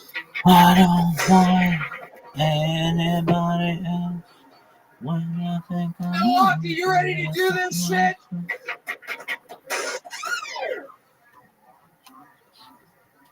How you guys doing out there? You guys ready for this? We're live. Does it sound good out there? Seem like it could be a little bit. Yeah, that's what I think too. I had a fucking feeling. Here we are. We're live. Ryan Redband's here, everybody. Hey guys, what's up? Look at this. when I For the think first about ever you, Kill Tony Milwaukee. We are live. We are in the middle of it. This is very exciting. Had fun last night, believe it or not, in Appleton, Wisconsin. It was a blast. We had a nice, smooth drive down here today. And it goes on and on. Tomorrow night, we're in Chicago at Thalia Hall, then Madison, Wisconsin, Minneapolis, and back at the Comedy Store Monday. Then Poughkeepsie, New York on the 19th. And they added that second show, New York, on that Thursday, June 20th at Gramercy Theater. That's a big deal for us. And the big announcement this week is Philly, the Fillmore, July 25th. Tickets go on sale for that tomorrow at 10 a.m. on Live Nation. Use the promo code GROOVE, and you can get tickets at Live Nation, or you have to wait the next day for general public sale, like a peasant. So why not just get them Thursday at 10 a.m.? So it's good to be here, Milwaukee. It's been a long time since I've been here. It's good to be here. First ever Kill Tony in Milwaukee. It's a beautiful Turner Hall ballroom. It looks like a good turnout, too. I think it was a little bit of a late push, huh? I had to start talking shit a little bit. I don't know if you guys listen to any of the most recent episodes, because you guys really wait till the last minute here. Really sweating it out. However, of course, since it's fucking Milwaukee, New Kids on the Block sold out an arena across the street. Just to let you know where you stand on where the fuck you live. Yeah. Beautiful Milwaukee, which I believe is Indian for 1991. Naughty by Nature opening up for them. This is really exciting stuff happening in Milwaukee. Sold out an arena. We had to sweat bullets to fill a ballroom. New kids on the mother. It's the same kids, by the way. Yeah. It's not even a new kids. It's the same songs. It's the old new kids on the fucking block. It's unbelievable. Anyway, so we're here. It's the past across the street in an arena in the future podcasting here in what appears to be where people celebrate their grandparents' funerals or something like that. Some type of very church-like ballroom. Pretty badass. Hell yeah, I'm excited to be here. We're definitely going to have fun tonight. As always, of course, we go guestless on these shows on the road. Of course, Ryan J. Evelt, the house artist, could not make it here tonight. However, he did draw amazing Kill Tony road tour posters that we're going to be selling right over in that lit-up poster-looking section over there after the show. We have pins for sale, the brand spanking new Kill Tony pin, the new Death Squad pin, both of them glow in the dark. Both of them are made by our friends over at Rockin' Pins. So we'll be doing that after the show. So that's cool. Official Ryan J. Evelt print. So he's here with us in spirit. We don't have a guest tonight. However, it just so turns out, Milwaukee, that we do have a band on this show.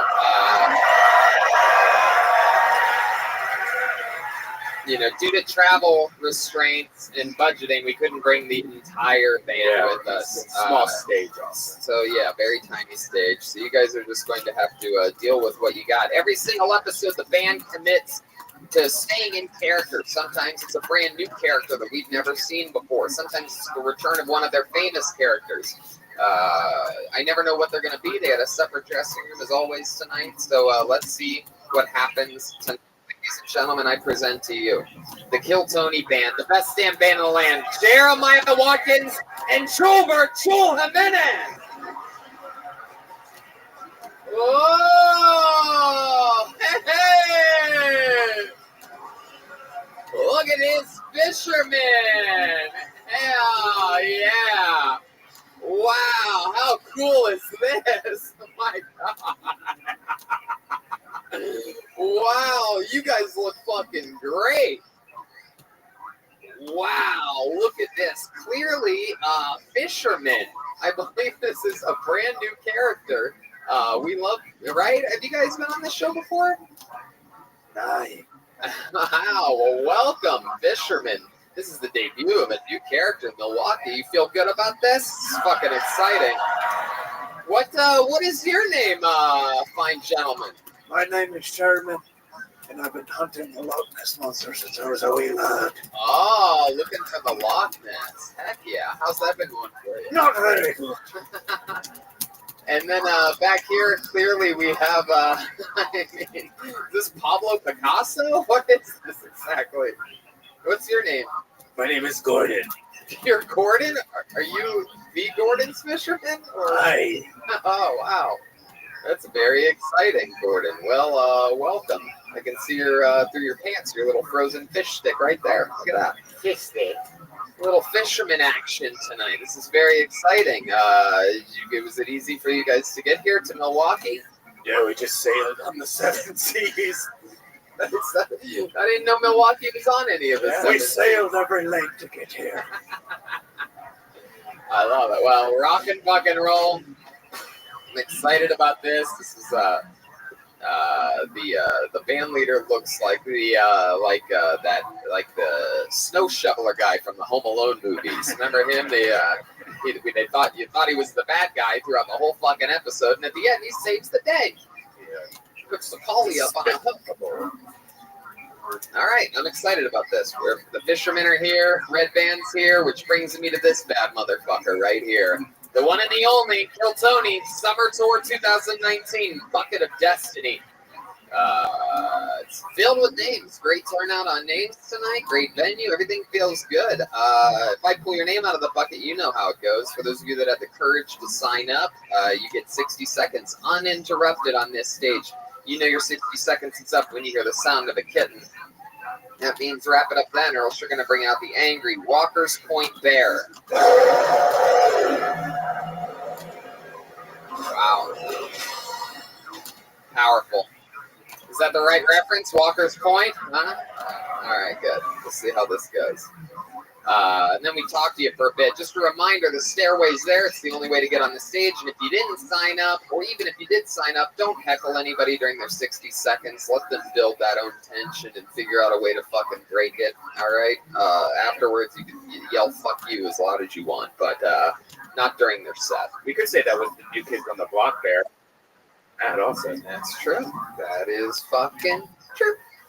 All right, we got the buck. We got everybody. You guys ready to do this shit? It's Kill Tony live from Milwaukee, Wisconsin, for the very first time ever.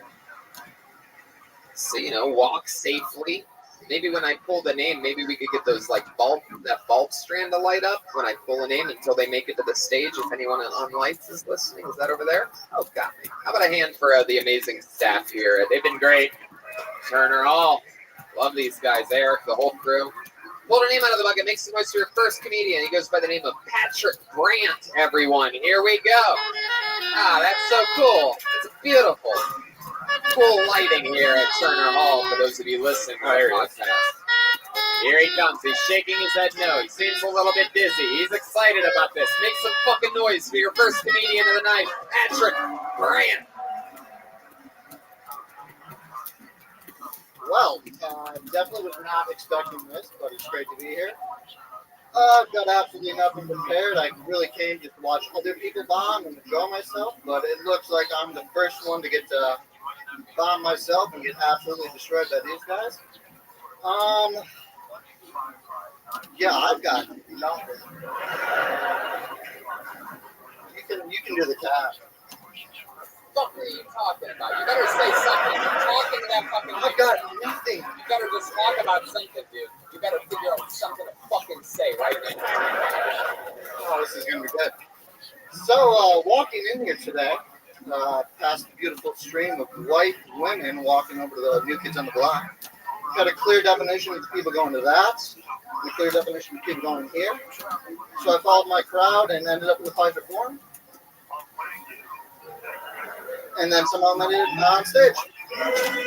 All right, there you go, Patrick Brandt. I mean, absolutely horrible. What did you think was going to happen? Did you sign your name up on a piece of paper, Patrick?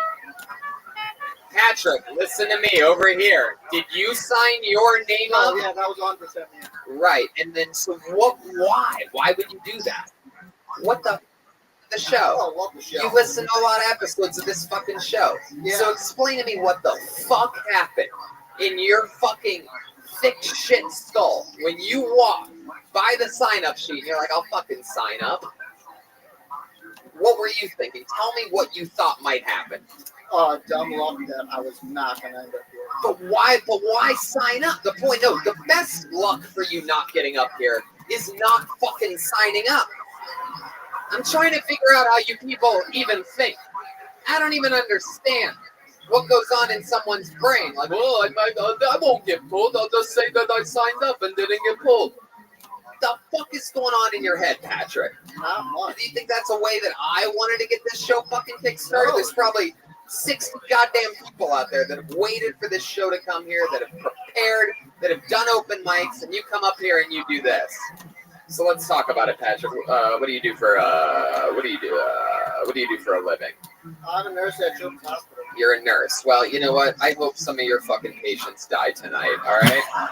I hope your work goes bad tonight. I hope some of those children fucking croak. I hope he catches cancer. Wow. All right. Damn. Simon goes right for the jugular. I like you. Sherman. You're a lot meaner than you look. I use men like you for bait. My God, Patrick, tell us something good about you. To give us a redeeming quality. Give us something to like about you. Or are you just gonna suck through the interview part too? He wears New Balance shoes. All right. He's going to suck.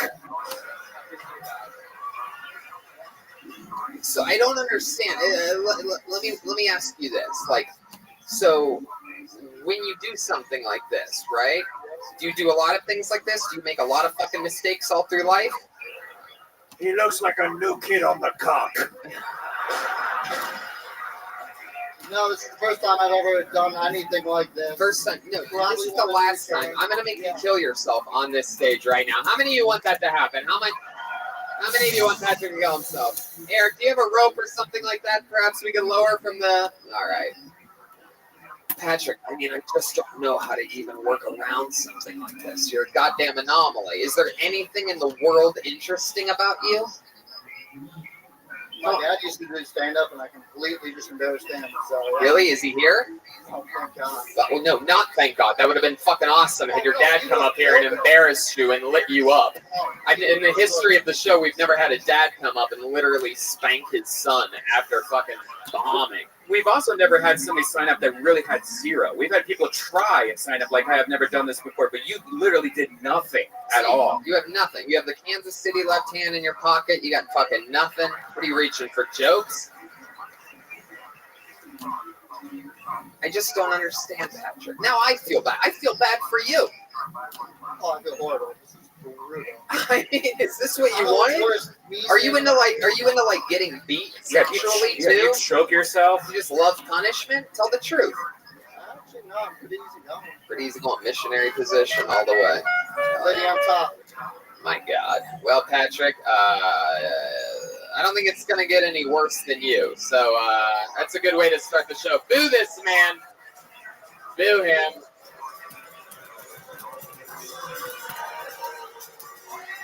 Wow. My God. Milwaukee, you don't think this all these signups are going to be like that guy, do you? How many of you like it when comedians do that bad on the show? That was a trick question. No one likes it that bad. How many of you like it when comedians try and do bad? There you go. How many of you like it when comedians do good? Wow, this is a positive town. Everything's upside down here. New Kids on the Block are slaughtering across the street right now. And we got fucking Patrick Brand like, I didn't think that this would ever even happen. It's like, what the fuck? You put your fucking name in the fucking bucket. That was it. He's dead now. That was the sound of Patrick shooting himself. Pull another name out of the bucket. Next choice, your next comedian. First comedian of the night. Breck M. Hall, everybody. Breck M. Hall. Hey, here we go. Smiling, confident. Here we go. Come on, make some noise for Breck M. Hall.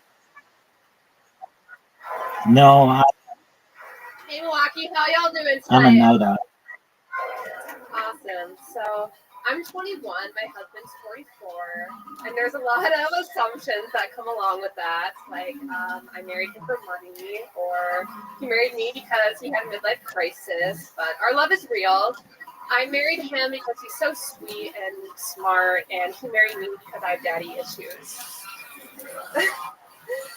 So we both tattoo for a living, and I love when the college white girls come in and want to get an inner lip tattoo.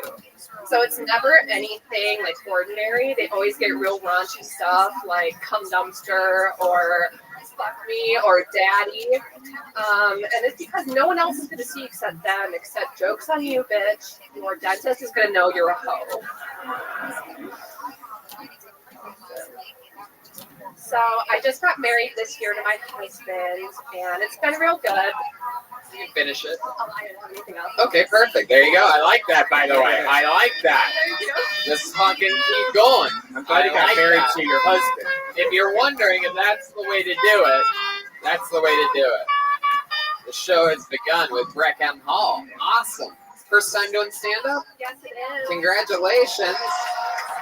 Very cool. Thank you so much. Yeah, of course. Really good set. That is so cool. You're born and raised here in Milwaukee? I lived in California for a little bit, but I've been here most of my life. Okay. In Janesville, Wisconsin. If you've ever been there, hell yeah. Where's Janesville at? Is that near, like, making a murder country?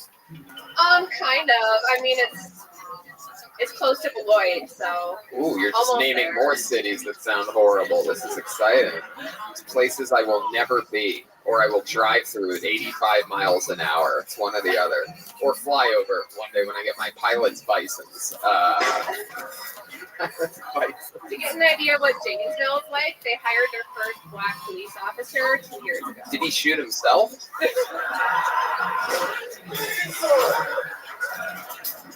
That's how we do it here in Wisconsin. I told him, shoot yourself. That dentist joke was hilarious. There's a lot more that you could go to that, because that would make a lot of sense. The dentist knows all that. all the sluts. Yeah, exactly. They're like, I don't want my parents to see it. I'm like, Is it true that someone got a tattoo that says "cum dumpster"? no, Oh, no, you made that it's one not. up. I Because didn't. I wanted to meet that girl wherever she is. Yes. That's so fucking hot. Like, how do you not see that tattoo and come immediately? It's like, oh, you fucking bitch. Oh.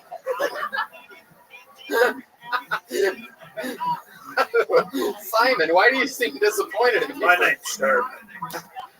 Sherman? Yes. I thought it was Simon. I've been away from my wife for the last 30 years. Oh, man.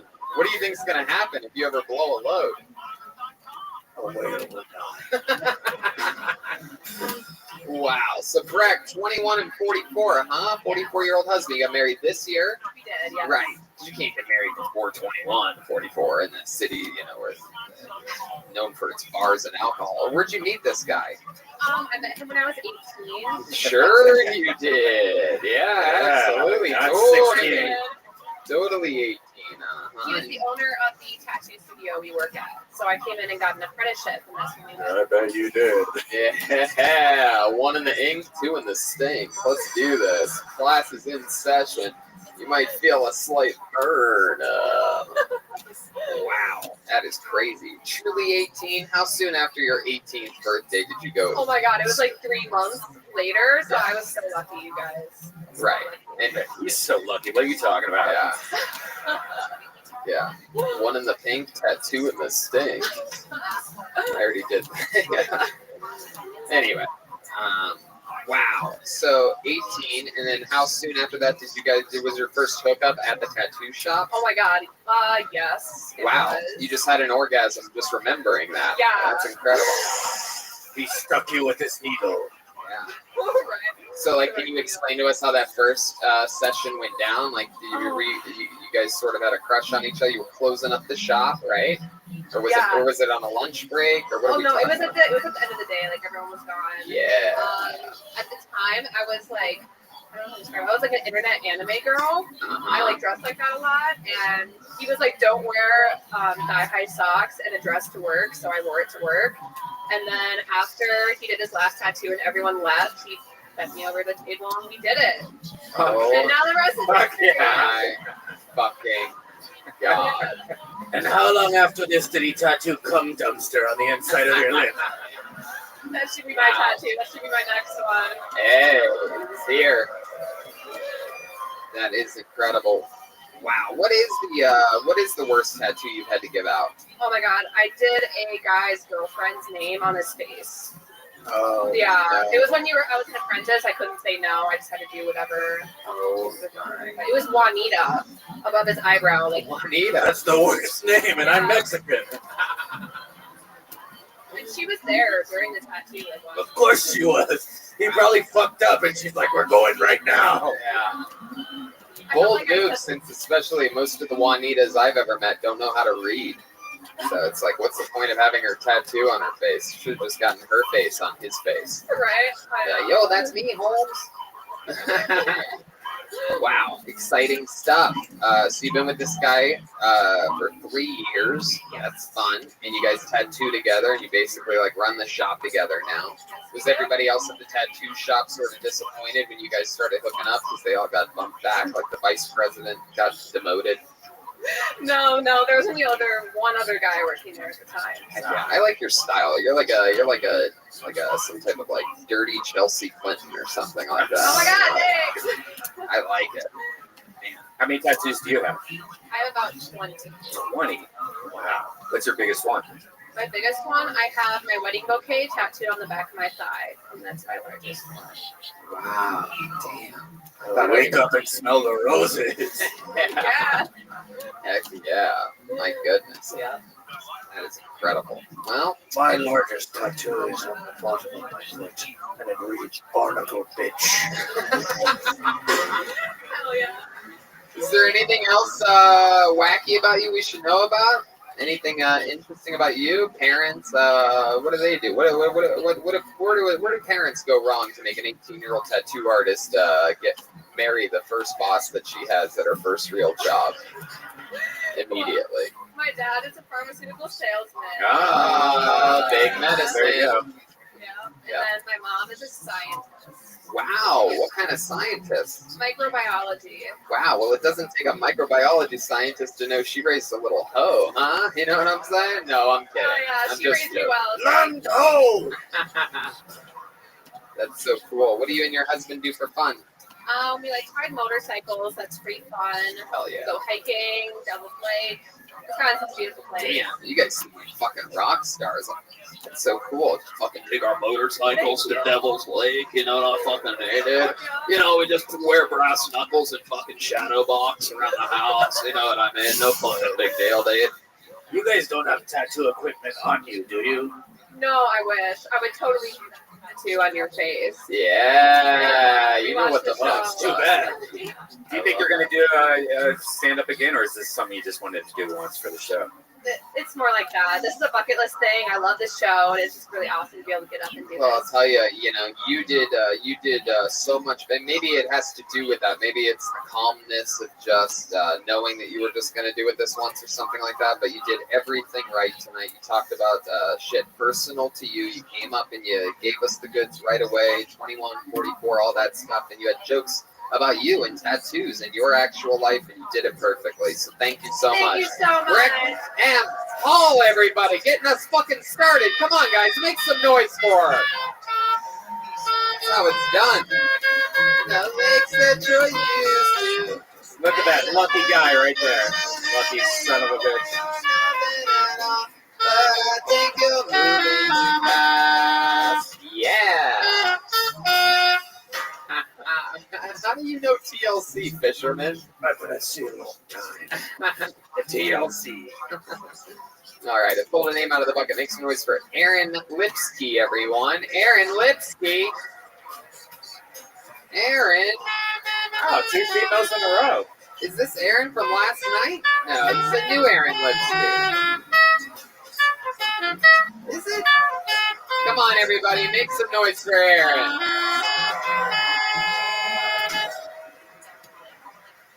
Wow, I am very nervous to be up here. I was hoping I would get pulled from that bucket a little bit later when all of you were a little more drunk, compliant, willing to go along with what I fuck. You weren't supposed to do your Cosby impression up here. Don't try and be one of the greats. That's one of the first rules to stand up. No. And then he was one of the greats. I met Bill once. It was brief in a hotel. It was nothing special. It wasn't memorable or, oh shit, maybe I just didn't remember it. Any of you ever get a punchline fucked up by a repressed memory? Hashtag me too.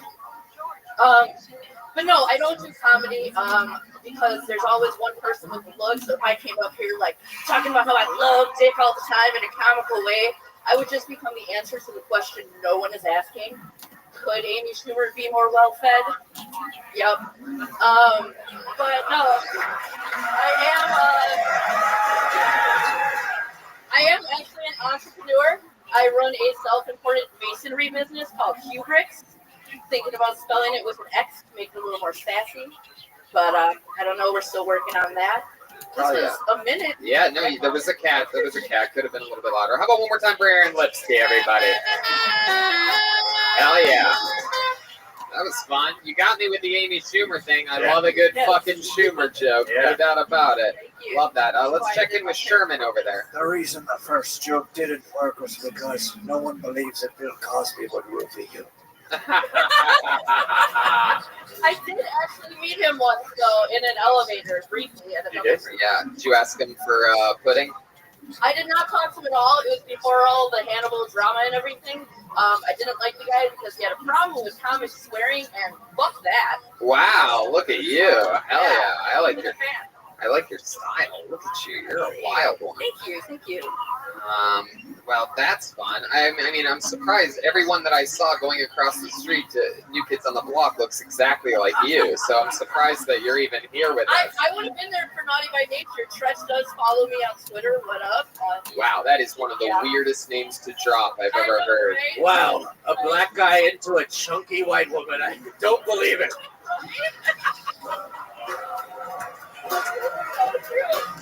Oh, hell yeah.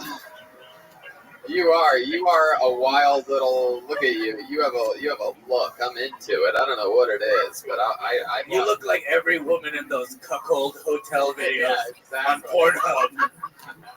Absolutely, this fucking Black stallion and red face, chunky white woman. Exactly. While husband watches. Bad hotel lighting. They have their socks on. Hell yeah. That would totally drop my rate for a scene. I don't go black. Wait, what the hell did you just say? She doesn't go black. Wow. Have you ever been with a black man before? Yeah, no, I'm a chunky white woman. That's a god, yes. You have? Yes, oh yeah. Do you mostly what stands out to you about black men that's different than white men in the bedroom, other than penis size? They are way more vocal. They are way more willing to say what they Yeah, like. like what? Like, hey, bitch, give me a sandwich. Like what kind of They don't have to ask. I just do that all by myself. Hell yeah, you're already making one for yourself. Why not?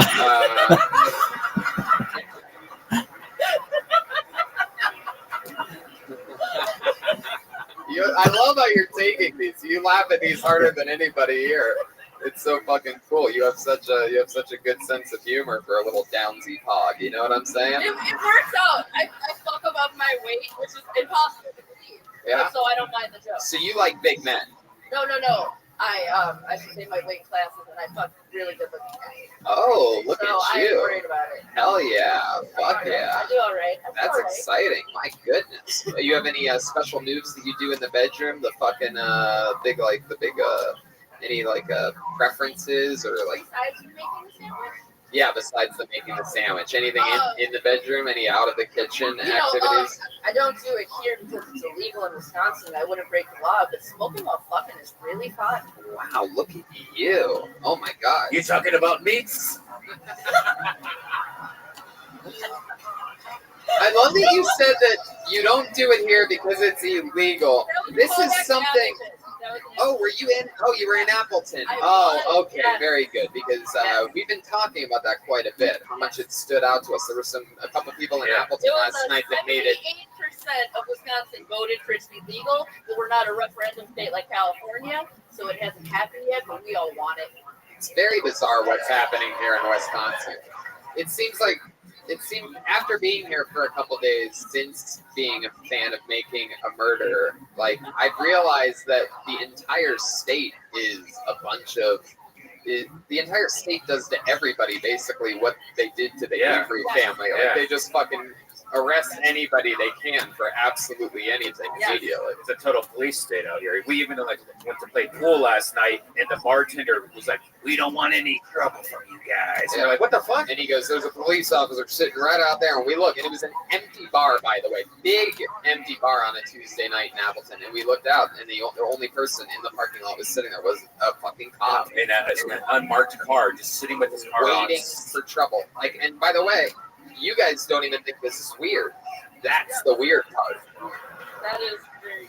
That's weird, but you don't know it's weird because you fucking live it. You're just like, yeah, you get arrested if you fucking do anything. What's your question? I don't understand. By the way, you are the second sexy Benjamin Franklin we've had on this show. I rate on that. Hell yeah. I don't see it. A little bit. I don't see it for me. It's a little bit of a stretch, but then again, so were those pants you're wearing. My goodness. I love you, Aaron. You are so cool. I love you. I love the way you laugh and take all these jokes. You fucking love it. What do you do for fun? For fun? Yeah. I actually, stand-up is a really big thing for me. A lot of my friends are in the scene out here, so I go to their shows and help them run shows. I'm a big podcast person, of course. We know you're a big podcast person. I'm a lot of things. Go big or go home. I love it. Absolutely. Is there any truth to the fact that when you get hungry, you eat all the cheese curds in the Wisconsin area? You know what? If it was possible, I sure as hell would. So you guys just got really sensitive at a cheese curds joke? Like, it's like everything but cheese curds. You're not going to allow... We don't think that's funny here. I'm about to call the police on you. That's actually a law here. 71.45. No making fun of the curds. There's a spot in Appleton that puts cheese curds on the burger. Because that has to happen. Oh my god, it just came in. We had macaroni. We had macaroni and cheese and jalapeno poppers on a burger this morning for breakfast. Yes, we did. Typical breakfast. Unbelievable. Sweet and salty pig halfway between here and Madison. If you guys ever, or not Madison, between here and Appleton, halfway there. Fucking check out that place. Unbelievable. Wherever around that place. Anyway, well, Aaron, I mean, this was a lot of, what? Oh, Sherman. I see that you have a tattoo in your right arm. That's Asian. What does it mean? It is Japanese for ki, or as most people know it, chi, the inner ability to use mind over matter to defeat any opponent. Wow.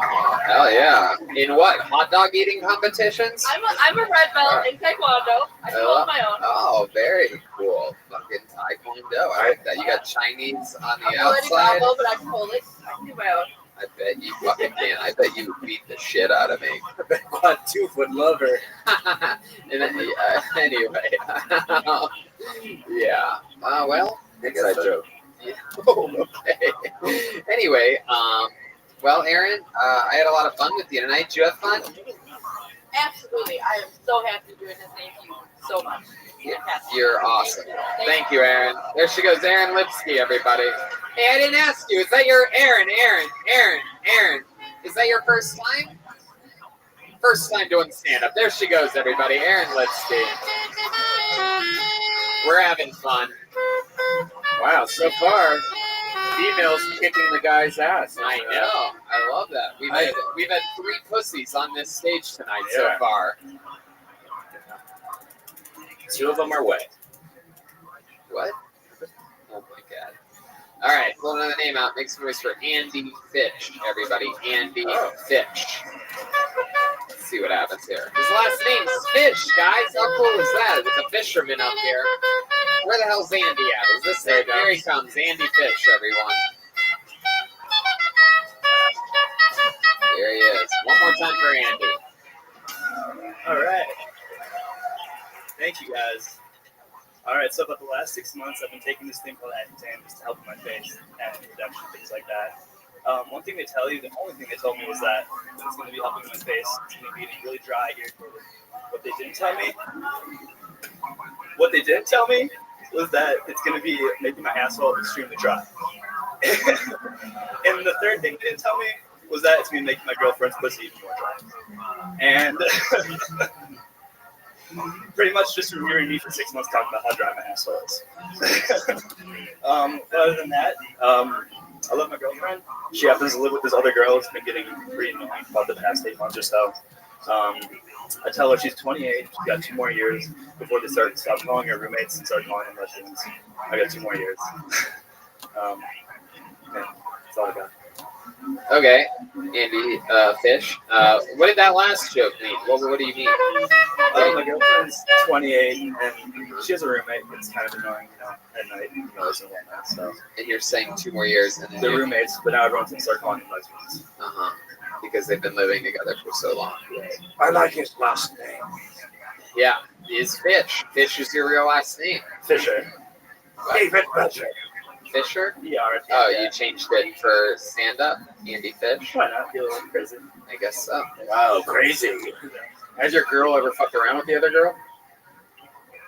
I don't think so. No way. The girl's really straight edge. When you say you don't think so, what do you mean? They've been friends since they were little kids. You never know. Well, so she definitely has. You probably put a couple pencils in there or something. Okay, all right. Red man. A toothbrush. People experiment. You never know. Andy, so this is your first time doing stand-up? It is, yeah. I've never been on stage before or anything. Never been on a stage before. You did. Okay. What do you do for work? I work at a veterinary hospital. You work at a what? A veterinary hospital. Yeah. Getting paperwork. What do you do? You the paper? Is that what you said? Paperwork? Not anything medical related. All the back end billing and paperwork. So do you get to see animals? Oh yeah, every day. Yeah. Right. What's your favorite animal? Any kind of super huge dog. I love other German shepherds, so I love puppies and stuff like that. Yeah. Very good. Is that something? Is that your passion in life? Is there something else that you want to do or love or something? I mean, I would love to get into more of the media side of like the music scene or something like that.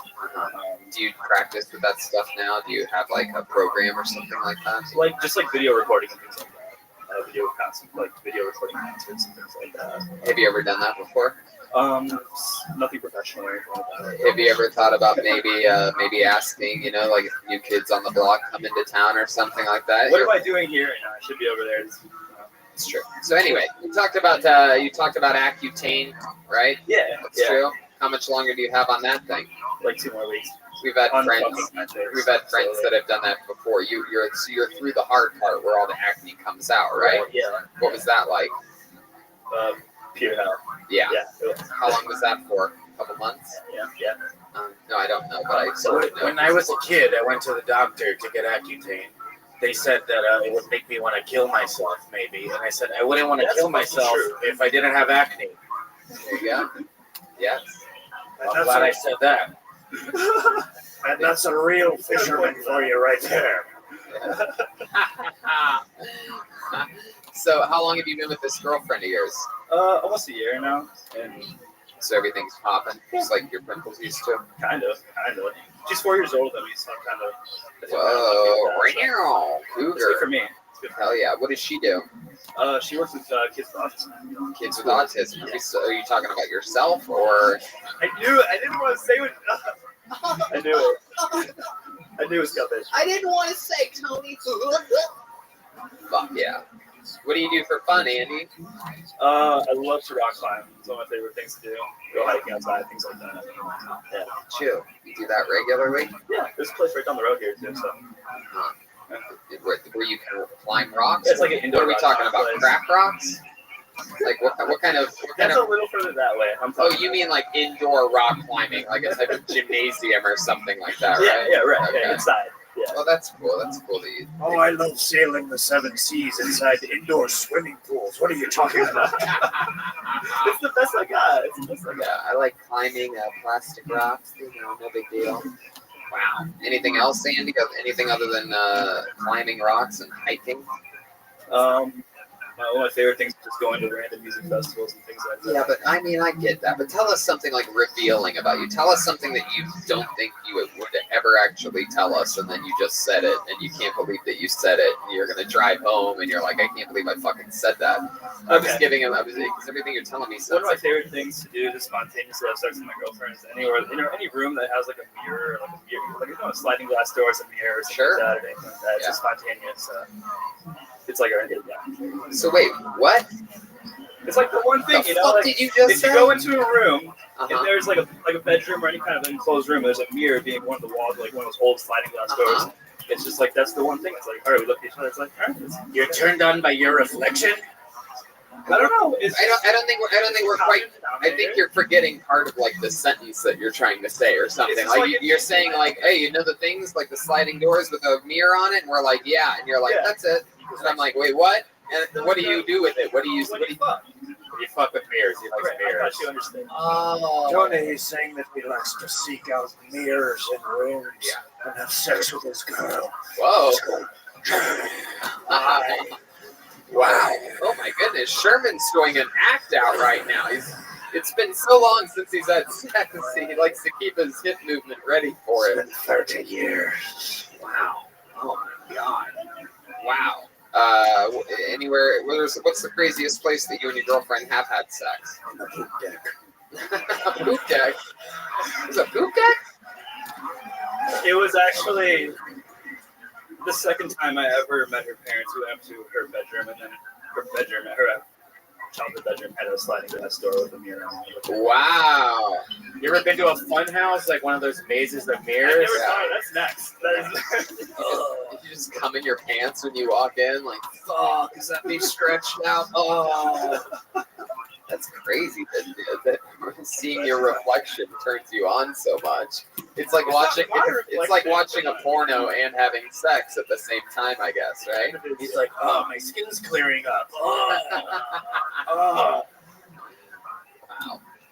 Well, Andy, very cool. Is this stand-up something you've always wanted to do? I've been a fan of the show forever, so it's been a bucket list thing. Love it. Did you have fun tonight? Yeah, I'm glad I got to meet you guys. Well, there you fucking go. There he goes. Andy Fish, everybody. Back to the sea he goes. Good fish.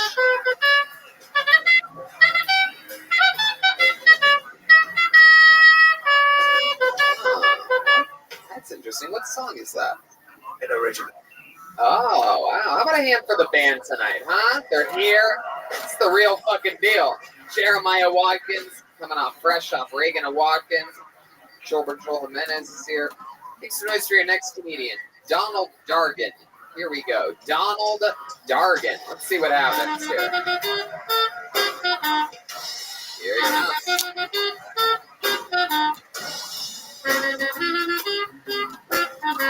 One more time for Donald, everybody. How's it going, Milwaukee? All right, so I drive a lot for work. I just came back from the Mexican border. I went down to Laredo. I had to get checked by Border Patrol coming back, and of course, I bring weed with me everywhere. I got smoke, As I'm going through, he's asking me, "Is anybody in there? What were you doing down here?" That's where I fucked up. He asked me what I was doing. I said, "Oh, I got to drop something off down in Laredo." As soon as I fucking said that, his eyes shot up. A couple of Border Patrol officers start walking from behind him, I start trying to plead my case, right? I'm like, no, 3 pallets, blah, blah, blah, whatever.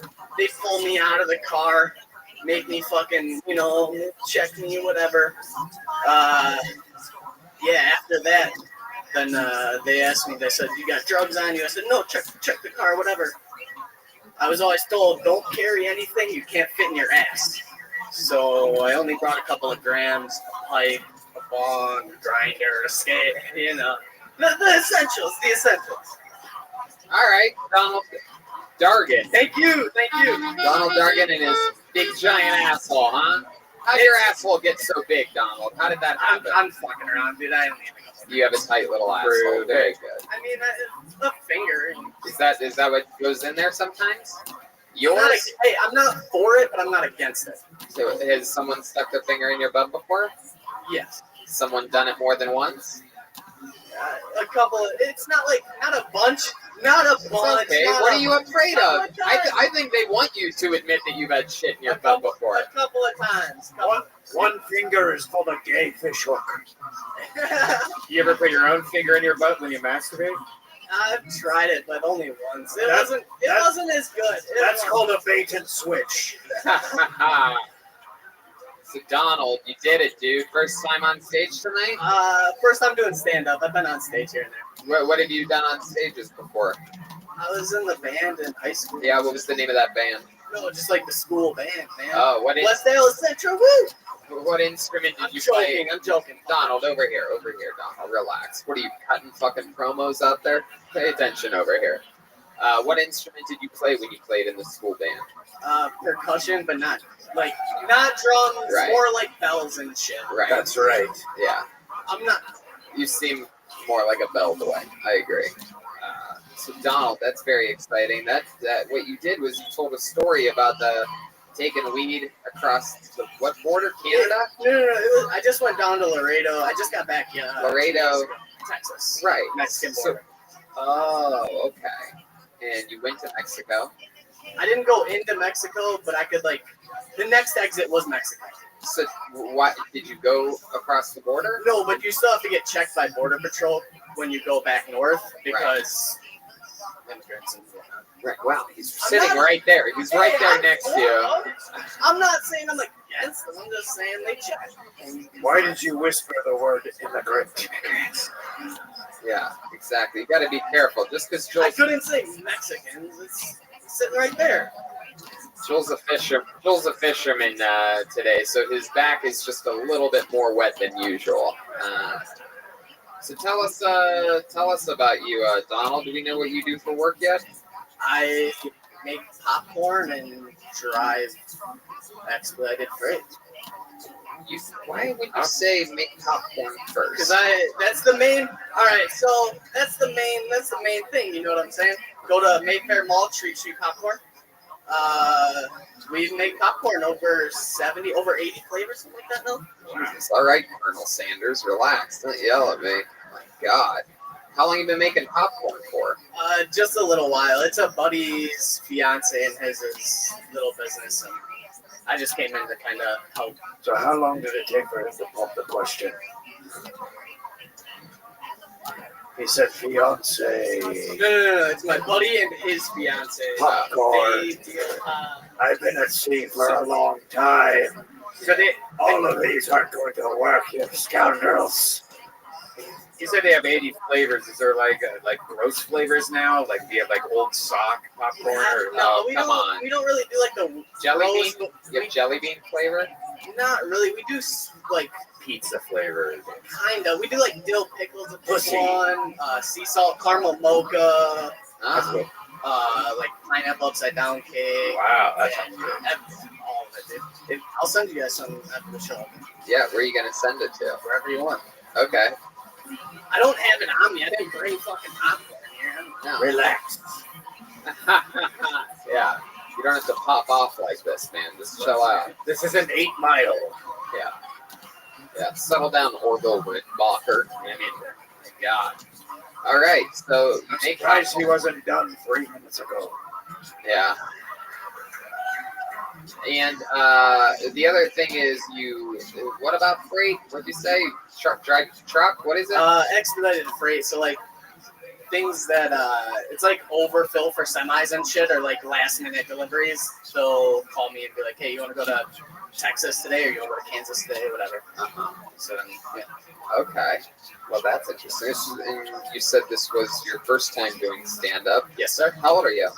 24.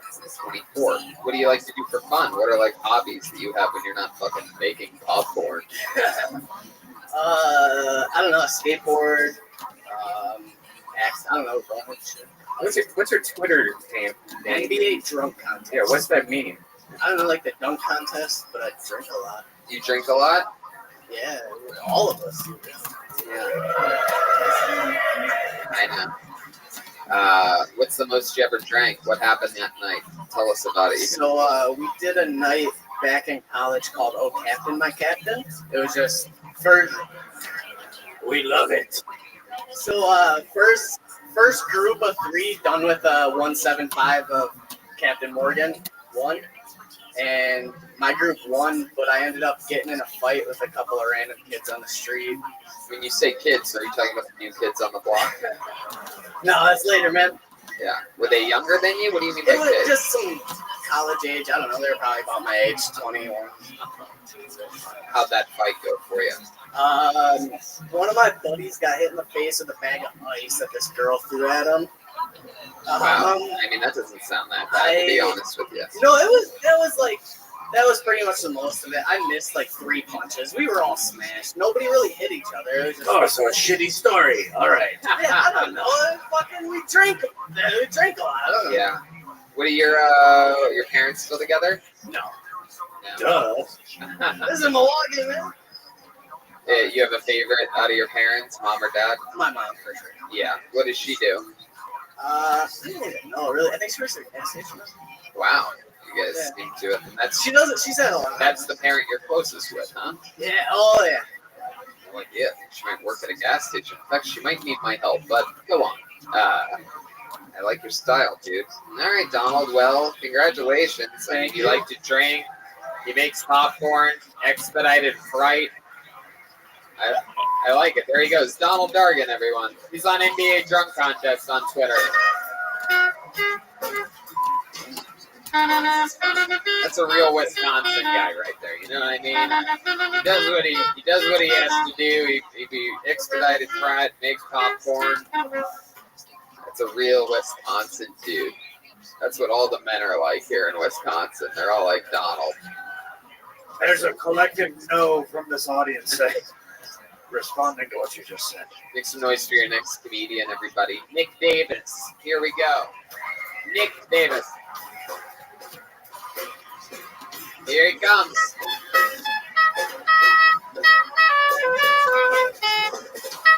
Milwaukee, what's going on, guys? Hell yeah. I've been single for like 3 months now. Not much has changed, except I'm way happier. I find myself watching more porn now. I'm not proud of that. I'm not proud of some of the video holes I go down. Recently, I found myself watching videos called Glory Hole Secrets, which I think is an oxymoron, because if I did anything in a glory hole, I would definitely keep it a secret. But I'm very passive in relationships. Like, I'm so passive, I have a body pillow, and it's the outside spoon.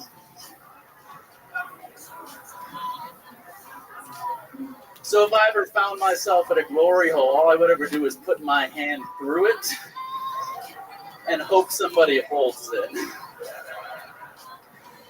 They would never hold it. Thank you.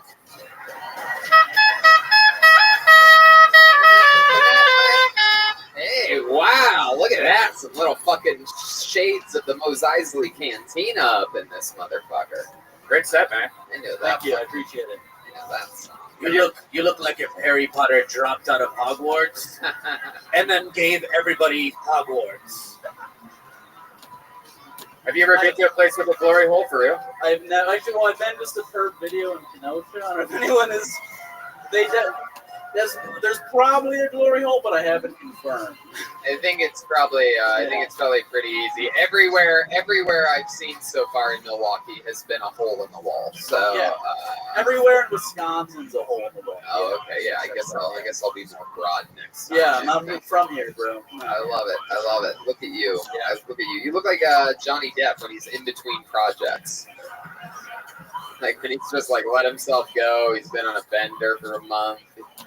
Look at you. What do you do, Nick? I am an Olive Garden server. What? Yeah.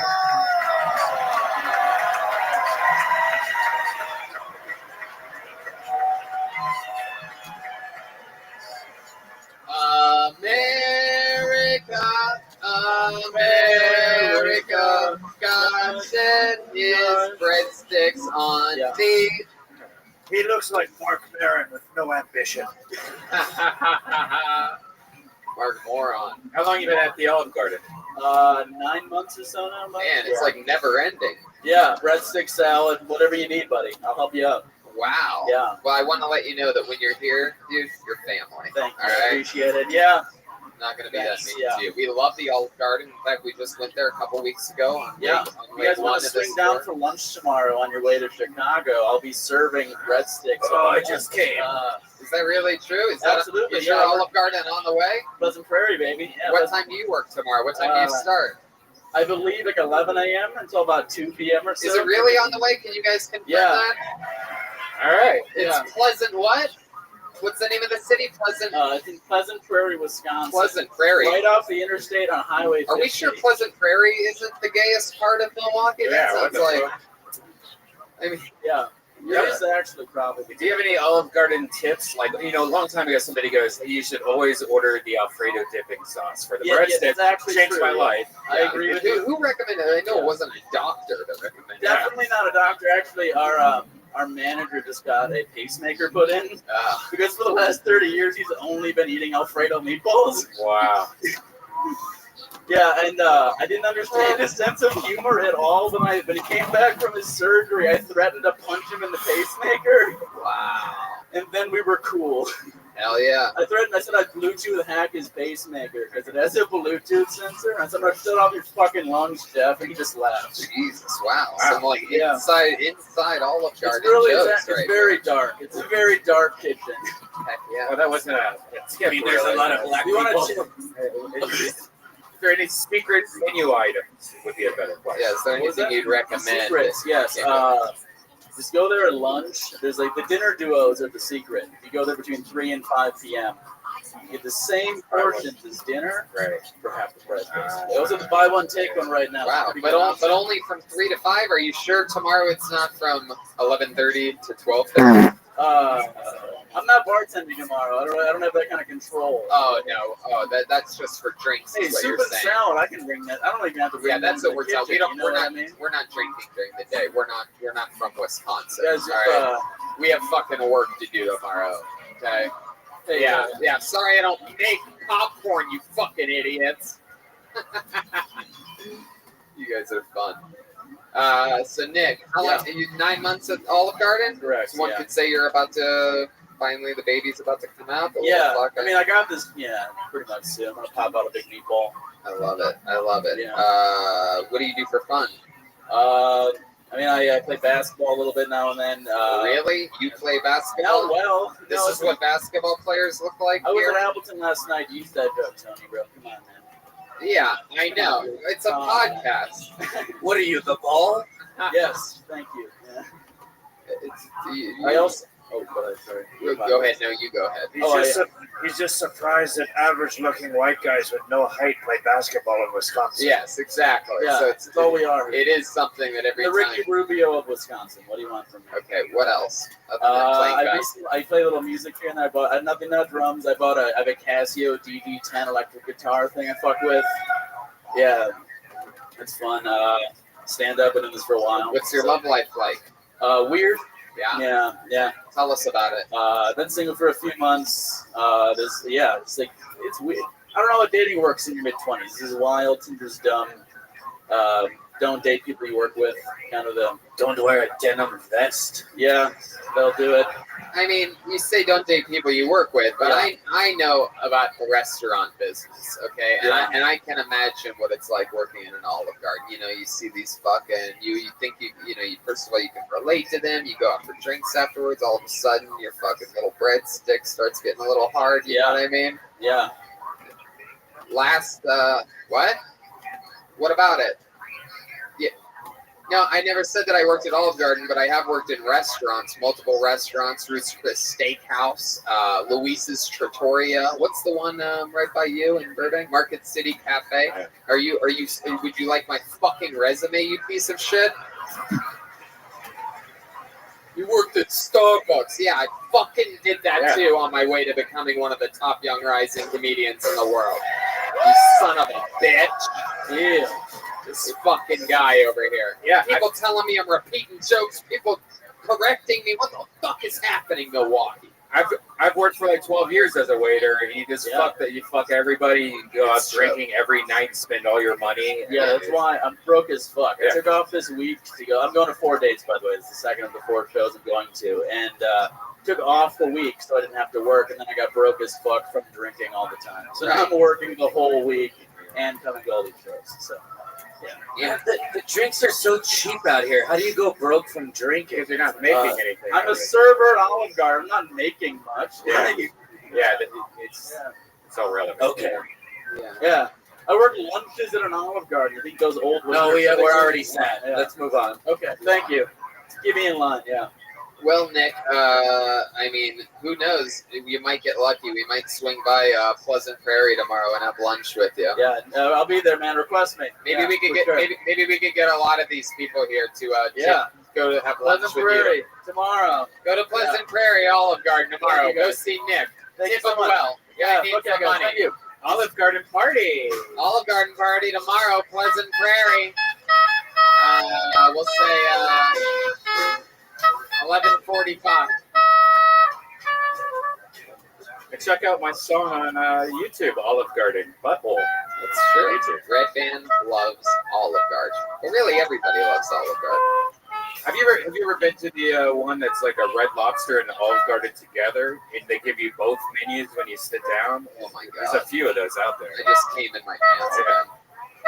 Olive Garden and a Red Lobster. I mean, that is just. What did you die for a little bit and then come back? Did they like shock you and you came back to normal life? Like what that is. What happened? I was just at an Olive Garden Red Lobster hybrid restaurant. We should definitely find out because we're on the road so much where one of those is. Yeah, that's the quality of food that we're looking for. Can I just say the local beer here is great. Well, they are the this is Brew City, my friend. This is Joelberg's first time in Milwaukee, his first time in Wisconsin, his first time to the Midwest. So your next comedian goes by the name of Andrew Martins, everyone. Andrew Martins. Here we go. Wow, right from the front row. Here we go. Hey. Hi, everyone.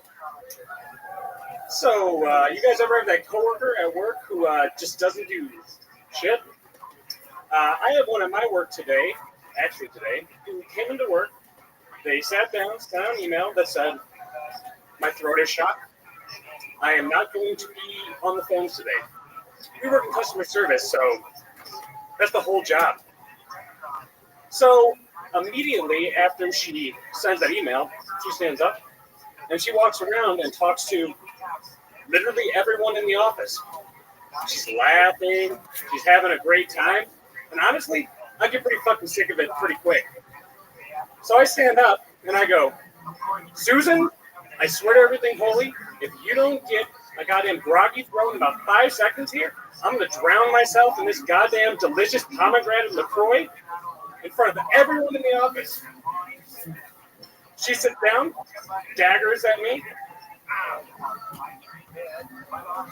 Well, I think I'm in the meeting with HR when I get back to work, and they're going to ask me about my suicidal comments about the LaCroix. Okay, Andrew Martin, fuck yeah. Look at you, Andrew. You seem like such a nice guy. Look at you. You're so wholesome. You're like a real happy guy. You seem excited. You're smiling. Your parents are still together, right? How did you know? How did I know? Because look at you. Look how happy you are. You're wearing penny loafers. Penny loafers. Your shirt's tucked into your pants. You're wearing a belt. You look like nobody else here in Milwaukee. You're all put together properly. Parents are still together, though. You're being honest, right?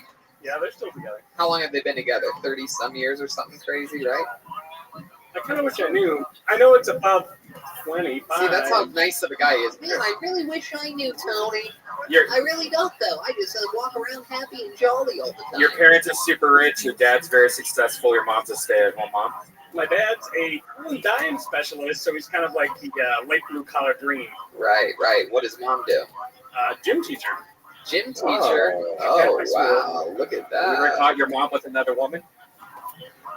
Good question. Not to date, and it would be fairly surprising. I would. He's so nice. I would like to see what a name-calling contest between Jeremiah and him would be like, using no cuss words. No cuss words allowed. But be mean. But be mean with one another. I like this idea. You ready for this? Let's have you guys ready to have a name-calling competition with Jeremiah? You just. All right, I'll do it. I'll do it instead of Jeremiah. Let's have a name-calling competition. No cuss words allowed. You're a nice guy. Let's see if you have a mean side to you. All right, you ready? You look like a gay fat weatherman. I find your jean jacket disrespectful.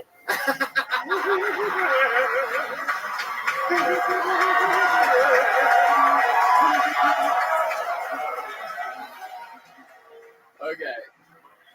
All right, let's do this again. Let's go another round. You want to go another round, Andrew? Let's do it. Was it hard for your mom to fail her son in gym class? All right, get him. Bad news bears, she failed me in study hall. No, get him back. It's an insult. He already fucked it up. He's such a nice guy. You're lucky it was raining today, or I'd be very confused by your rain jacket.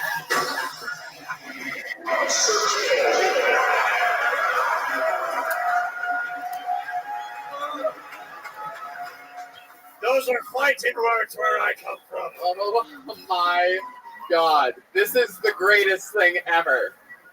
This is brilliant. Joel, you're a genius. This is your comedic voice. You're Andrew the nice roaster. This is you. You reverse roast. You're like a microwave. You cook from the inside out. It's incredible. Man, I'll tell you, if it wasn't raining today, I wouldn't know what to think of that outfit. You're lucky it rained today. I'm confused. There he is. How you living, pimp? You're such a big, sweet guy. Look at you, Andrew. This is incredible. Yo. Can I do one more? Zoot. How are you?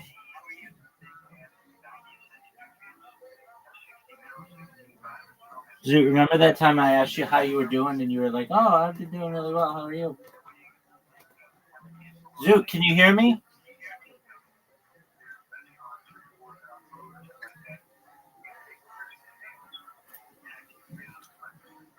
Zoot, are you speaking? Zoot, big dog, can you hear me?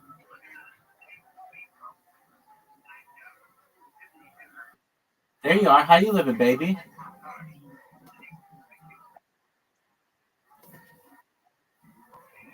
Oh, for sure, dog. Are you gonna lose golf 5? Are you going to lose golf 5 times in a row? That's my question.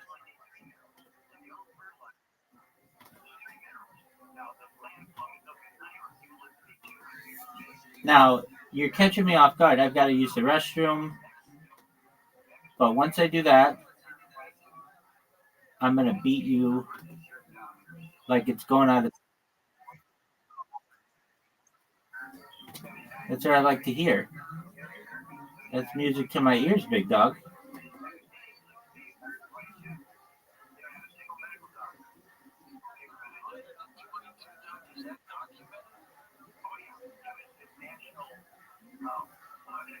Just one moment.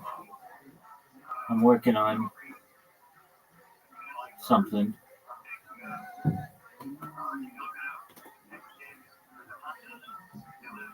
But I'll play you in a second. Not only will I play you, big dog, but I'll beat you like it's going out of style.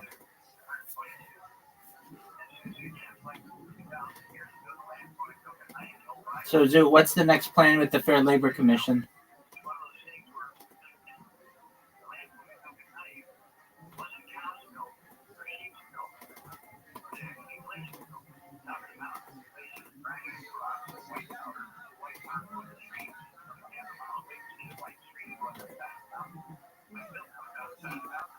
So, do you happen to remember that time I asked you a question? What's the deal with the Labor Commission? What's the next plan of action?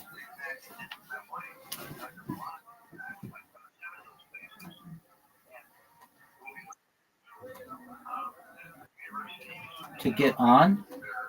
What does that even mean? Dude, you're not even making sense, dog. Just hold on a second. I've got to go to the bathroom. I'll be right back.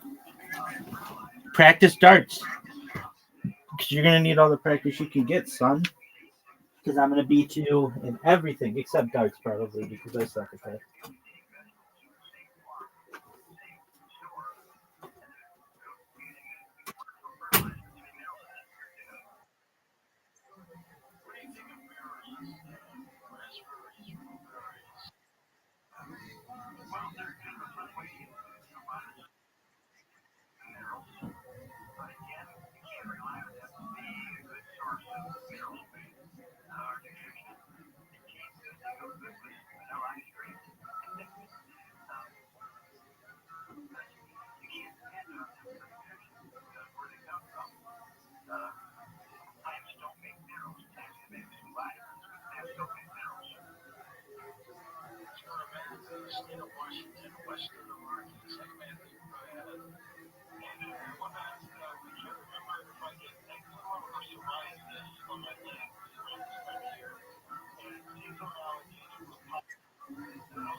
Zoot, I'm here.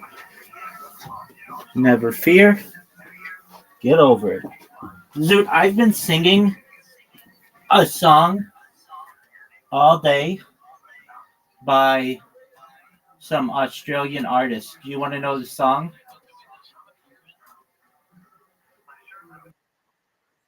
Yeah.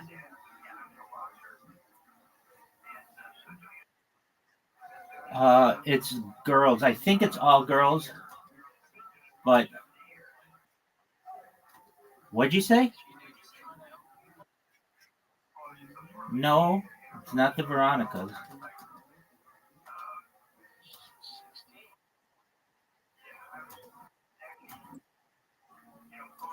It's older than Kylie Minogue, I think.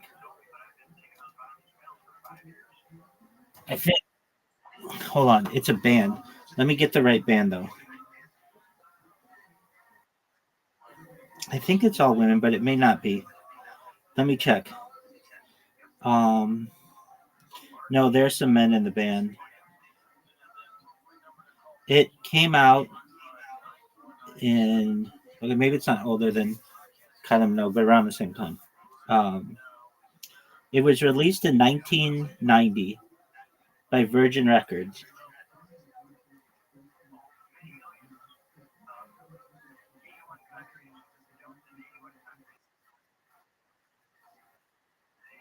It's men and women. It's an Australian rock band.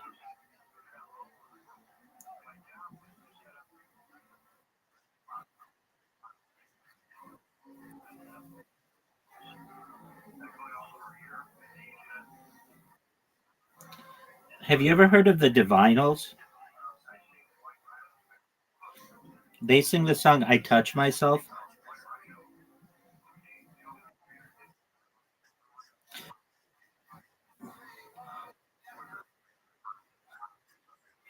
No, it's a song called "I Touch Myself." It goes, I don't want anybody else. When I think about you, I touch myself. Oh, haven't you heard that song? I'm about to play you. Haven't you heard that song? You have? Good morning. How are you, Miss Aquarius? How's life? Rise and shine, sunshine.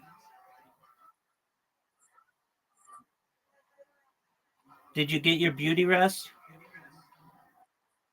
Excellent. Lovely to see you. We hope you have a wonderful day. And when you are all done and you're ready for tonight, we will love to play you in bowling and anything else you wish.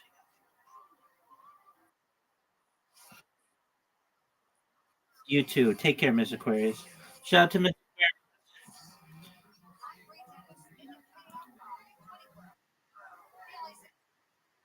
Take care. Thank you. Zoot, do you know Miss Aquarius? She's like the nicest person ever. So, Zoot, do you know who the Divinals are?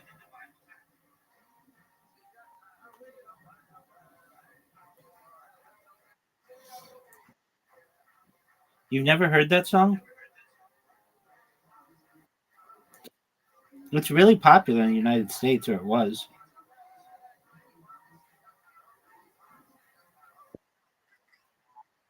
Yeah. Like their one song. Maybe they had two songs. Uh, Won't You Be My Girl? Are You Gonna Be My Are You Gonna Be My Girl? What's the other song you're saying? Yeah, Cold Hard Bitch is another. Yeah, I knew they had two songs. Cold Hard Bitch and Are You Gonna Be My Girl are banger songs. They're like amazing.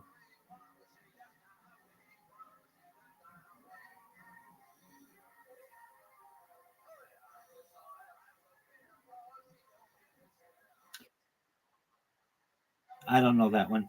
Dog, do you want me to try to fuck you?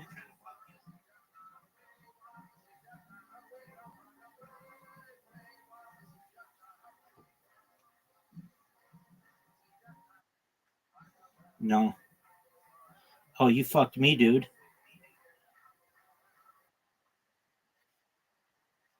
Yeah.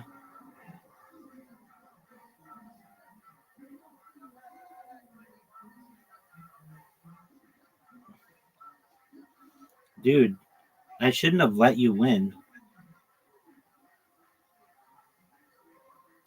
This hole is so difficult when you're playing against somebody.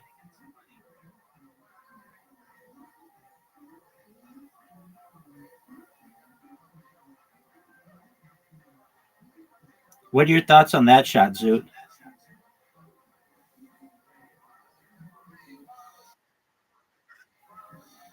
That's terrible.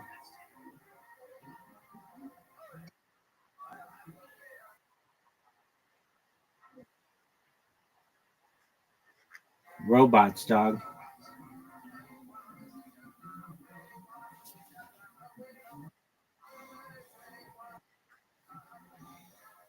Okay.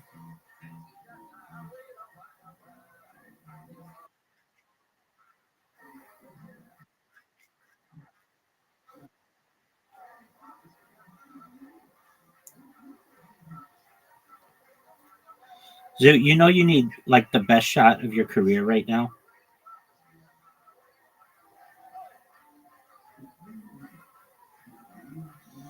Zoot, aren't you gonna try to beat me?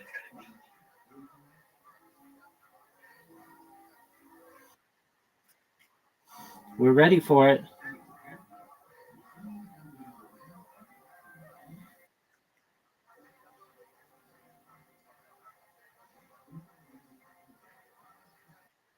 Yo, pimp.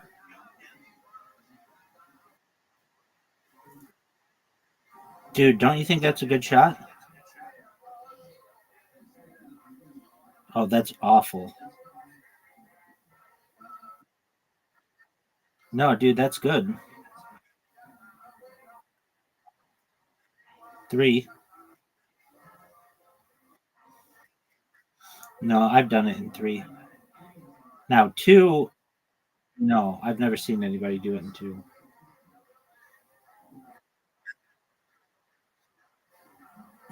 Yeah, probably.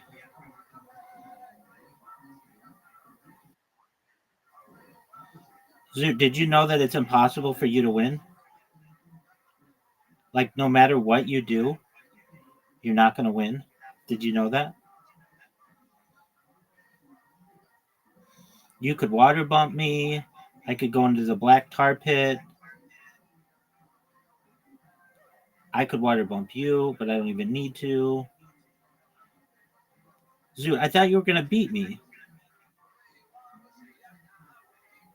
I don't want anybody else. When I think about myself, I touch myself. Oh, I don't want anybody else. Oh, no. Oh, no. Zoot. I missed that on purpose. I bet you didn't even know that I missed it on purpose. But I did. I could have had a perfect game if I wanted. Look at this. Look at this. Just perfection. I don't want anybody else when I think about myself. What up, baby?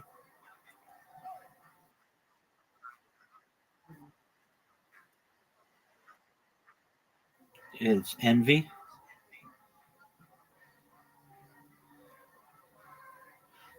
Like, you mean like how my ball just went through right now and you don't like that because it was such an amazing shot? Is that what you mean? Zoo, you know that's a bad shot. It's like,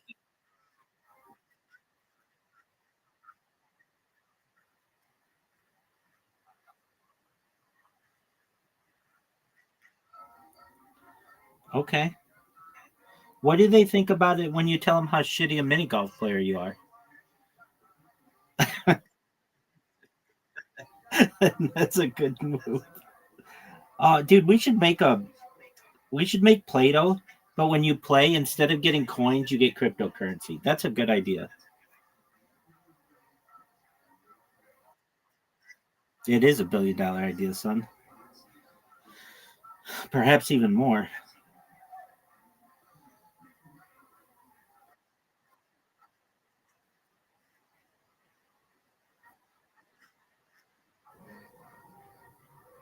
Did it have as good a games on it as Play-Doh?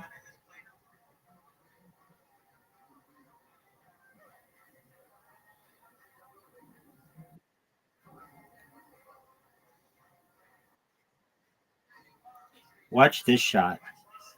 Oh, what a good shot. Zoot, you know that was one of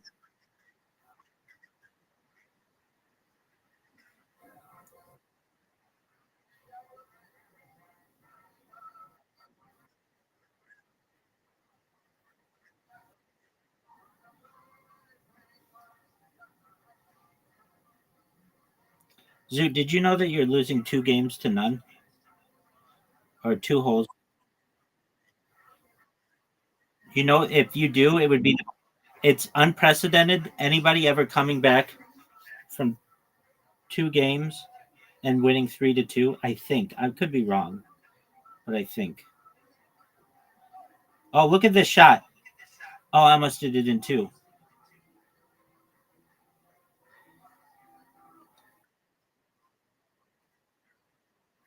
Right now in my head, it's the Divinals I touch myself.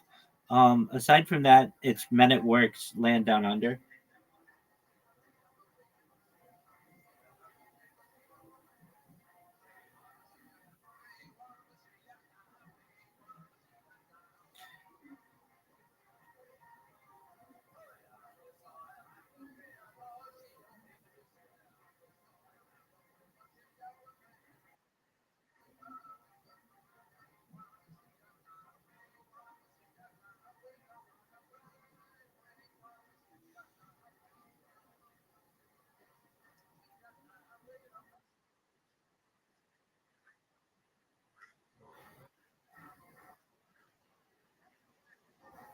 Boys for Miss Universe?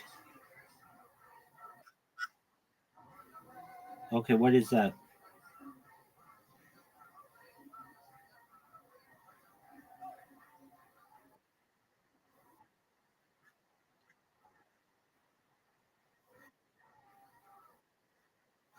That sounds like a super sad story.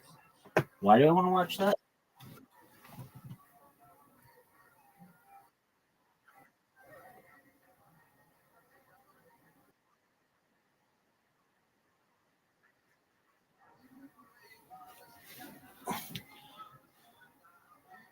I mean, I'm sure it's amazing, but don't you realize my time is really focused on beating the crap out of you in mini golf?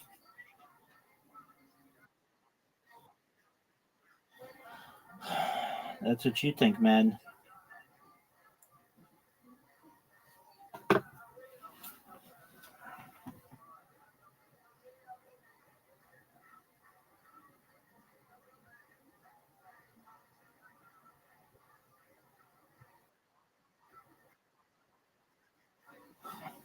Before May.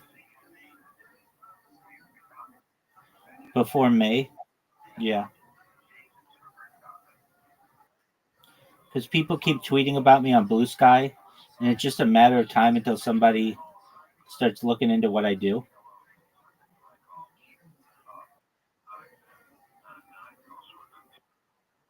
Oh, what is Zoot?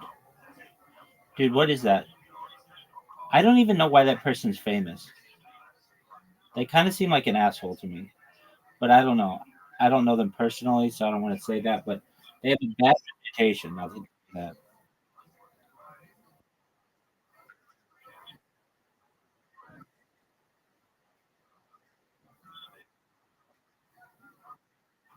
Okay, well, then I'll be way bigger than that person. Oh, what a good shot. Ready for this water bump?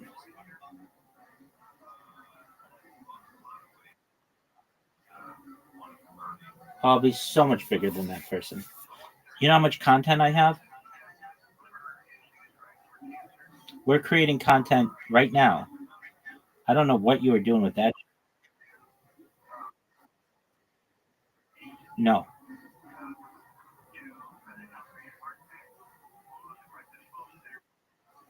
I have some accounts that have been banned, and I have a lot of content, like an entire summer, on hard drives.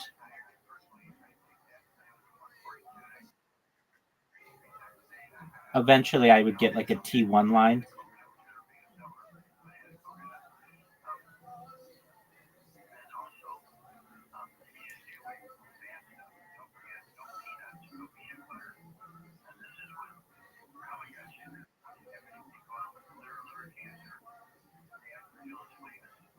Are you serious?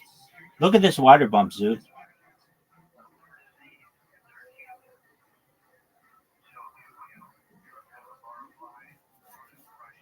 Zoot, did you know that I won 2 games against you in a row?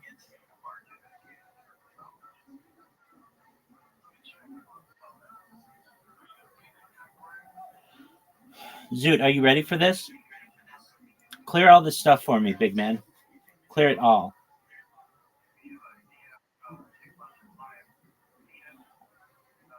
Rank your shit. That's right. That means you've known that I'm the sexiest man on earth for 2 years.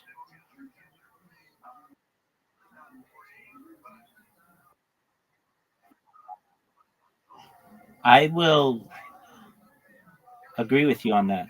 Good on you.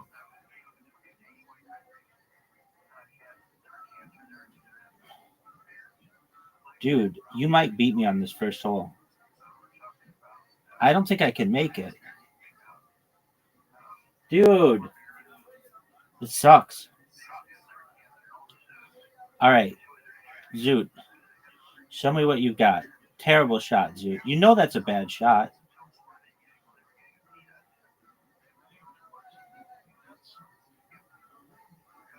You know this is an amazing shot. But maybe not, because you have like a really good angle to make it. Maybe that's what you should do, is what you just did. And make it. Make it. Nice shot, Zoot. I think you've got a good strategy there. All right. No, a lot of us have. Okay, this would be the ultimate comeback in the history of this game. No one's ever come back 0-2 and won 3-2. Roll down, roll down, roll down.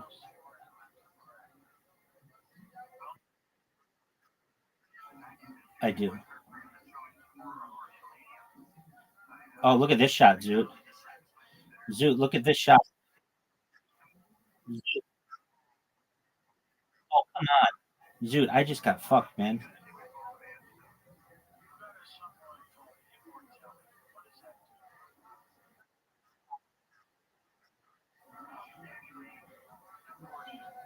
Almost all of them. I mean, this one, yes. But like the one we just played with the circle and the pink, no.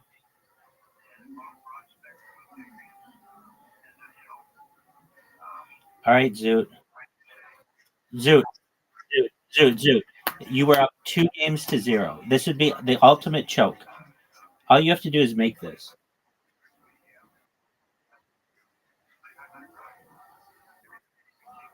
For sure.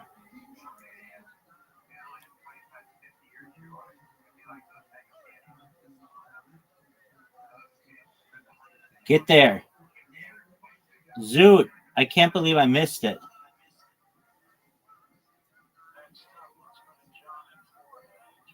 Easy shot for you. You just won.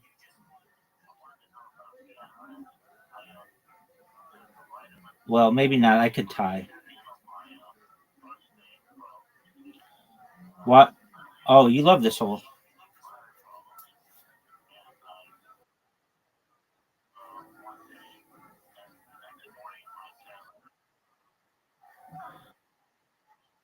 Streaming? Yeah, definitely.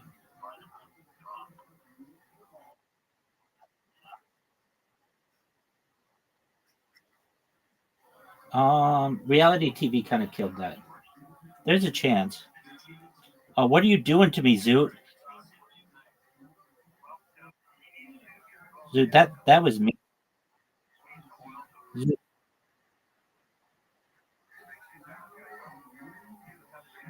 Who is that? Is that guy who was on the Late Show or whatever?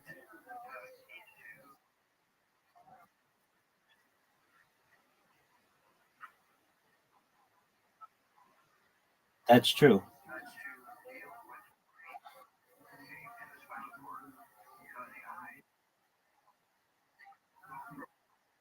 Right.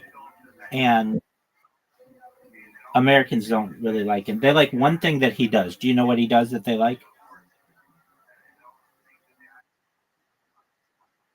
Yep. Zoot, you won.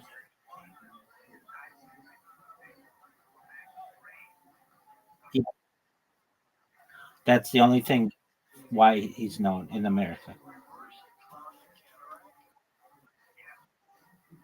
Do you think it's possible to make it on this hole in one?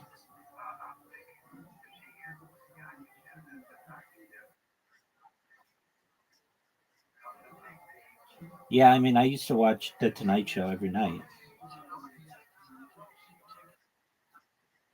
You don't know what The Tonight Show is? It starred Johnny Carson for many years and then Jay Leno.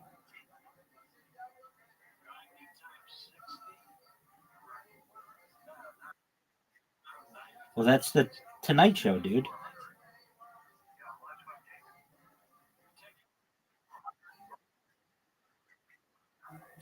Okay. You know what Jimmy Fallon is? That's The Tonight Show.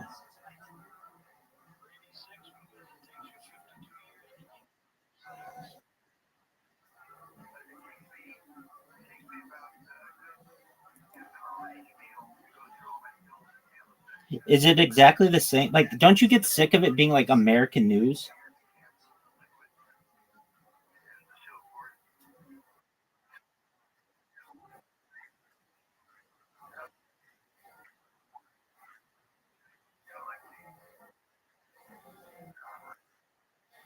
All right, well, that's when it comes down to the United States.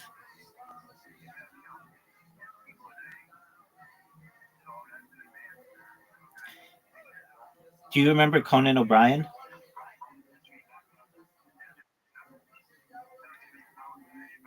He was my favorite. Johnny Carson's my favorite Tonight Show host. Maybe Joan Rivers. But Johnny Carson or Conan O'Brien had this show. It was called Late Night with Conan O'Brien, and it was so funny. It was funnier than the Tonight Show. That's why he got the Tonight Show gig. And then they screwed him over and only gave him like they gave him like a year to do it, and he didn't. And like they screwed him because this is what they did. Jay Leno had the first show, which was the Tonight Show, and every night, and then Conan O'Brien had the second show every night. Okay, for years.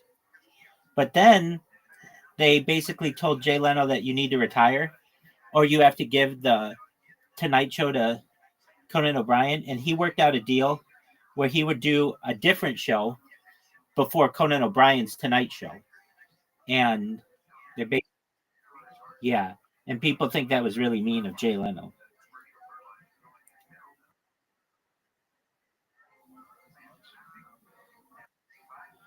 Who is what?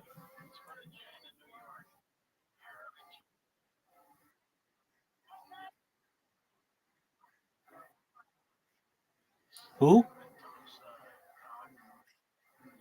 Oh, was that like Donahue? It was like Oprah. No, nobody knows what that is.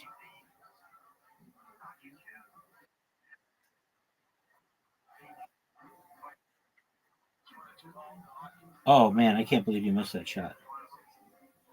Wasn't it like Oprah? Is it Wogan?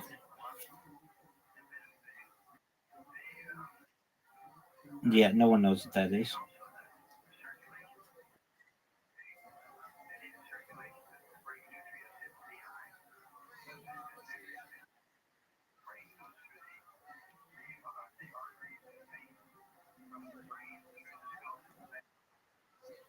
Who is that?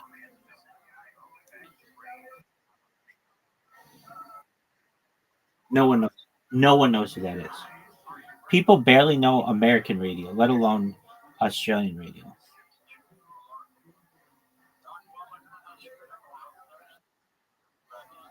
Oh, well, that's different. But that was an American show first. It was a radio show, and then it became a television. But it was like very racist.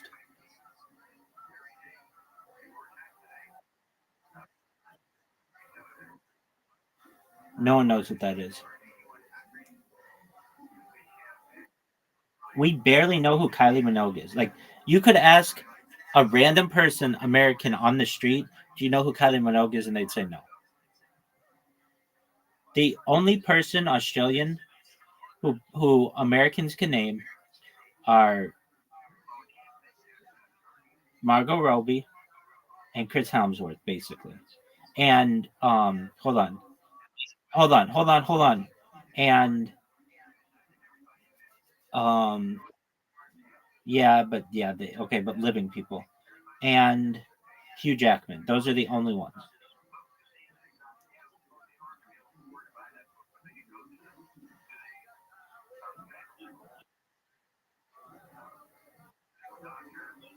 Who?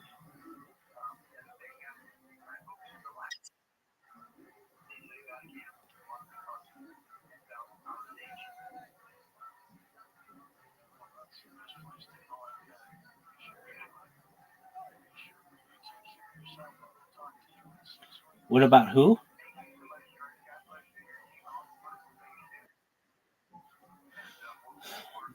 There's one guy on the Australian Today Show.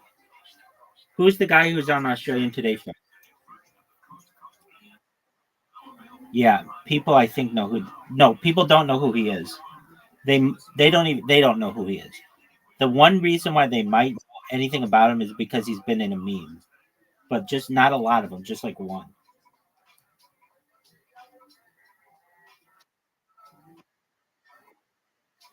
No one knows who that is.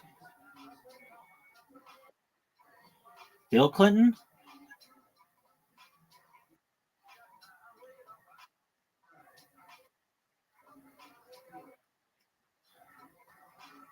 No one knows what that is.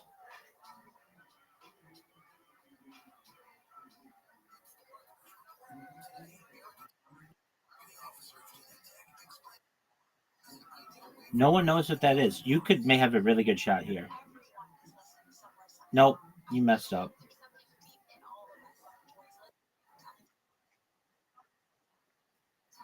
Yeah, they don't have that in the United States because it would hurt the liquor industry. And also, it would probably bring down DUIs, and DUIs are big business for municipalities.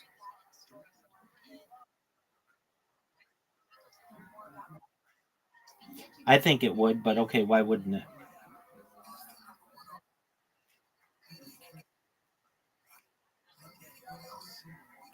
What a good shot. Yeah, it did, I would say.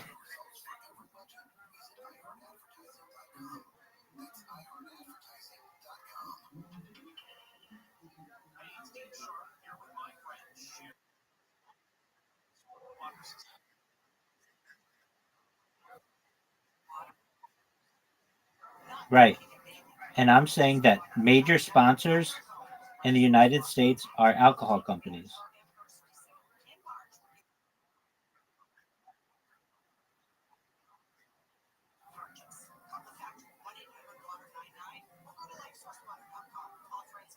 Why wouldn't it be funny?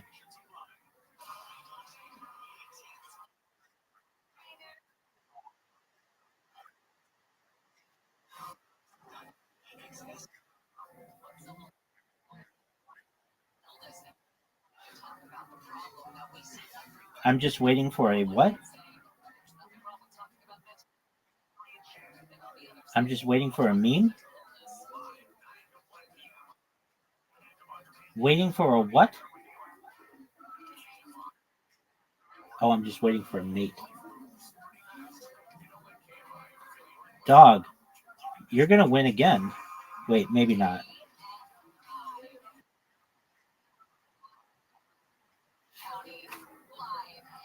Do you understand that Australia is very like? What's the population of all of Australia?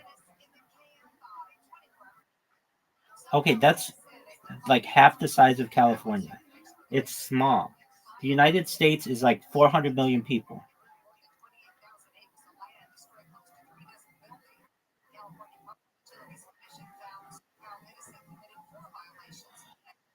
And this shot is one of the best shots any of those 400 million people could make.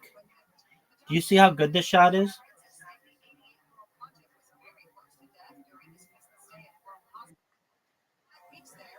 Okay. Oh, Zoot, you made it for me. What? Did you see my ball hit the hole twice? Did you see that?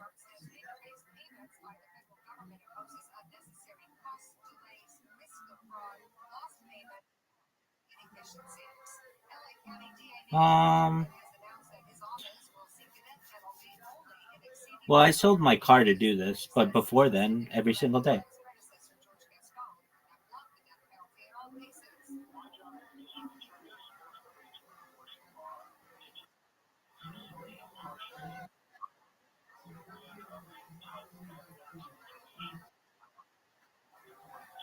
In terms of population,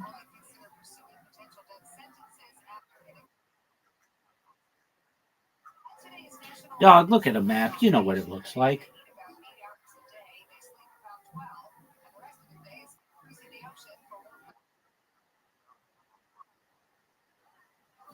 That's correct.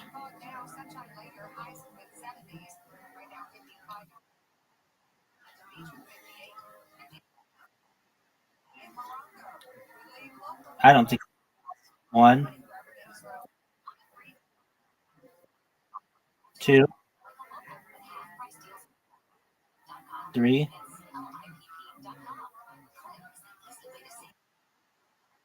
Yeah, that's not a major city though. It's not. That's okay. It's not that big. Just like Canberra isn't that big in comparison to Sydney. It is not. Oh, well, Sacramento is not.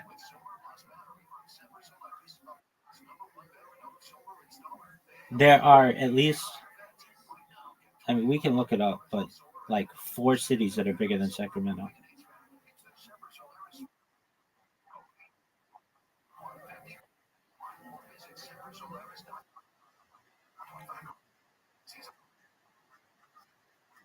It's a city, but it's small.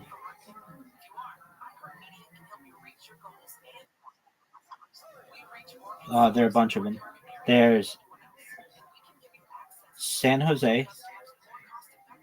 There's Oakland.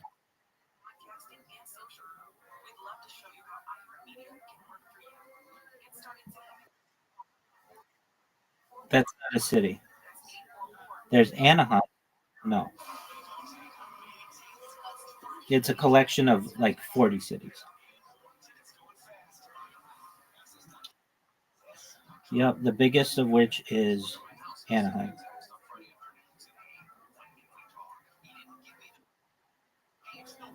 Yeah,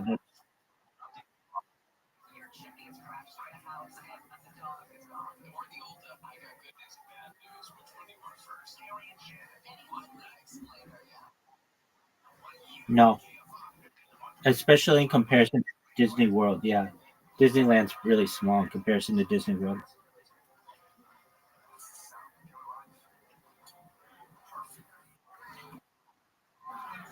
Orlando.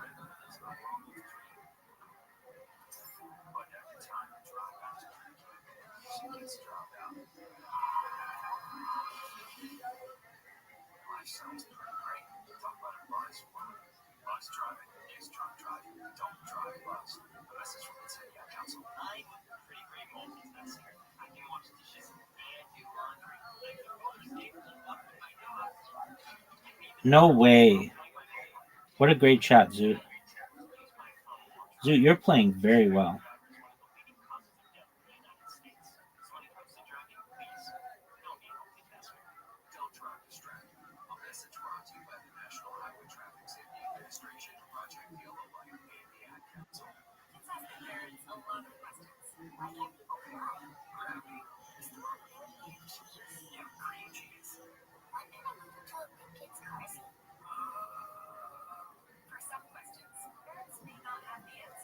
There's also Long Beach.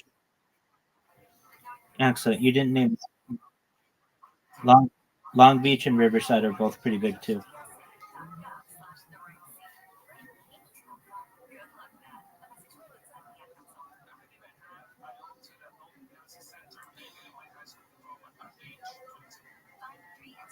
How was your kangaroo jerky?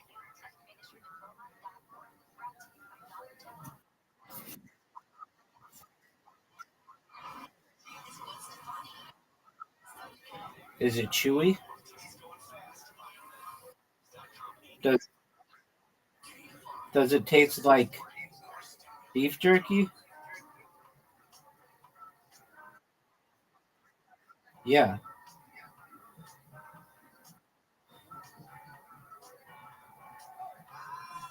You've never had beef jerky?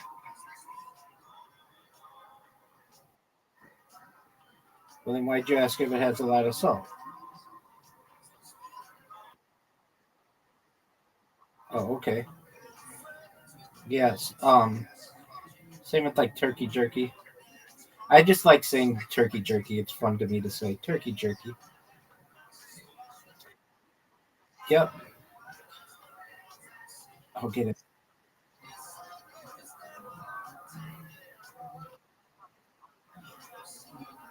I think it's really good for you. It's expensive.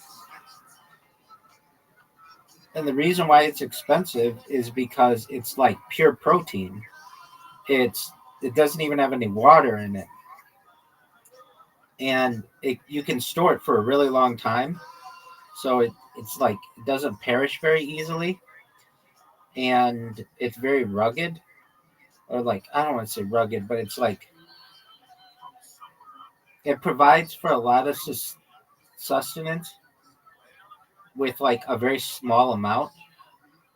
So that's why it's so expensive.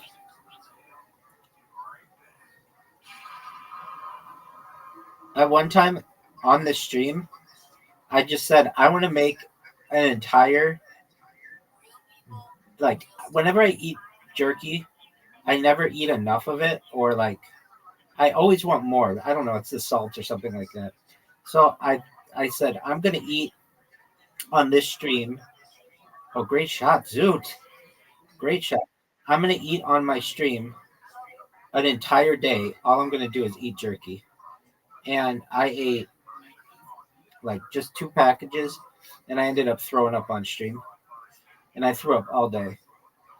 And I think it was just so much salt. I'm not sure what it was, but I've got a headache really badly. It was like I thought it would be like a really great meal to have. Like, oh, I'm gonna eat beef jerky. That's the last time I ate beef jerky.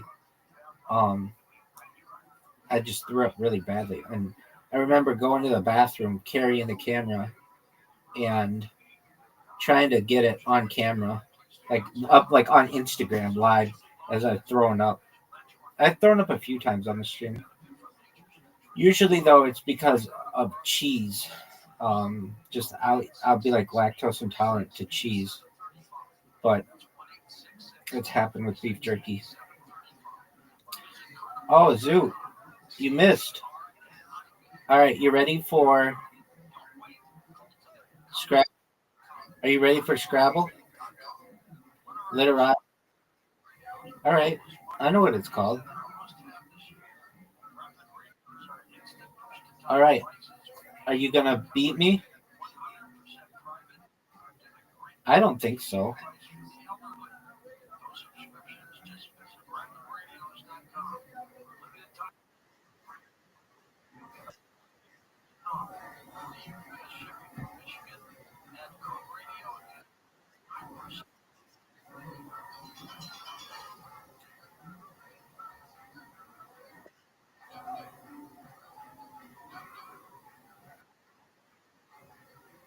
I don't know what you're talking about, dude.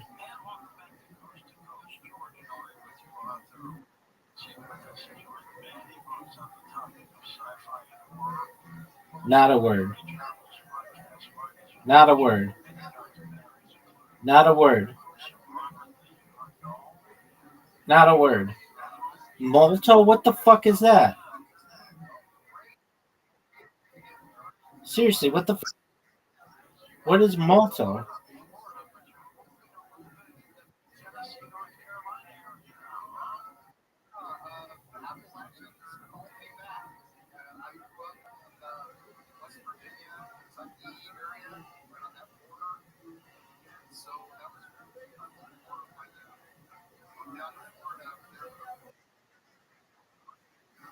Who's that?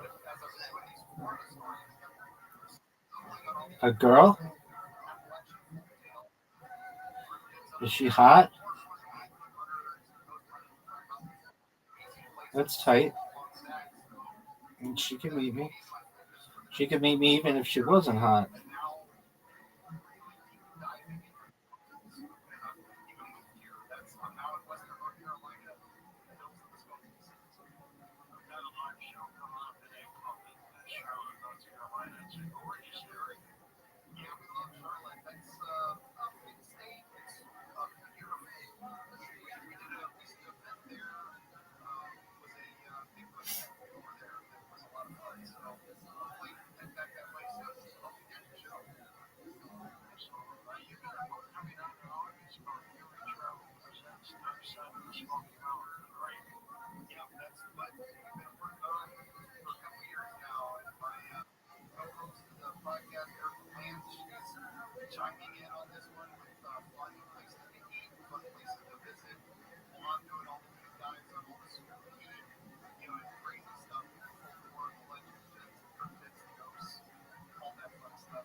I leave my house.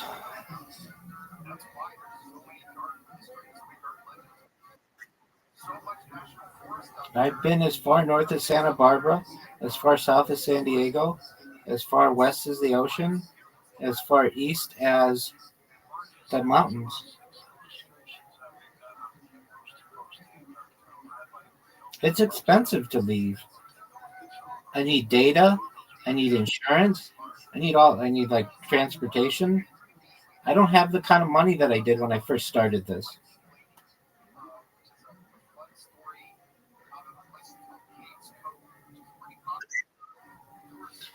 It's expensive. I had a job when I started this.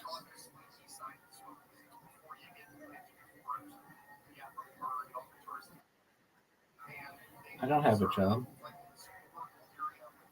Unless you consider kicking your ass in.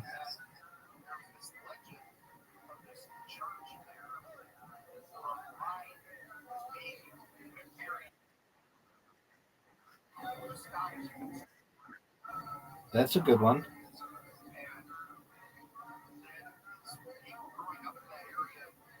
That's a very good one.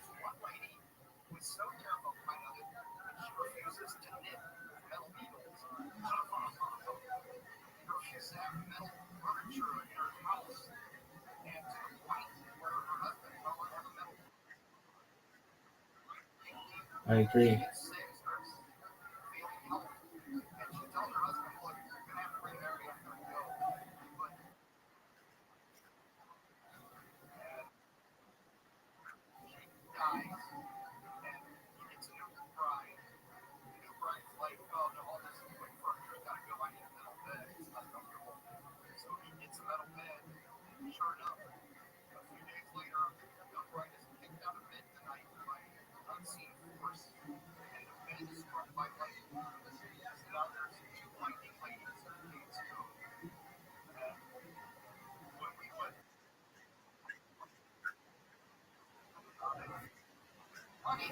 Okay.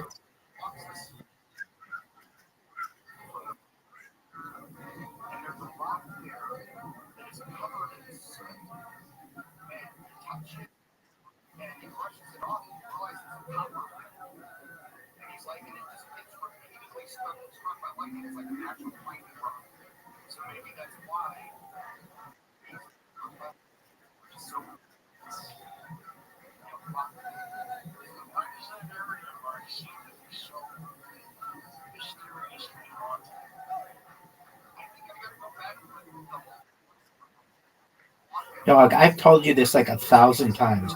I'm a certified project management professional.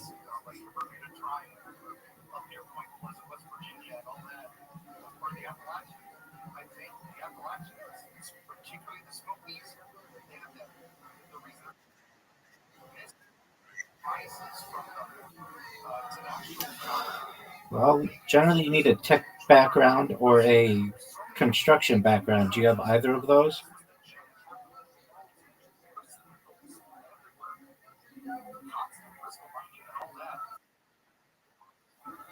Yeah, I mean, do you have like a certification of any kind or like a degree in any kind of technology?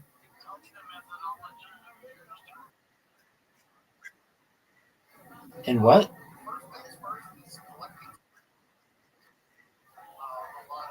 Like a college degree?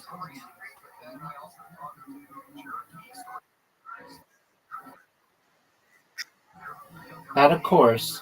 I mean, do you have a degree from a university?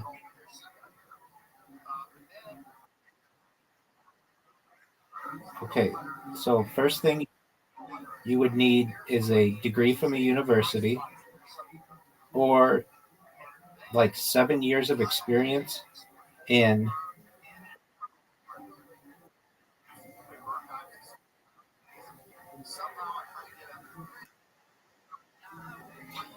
I mean, do you have a degree? Like, it's kind of a simple question. Okay, is it a bachelor's degree? Okay. Is it from an American university? Okay. Well, it's a bachelor's in what? No. Is it like what kind of bachelor's degree is it? That's not a type of bachelor's degree. That's a major. How many how many credits do you have? Okay, so you need a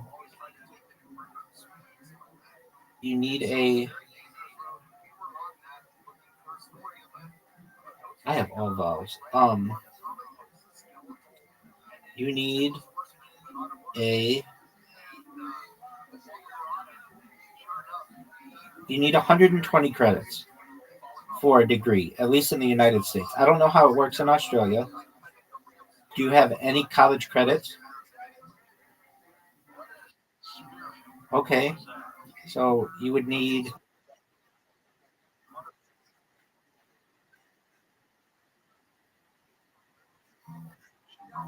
Okay, that doesn't tell me what kind of bachelor's degree it is. That tells me what your.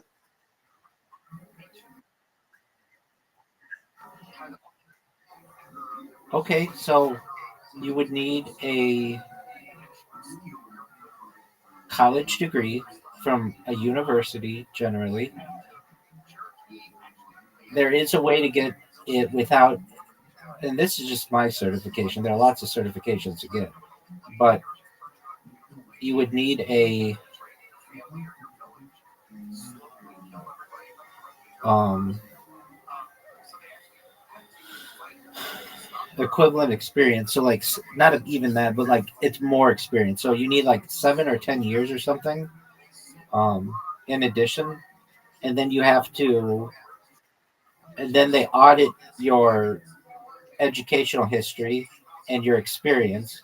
So you need someone to vouch for you that you have the degree, and they would check your transcripts, which they do, and then you have to pass. You have to pass a test.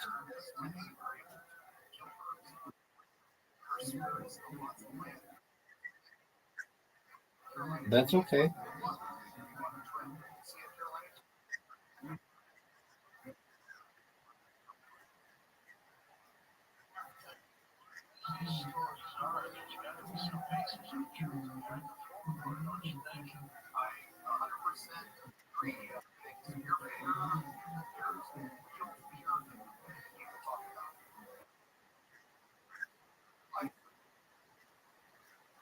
Okay, how many college credits is that?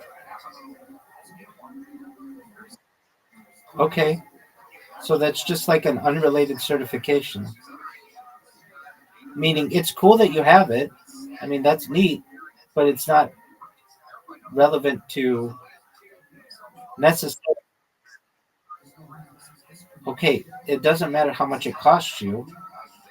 It isn't going to help you in terms of getting the certification.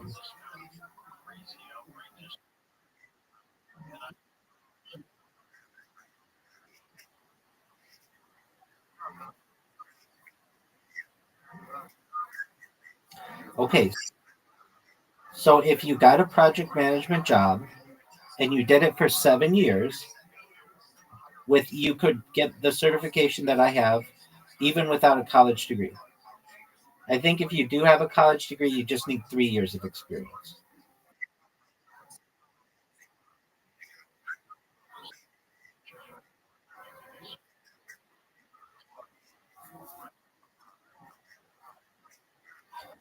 Exactly. It needs to be reputable to the point where it will pass an audit. So it can't be like Bitcoin Obama.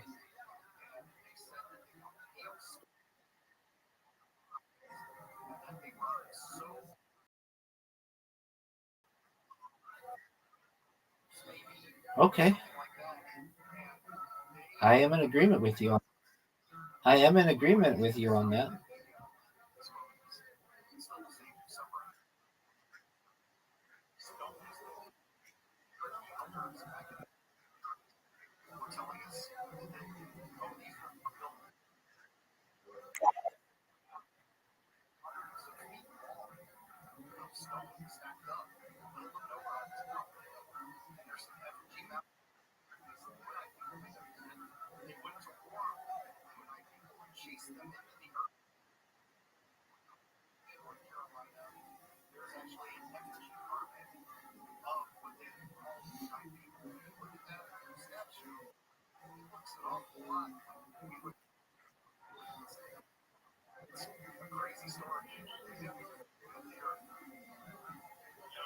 How many Jewish what?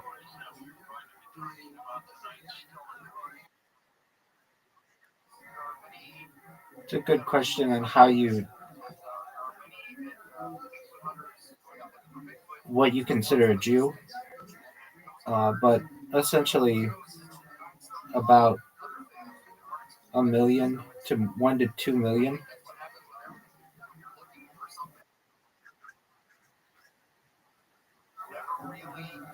approximately.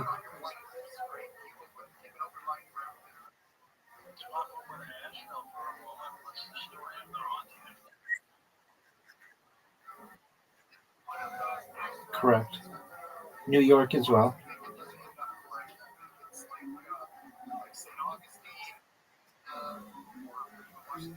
Yeah, in America it's like 7 million. 7 million? No, not 7%. 2% of America. Two.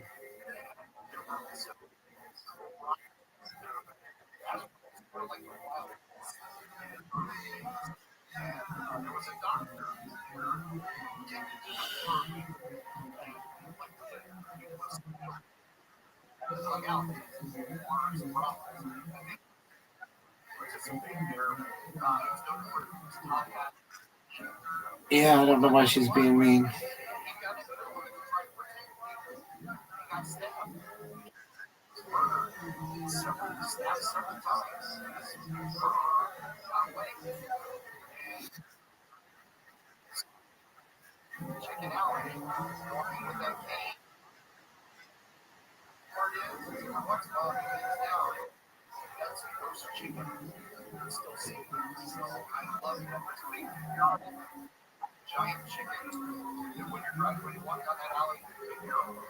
Why are you being so mean?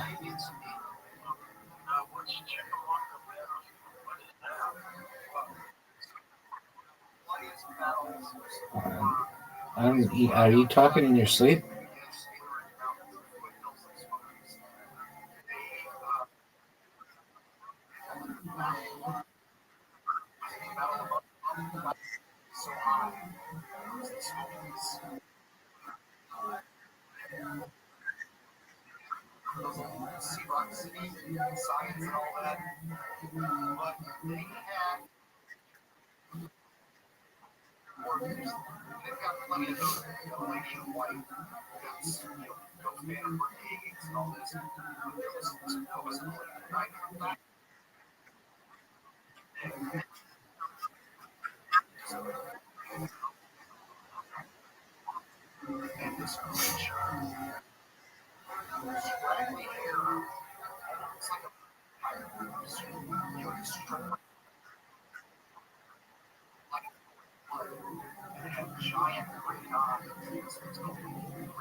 Why do you have to take an IQ test to figure that out?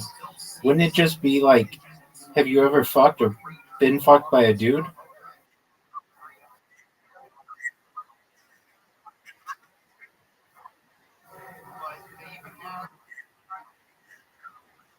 Oh, I gotcha. Well, I want to know.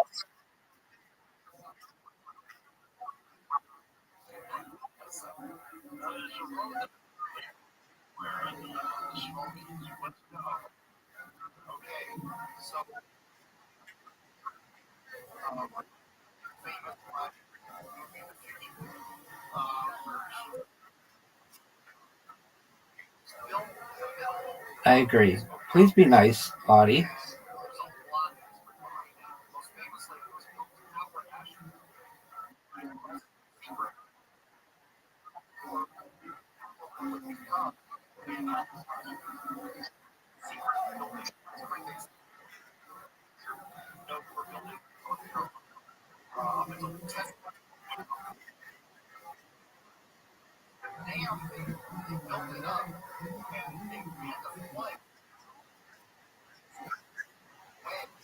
Yeah.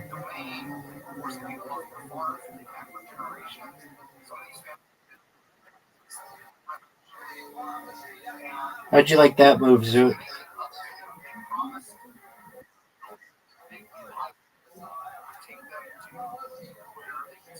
Did you like it?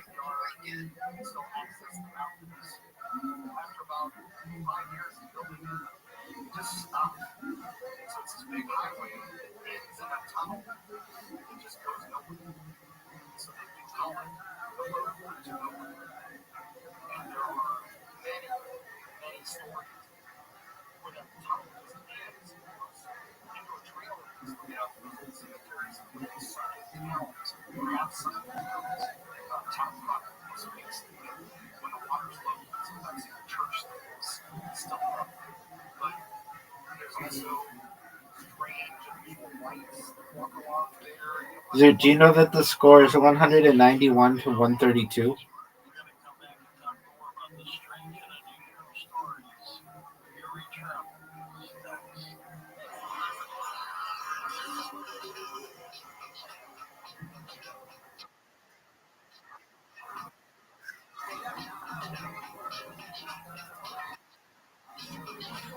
That's cool, dude. I have more data than any person ever.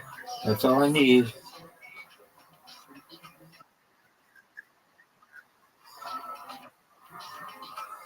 Hey, that was a good word.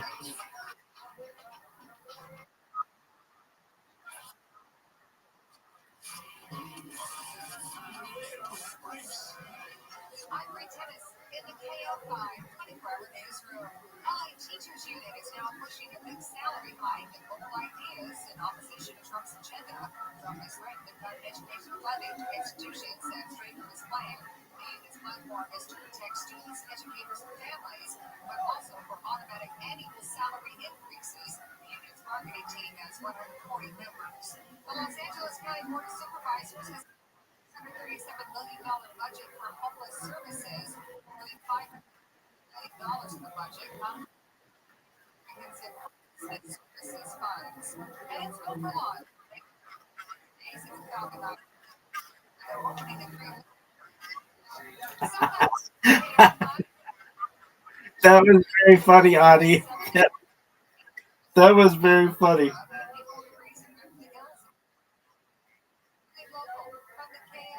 What, to eat a kangaroo? That was hilarious.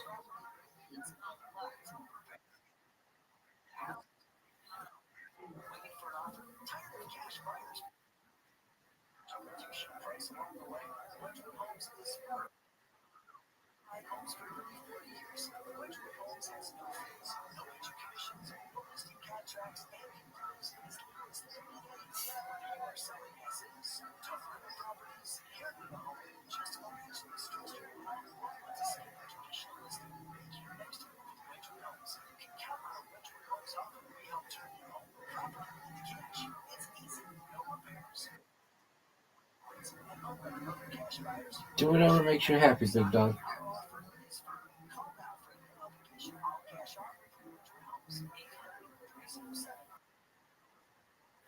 Is it going to make you better at literati?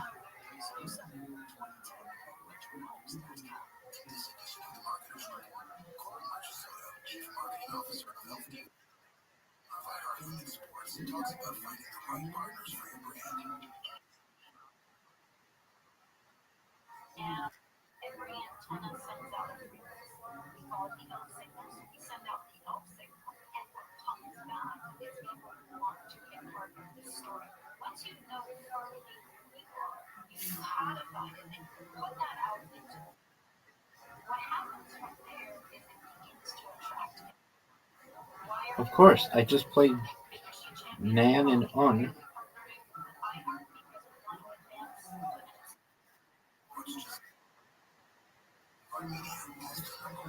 I don't either.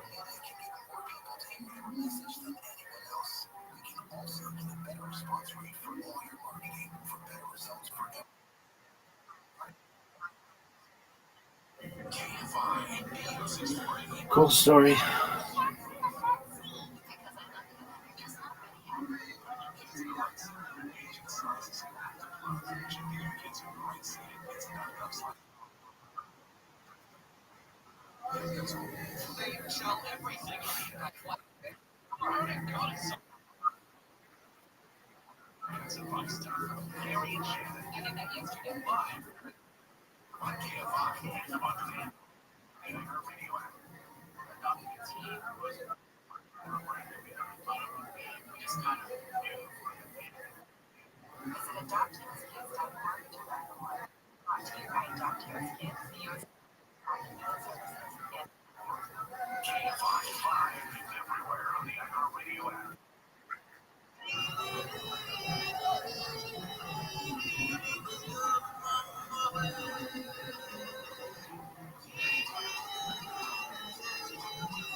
I feel like they should make the tiles, if they're vowels, they should be 1, but everything else should have higher amounts. Like, I don't know, T and N and like L.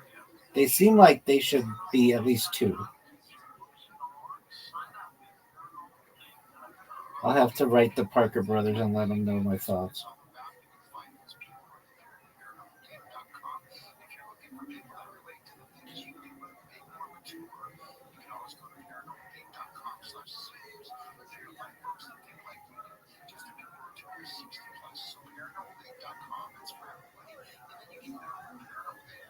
Zoot, do you see the score?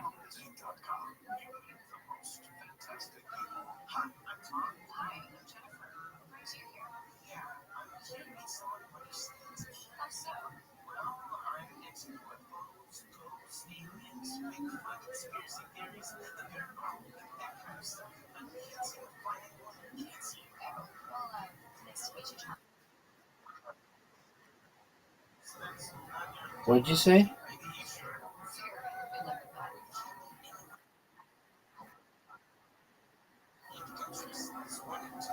I mean, I don't know why you want to send people snacks.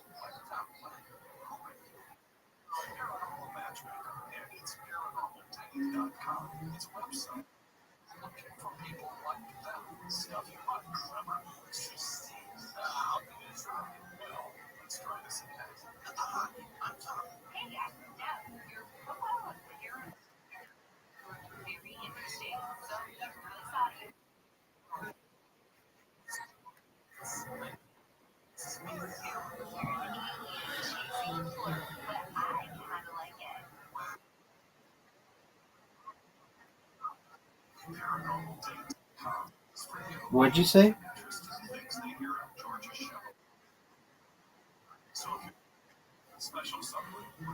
Dude, I don't care.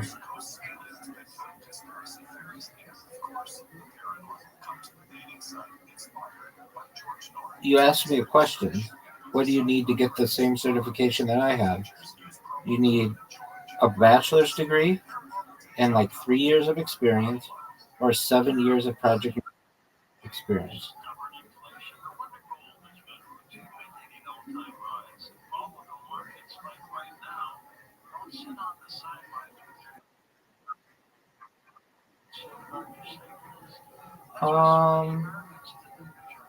It's becoming more common, but not necessarily. I mean, what I have is somewhat unique. I mean, I've launched apps on the App Store and Google Play. That's pretty unique. Not everybody can say they've done that.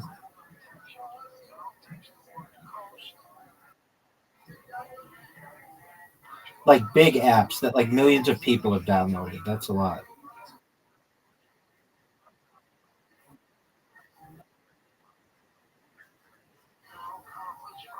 Yeah, but nobody will download them. I've had millions of people download my apps.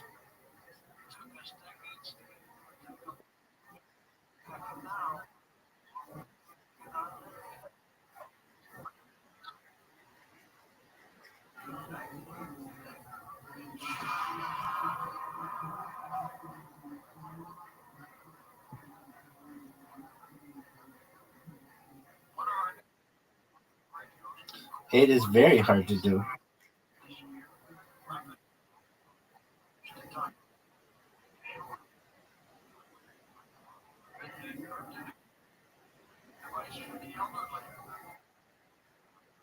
I was the marketing team.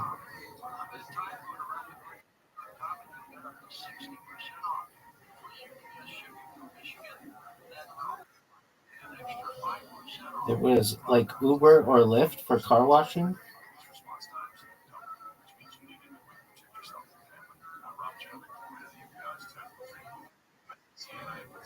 Somebody would come to your house and wash your car.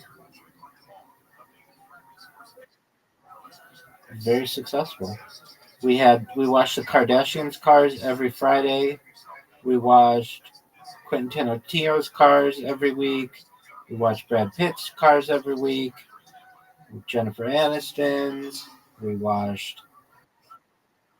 No, It was all done through the app. It would be the same thing as like somebody working at Uber. They may take an Uber, but you don't meet them.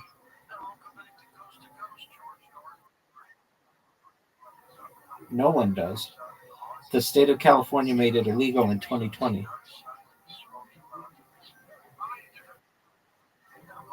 No, not due to COVID, due to a change in the law. They changed what the law was in terms of what was considered an independent contractor, and the company was sued for $45 million. And then the owner of it was murdered.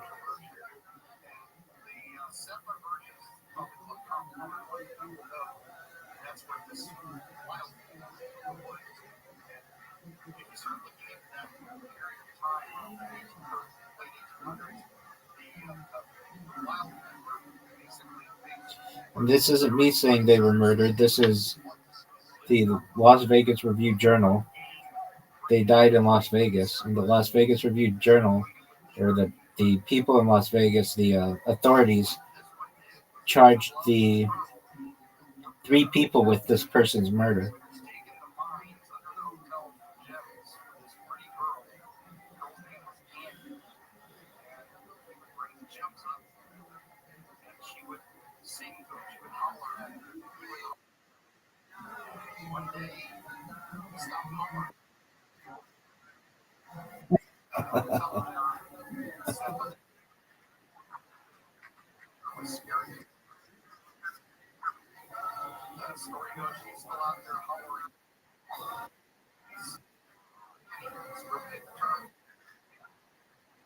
Like 25.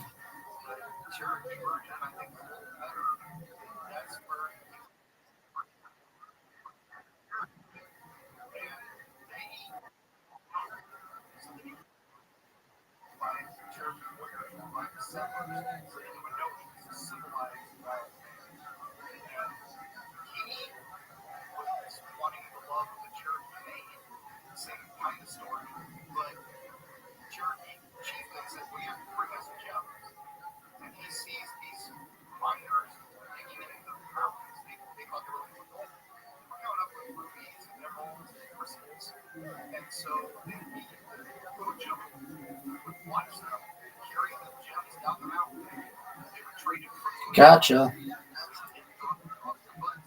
Wow, you almost, because I had 2 really big words, it gave you a lot more points. It was closer than it seemed.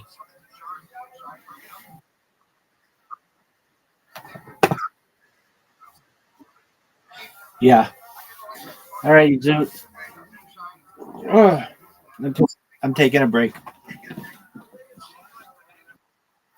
No, I'm not going to bed, but I'm going to work on my robots a little bit. Hey, perfect. I'll be ready to play then. See you then, big dog.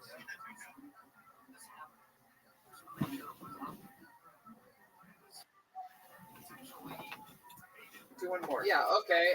Andrew, here you go. You look like the kind of guy that's watched every episode of Bosch on Amazon. I've been standing here this whole time wondering if you drew your mustache on with a pencil or a permanent marker. Oh, you son of a bitch. Son of a bitch. That was actually a pretty good one. And the answer's pencil. It looks like the hardest drug he's ever done is snorting cheese curds. You want to get him back? Get him. Get him back, Andrew. Cheese whiz, actually. Whoa! How about one on this audience? What do you think about this audience? Be mean to this audience. Come on, look at them out there. What do you got? What do you got? Just the whole audience. You guys ever watched a Packer game and looked at the audience? Yeah. Fucking horrible. And that's what you guys look like. There's too many people. You're adorable. Andrew, what type of office do you work in? I work at Direct Supply, so it's like a company that services senior living. I'm like a dispatcher, so I send. We need 2 ramps over at the retirement home. Yeah. Interesting. Wow, someone just booed you working at a place that helps senior citizens. That's so nice. How dare you? My God. So Andrew, tell us something hard about you. You seem like a nice guy. Tell us something that would surprise us about you. Is that a little tattoo I see sticking out of that sleeve?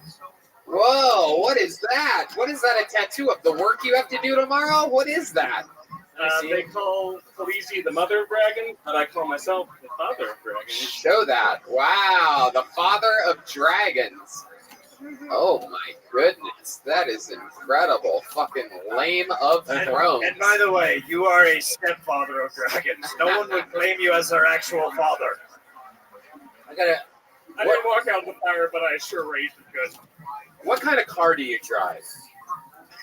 You know what? Honest car, whatever it is. A 1996 Buick LeSabre. Wow. Damn. God damn. Buick LeSabre. You got that? That's a hand-me-down from your parents? My grandmother, Vivian. Booyah, you're damn right. Wait, what Is this William Montgomery's brother? What did you say your grandmother's name was? It was Vivian. Which was? Weirdest thing you ever Googled on a All porn right, site? well. Like, what's the weirdest search thing you've ever... Just close your eyes and you'll fall back asleep. Delicious breast, vagina. Women state. No, but for real, you watch girls poop or something? Yeah, kinkiest thing you've ever gotten into for a little bit. Kinkiest thing you ever looked at twice. Lady, come on, be honest. Close your eyes and you'll get some sleep. Which I feel like is fairly kinky, an old pig roaster. Devil's threesomes. Are you talking about the old? Are you talking about Judge Kavanaugh shit? You found out about like? I didn't know about it until I saw him on the ground. Wow, that is again. This all plays right into your thing. That is fucking incredible. Well, thank goodness for the passing of Supreme Court nominee Judge Kavanaugh. I found out what a Devil's Triangle is. That's incredible. My goodness. What is that for those of us? It was a thing that was signed in Judge Kavanaugh's yearbook when they went back and looked at everything the poor fucking guy's ever done before in his entire life, and it was it's a Devil's Triangle. He said that it was a drinking game, which is hilarious because he had to so that he could be a fucking Supreme Court justice. But he really just him and his buddy fucked a chick at the same time. It's a Devil's Triangle when you're fucking a chick one end and the other end, and then you high five, and then it's a triangle. And hail Satan! You say that's gross, lady? What? Yes, very good. We all know. Very good. Thank you, lady. Thanks for helping us so much. Yes, they are Eskimo brothers, but it's a little bit more because it's at the same time. It's like Eskimo Siamese twins in a weird way, basically. Have you ever seen old lady porn? That's pretty fucking crazy. Like there's one where it's like the lady's 100 years old and she doesn't even know she's there. Check it out. It's fucking awesome. Wow. All right. Yeah. Go watch that. Little segue there from Redvan. I like how Redvan went into that. He said, "You ever seen the one where like it was an episode of Golden Girls that we've all seen?" Yeah, I think it was. Yeah. Dun, dun, dun, dun, dun. Thank you for being a slut. All right, Andrew. Anything else we'd be surprised to know about you?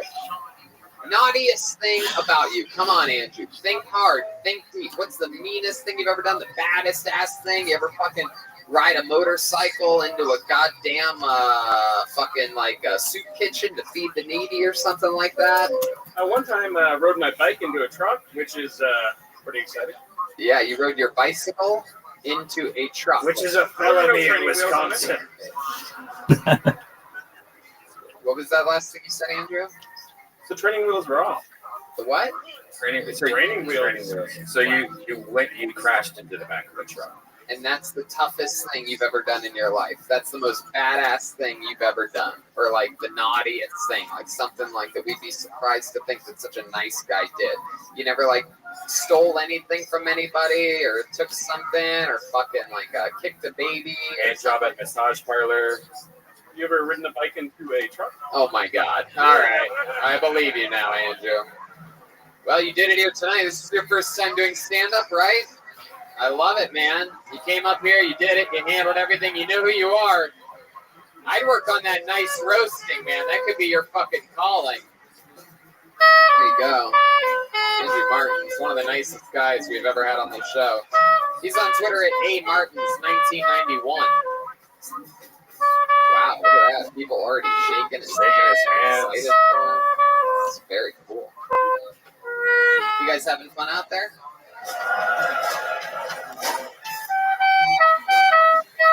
Ooh. Wow, this is exciting. Put your hands together for your butt. Ultra Lord. Okay. Okay, here we go. Come on. Oh, he's coming from the back, it looks like. Come on, everybody. It's your butt. Ultra Lord. He's taking his time. Here we go. Here comes your butt. One more time for your butt. Ultra Lord.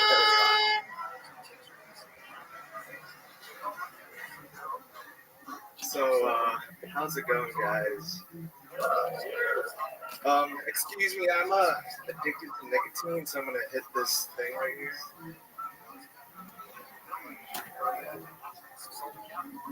To the podcast listeners, that's called a jewel. I don't know if Tony knows what that is, because I don't know if he's in my age range. I would like to talk about a trash or not trash moment in my life. Is it trash to finger a girl if she's on her period? I mean, eventually, like, if there's a girl in your bed who's on her period, you must be wasted. She must be wasted. So eventually, you just put Game of Thrones on because there's nothing else to watch. You get too drunk to care. You just put your hand down there and you wake up with some blood under your nails. Wow, your butt. My goodness. What happened? I should have ended it there. I fucked up. What happened, your butt? What's going on here? What happened? Where do you think you went wrong? That confusing ass jewel joke? I can't wait. I didn't want it to go as a kid. So what did you do? I don't understand. What did you mean by the jewel joke? Was the joke supposed to be say that I'm older? Right. I have a jewel right here, you fucking piece of shit. You understand me? Sure, I'm 35, but I'm still one of the top young rising comedians in the world. All right? And I'm going to be young until I'm 96 years fucking old. Young. This guy's young also. Yeah. What's his last name? You are Asian. What kind of Asian are you? I'm Filipino. You're Filipino. Very good. That's what we call on the sea, sushi. Wow. And you were, stop hitting your jewel. Relax, dude. You're fucking. How old are you? All right. Wow. What the fuck? How old are you? I gotta be 22 next month. Turning 22 next month. Yeah. Okay. And what are you doing with your life? What does a day look like in the life of? So summertime. So I just finished my 4th year of college. I didn't graduate, so that's. Why didn't you graduate? Because I failed principles. You talk louder into the microphone. Oh, my bad. What do you think? Your dad's in the room? You can admit what class you failed. I failed principles of marketing. Principles of marketing. Okay. Sometimes I hear people talk and I understand racism. Yeah. Oh, I know. I am not a graduate from a college. I am a principal of marketing. Fuck yeah. All right. Let's keep talking to Ali Wong's little brother here. This is exciting. So, but am I saying that correctly? Yeah. Yeah. Are both of your parents Filipino? They are. And so what's your plan now that you failed out of college? You have a job? So yeah, I work for the Brewers. I don't know what that is. Are you talking about the baseball team or the people that make beer? No, the baseball team. Okay. Why wouldn't he know what that is? Like, it makes zero sense. Like, he wouldn't smoke because he's 10 years older than you or something? Like, Yeah. what the fuck? And of course I knew the Brewers are. My team is the Cleveland Indians. We're all in the American League together. Like, I mean... Are they called the Braves? What? Are they called the Braves? Shut the fuck up. But stop trying to make jokes, please. It's not going good for you at all. I promise you. You're whatever you think. I don't know if you have a bunch of little fucking Asian girls that laugh at your jokes all day, but it's not cutting it here, all right? So, but tell us something about your real life. What's it like being 22 in Milwaukee as a Filipino boy? So I work also for my uncle, Uh-huh. and he so happens to run like a home care business. Yeah, what is it? What do you do So exactly? I picked up some shifts because I'm not doing anything. Uh-huh. So basically, I go to this old guy's house in Glendale, and he's like this cute old Chinese guy. Uh-huh. And Why is that a description? I don't know, just like I've never heard a grown man say, I just watch over this cute old lady. He's definitely not a grown man. Eventually, old people get to an age like where they look cute. Yeah, that's neat. It's a cute little old Chinese man. You need to come out to see Yeah, I will basically make a man out of you. You're so emotional. He just needs help with like walking around and like peeing. Yeah, but what the fuck are you talking about right now? What the fuck are you talking I'm about? getting there. Listen to me. Listen to me. So Yeah, but, yeah. Okay. So were you getting somewhere with this? I was gonna okay, get to go it. ahead. Get to it. So he goes. I have to help him in the bathroom, so I have to like pull his dick out. Really? Put like a urinal to his dick. Oh wow. And he does that like very frequently because he's old. Uh-huh. Or because he likes sucks. Fucking sucks. I hate it. We, I hate it. will you show me your lip? Does it say cum dumpster on it? Hey. Ultra Lord. Why did you sign up as the Ultra Lord? Because I just like put my last name down. I was like, fuck it, I'll get blacklisted. Uh-huh. And then I was like, no way, I'll get called on. And I put my Instagram name down. Uh-huh. You're wearing a tailor-made hat. Do you play golf? Yeah. Is that your favorite sport? It is. U.S. Open's tomorrow. What? The U.S. Open's tomorrow. The U.S. Open's tomorrow. You're very excited about that, huh? I probably won't watch it. Oh, okay. I don't know what the fuck to do with you, dude. You're about as fucking. You're like a fucking. I don't know what the fuck you are. Somehow you're a Filipino, yet you have more brain damage than Manny Pacquiao. It's incredible. How old are you again? 22. That's 22 next month. Basically, is what he said. Yeah, but anything exciting about your life? You ever have sex before? You haven't? Do you still live with your parents? I just moved back with my mom. Uh-huh. Your parents are separated? She's still not putting out stat. Yeah, I know. It's terrible. She really should. So you've never had sex before with a girl? No. What about with a largemouth bass? Feels the same. Okay. How about what's the farthest you've gotten with a girl? You ever kissed a girl before? Yeah, you ever tongue a sunfish? Okay. Sherman. You ever finger a perch? Okay. All right. Go ahead. You ever put your balls in a carp? Okay. There you go. All right. Okay. So, what's the farthest you've gotten with a girl? You ever hook up with a gay fish, a rainbow fish? There we go. Hey, there we go. I've had someone suck my dick before. Really? Who was it? What was his name? Seriously. Was it a guy? Was it a boy? It was not a guy. His name was Come Too Soon. Who was this girl? Where'd you meet this girl at? I don't know. I just knew her through school. Yeah, just school. Yeah. College. Yeah, basically. Did you come? I did not. I told her my exact words was, "I'm too drunk to come right now." Oh my god. Yeah. First I was like, time. might as well stop. You still talk to her? Too drunk to come is my Native American name. Did you ever try to do it again? Did you ever try to get her to? Did you ever take her out or anything? Talking to the fucking tip of the microphone. We had a thing, but that was also the girl with the period and the fingering part too. That was this. It was at the same time, same night. No, that was like a couple of months later. So you fingered her, but you never got your dick sucked again. No, I did also. Oh, okay. All right. Well, there you go. Still a virgin? Yeah. What do you think's gonna happen with that? You plan on doing something crazy? You think about visiting one of your aunt's massage parlors and What are you doing to the mic? He's jerking off the mic right now. For the audio people listeners. Yeah, we love you long time, dude. That's what's fucking happening right now. Fingering a girl on a period. Was she also Asian? Yeah, was she Filipino as well, or did you disgrace your father's name? I did not disgrace. She was Filipino? But yeah. Do you find yourself only attracted to Filipino girls? No, not at all. No. What's your favorite type of chick? Blonde?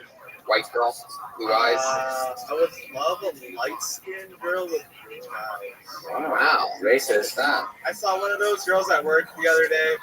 One of those girls. I kept walking up and down. I believe the video game is called Sims. Where were you walking down? Where you said you kept walking up and down, seeing that girl? Where was this at? Where were you walking at? I was working at for the Brewers. Okay. I was in the. What do you do for the Brewers, dude? Wait staff. Wait staff. Does that mean you go out and you sell beer in the stands, or? Basically, I get to charge people for like concession foods. So you go up and down, walking stuff around in the stands? So the answer is yes, or is it basically you charge people for stuff? Oh, I walk around with a tablet and order the food. And Have you ever suffered serious fucking head trauma before in your life? Okay. Were you ever out on the golf course and a ball hit you in your fucking skull? Right where the back of your fucking head meets the base of your goddamn neck?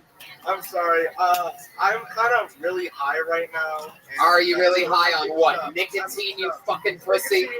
I have something called a dab pen. I don't know if you know what that I love it. Yes, we're from California, you idiot. Yes, we know what all this shit is, yeah, but you don't know anything that we don't fucking know already. You understand? His life movie will be called Crouching Tiger, Hidden Brain. Yeah, that's incredible. All right, well, you bud. If he's Asian, he plays golf, and he is retarded. There he goes. There goes your bud, everybody. Right back to being a weirdo. Back to Weirdo Bill, that guy. That was weird. It was weird. Really the only way to describe it. Every answer was like, well, basically, yeah, I mean, let me tell you,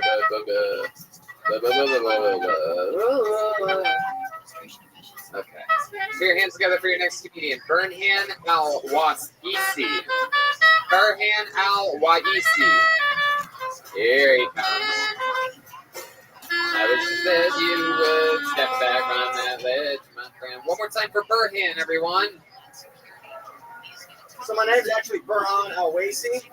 It's kind of a weird name. It's actually from the Middle East. I know you guys wouldn't be able to tell by the way I look. I'm kind of like an undercover Arab. I'm like a whitey in the street, Muslim in the book, Darka sheets. Something about me is I do jiu-jitsu. If you guys don't know what that is, it's kind of like wrestling with a little bit more choking, which is a good thing because I got a fetish. And it makes winning my spars really easy because nobody wants to keep choking the guy that's getting a boner. Truthfully, though, I guess it really depends on which class I go to. I usually get smashed. Unless I go to the morning classes. If I go to the morning classes, those kids don't know what they're going to get into. I don't want to brag, but little Jessica did not see that flying armbar coming. I don't know, I guess. Is this a true fact that, like, Pompeii, they were the first people to play the floor as lava? Heck yeah, look at you. Here he is. Burhan Al-Waisi. Al-Waisi. Al-Waisi. Right, waist. What type of a Middle Eastern are you? My dad's from Iraq. Wow. Oh my God. Iraq. Wow. Well, you rocked it up there tonight, Burhan. Wow. So how about your mom? Where's she from? I think Wisconsin. Really? Yeah. So your mom just when did she start hooking up with this fucking guy? So she went to college in Texas, and a place that literally teaches you not to fuck Middle Eastern men. True. Funny thing is, she got hooked up with my dad from like her boyfriend knew my dad, so he got a visa and came here. Pass her around. Yeah, basically. It took my dad like 4 or 5 times before she said yes to marrying him. Wow. Yeah. Please, for the love of God, marry me. Please, I need green card and buy these airline tickets for me, please, under your name. That's cool. What does your dad do? He's a manager at U-Haul. Manager at U-Haul, so a place that has giant storage trucks. He has infiltrated our country, so he could possibly put things in these trucks. An insider is what they call it, right? Undercover. Wow. All right. and you are extremely white. Yes. Did they stop you at airports? Have you traveled before? Well, yeah, we travel. My family and I, but my brother does. He's darker skinned than me. Why do you think your brother's darker skinned? Did your dad pass your mom around like her boyfriend originally did? No. Just regular old, just Iraqi shit. Sometimes the sand falls a little bit harder from the tree. All right. So, how old are you? How old? Yep. 22. 22 years old. Look at the difference between this 22-year-old and that last piece of shit. A real goddamn Iraqi American. I never thought I'd say this, but I like the Iraqi a lot more than the last guy. Heck yeah. Well, that's exciting. So, wow. I mean, when was your mom going to Texas for school? Like, what ballpark? What age? Definitely in the Bush presidency, right? It's like the Gulf War had to at least have started. I think before that. I mean, there was a Bush before this last Bush. Oh, your mom's 60? Yeah. Wow. I'm the last of the 3 tribes. Oh, okay. But she knew it was wrong what she was doing, and that's the point that I want to get to. Hell yeah. So, that's fucking cool. What do you do? I work as like a lab technician for dentistry. Like not actually at a dentist. Like the dentists send us fucked up teeth, and then we make like the prosthetics for them. Oh, okay, that's cool. That's a big. That's clearly a booming business here in Wisconsin. Absolutely, helping people whose teeth are falling out of their skull. That's fun. You're 22. Have you lost your virginity yet? Yes. Heck yeah. You know how to fill up a U-Haul. Fuck yeah. Who was this girl? Like my friend's friend. Yeah, friend's friend. No, I don't want her name. I'm just saying, like, where'd you meet her at? How'd it go down? Whitewater. I made friends with these neighbors, and like she brought her friend over from Dickeyville, like right next to Idaho. Iowa, not Idaho. Heck yeah. So did she go down on you like Tower 7? Yes. Did she go down on you like Tower 7? Did she? She did. I'm just impressed that Red Band has that historical reference. Yes.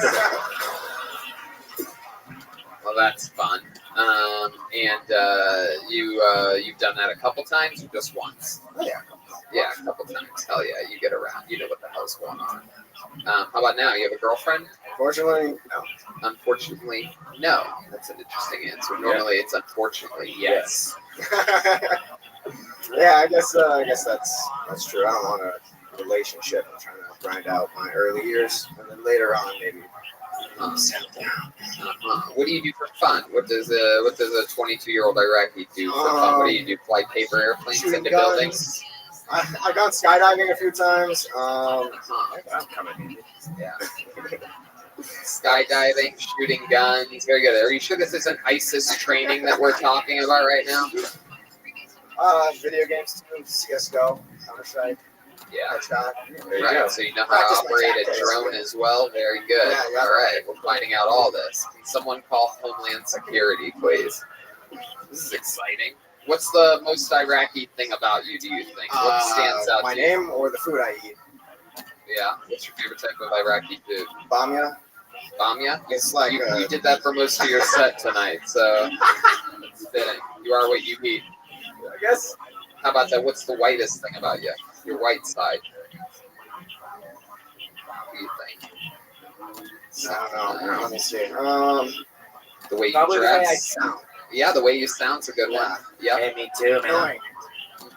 What is your shirt? You're wearing some kind of Funhouse. Yeah. It's a YouTube channel. Rooster Teeth. Funhouse. Woo! I love it. There you go. A little shout out to that. Wow. All right. Relax. Okay. Fucking model runway. Jesus Christ. What a What are you slog. doing?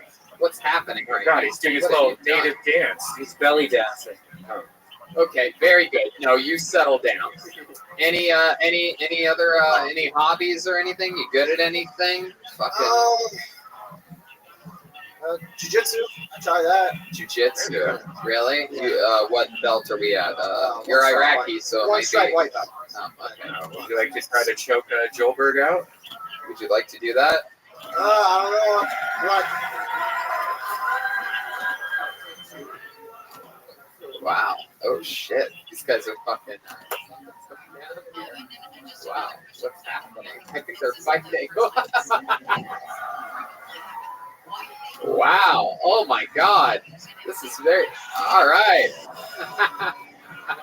Wow. This is exciting. Wow. Oh, Jobert's got a man. Joe's got? Wow. All right. He's gonna. I think he's. There's a tap. He tapped. Wow. Look at that. That was one of the. And Joelberg, to be honest, Joelberg's wearing a key. I mean, that's pretty much a key, a rubber key. That's the gayest thing Milwaukee's seen since they closed Lacoste. Yeah. It's a little reference there. I don't know what's going on here. Fuck yeah. Kind of look like our friend Harry Mantis, doesn't he? Yeah, he does. Do you dislike black people? No, you like them. Do you have any black friends? Yeah. Is that true? Do you have any black friends, contacts? Yeah, I actually have photos of them in my pocket. Really? Yeah. Oh, like National Geographic. You're like, no, it's cool. I have a black friend. Yeah. Do you have a black friend's contact in your phone and for real? Yeah. What's his name? Which one? Is it in the ends? There's Deshaun. There's Antonio. Antonio.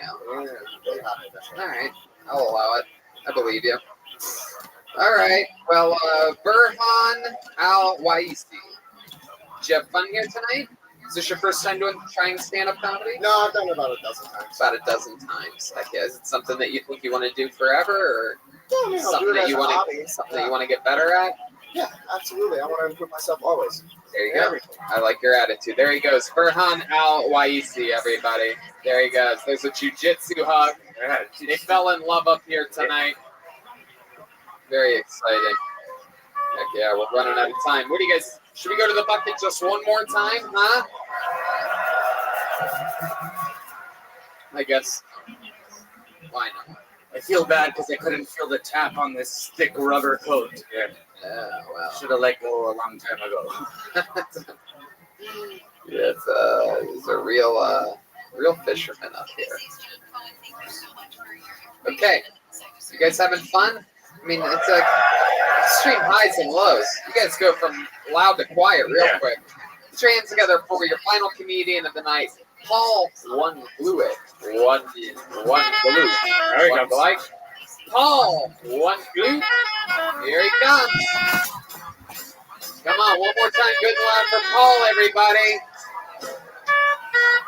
How's it going, guys? There was two guys behind me arguing a line earlier. They were arguing about the mass of the sun. I thought that's fucking gross. Two guys just publicly masturbating.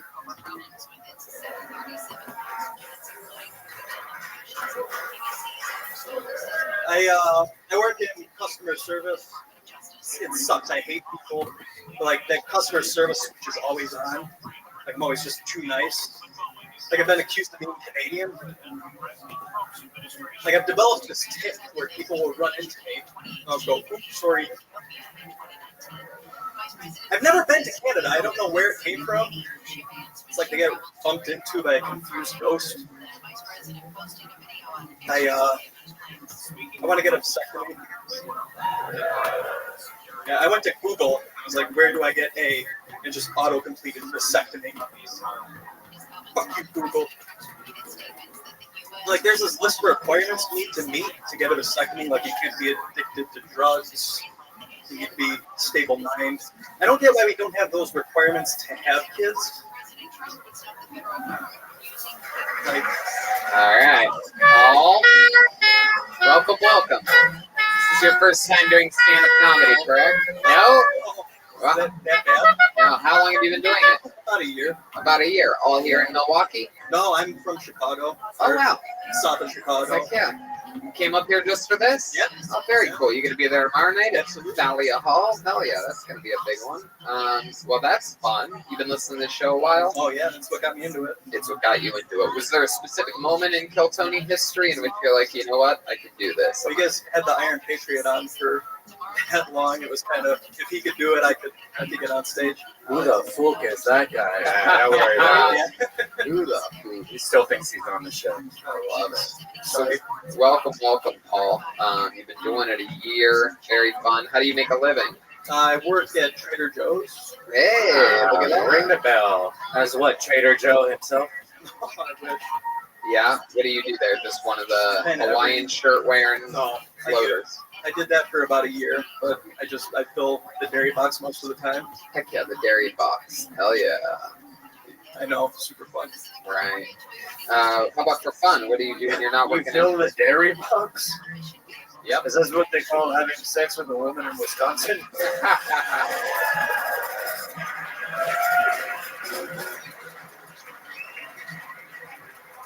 What do you like? What do you like to do for hobby wise? You seem like the kind of guy that has like 3 computers all lined up next to each other. You fucking roll around like that? It's only 2. Really? Video games? Yeah. Video games. I bowl. Wow. Yeah, you bowl. What's the best game you've ever bowled? 298. 298. Oh, you wow. dick. My God. It's very impressive. Very impressive when someone bowls their weight, and it's incredible that you were able. I was to gonna guess cereal. Did you really bowl a 298? Yeah. Fucked up the last ball. Yeah. Really? The very last one, frame 10? Yeah. Oh my God. It's pretty crazy. Do you remember like what happened? Like, were you thinking about something, or like what happened? No, I just fucked up. I mean, this was like 8 years ago, and it still haunts me. So wait, you on frame 10, you didn't get a strike? Isn't it too, like, to get 300, you have to have like 3 strikes in a row? Yeah, it's 12 strikes in a row, so the 12th one. Wow. I had a chance to kill the Loch Ness Monster one time. Yeah. What happened? I choked. Wow. He winked at me, blew me a kiss, and I never saw her again. My goodness. And that haunts me to this day. What part of the 7 Seas were you at when that happened? Lake Ontario. Lake Ontario. Wow, very close to here. That's incredible. Paul, so you see, you could admit that you're a pretty sort of like nerdy guy. A lot of computers, bowling is your go-to. Anything else? Anything crazy about you that we'd be surprised to know? You ever almost die before? No. You ever save someone's life? No. Sometimes I hear her call in the middle of the night. The Loch Ness Monster? Woo! Woo! That's the noise that she makes? Was she a baby owl? I don't know. May have been. All right. Paul, is there anything that scares you? What are you afraid of?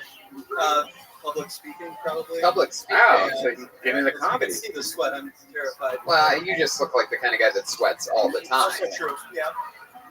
You're a pretty hefty guy. What's your favorite food? Probably pizza. Yeah, you're a Chicago guy. That makes sense. What's your spot in Chicago for pizza? No. I don't know. Whoever that first lady was sounded fat. I believe her. She yelled out Giordano's, and he said Malnati's. That tends to be my go-to. I think it's the first one someone ever showed me, and I just sort of stick with it.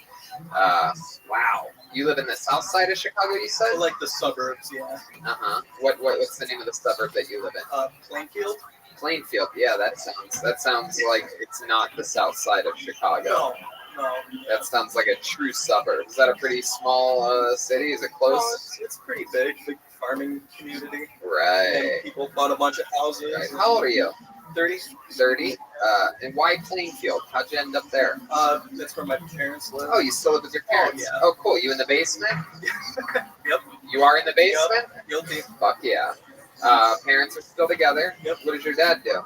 He works at a power plant. Wow, a real man. Yeah. Look at that. That's incredible. How about mom? Stay at home.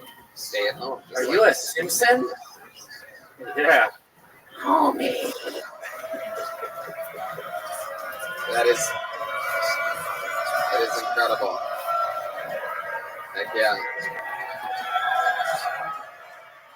It's true, he is. He's Blart Simpson, combination of Bart Simpson and Paul Blart. Cop. He's fat too.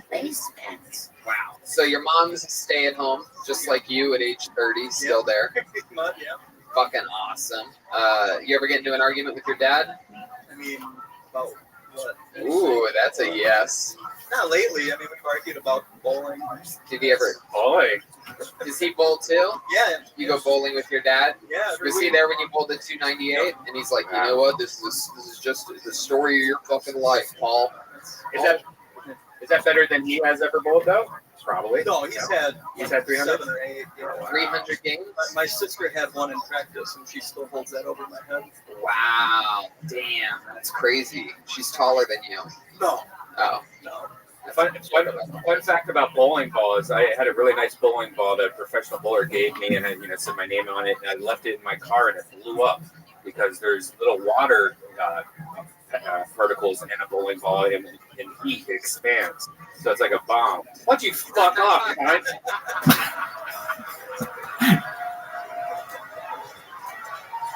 You forget this is also a podcast. Oh my goodness.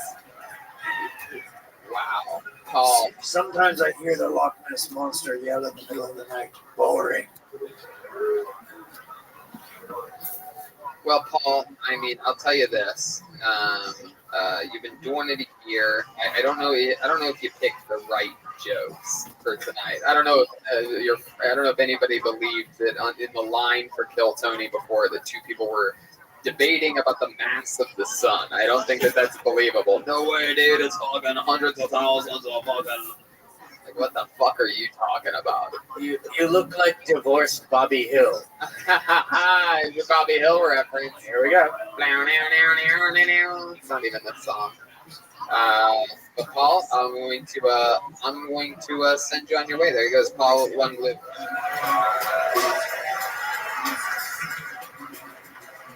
I mean, I love you guys, and I don't want you guys to get the wrong idea, but I have to say that I think we need to go back to the bucket one more time. Now, that's not to say that I don't like this episode.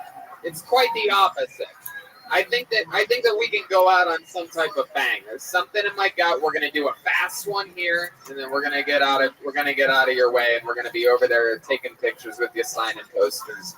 Let's see what happens here. It's an exciting name. We started with the ladies. We're going to end with a lady. Put your hands together for Mary Bayero. Mary. Here she is. The Bucket of Destiny has called your name. You will be the final comedian of the night, live in the first ever Milwaukee Kill Tony. Make some noise for Mary, everybody. What up, Milwaukee? This is really exciting. I'm here with my friend Megan. She's up there. I appreciate no one sitting next to us just waiting for our boyfriends to show up. And I mean, they're not here, so it's just us. But my friend Megan is pregnant, which is super exciting. She's my first friend to really be ready to have a baby, I guess, because that takes time. But so we've been talking about, what are kids going to look like? Like, is it going to be brown hair, curly hair, whatever. And is it going to be good at sports? Is it going to be like a nerd? And really the best thing that I've decided about her future child is that it's going to be the person who will buy my children alcohol when they're underage. So, yeah. And that's all I had. Wow, look at you. That's adorable. I mean, not a single fucking joke in there. We really did end the way we started with someone that clearly had no idea that they were going to get pulled out of the bucket. What happened here, Mary? First time doing stand-up, right? Yes. How about a hand for that? Come on. I mean, I don't know what happened, but what happened here tonight? So, well, I was supposed to come here with my boyfriend, and he decided to watch the Blues. Wow. Wow. Whenever he's at the New Kids on the Block concert, you know he is. He is in St. Louis. Uh-huh. He's in St. Louis. Yes. So when you say he was going to come here with you, when did he make the decision to go to St. Louis? Yesterday. And he just left? Yes. You know that he's cheating on you right now, correct? No, I'm just kidding. So what made you sign up? You a fan of the show? Yeah, I've listened to the show a little bit. I definitely didn't expect to get called, but I did kind of prepare, which just says I suck at preparing. So you know, my friends say I'm funny, which doesn't mean much of anything. And Your friend what? my friends say I'm funny. What do you do for work? I work at a nonprofit, like a youth development. Yeah. Non-profit. And how This girl's good. This girl's how good. pregnant is your friend that? How pregnant is your friend that you came here with? Like halfway there. Halfway there. Okay. And how long have you been with this boyfriend? 5 years. 5 years. You guys still having sex? Everything healthy in the relationship? Thumbs up. Thumbs up his butt? What are we talking about? Kinkier than ever? We are not pregnant, so that's great news for us, I think. What would happen if you got pregnant? Would you have an abortion or have the baby? Hey, come on, we're getting towards the end of the episode. I have to take chances here. Don't groan at me. What is this, Alabama? The fuck is happening right now? Would you have the baby? You seem like you don't want to have a baby. I don't. Right. Are you on birth control? Yes. You are. So, Uh-huh. this morning not funny. No, go ahead. My birth control pill fell on the floor and I couldn't find it, so. Hell yeah. Whoopsie, baby. Wow. One's not going to do anything. Yeah, it's okay. What's the craziest thing you and your boyfriend have ever done sexually? It's true. You have 5 years. Say it slow and in French. There must be something. You seem like such a good person. We're excited to know anything crazy. You and your boyfriend ever have sex in a porta potty? No, nothing like that. Did you get your sweater from the movie Grease? Did you? Did you get the sweater from the movie Grease? Tell us something about you that we find interesting, something that you think makes you different than all these other people here. I loaned someone money once, and for collateral, they gave me a gun. Wow. That's crazy. You bought a gun. You know that? You bought a gun. Yeah, that's true. How? What kind of gun was it? Do you remember? The 22. Yeah. Do you still have it? Did they ever get Yes. You're the one that you still have the gun? Yes. Do you know if it's like stolen or like are you allowed to have a gun? How much did you let them borrow? Like $200. $200, and you're like, okay, but I need something that to know you're gonna pay me back. And they're like, here you go, here's this gun. And you're like, okay, I'll keep it. Where do you keep the gun? In a purse in my closet. Wow, heck yeah, interesting. Can we not gloss over the fact I guess exactly what type of gun it was? I mean, it's a 20. I mean, There's not that probably amazing. honestly 3 options. Yeah, There's a 22. Yeah, it could have been any of the other 3, you idiots. Wow. All right. Okay. Well, Mary, anything else that you think we'd be surprised to know about you? I've crashed my car 3 times. 3 times. That's normal for a female. Yeah, I don't know what's going on. This is an interesting one. Now, you say that you didn't. One of my jobs when I was in college, I made toilet paper. Go ahead, keep going. So with that, the worst part of it really was working with the older men who were there, and it's not that they were like sexual harassing or anything. They would just talk to you about the people who had died on the job during the break. Oh boy, my God, that's incredible. Sure. Yeah. Oh yes, Sherman. Yes, I've got a question. You seem like a very bubbly, nice person. What is the worst thing you've ever done to somebody? Good question. Worst thing you've ever done to somebody?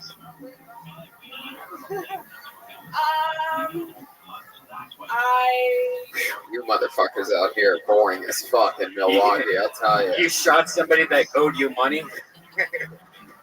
with their own gun. I let my parents down. I let everybody here down. I'm sorry. Do you like anal? No. Boo. Well, I mean, I don't know what to do here. What time? Go for it. Do one more. Do one more. All right. Well, I'm gonna send you on your way. There goes Mary Bayer.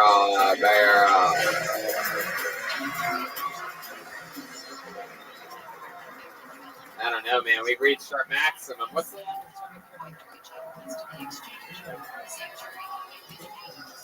We have no choice, guys. I'm sorry, but that's the entire episode. That's a 2-hour-long episode. Brian's saying that that's the longest episode in Kill Tony's history. One could fact check that. But we did it here. We tried our best. Next time, maybe here in Milwaukee, if you're just sort of thinking about signing up, just sort of maybe thinking about it, how about you don't fucking do it? How about you let people that really want to do this sign up? After the show, we're going to be right over there at that table, make a single file line. How about one more hand for the great Jeremiah Watkins, everybody? We did it. A little bit of house lights, maybe, for this video. Yeah, look at that. Jeremiah did it again. Joel Jimenez, everybody. Live from Milwaukee, Wisconsin. Jeremiah's got the new Reagan Watkins album. The new Jeremiah Wonders is out with Pete Holmes on Jeremiah Wonders podcast. Jeremiah's stand-up on social media. Jeremiah Watkins on YouTube. And you have some dates coming up, some new Reagan Watkins dates. Why don't you tell the listeners about that? Yeah, look out for us in San Diego on June 28th.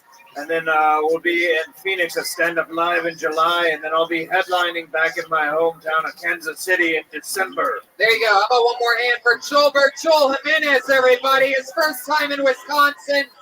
His first time in Milwaukee. Joelberg's mostly sorry on all social media. Anything else you want to say, Joelberg? I love you guys. First time out here. I love you. Peace out. Thanks for coming. There you go. That was a lot of fun. We had fun here tonight. The tour continues. It goes on and on. Can't understand how we last so long. How about one more time for the great Brian Redband, everybody? Milwaukee, we love you guys. Thank you so much for coming out. We'll see you over there after the show. We'll take pictures, posters, pins, all that good shit. See you guys. Bye, everybody. Good night.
Red light to you, Nick.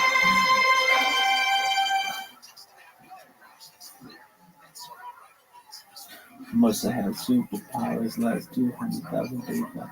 Last 223,000 hours.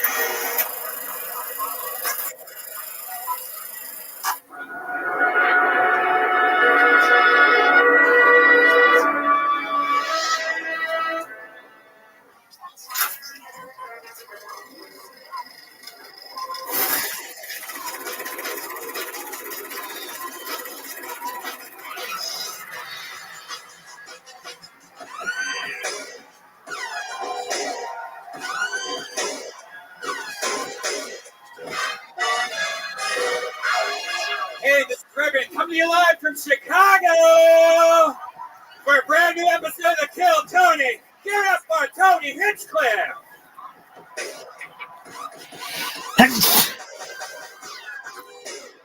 Finally, Kill Tony has come to Chicago. Let him hear. Yowie, wowie, Redband is here. It is the moment you have all been waiting for. Believe it or not, we've been all around the world, and finally, Chicago, Illinois, ladies and gentlemen. How fucking exciting is this? Packed damn house here at beautiful Thalia Hall. Exciting times. Am I saying that right? Thalia Hall? Oh, yeah. Yeah, no, it's Thalia, you Thalia motherfucker. The sound guy just said yes. Wrong ass bitch. Oh. Excited to be here. The fun keeps going on. We're gonna go to a baseball game tomorrow night. Got the night off here in Chicago. Gonna watch the White Sox and Yankees. You know what I mean? Fucking Zent. A lot of Frank Thomas fans here on the Kill Tony cast, believe it or not. The big fucking hurt. Those big bionic hips. Oh my god. Wow. This place is rowdy. Can't even say what we're doing for fun around this town. My god. Exciting times. Then on Saturday, we're in beautiful Madison, Wisconsin. Sunday, Minneapolis. And that is the third leg of the tour. Then we go to New York all next week. Poughkeepsie, 2 shows in New York City at the Gramercy Theater before going crazy at Skankfest, June 21st to the 23rd. You mean Shafir Fest, right? Yeah. Exactly. We're going to beautiful Philadelphia at the Fillmore. Tickets just went on sale today over our friends over at Live Nation. Use the promo code GROOVE. You can get them today, or you can wait till tomorrow like a peasant. That show is in Philadelphia at the Fillmore, July 25th. Literally our biggest show ever. Over 2,000 people all at once in Philadelphia. That's insane. We sold out, I think, 5 or 6 shows there in the past. And who knows? Maybe Chicago. Maybe one day we'll be doing Wrigley Field. Who knows? We could possibly dream for the chance to sign up. People are booing that too. You just can't win in this fucking city. Maybe we'll do it at the Blackhawks ice rink. Huh? Is that something we can all agree on, you motherfuckers? Jesus Christ. This place is out of control. Of course, Ryan J. Ebel couldn't make it. He's back in LA watching old movies and westerns and shit. However, he did send along with us an amazing Ryan J. Ebel print that is this leg of the tour, this leg of a tour poster that we'll be selling, taking pictures with you, shaking hands. There's also some pins for sale from our friends over at Rockin' Pins, a cool glow-in-the-dark Death Squad pin, a brand spanking new Kill Tony pin. I got one right here. Look at that fucking sly motherfucker. And Tony Hinchcliffe pins. And the new Reagan and Watkins album is also available, I do believe, for sale after the show. Exciting stuff. As always, on the road shows, we're going guestless tonight. It's just going to be the core of the show. However, even though we don't have a guest, believe it or not, Chicago, we do have a band. Yes, it's true. Every single episode they commit to being in and staying in different characters. Maybe it's a brand spanking new character. Maybe it's a character that we've seen before that we love on this show. This is Joel Jimenez's first time in Chicago. Jeremiah Watkins is on top of the charts with the new Reagan and Watkins self-titled debut album right now. We're all having a good time and a fun week. We're excited to bring it home here in Chicago. Ladies and gentlemen, I present to you the best damn band in the land, the Kill Tony Band. Jeremiah Watkins and Joel Jimenez. Bad boys. Oh! Wow! They are police officers tonight. We've seen these guys before. My goodness, that is the bicycle cop. You are here. Somebody stole my damn bike. Remind me of your name again. Lieutenant Stroganoff. Lieutenant Stroganoff? Yeah. Race Polish. Nice hair. And back here we have Officer Cheat. Is it? The fuck are you? How do you look more Mexican than you normally look? That's almost impressive. You keep talking like that, you're under arrest. Wow. Officer Rodriguez, LAPD. Officer Rodriguez. I'm writing this down so that I don't forget. Stroganoff. Lieutenant Stroganoff, Chicago PD. Oh, look at that. Someone knows how to play to the fucking home crowd, huh? LAPD over here. What an idiot. Yeah, I'm the police officer for the Philadelphia Phillies. You know what I mean? It's the name of sports team that they hate here. Good thing it's not Milwaukee PD in the house, you know. All right. Shut up with your booze. Save it for the idiots that come up here tonight. You guys know how it works. We got a bucket here, a bucket of goddamn destiny that I'm telling you, I can feel the energy in this fucking thing tonight. A lot of sign-ups. I'm excited about this show. We're coming off a goddamn what I would consider a fucking bunk-ass boring. And to me, it was a boring episode last night in Milwaukee. I'm willing to say it. I didn't like the fucking hotel in Milwaukee. I didn't like the fucking people that we pulled out of the bucket. I didn't like anything about Milwaukee, and I'm taking a stand here the first night I can in Chicago. And I'm saying I'm anti-Milwaukee and pro-Chicago. To me, it's insulting to even compare the two cities, but you're going crazy. Right. So I have no regrets. If I pull your name out of the bucket, you know how it works. 60 seconds on this stage, Yo, Jude, uninterrupted. how you living, pimp? Stand-up comedy. You ready to lose? Literati? Dog, you suck cock and you know it. You know your 60 seconds is up when you hear the sound of a kitten. That means wrap it up then, or else you're going to bring out the angry Boys Town Bear. And I can tell just from hearing it, that is one big gay bucket. Super gay. This is exciting. The entranceway is hard left over there. Is there somebody with a flashlight working here? Yeah, look at that flashlight. That's your fucking light of destiny. When I call your name, you follow to that light, and you follow where that person shows you to go. Don't fucking trip and be an idiot. Take your time. Look where you're going. It's dark. It's a real stage. You're not used to it. It's show business shit. All right? So learn quick. Look for the pieces of fucking yellow tape. Don't trip. You won already? This fucking thing or what? It has the gun. Lieutenant Stroganoff is back. Officer Rodriguez, Brian Redband, the bucket of destiny. Here we fucking go. Oh, I found my other Sharpie marker. That's where I put it right there. Off. You guys ready to start this bitch? Dude, quit with the questions. Quit with the Remember questions. Chicago. Oh, this one's blank for some reason. How the fucking there. Just a reminder. All I want you to do is focus on beating me. That have infiltrated. Not idiot. No matter what, during their 60 seconds, don't interrupt them. Okay? We'll talk to them afterwards. All together. Yo, pimp. You got it? Don't be an idiot during somebody else's 60 seconds. Kick out immediately anyone they see yelling during anyone. When they're done with the 60 It's a good one. It's a good one. Good start. I'm off to a good start. 60 seconds goes by the name of Dan Margansky, ladies and gentlemen. Here we go. It has begun. Thank you, man. I appreciate your high praise. How about a hand for the band, everybody? They're here in the flesh. Here's your first comedian taking it up, Dan Margansky. Fuck yeah.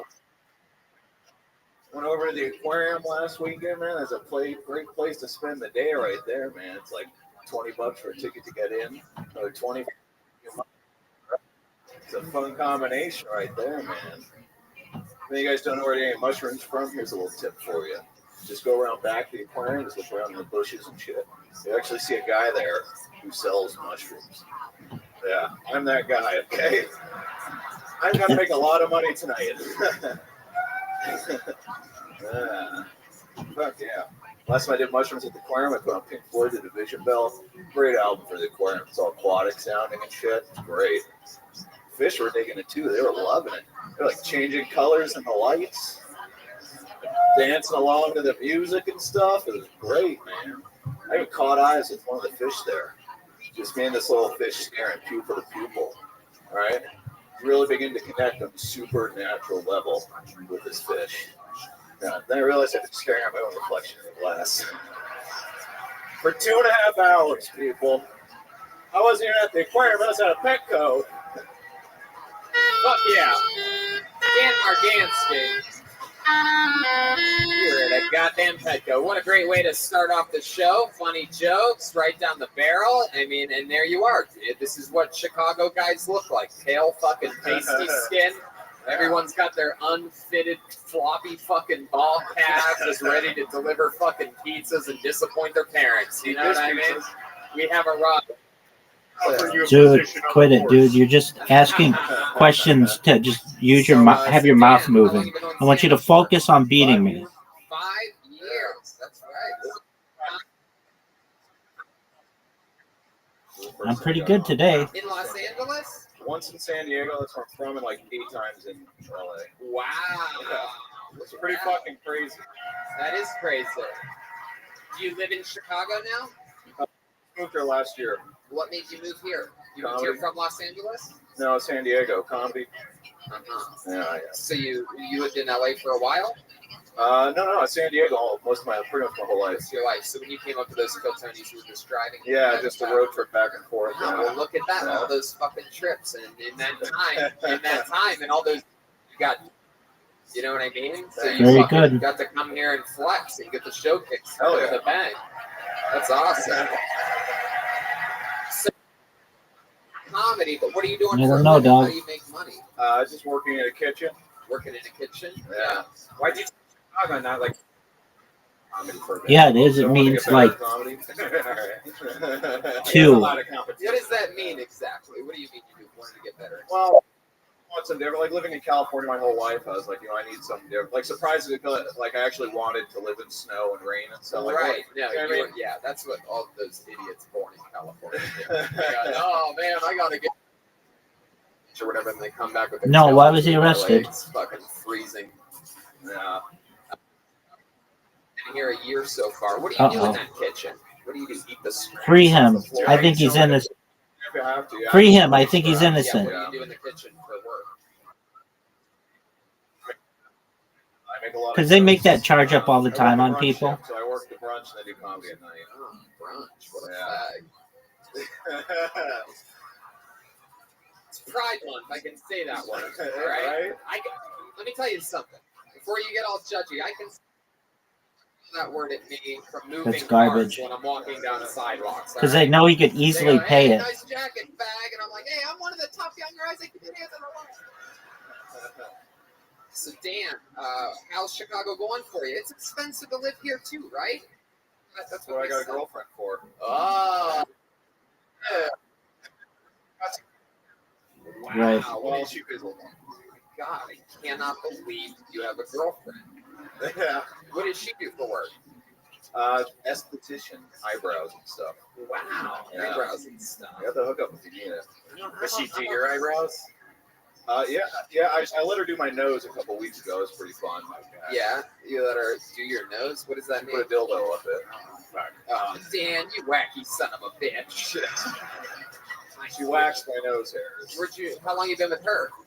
Been like 4 years now, 5 years. 4 years. Yeah, My yeah. goodness. Wow. One girl during that was like, oh, she literally cannot lock a man down. That is incredible. If you think that is so romantic, 4 or 5 years that you get audibly emotional about it, I really feel bad for your super tight pussy. What the fuck? Tony. It is incredible. What do you and your wife like to do for fun? Fuck. Wow, look at you. You'd think you'd have more color in your face or something like that. You look like a fucking Elmer's glue bottle. What? I thought sex burned calories. Never mind. Gilbert's getting warmed up over there. So, Dan, anything else crazy about your real life? Like a fun fact about you that we might find interesting? All these fucking beautiful people. Yeah, I just listened to an episode about the guy with the tattooed eyeballs and stuff. I was like, I got nothing to say. I don't know. I got a DUI doing comedy like everybody else. That's about it. My girlfriend was giving me a hand job while I was driving, and I got DUI. Is that true? Yeah, that's 100% There you true. go. That's fucking good. Yeah. So how much did you have to drink that night? That's when I know I was going to marry her. Wow. I had maybe like 4 or 5, like a few 4 or drinks. 5 drinks, and then you're in the car, and she starts jerking you off? Are we talking spit? Like, first of all, let me ask you this. She's right-handed, correct? She's in the passenger seat, correct? Yeah, I think so. Yeah. Okay, just answer the fucking question. Oh, I had a couple of drinks. Yeah. Okay. Left hand, awkward style? That was or does good. she reach over her body and go right hand? I'm just curious because I'm the kind of guy that can only go straight to blowjobs. There's no, if anybody's doing anything, we're going straight. There's no fucking hand jobs in this world. But your nerdy little pasty world, I understand. So I'm curious as to how a car hand job works. What do they call that? Road hand? Yeah. The fuck's even? I don't even know how that works. Can you try a stick? Preferred. Come on, Dan. I want to know the real answers. No, I'm not even joking. I got a DUI with lube on my dick. Like, I was I'm not even joking. How you had a bottle of lube in the car? I think she brought it with in her purse. In her purse, yeah. Just a bottle of lube. It's probably hand sanitizer or something like that. Yeah. My goodness. It just sounds fishy to me. No, it's true though. It's true. Shooters open mic in San Diego. How close were you to finishing? Were you like, officer, okay, 1 second? I thought you looked on. Did you zip it up and everything? Oh, good one. Put it back in? Yeah. I thought that might make it worse. So I was like, I gotta like put this away quick. Yeah. Right. Still thought I'd get. It's always awkward when they make you stand on one leg with your dick out, still hard, lube dripping off it. How about her? Was she drunk? Yeah. Yeah. So you just had to leave the car there that night or whatever? No one. Oh, no, I totally. Wow. She offered to drive home then again. Yeah. They dropped her off at a gas station. Like they gave her a ride to a gas station. All right, you find your way home. To protect and serve. I love it, dude. Well, you hand job, whatever job, you did the job tonight to get us started, Dan Margansky, and I appreciate the hell out of that. Be safe going back to your seat. Here he goes, Dan Margansky, everyone, and it has begun. You know what? A name actually fell out of the bucket earlier when I was picking the first name. One fell out, and I believe we recognize this name from an episode. I think we met this guy before. Put your hands together for him. Jimmy Stealth, everyone. And he's entering over there. Yo, big dog. Here he comes. Oh, yeah, we know this. There he is. Wait, over there, all the way. I like how you're talking about your strategy when you should just try to win.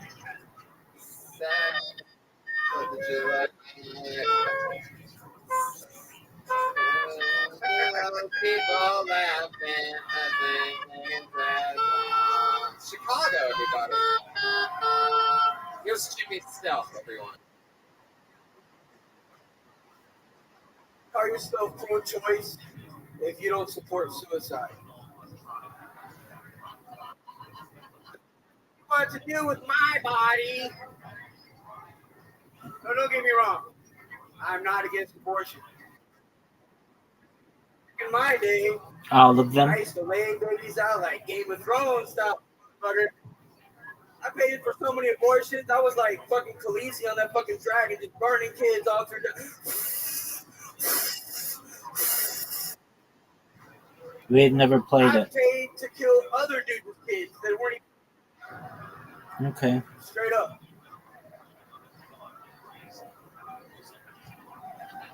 I've killed so many. I have a Okay. Planned Parenthood fucking rewards credit. Yes, sir.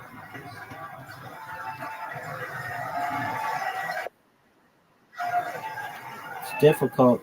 Every time I fucking pay to have a bolt stuck to a baby's fucking head, I get points on that shit. Okay. I'm gonna stop you right there while you're.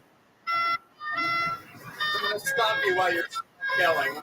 And like a referee, just wave you for your own good. I'm another hand for. That genuinely made me laugh. I mean, you really owned it. You stayed in the pocket in the beginning. I'm like, here's a joke, and then I'm like, oh no, this Calm is down. like the abortion joke. This is crazy. This guy's just owning it. He killed other fucking kids. I love it. It's an incredible choice of jokes since you look like a big abortion. Like you look like a full-grown, sucked out big dead baby. Has anyone ever told you that you're having a big dead baby before? No, first time. Thank you. Damn right. How many ghost babies do you actually have?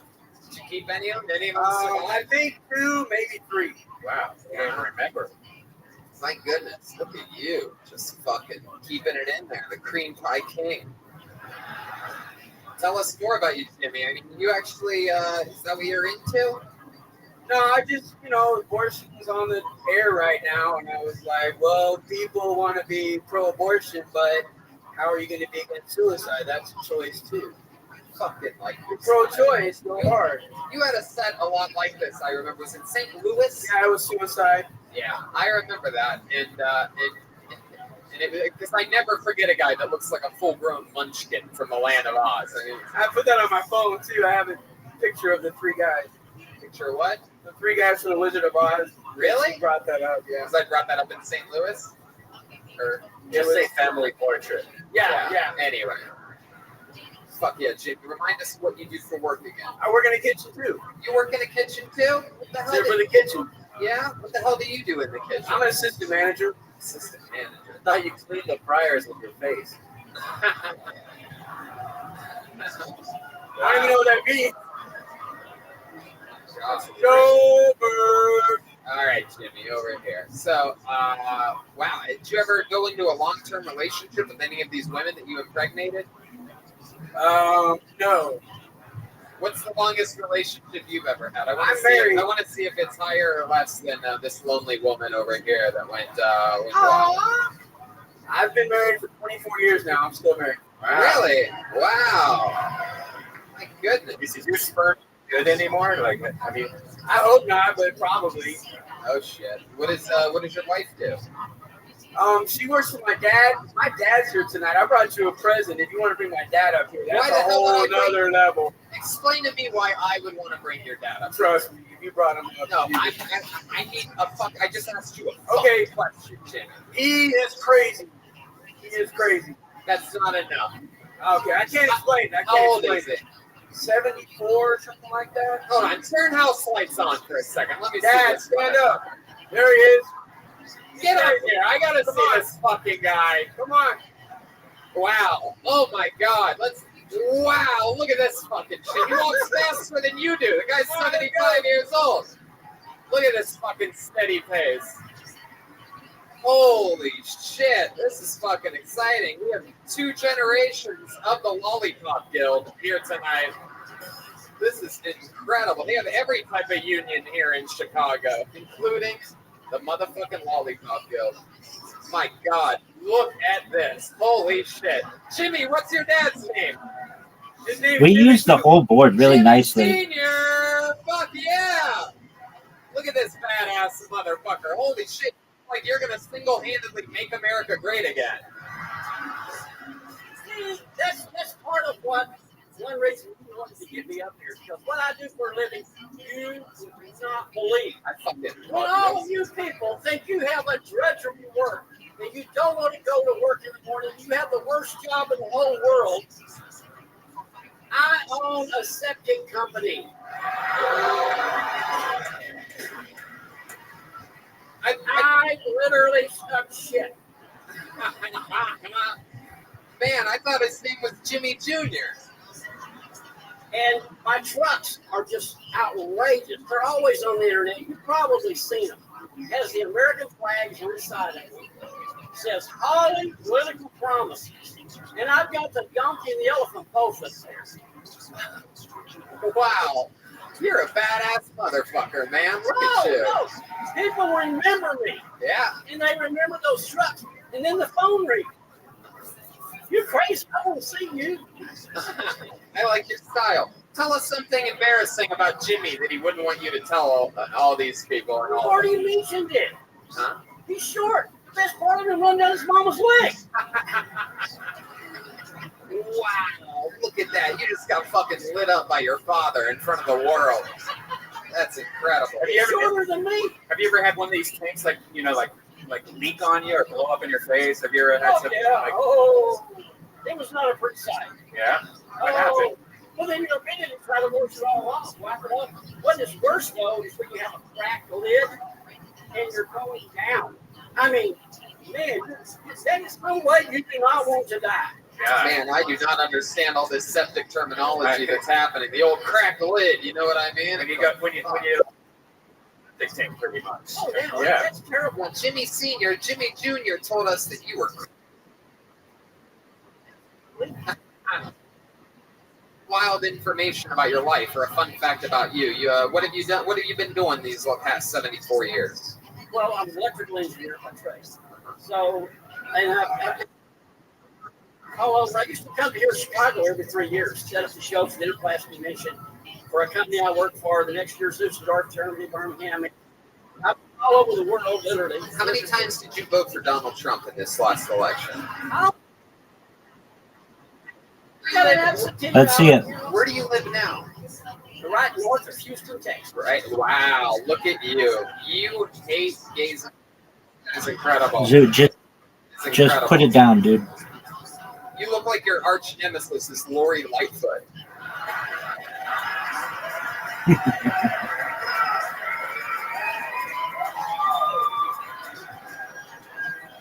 So stupid.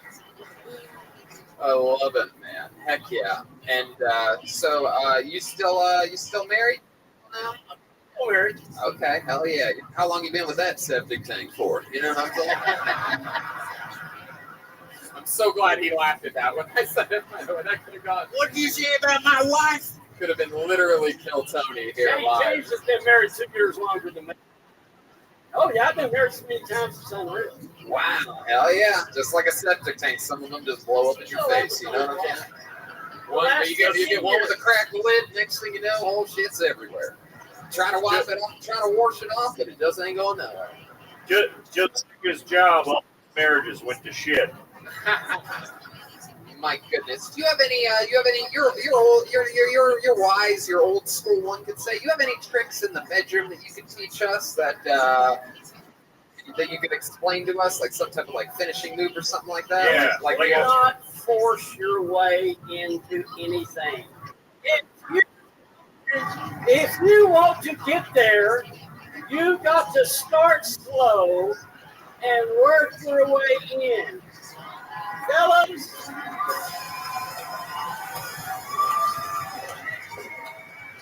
I've been looking for this goddamn answer for 6 years on this show. somebody was finally truthful, wasn't it? Let me ask you a question, because I know you're speaking the truth right now. So give me an example. Like, let's say you plan on having sex with a girl. Like, how long will you spend going other places and doing other things before just throwing your dick in there, like these modern kids? It depends on the lady that you're with, and if that lady is that you can tell them, if I had a bar, they might wake up down in the basement. Yep. Hell yeah, give them the old Bill Cosby treatment, you know what I'm saying? You just hide them in the septic tank. They won't find them there. No, they would wake up in the morning and it was a basement. No bowling alley. They used to be. Where the hell am I at? There's no windows down there. And you're in the bottom of the dusty saddle. Imagine waking up in the basement of a septic tank place, just like my life is literally in the shitter. So, original question just for this way. So, what do you think in all your years, right? 74 years of taking your time, 72.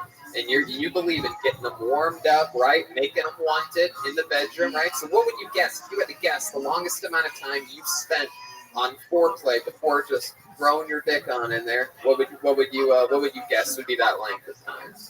3 weeks. Jimmy Self, you are right. Your dad's fucking crazy, and I should bring him up here. It was so fucking nice to meet you, man. Thank you so much for coming up here. How about a hand for Jimmy Self 1 and Jimmy Self 2? Yeah.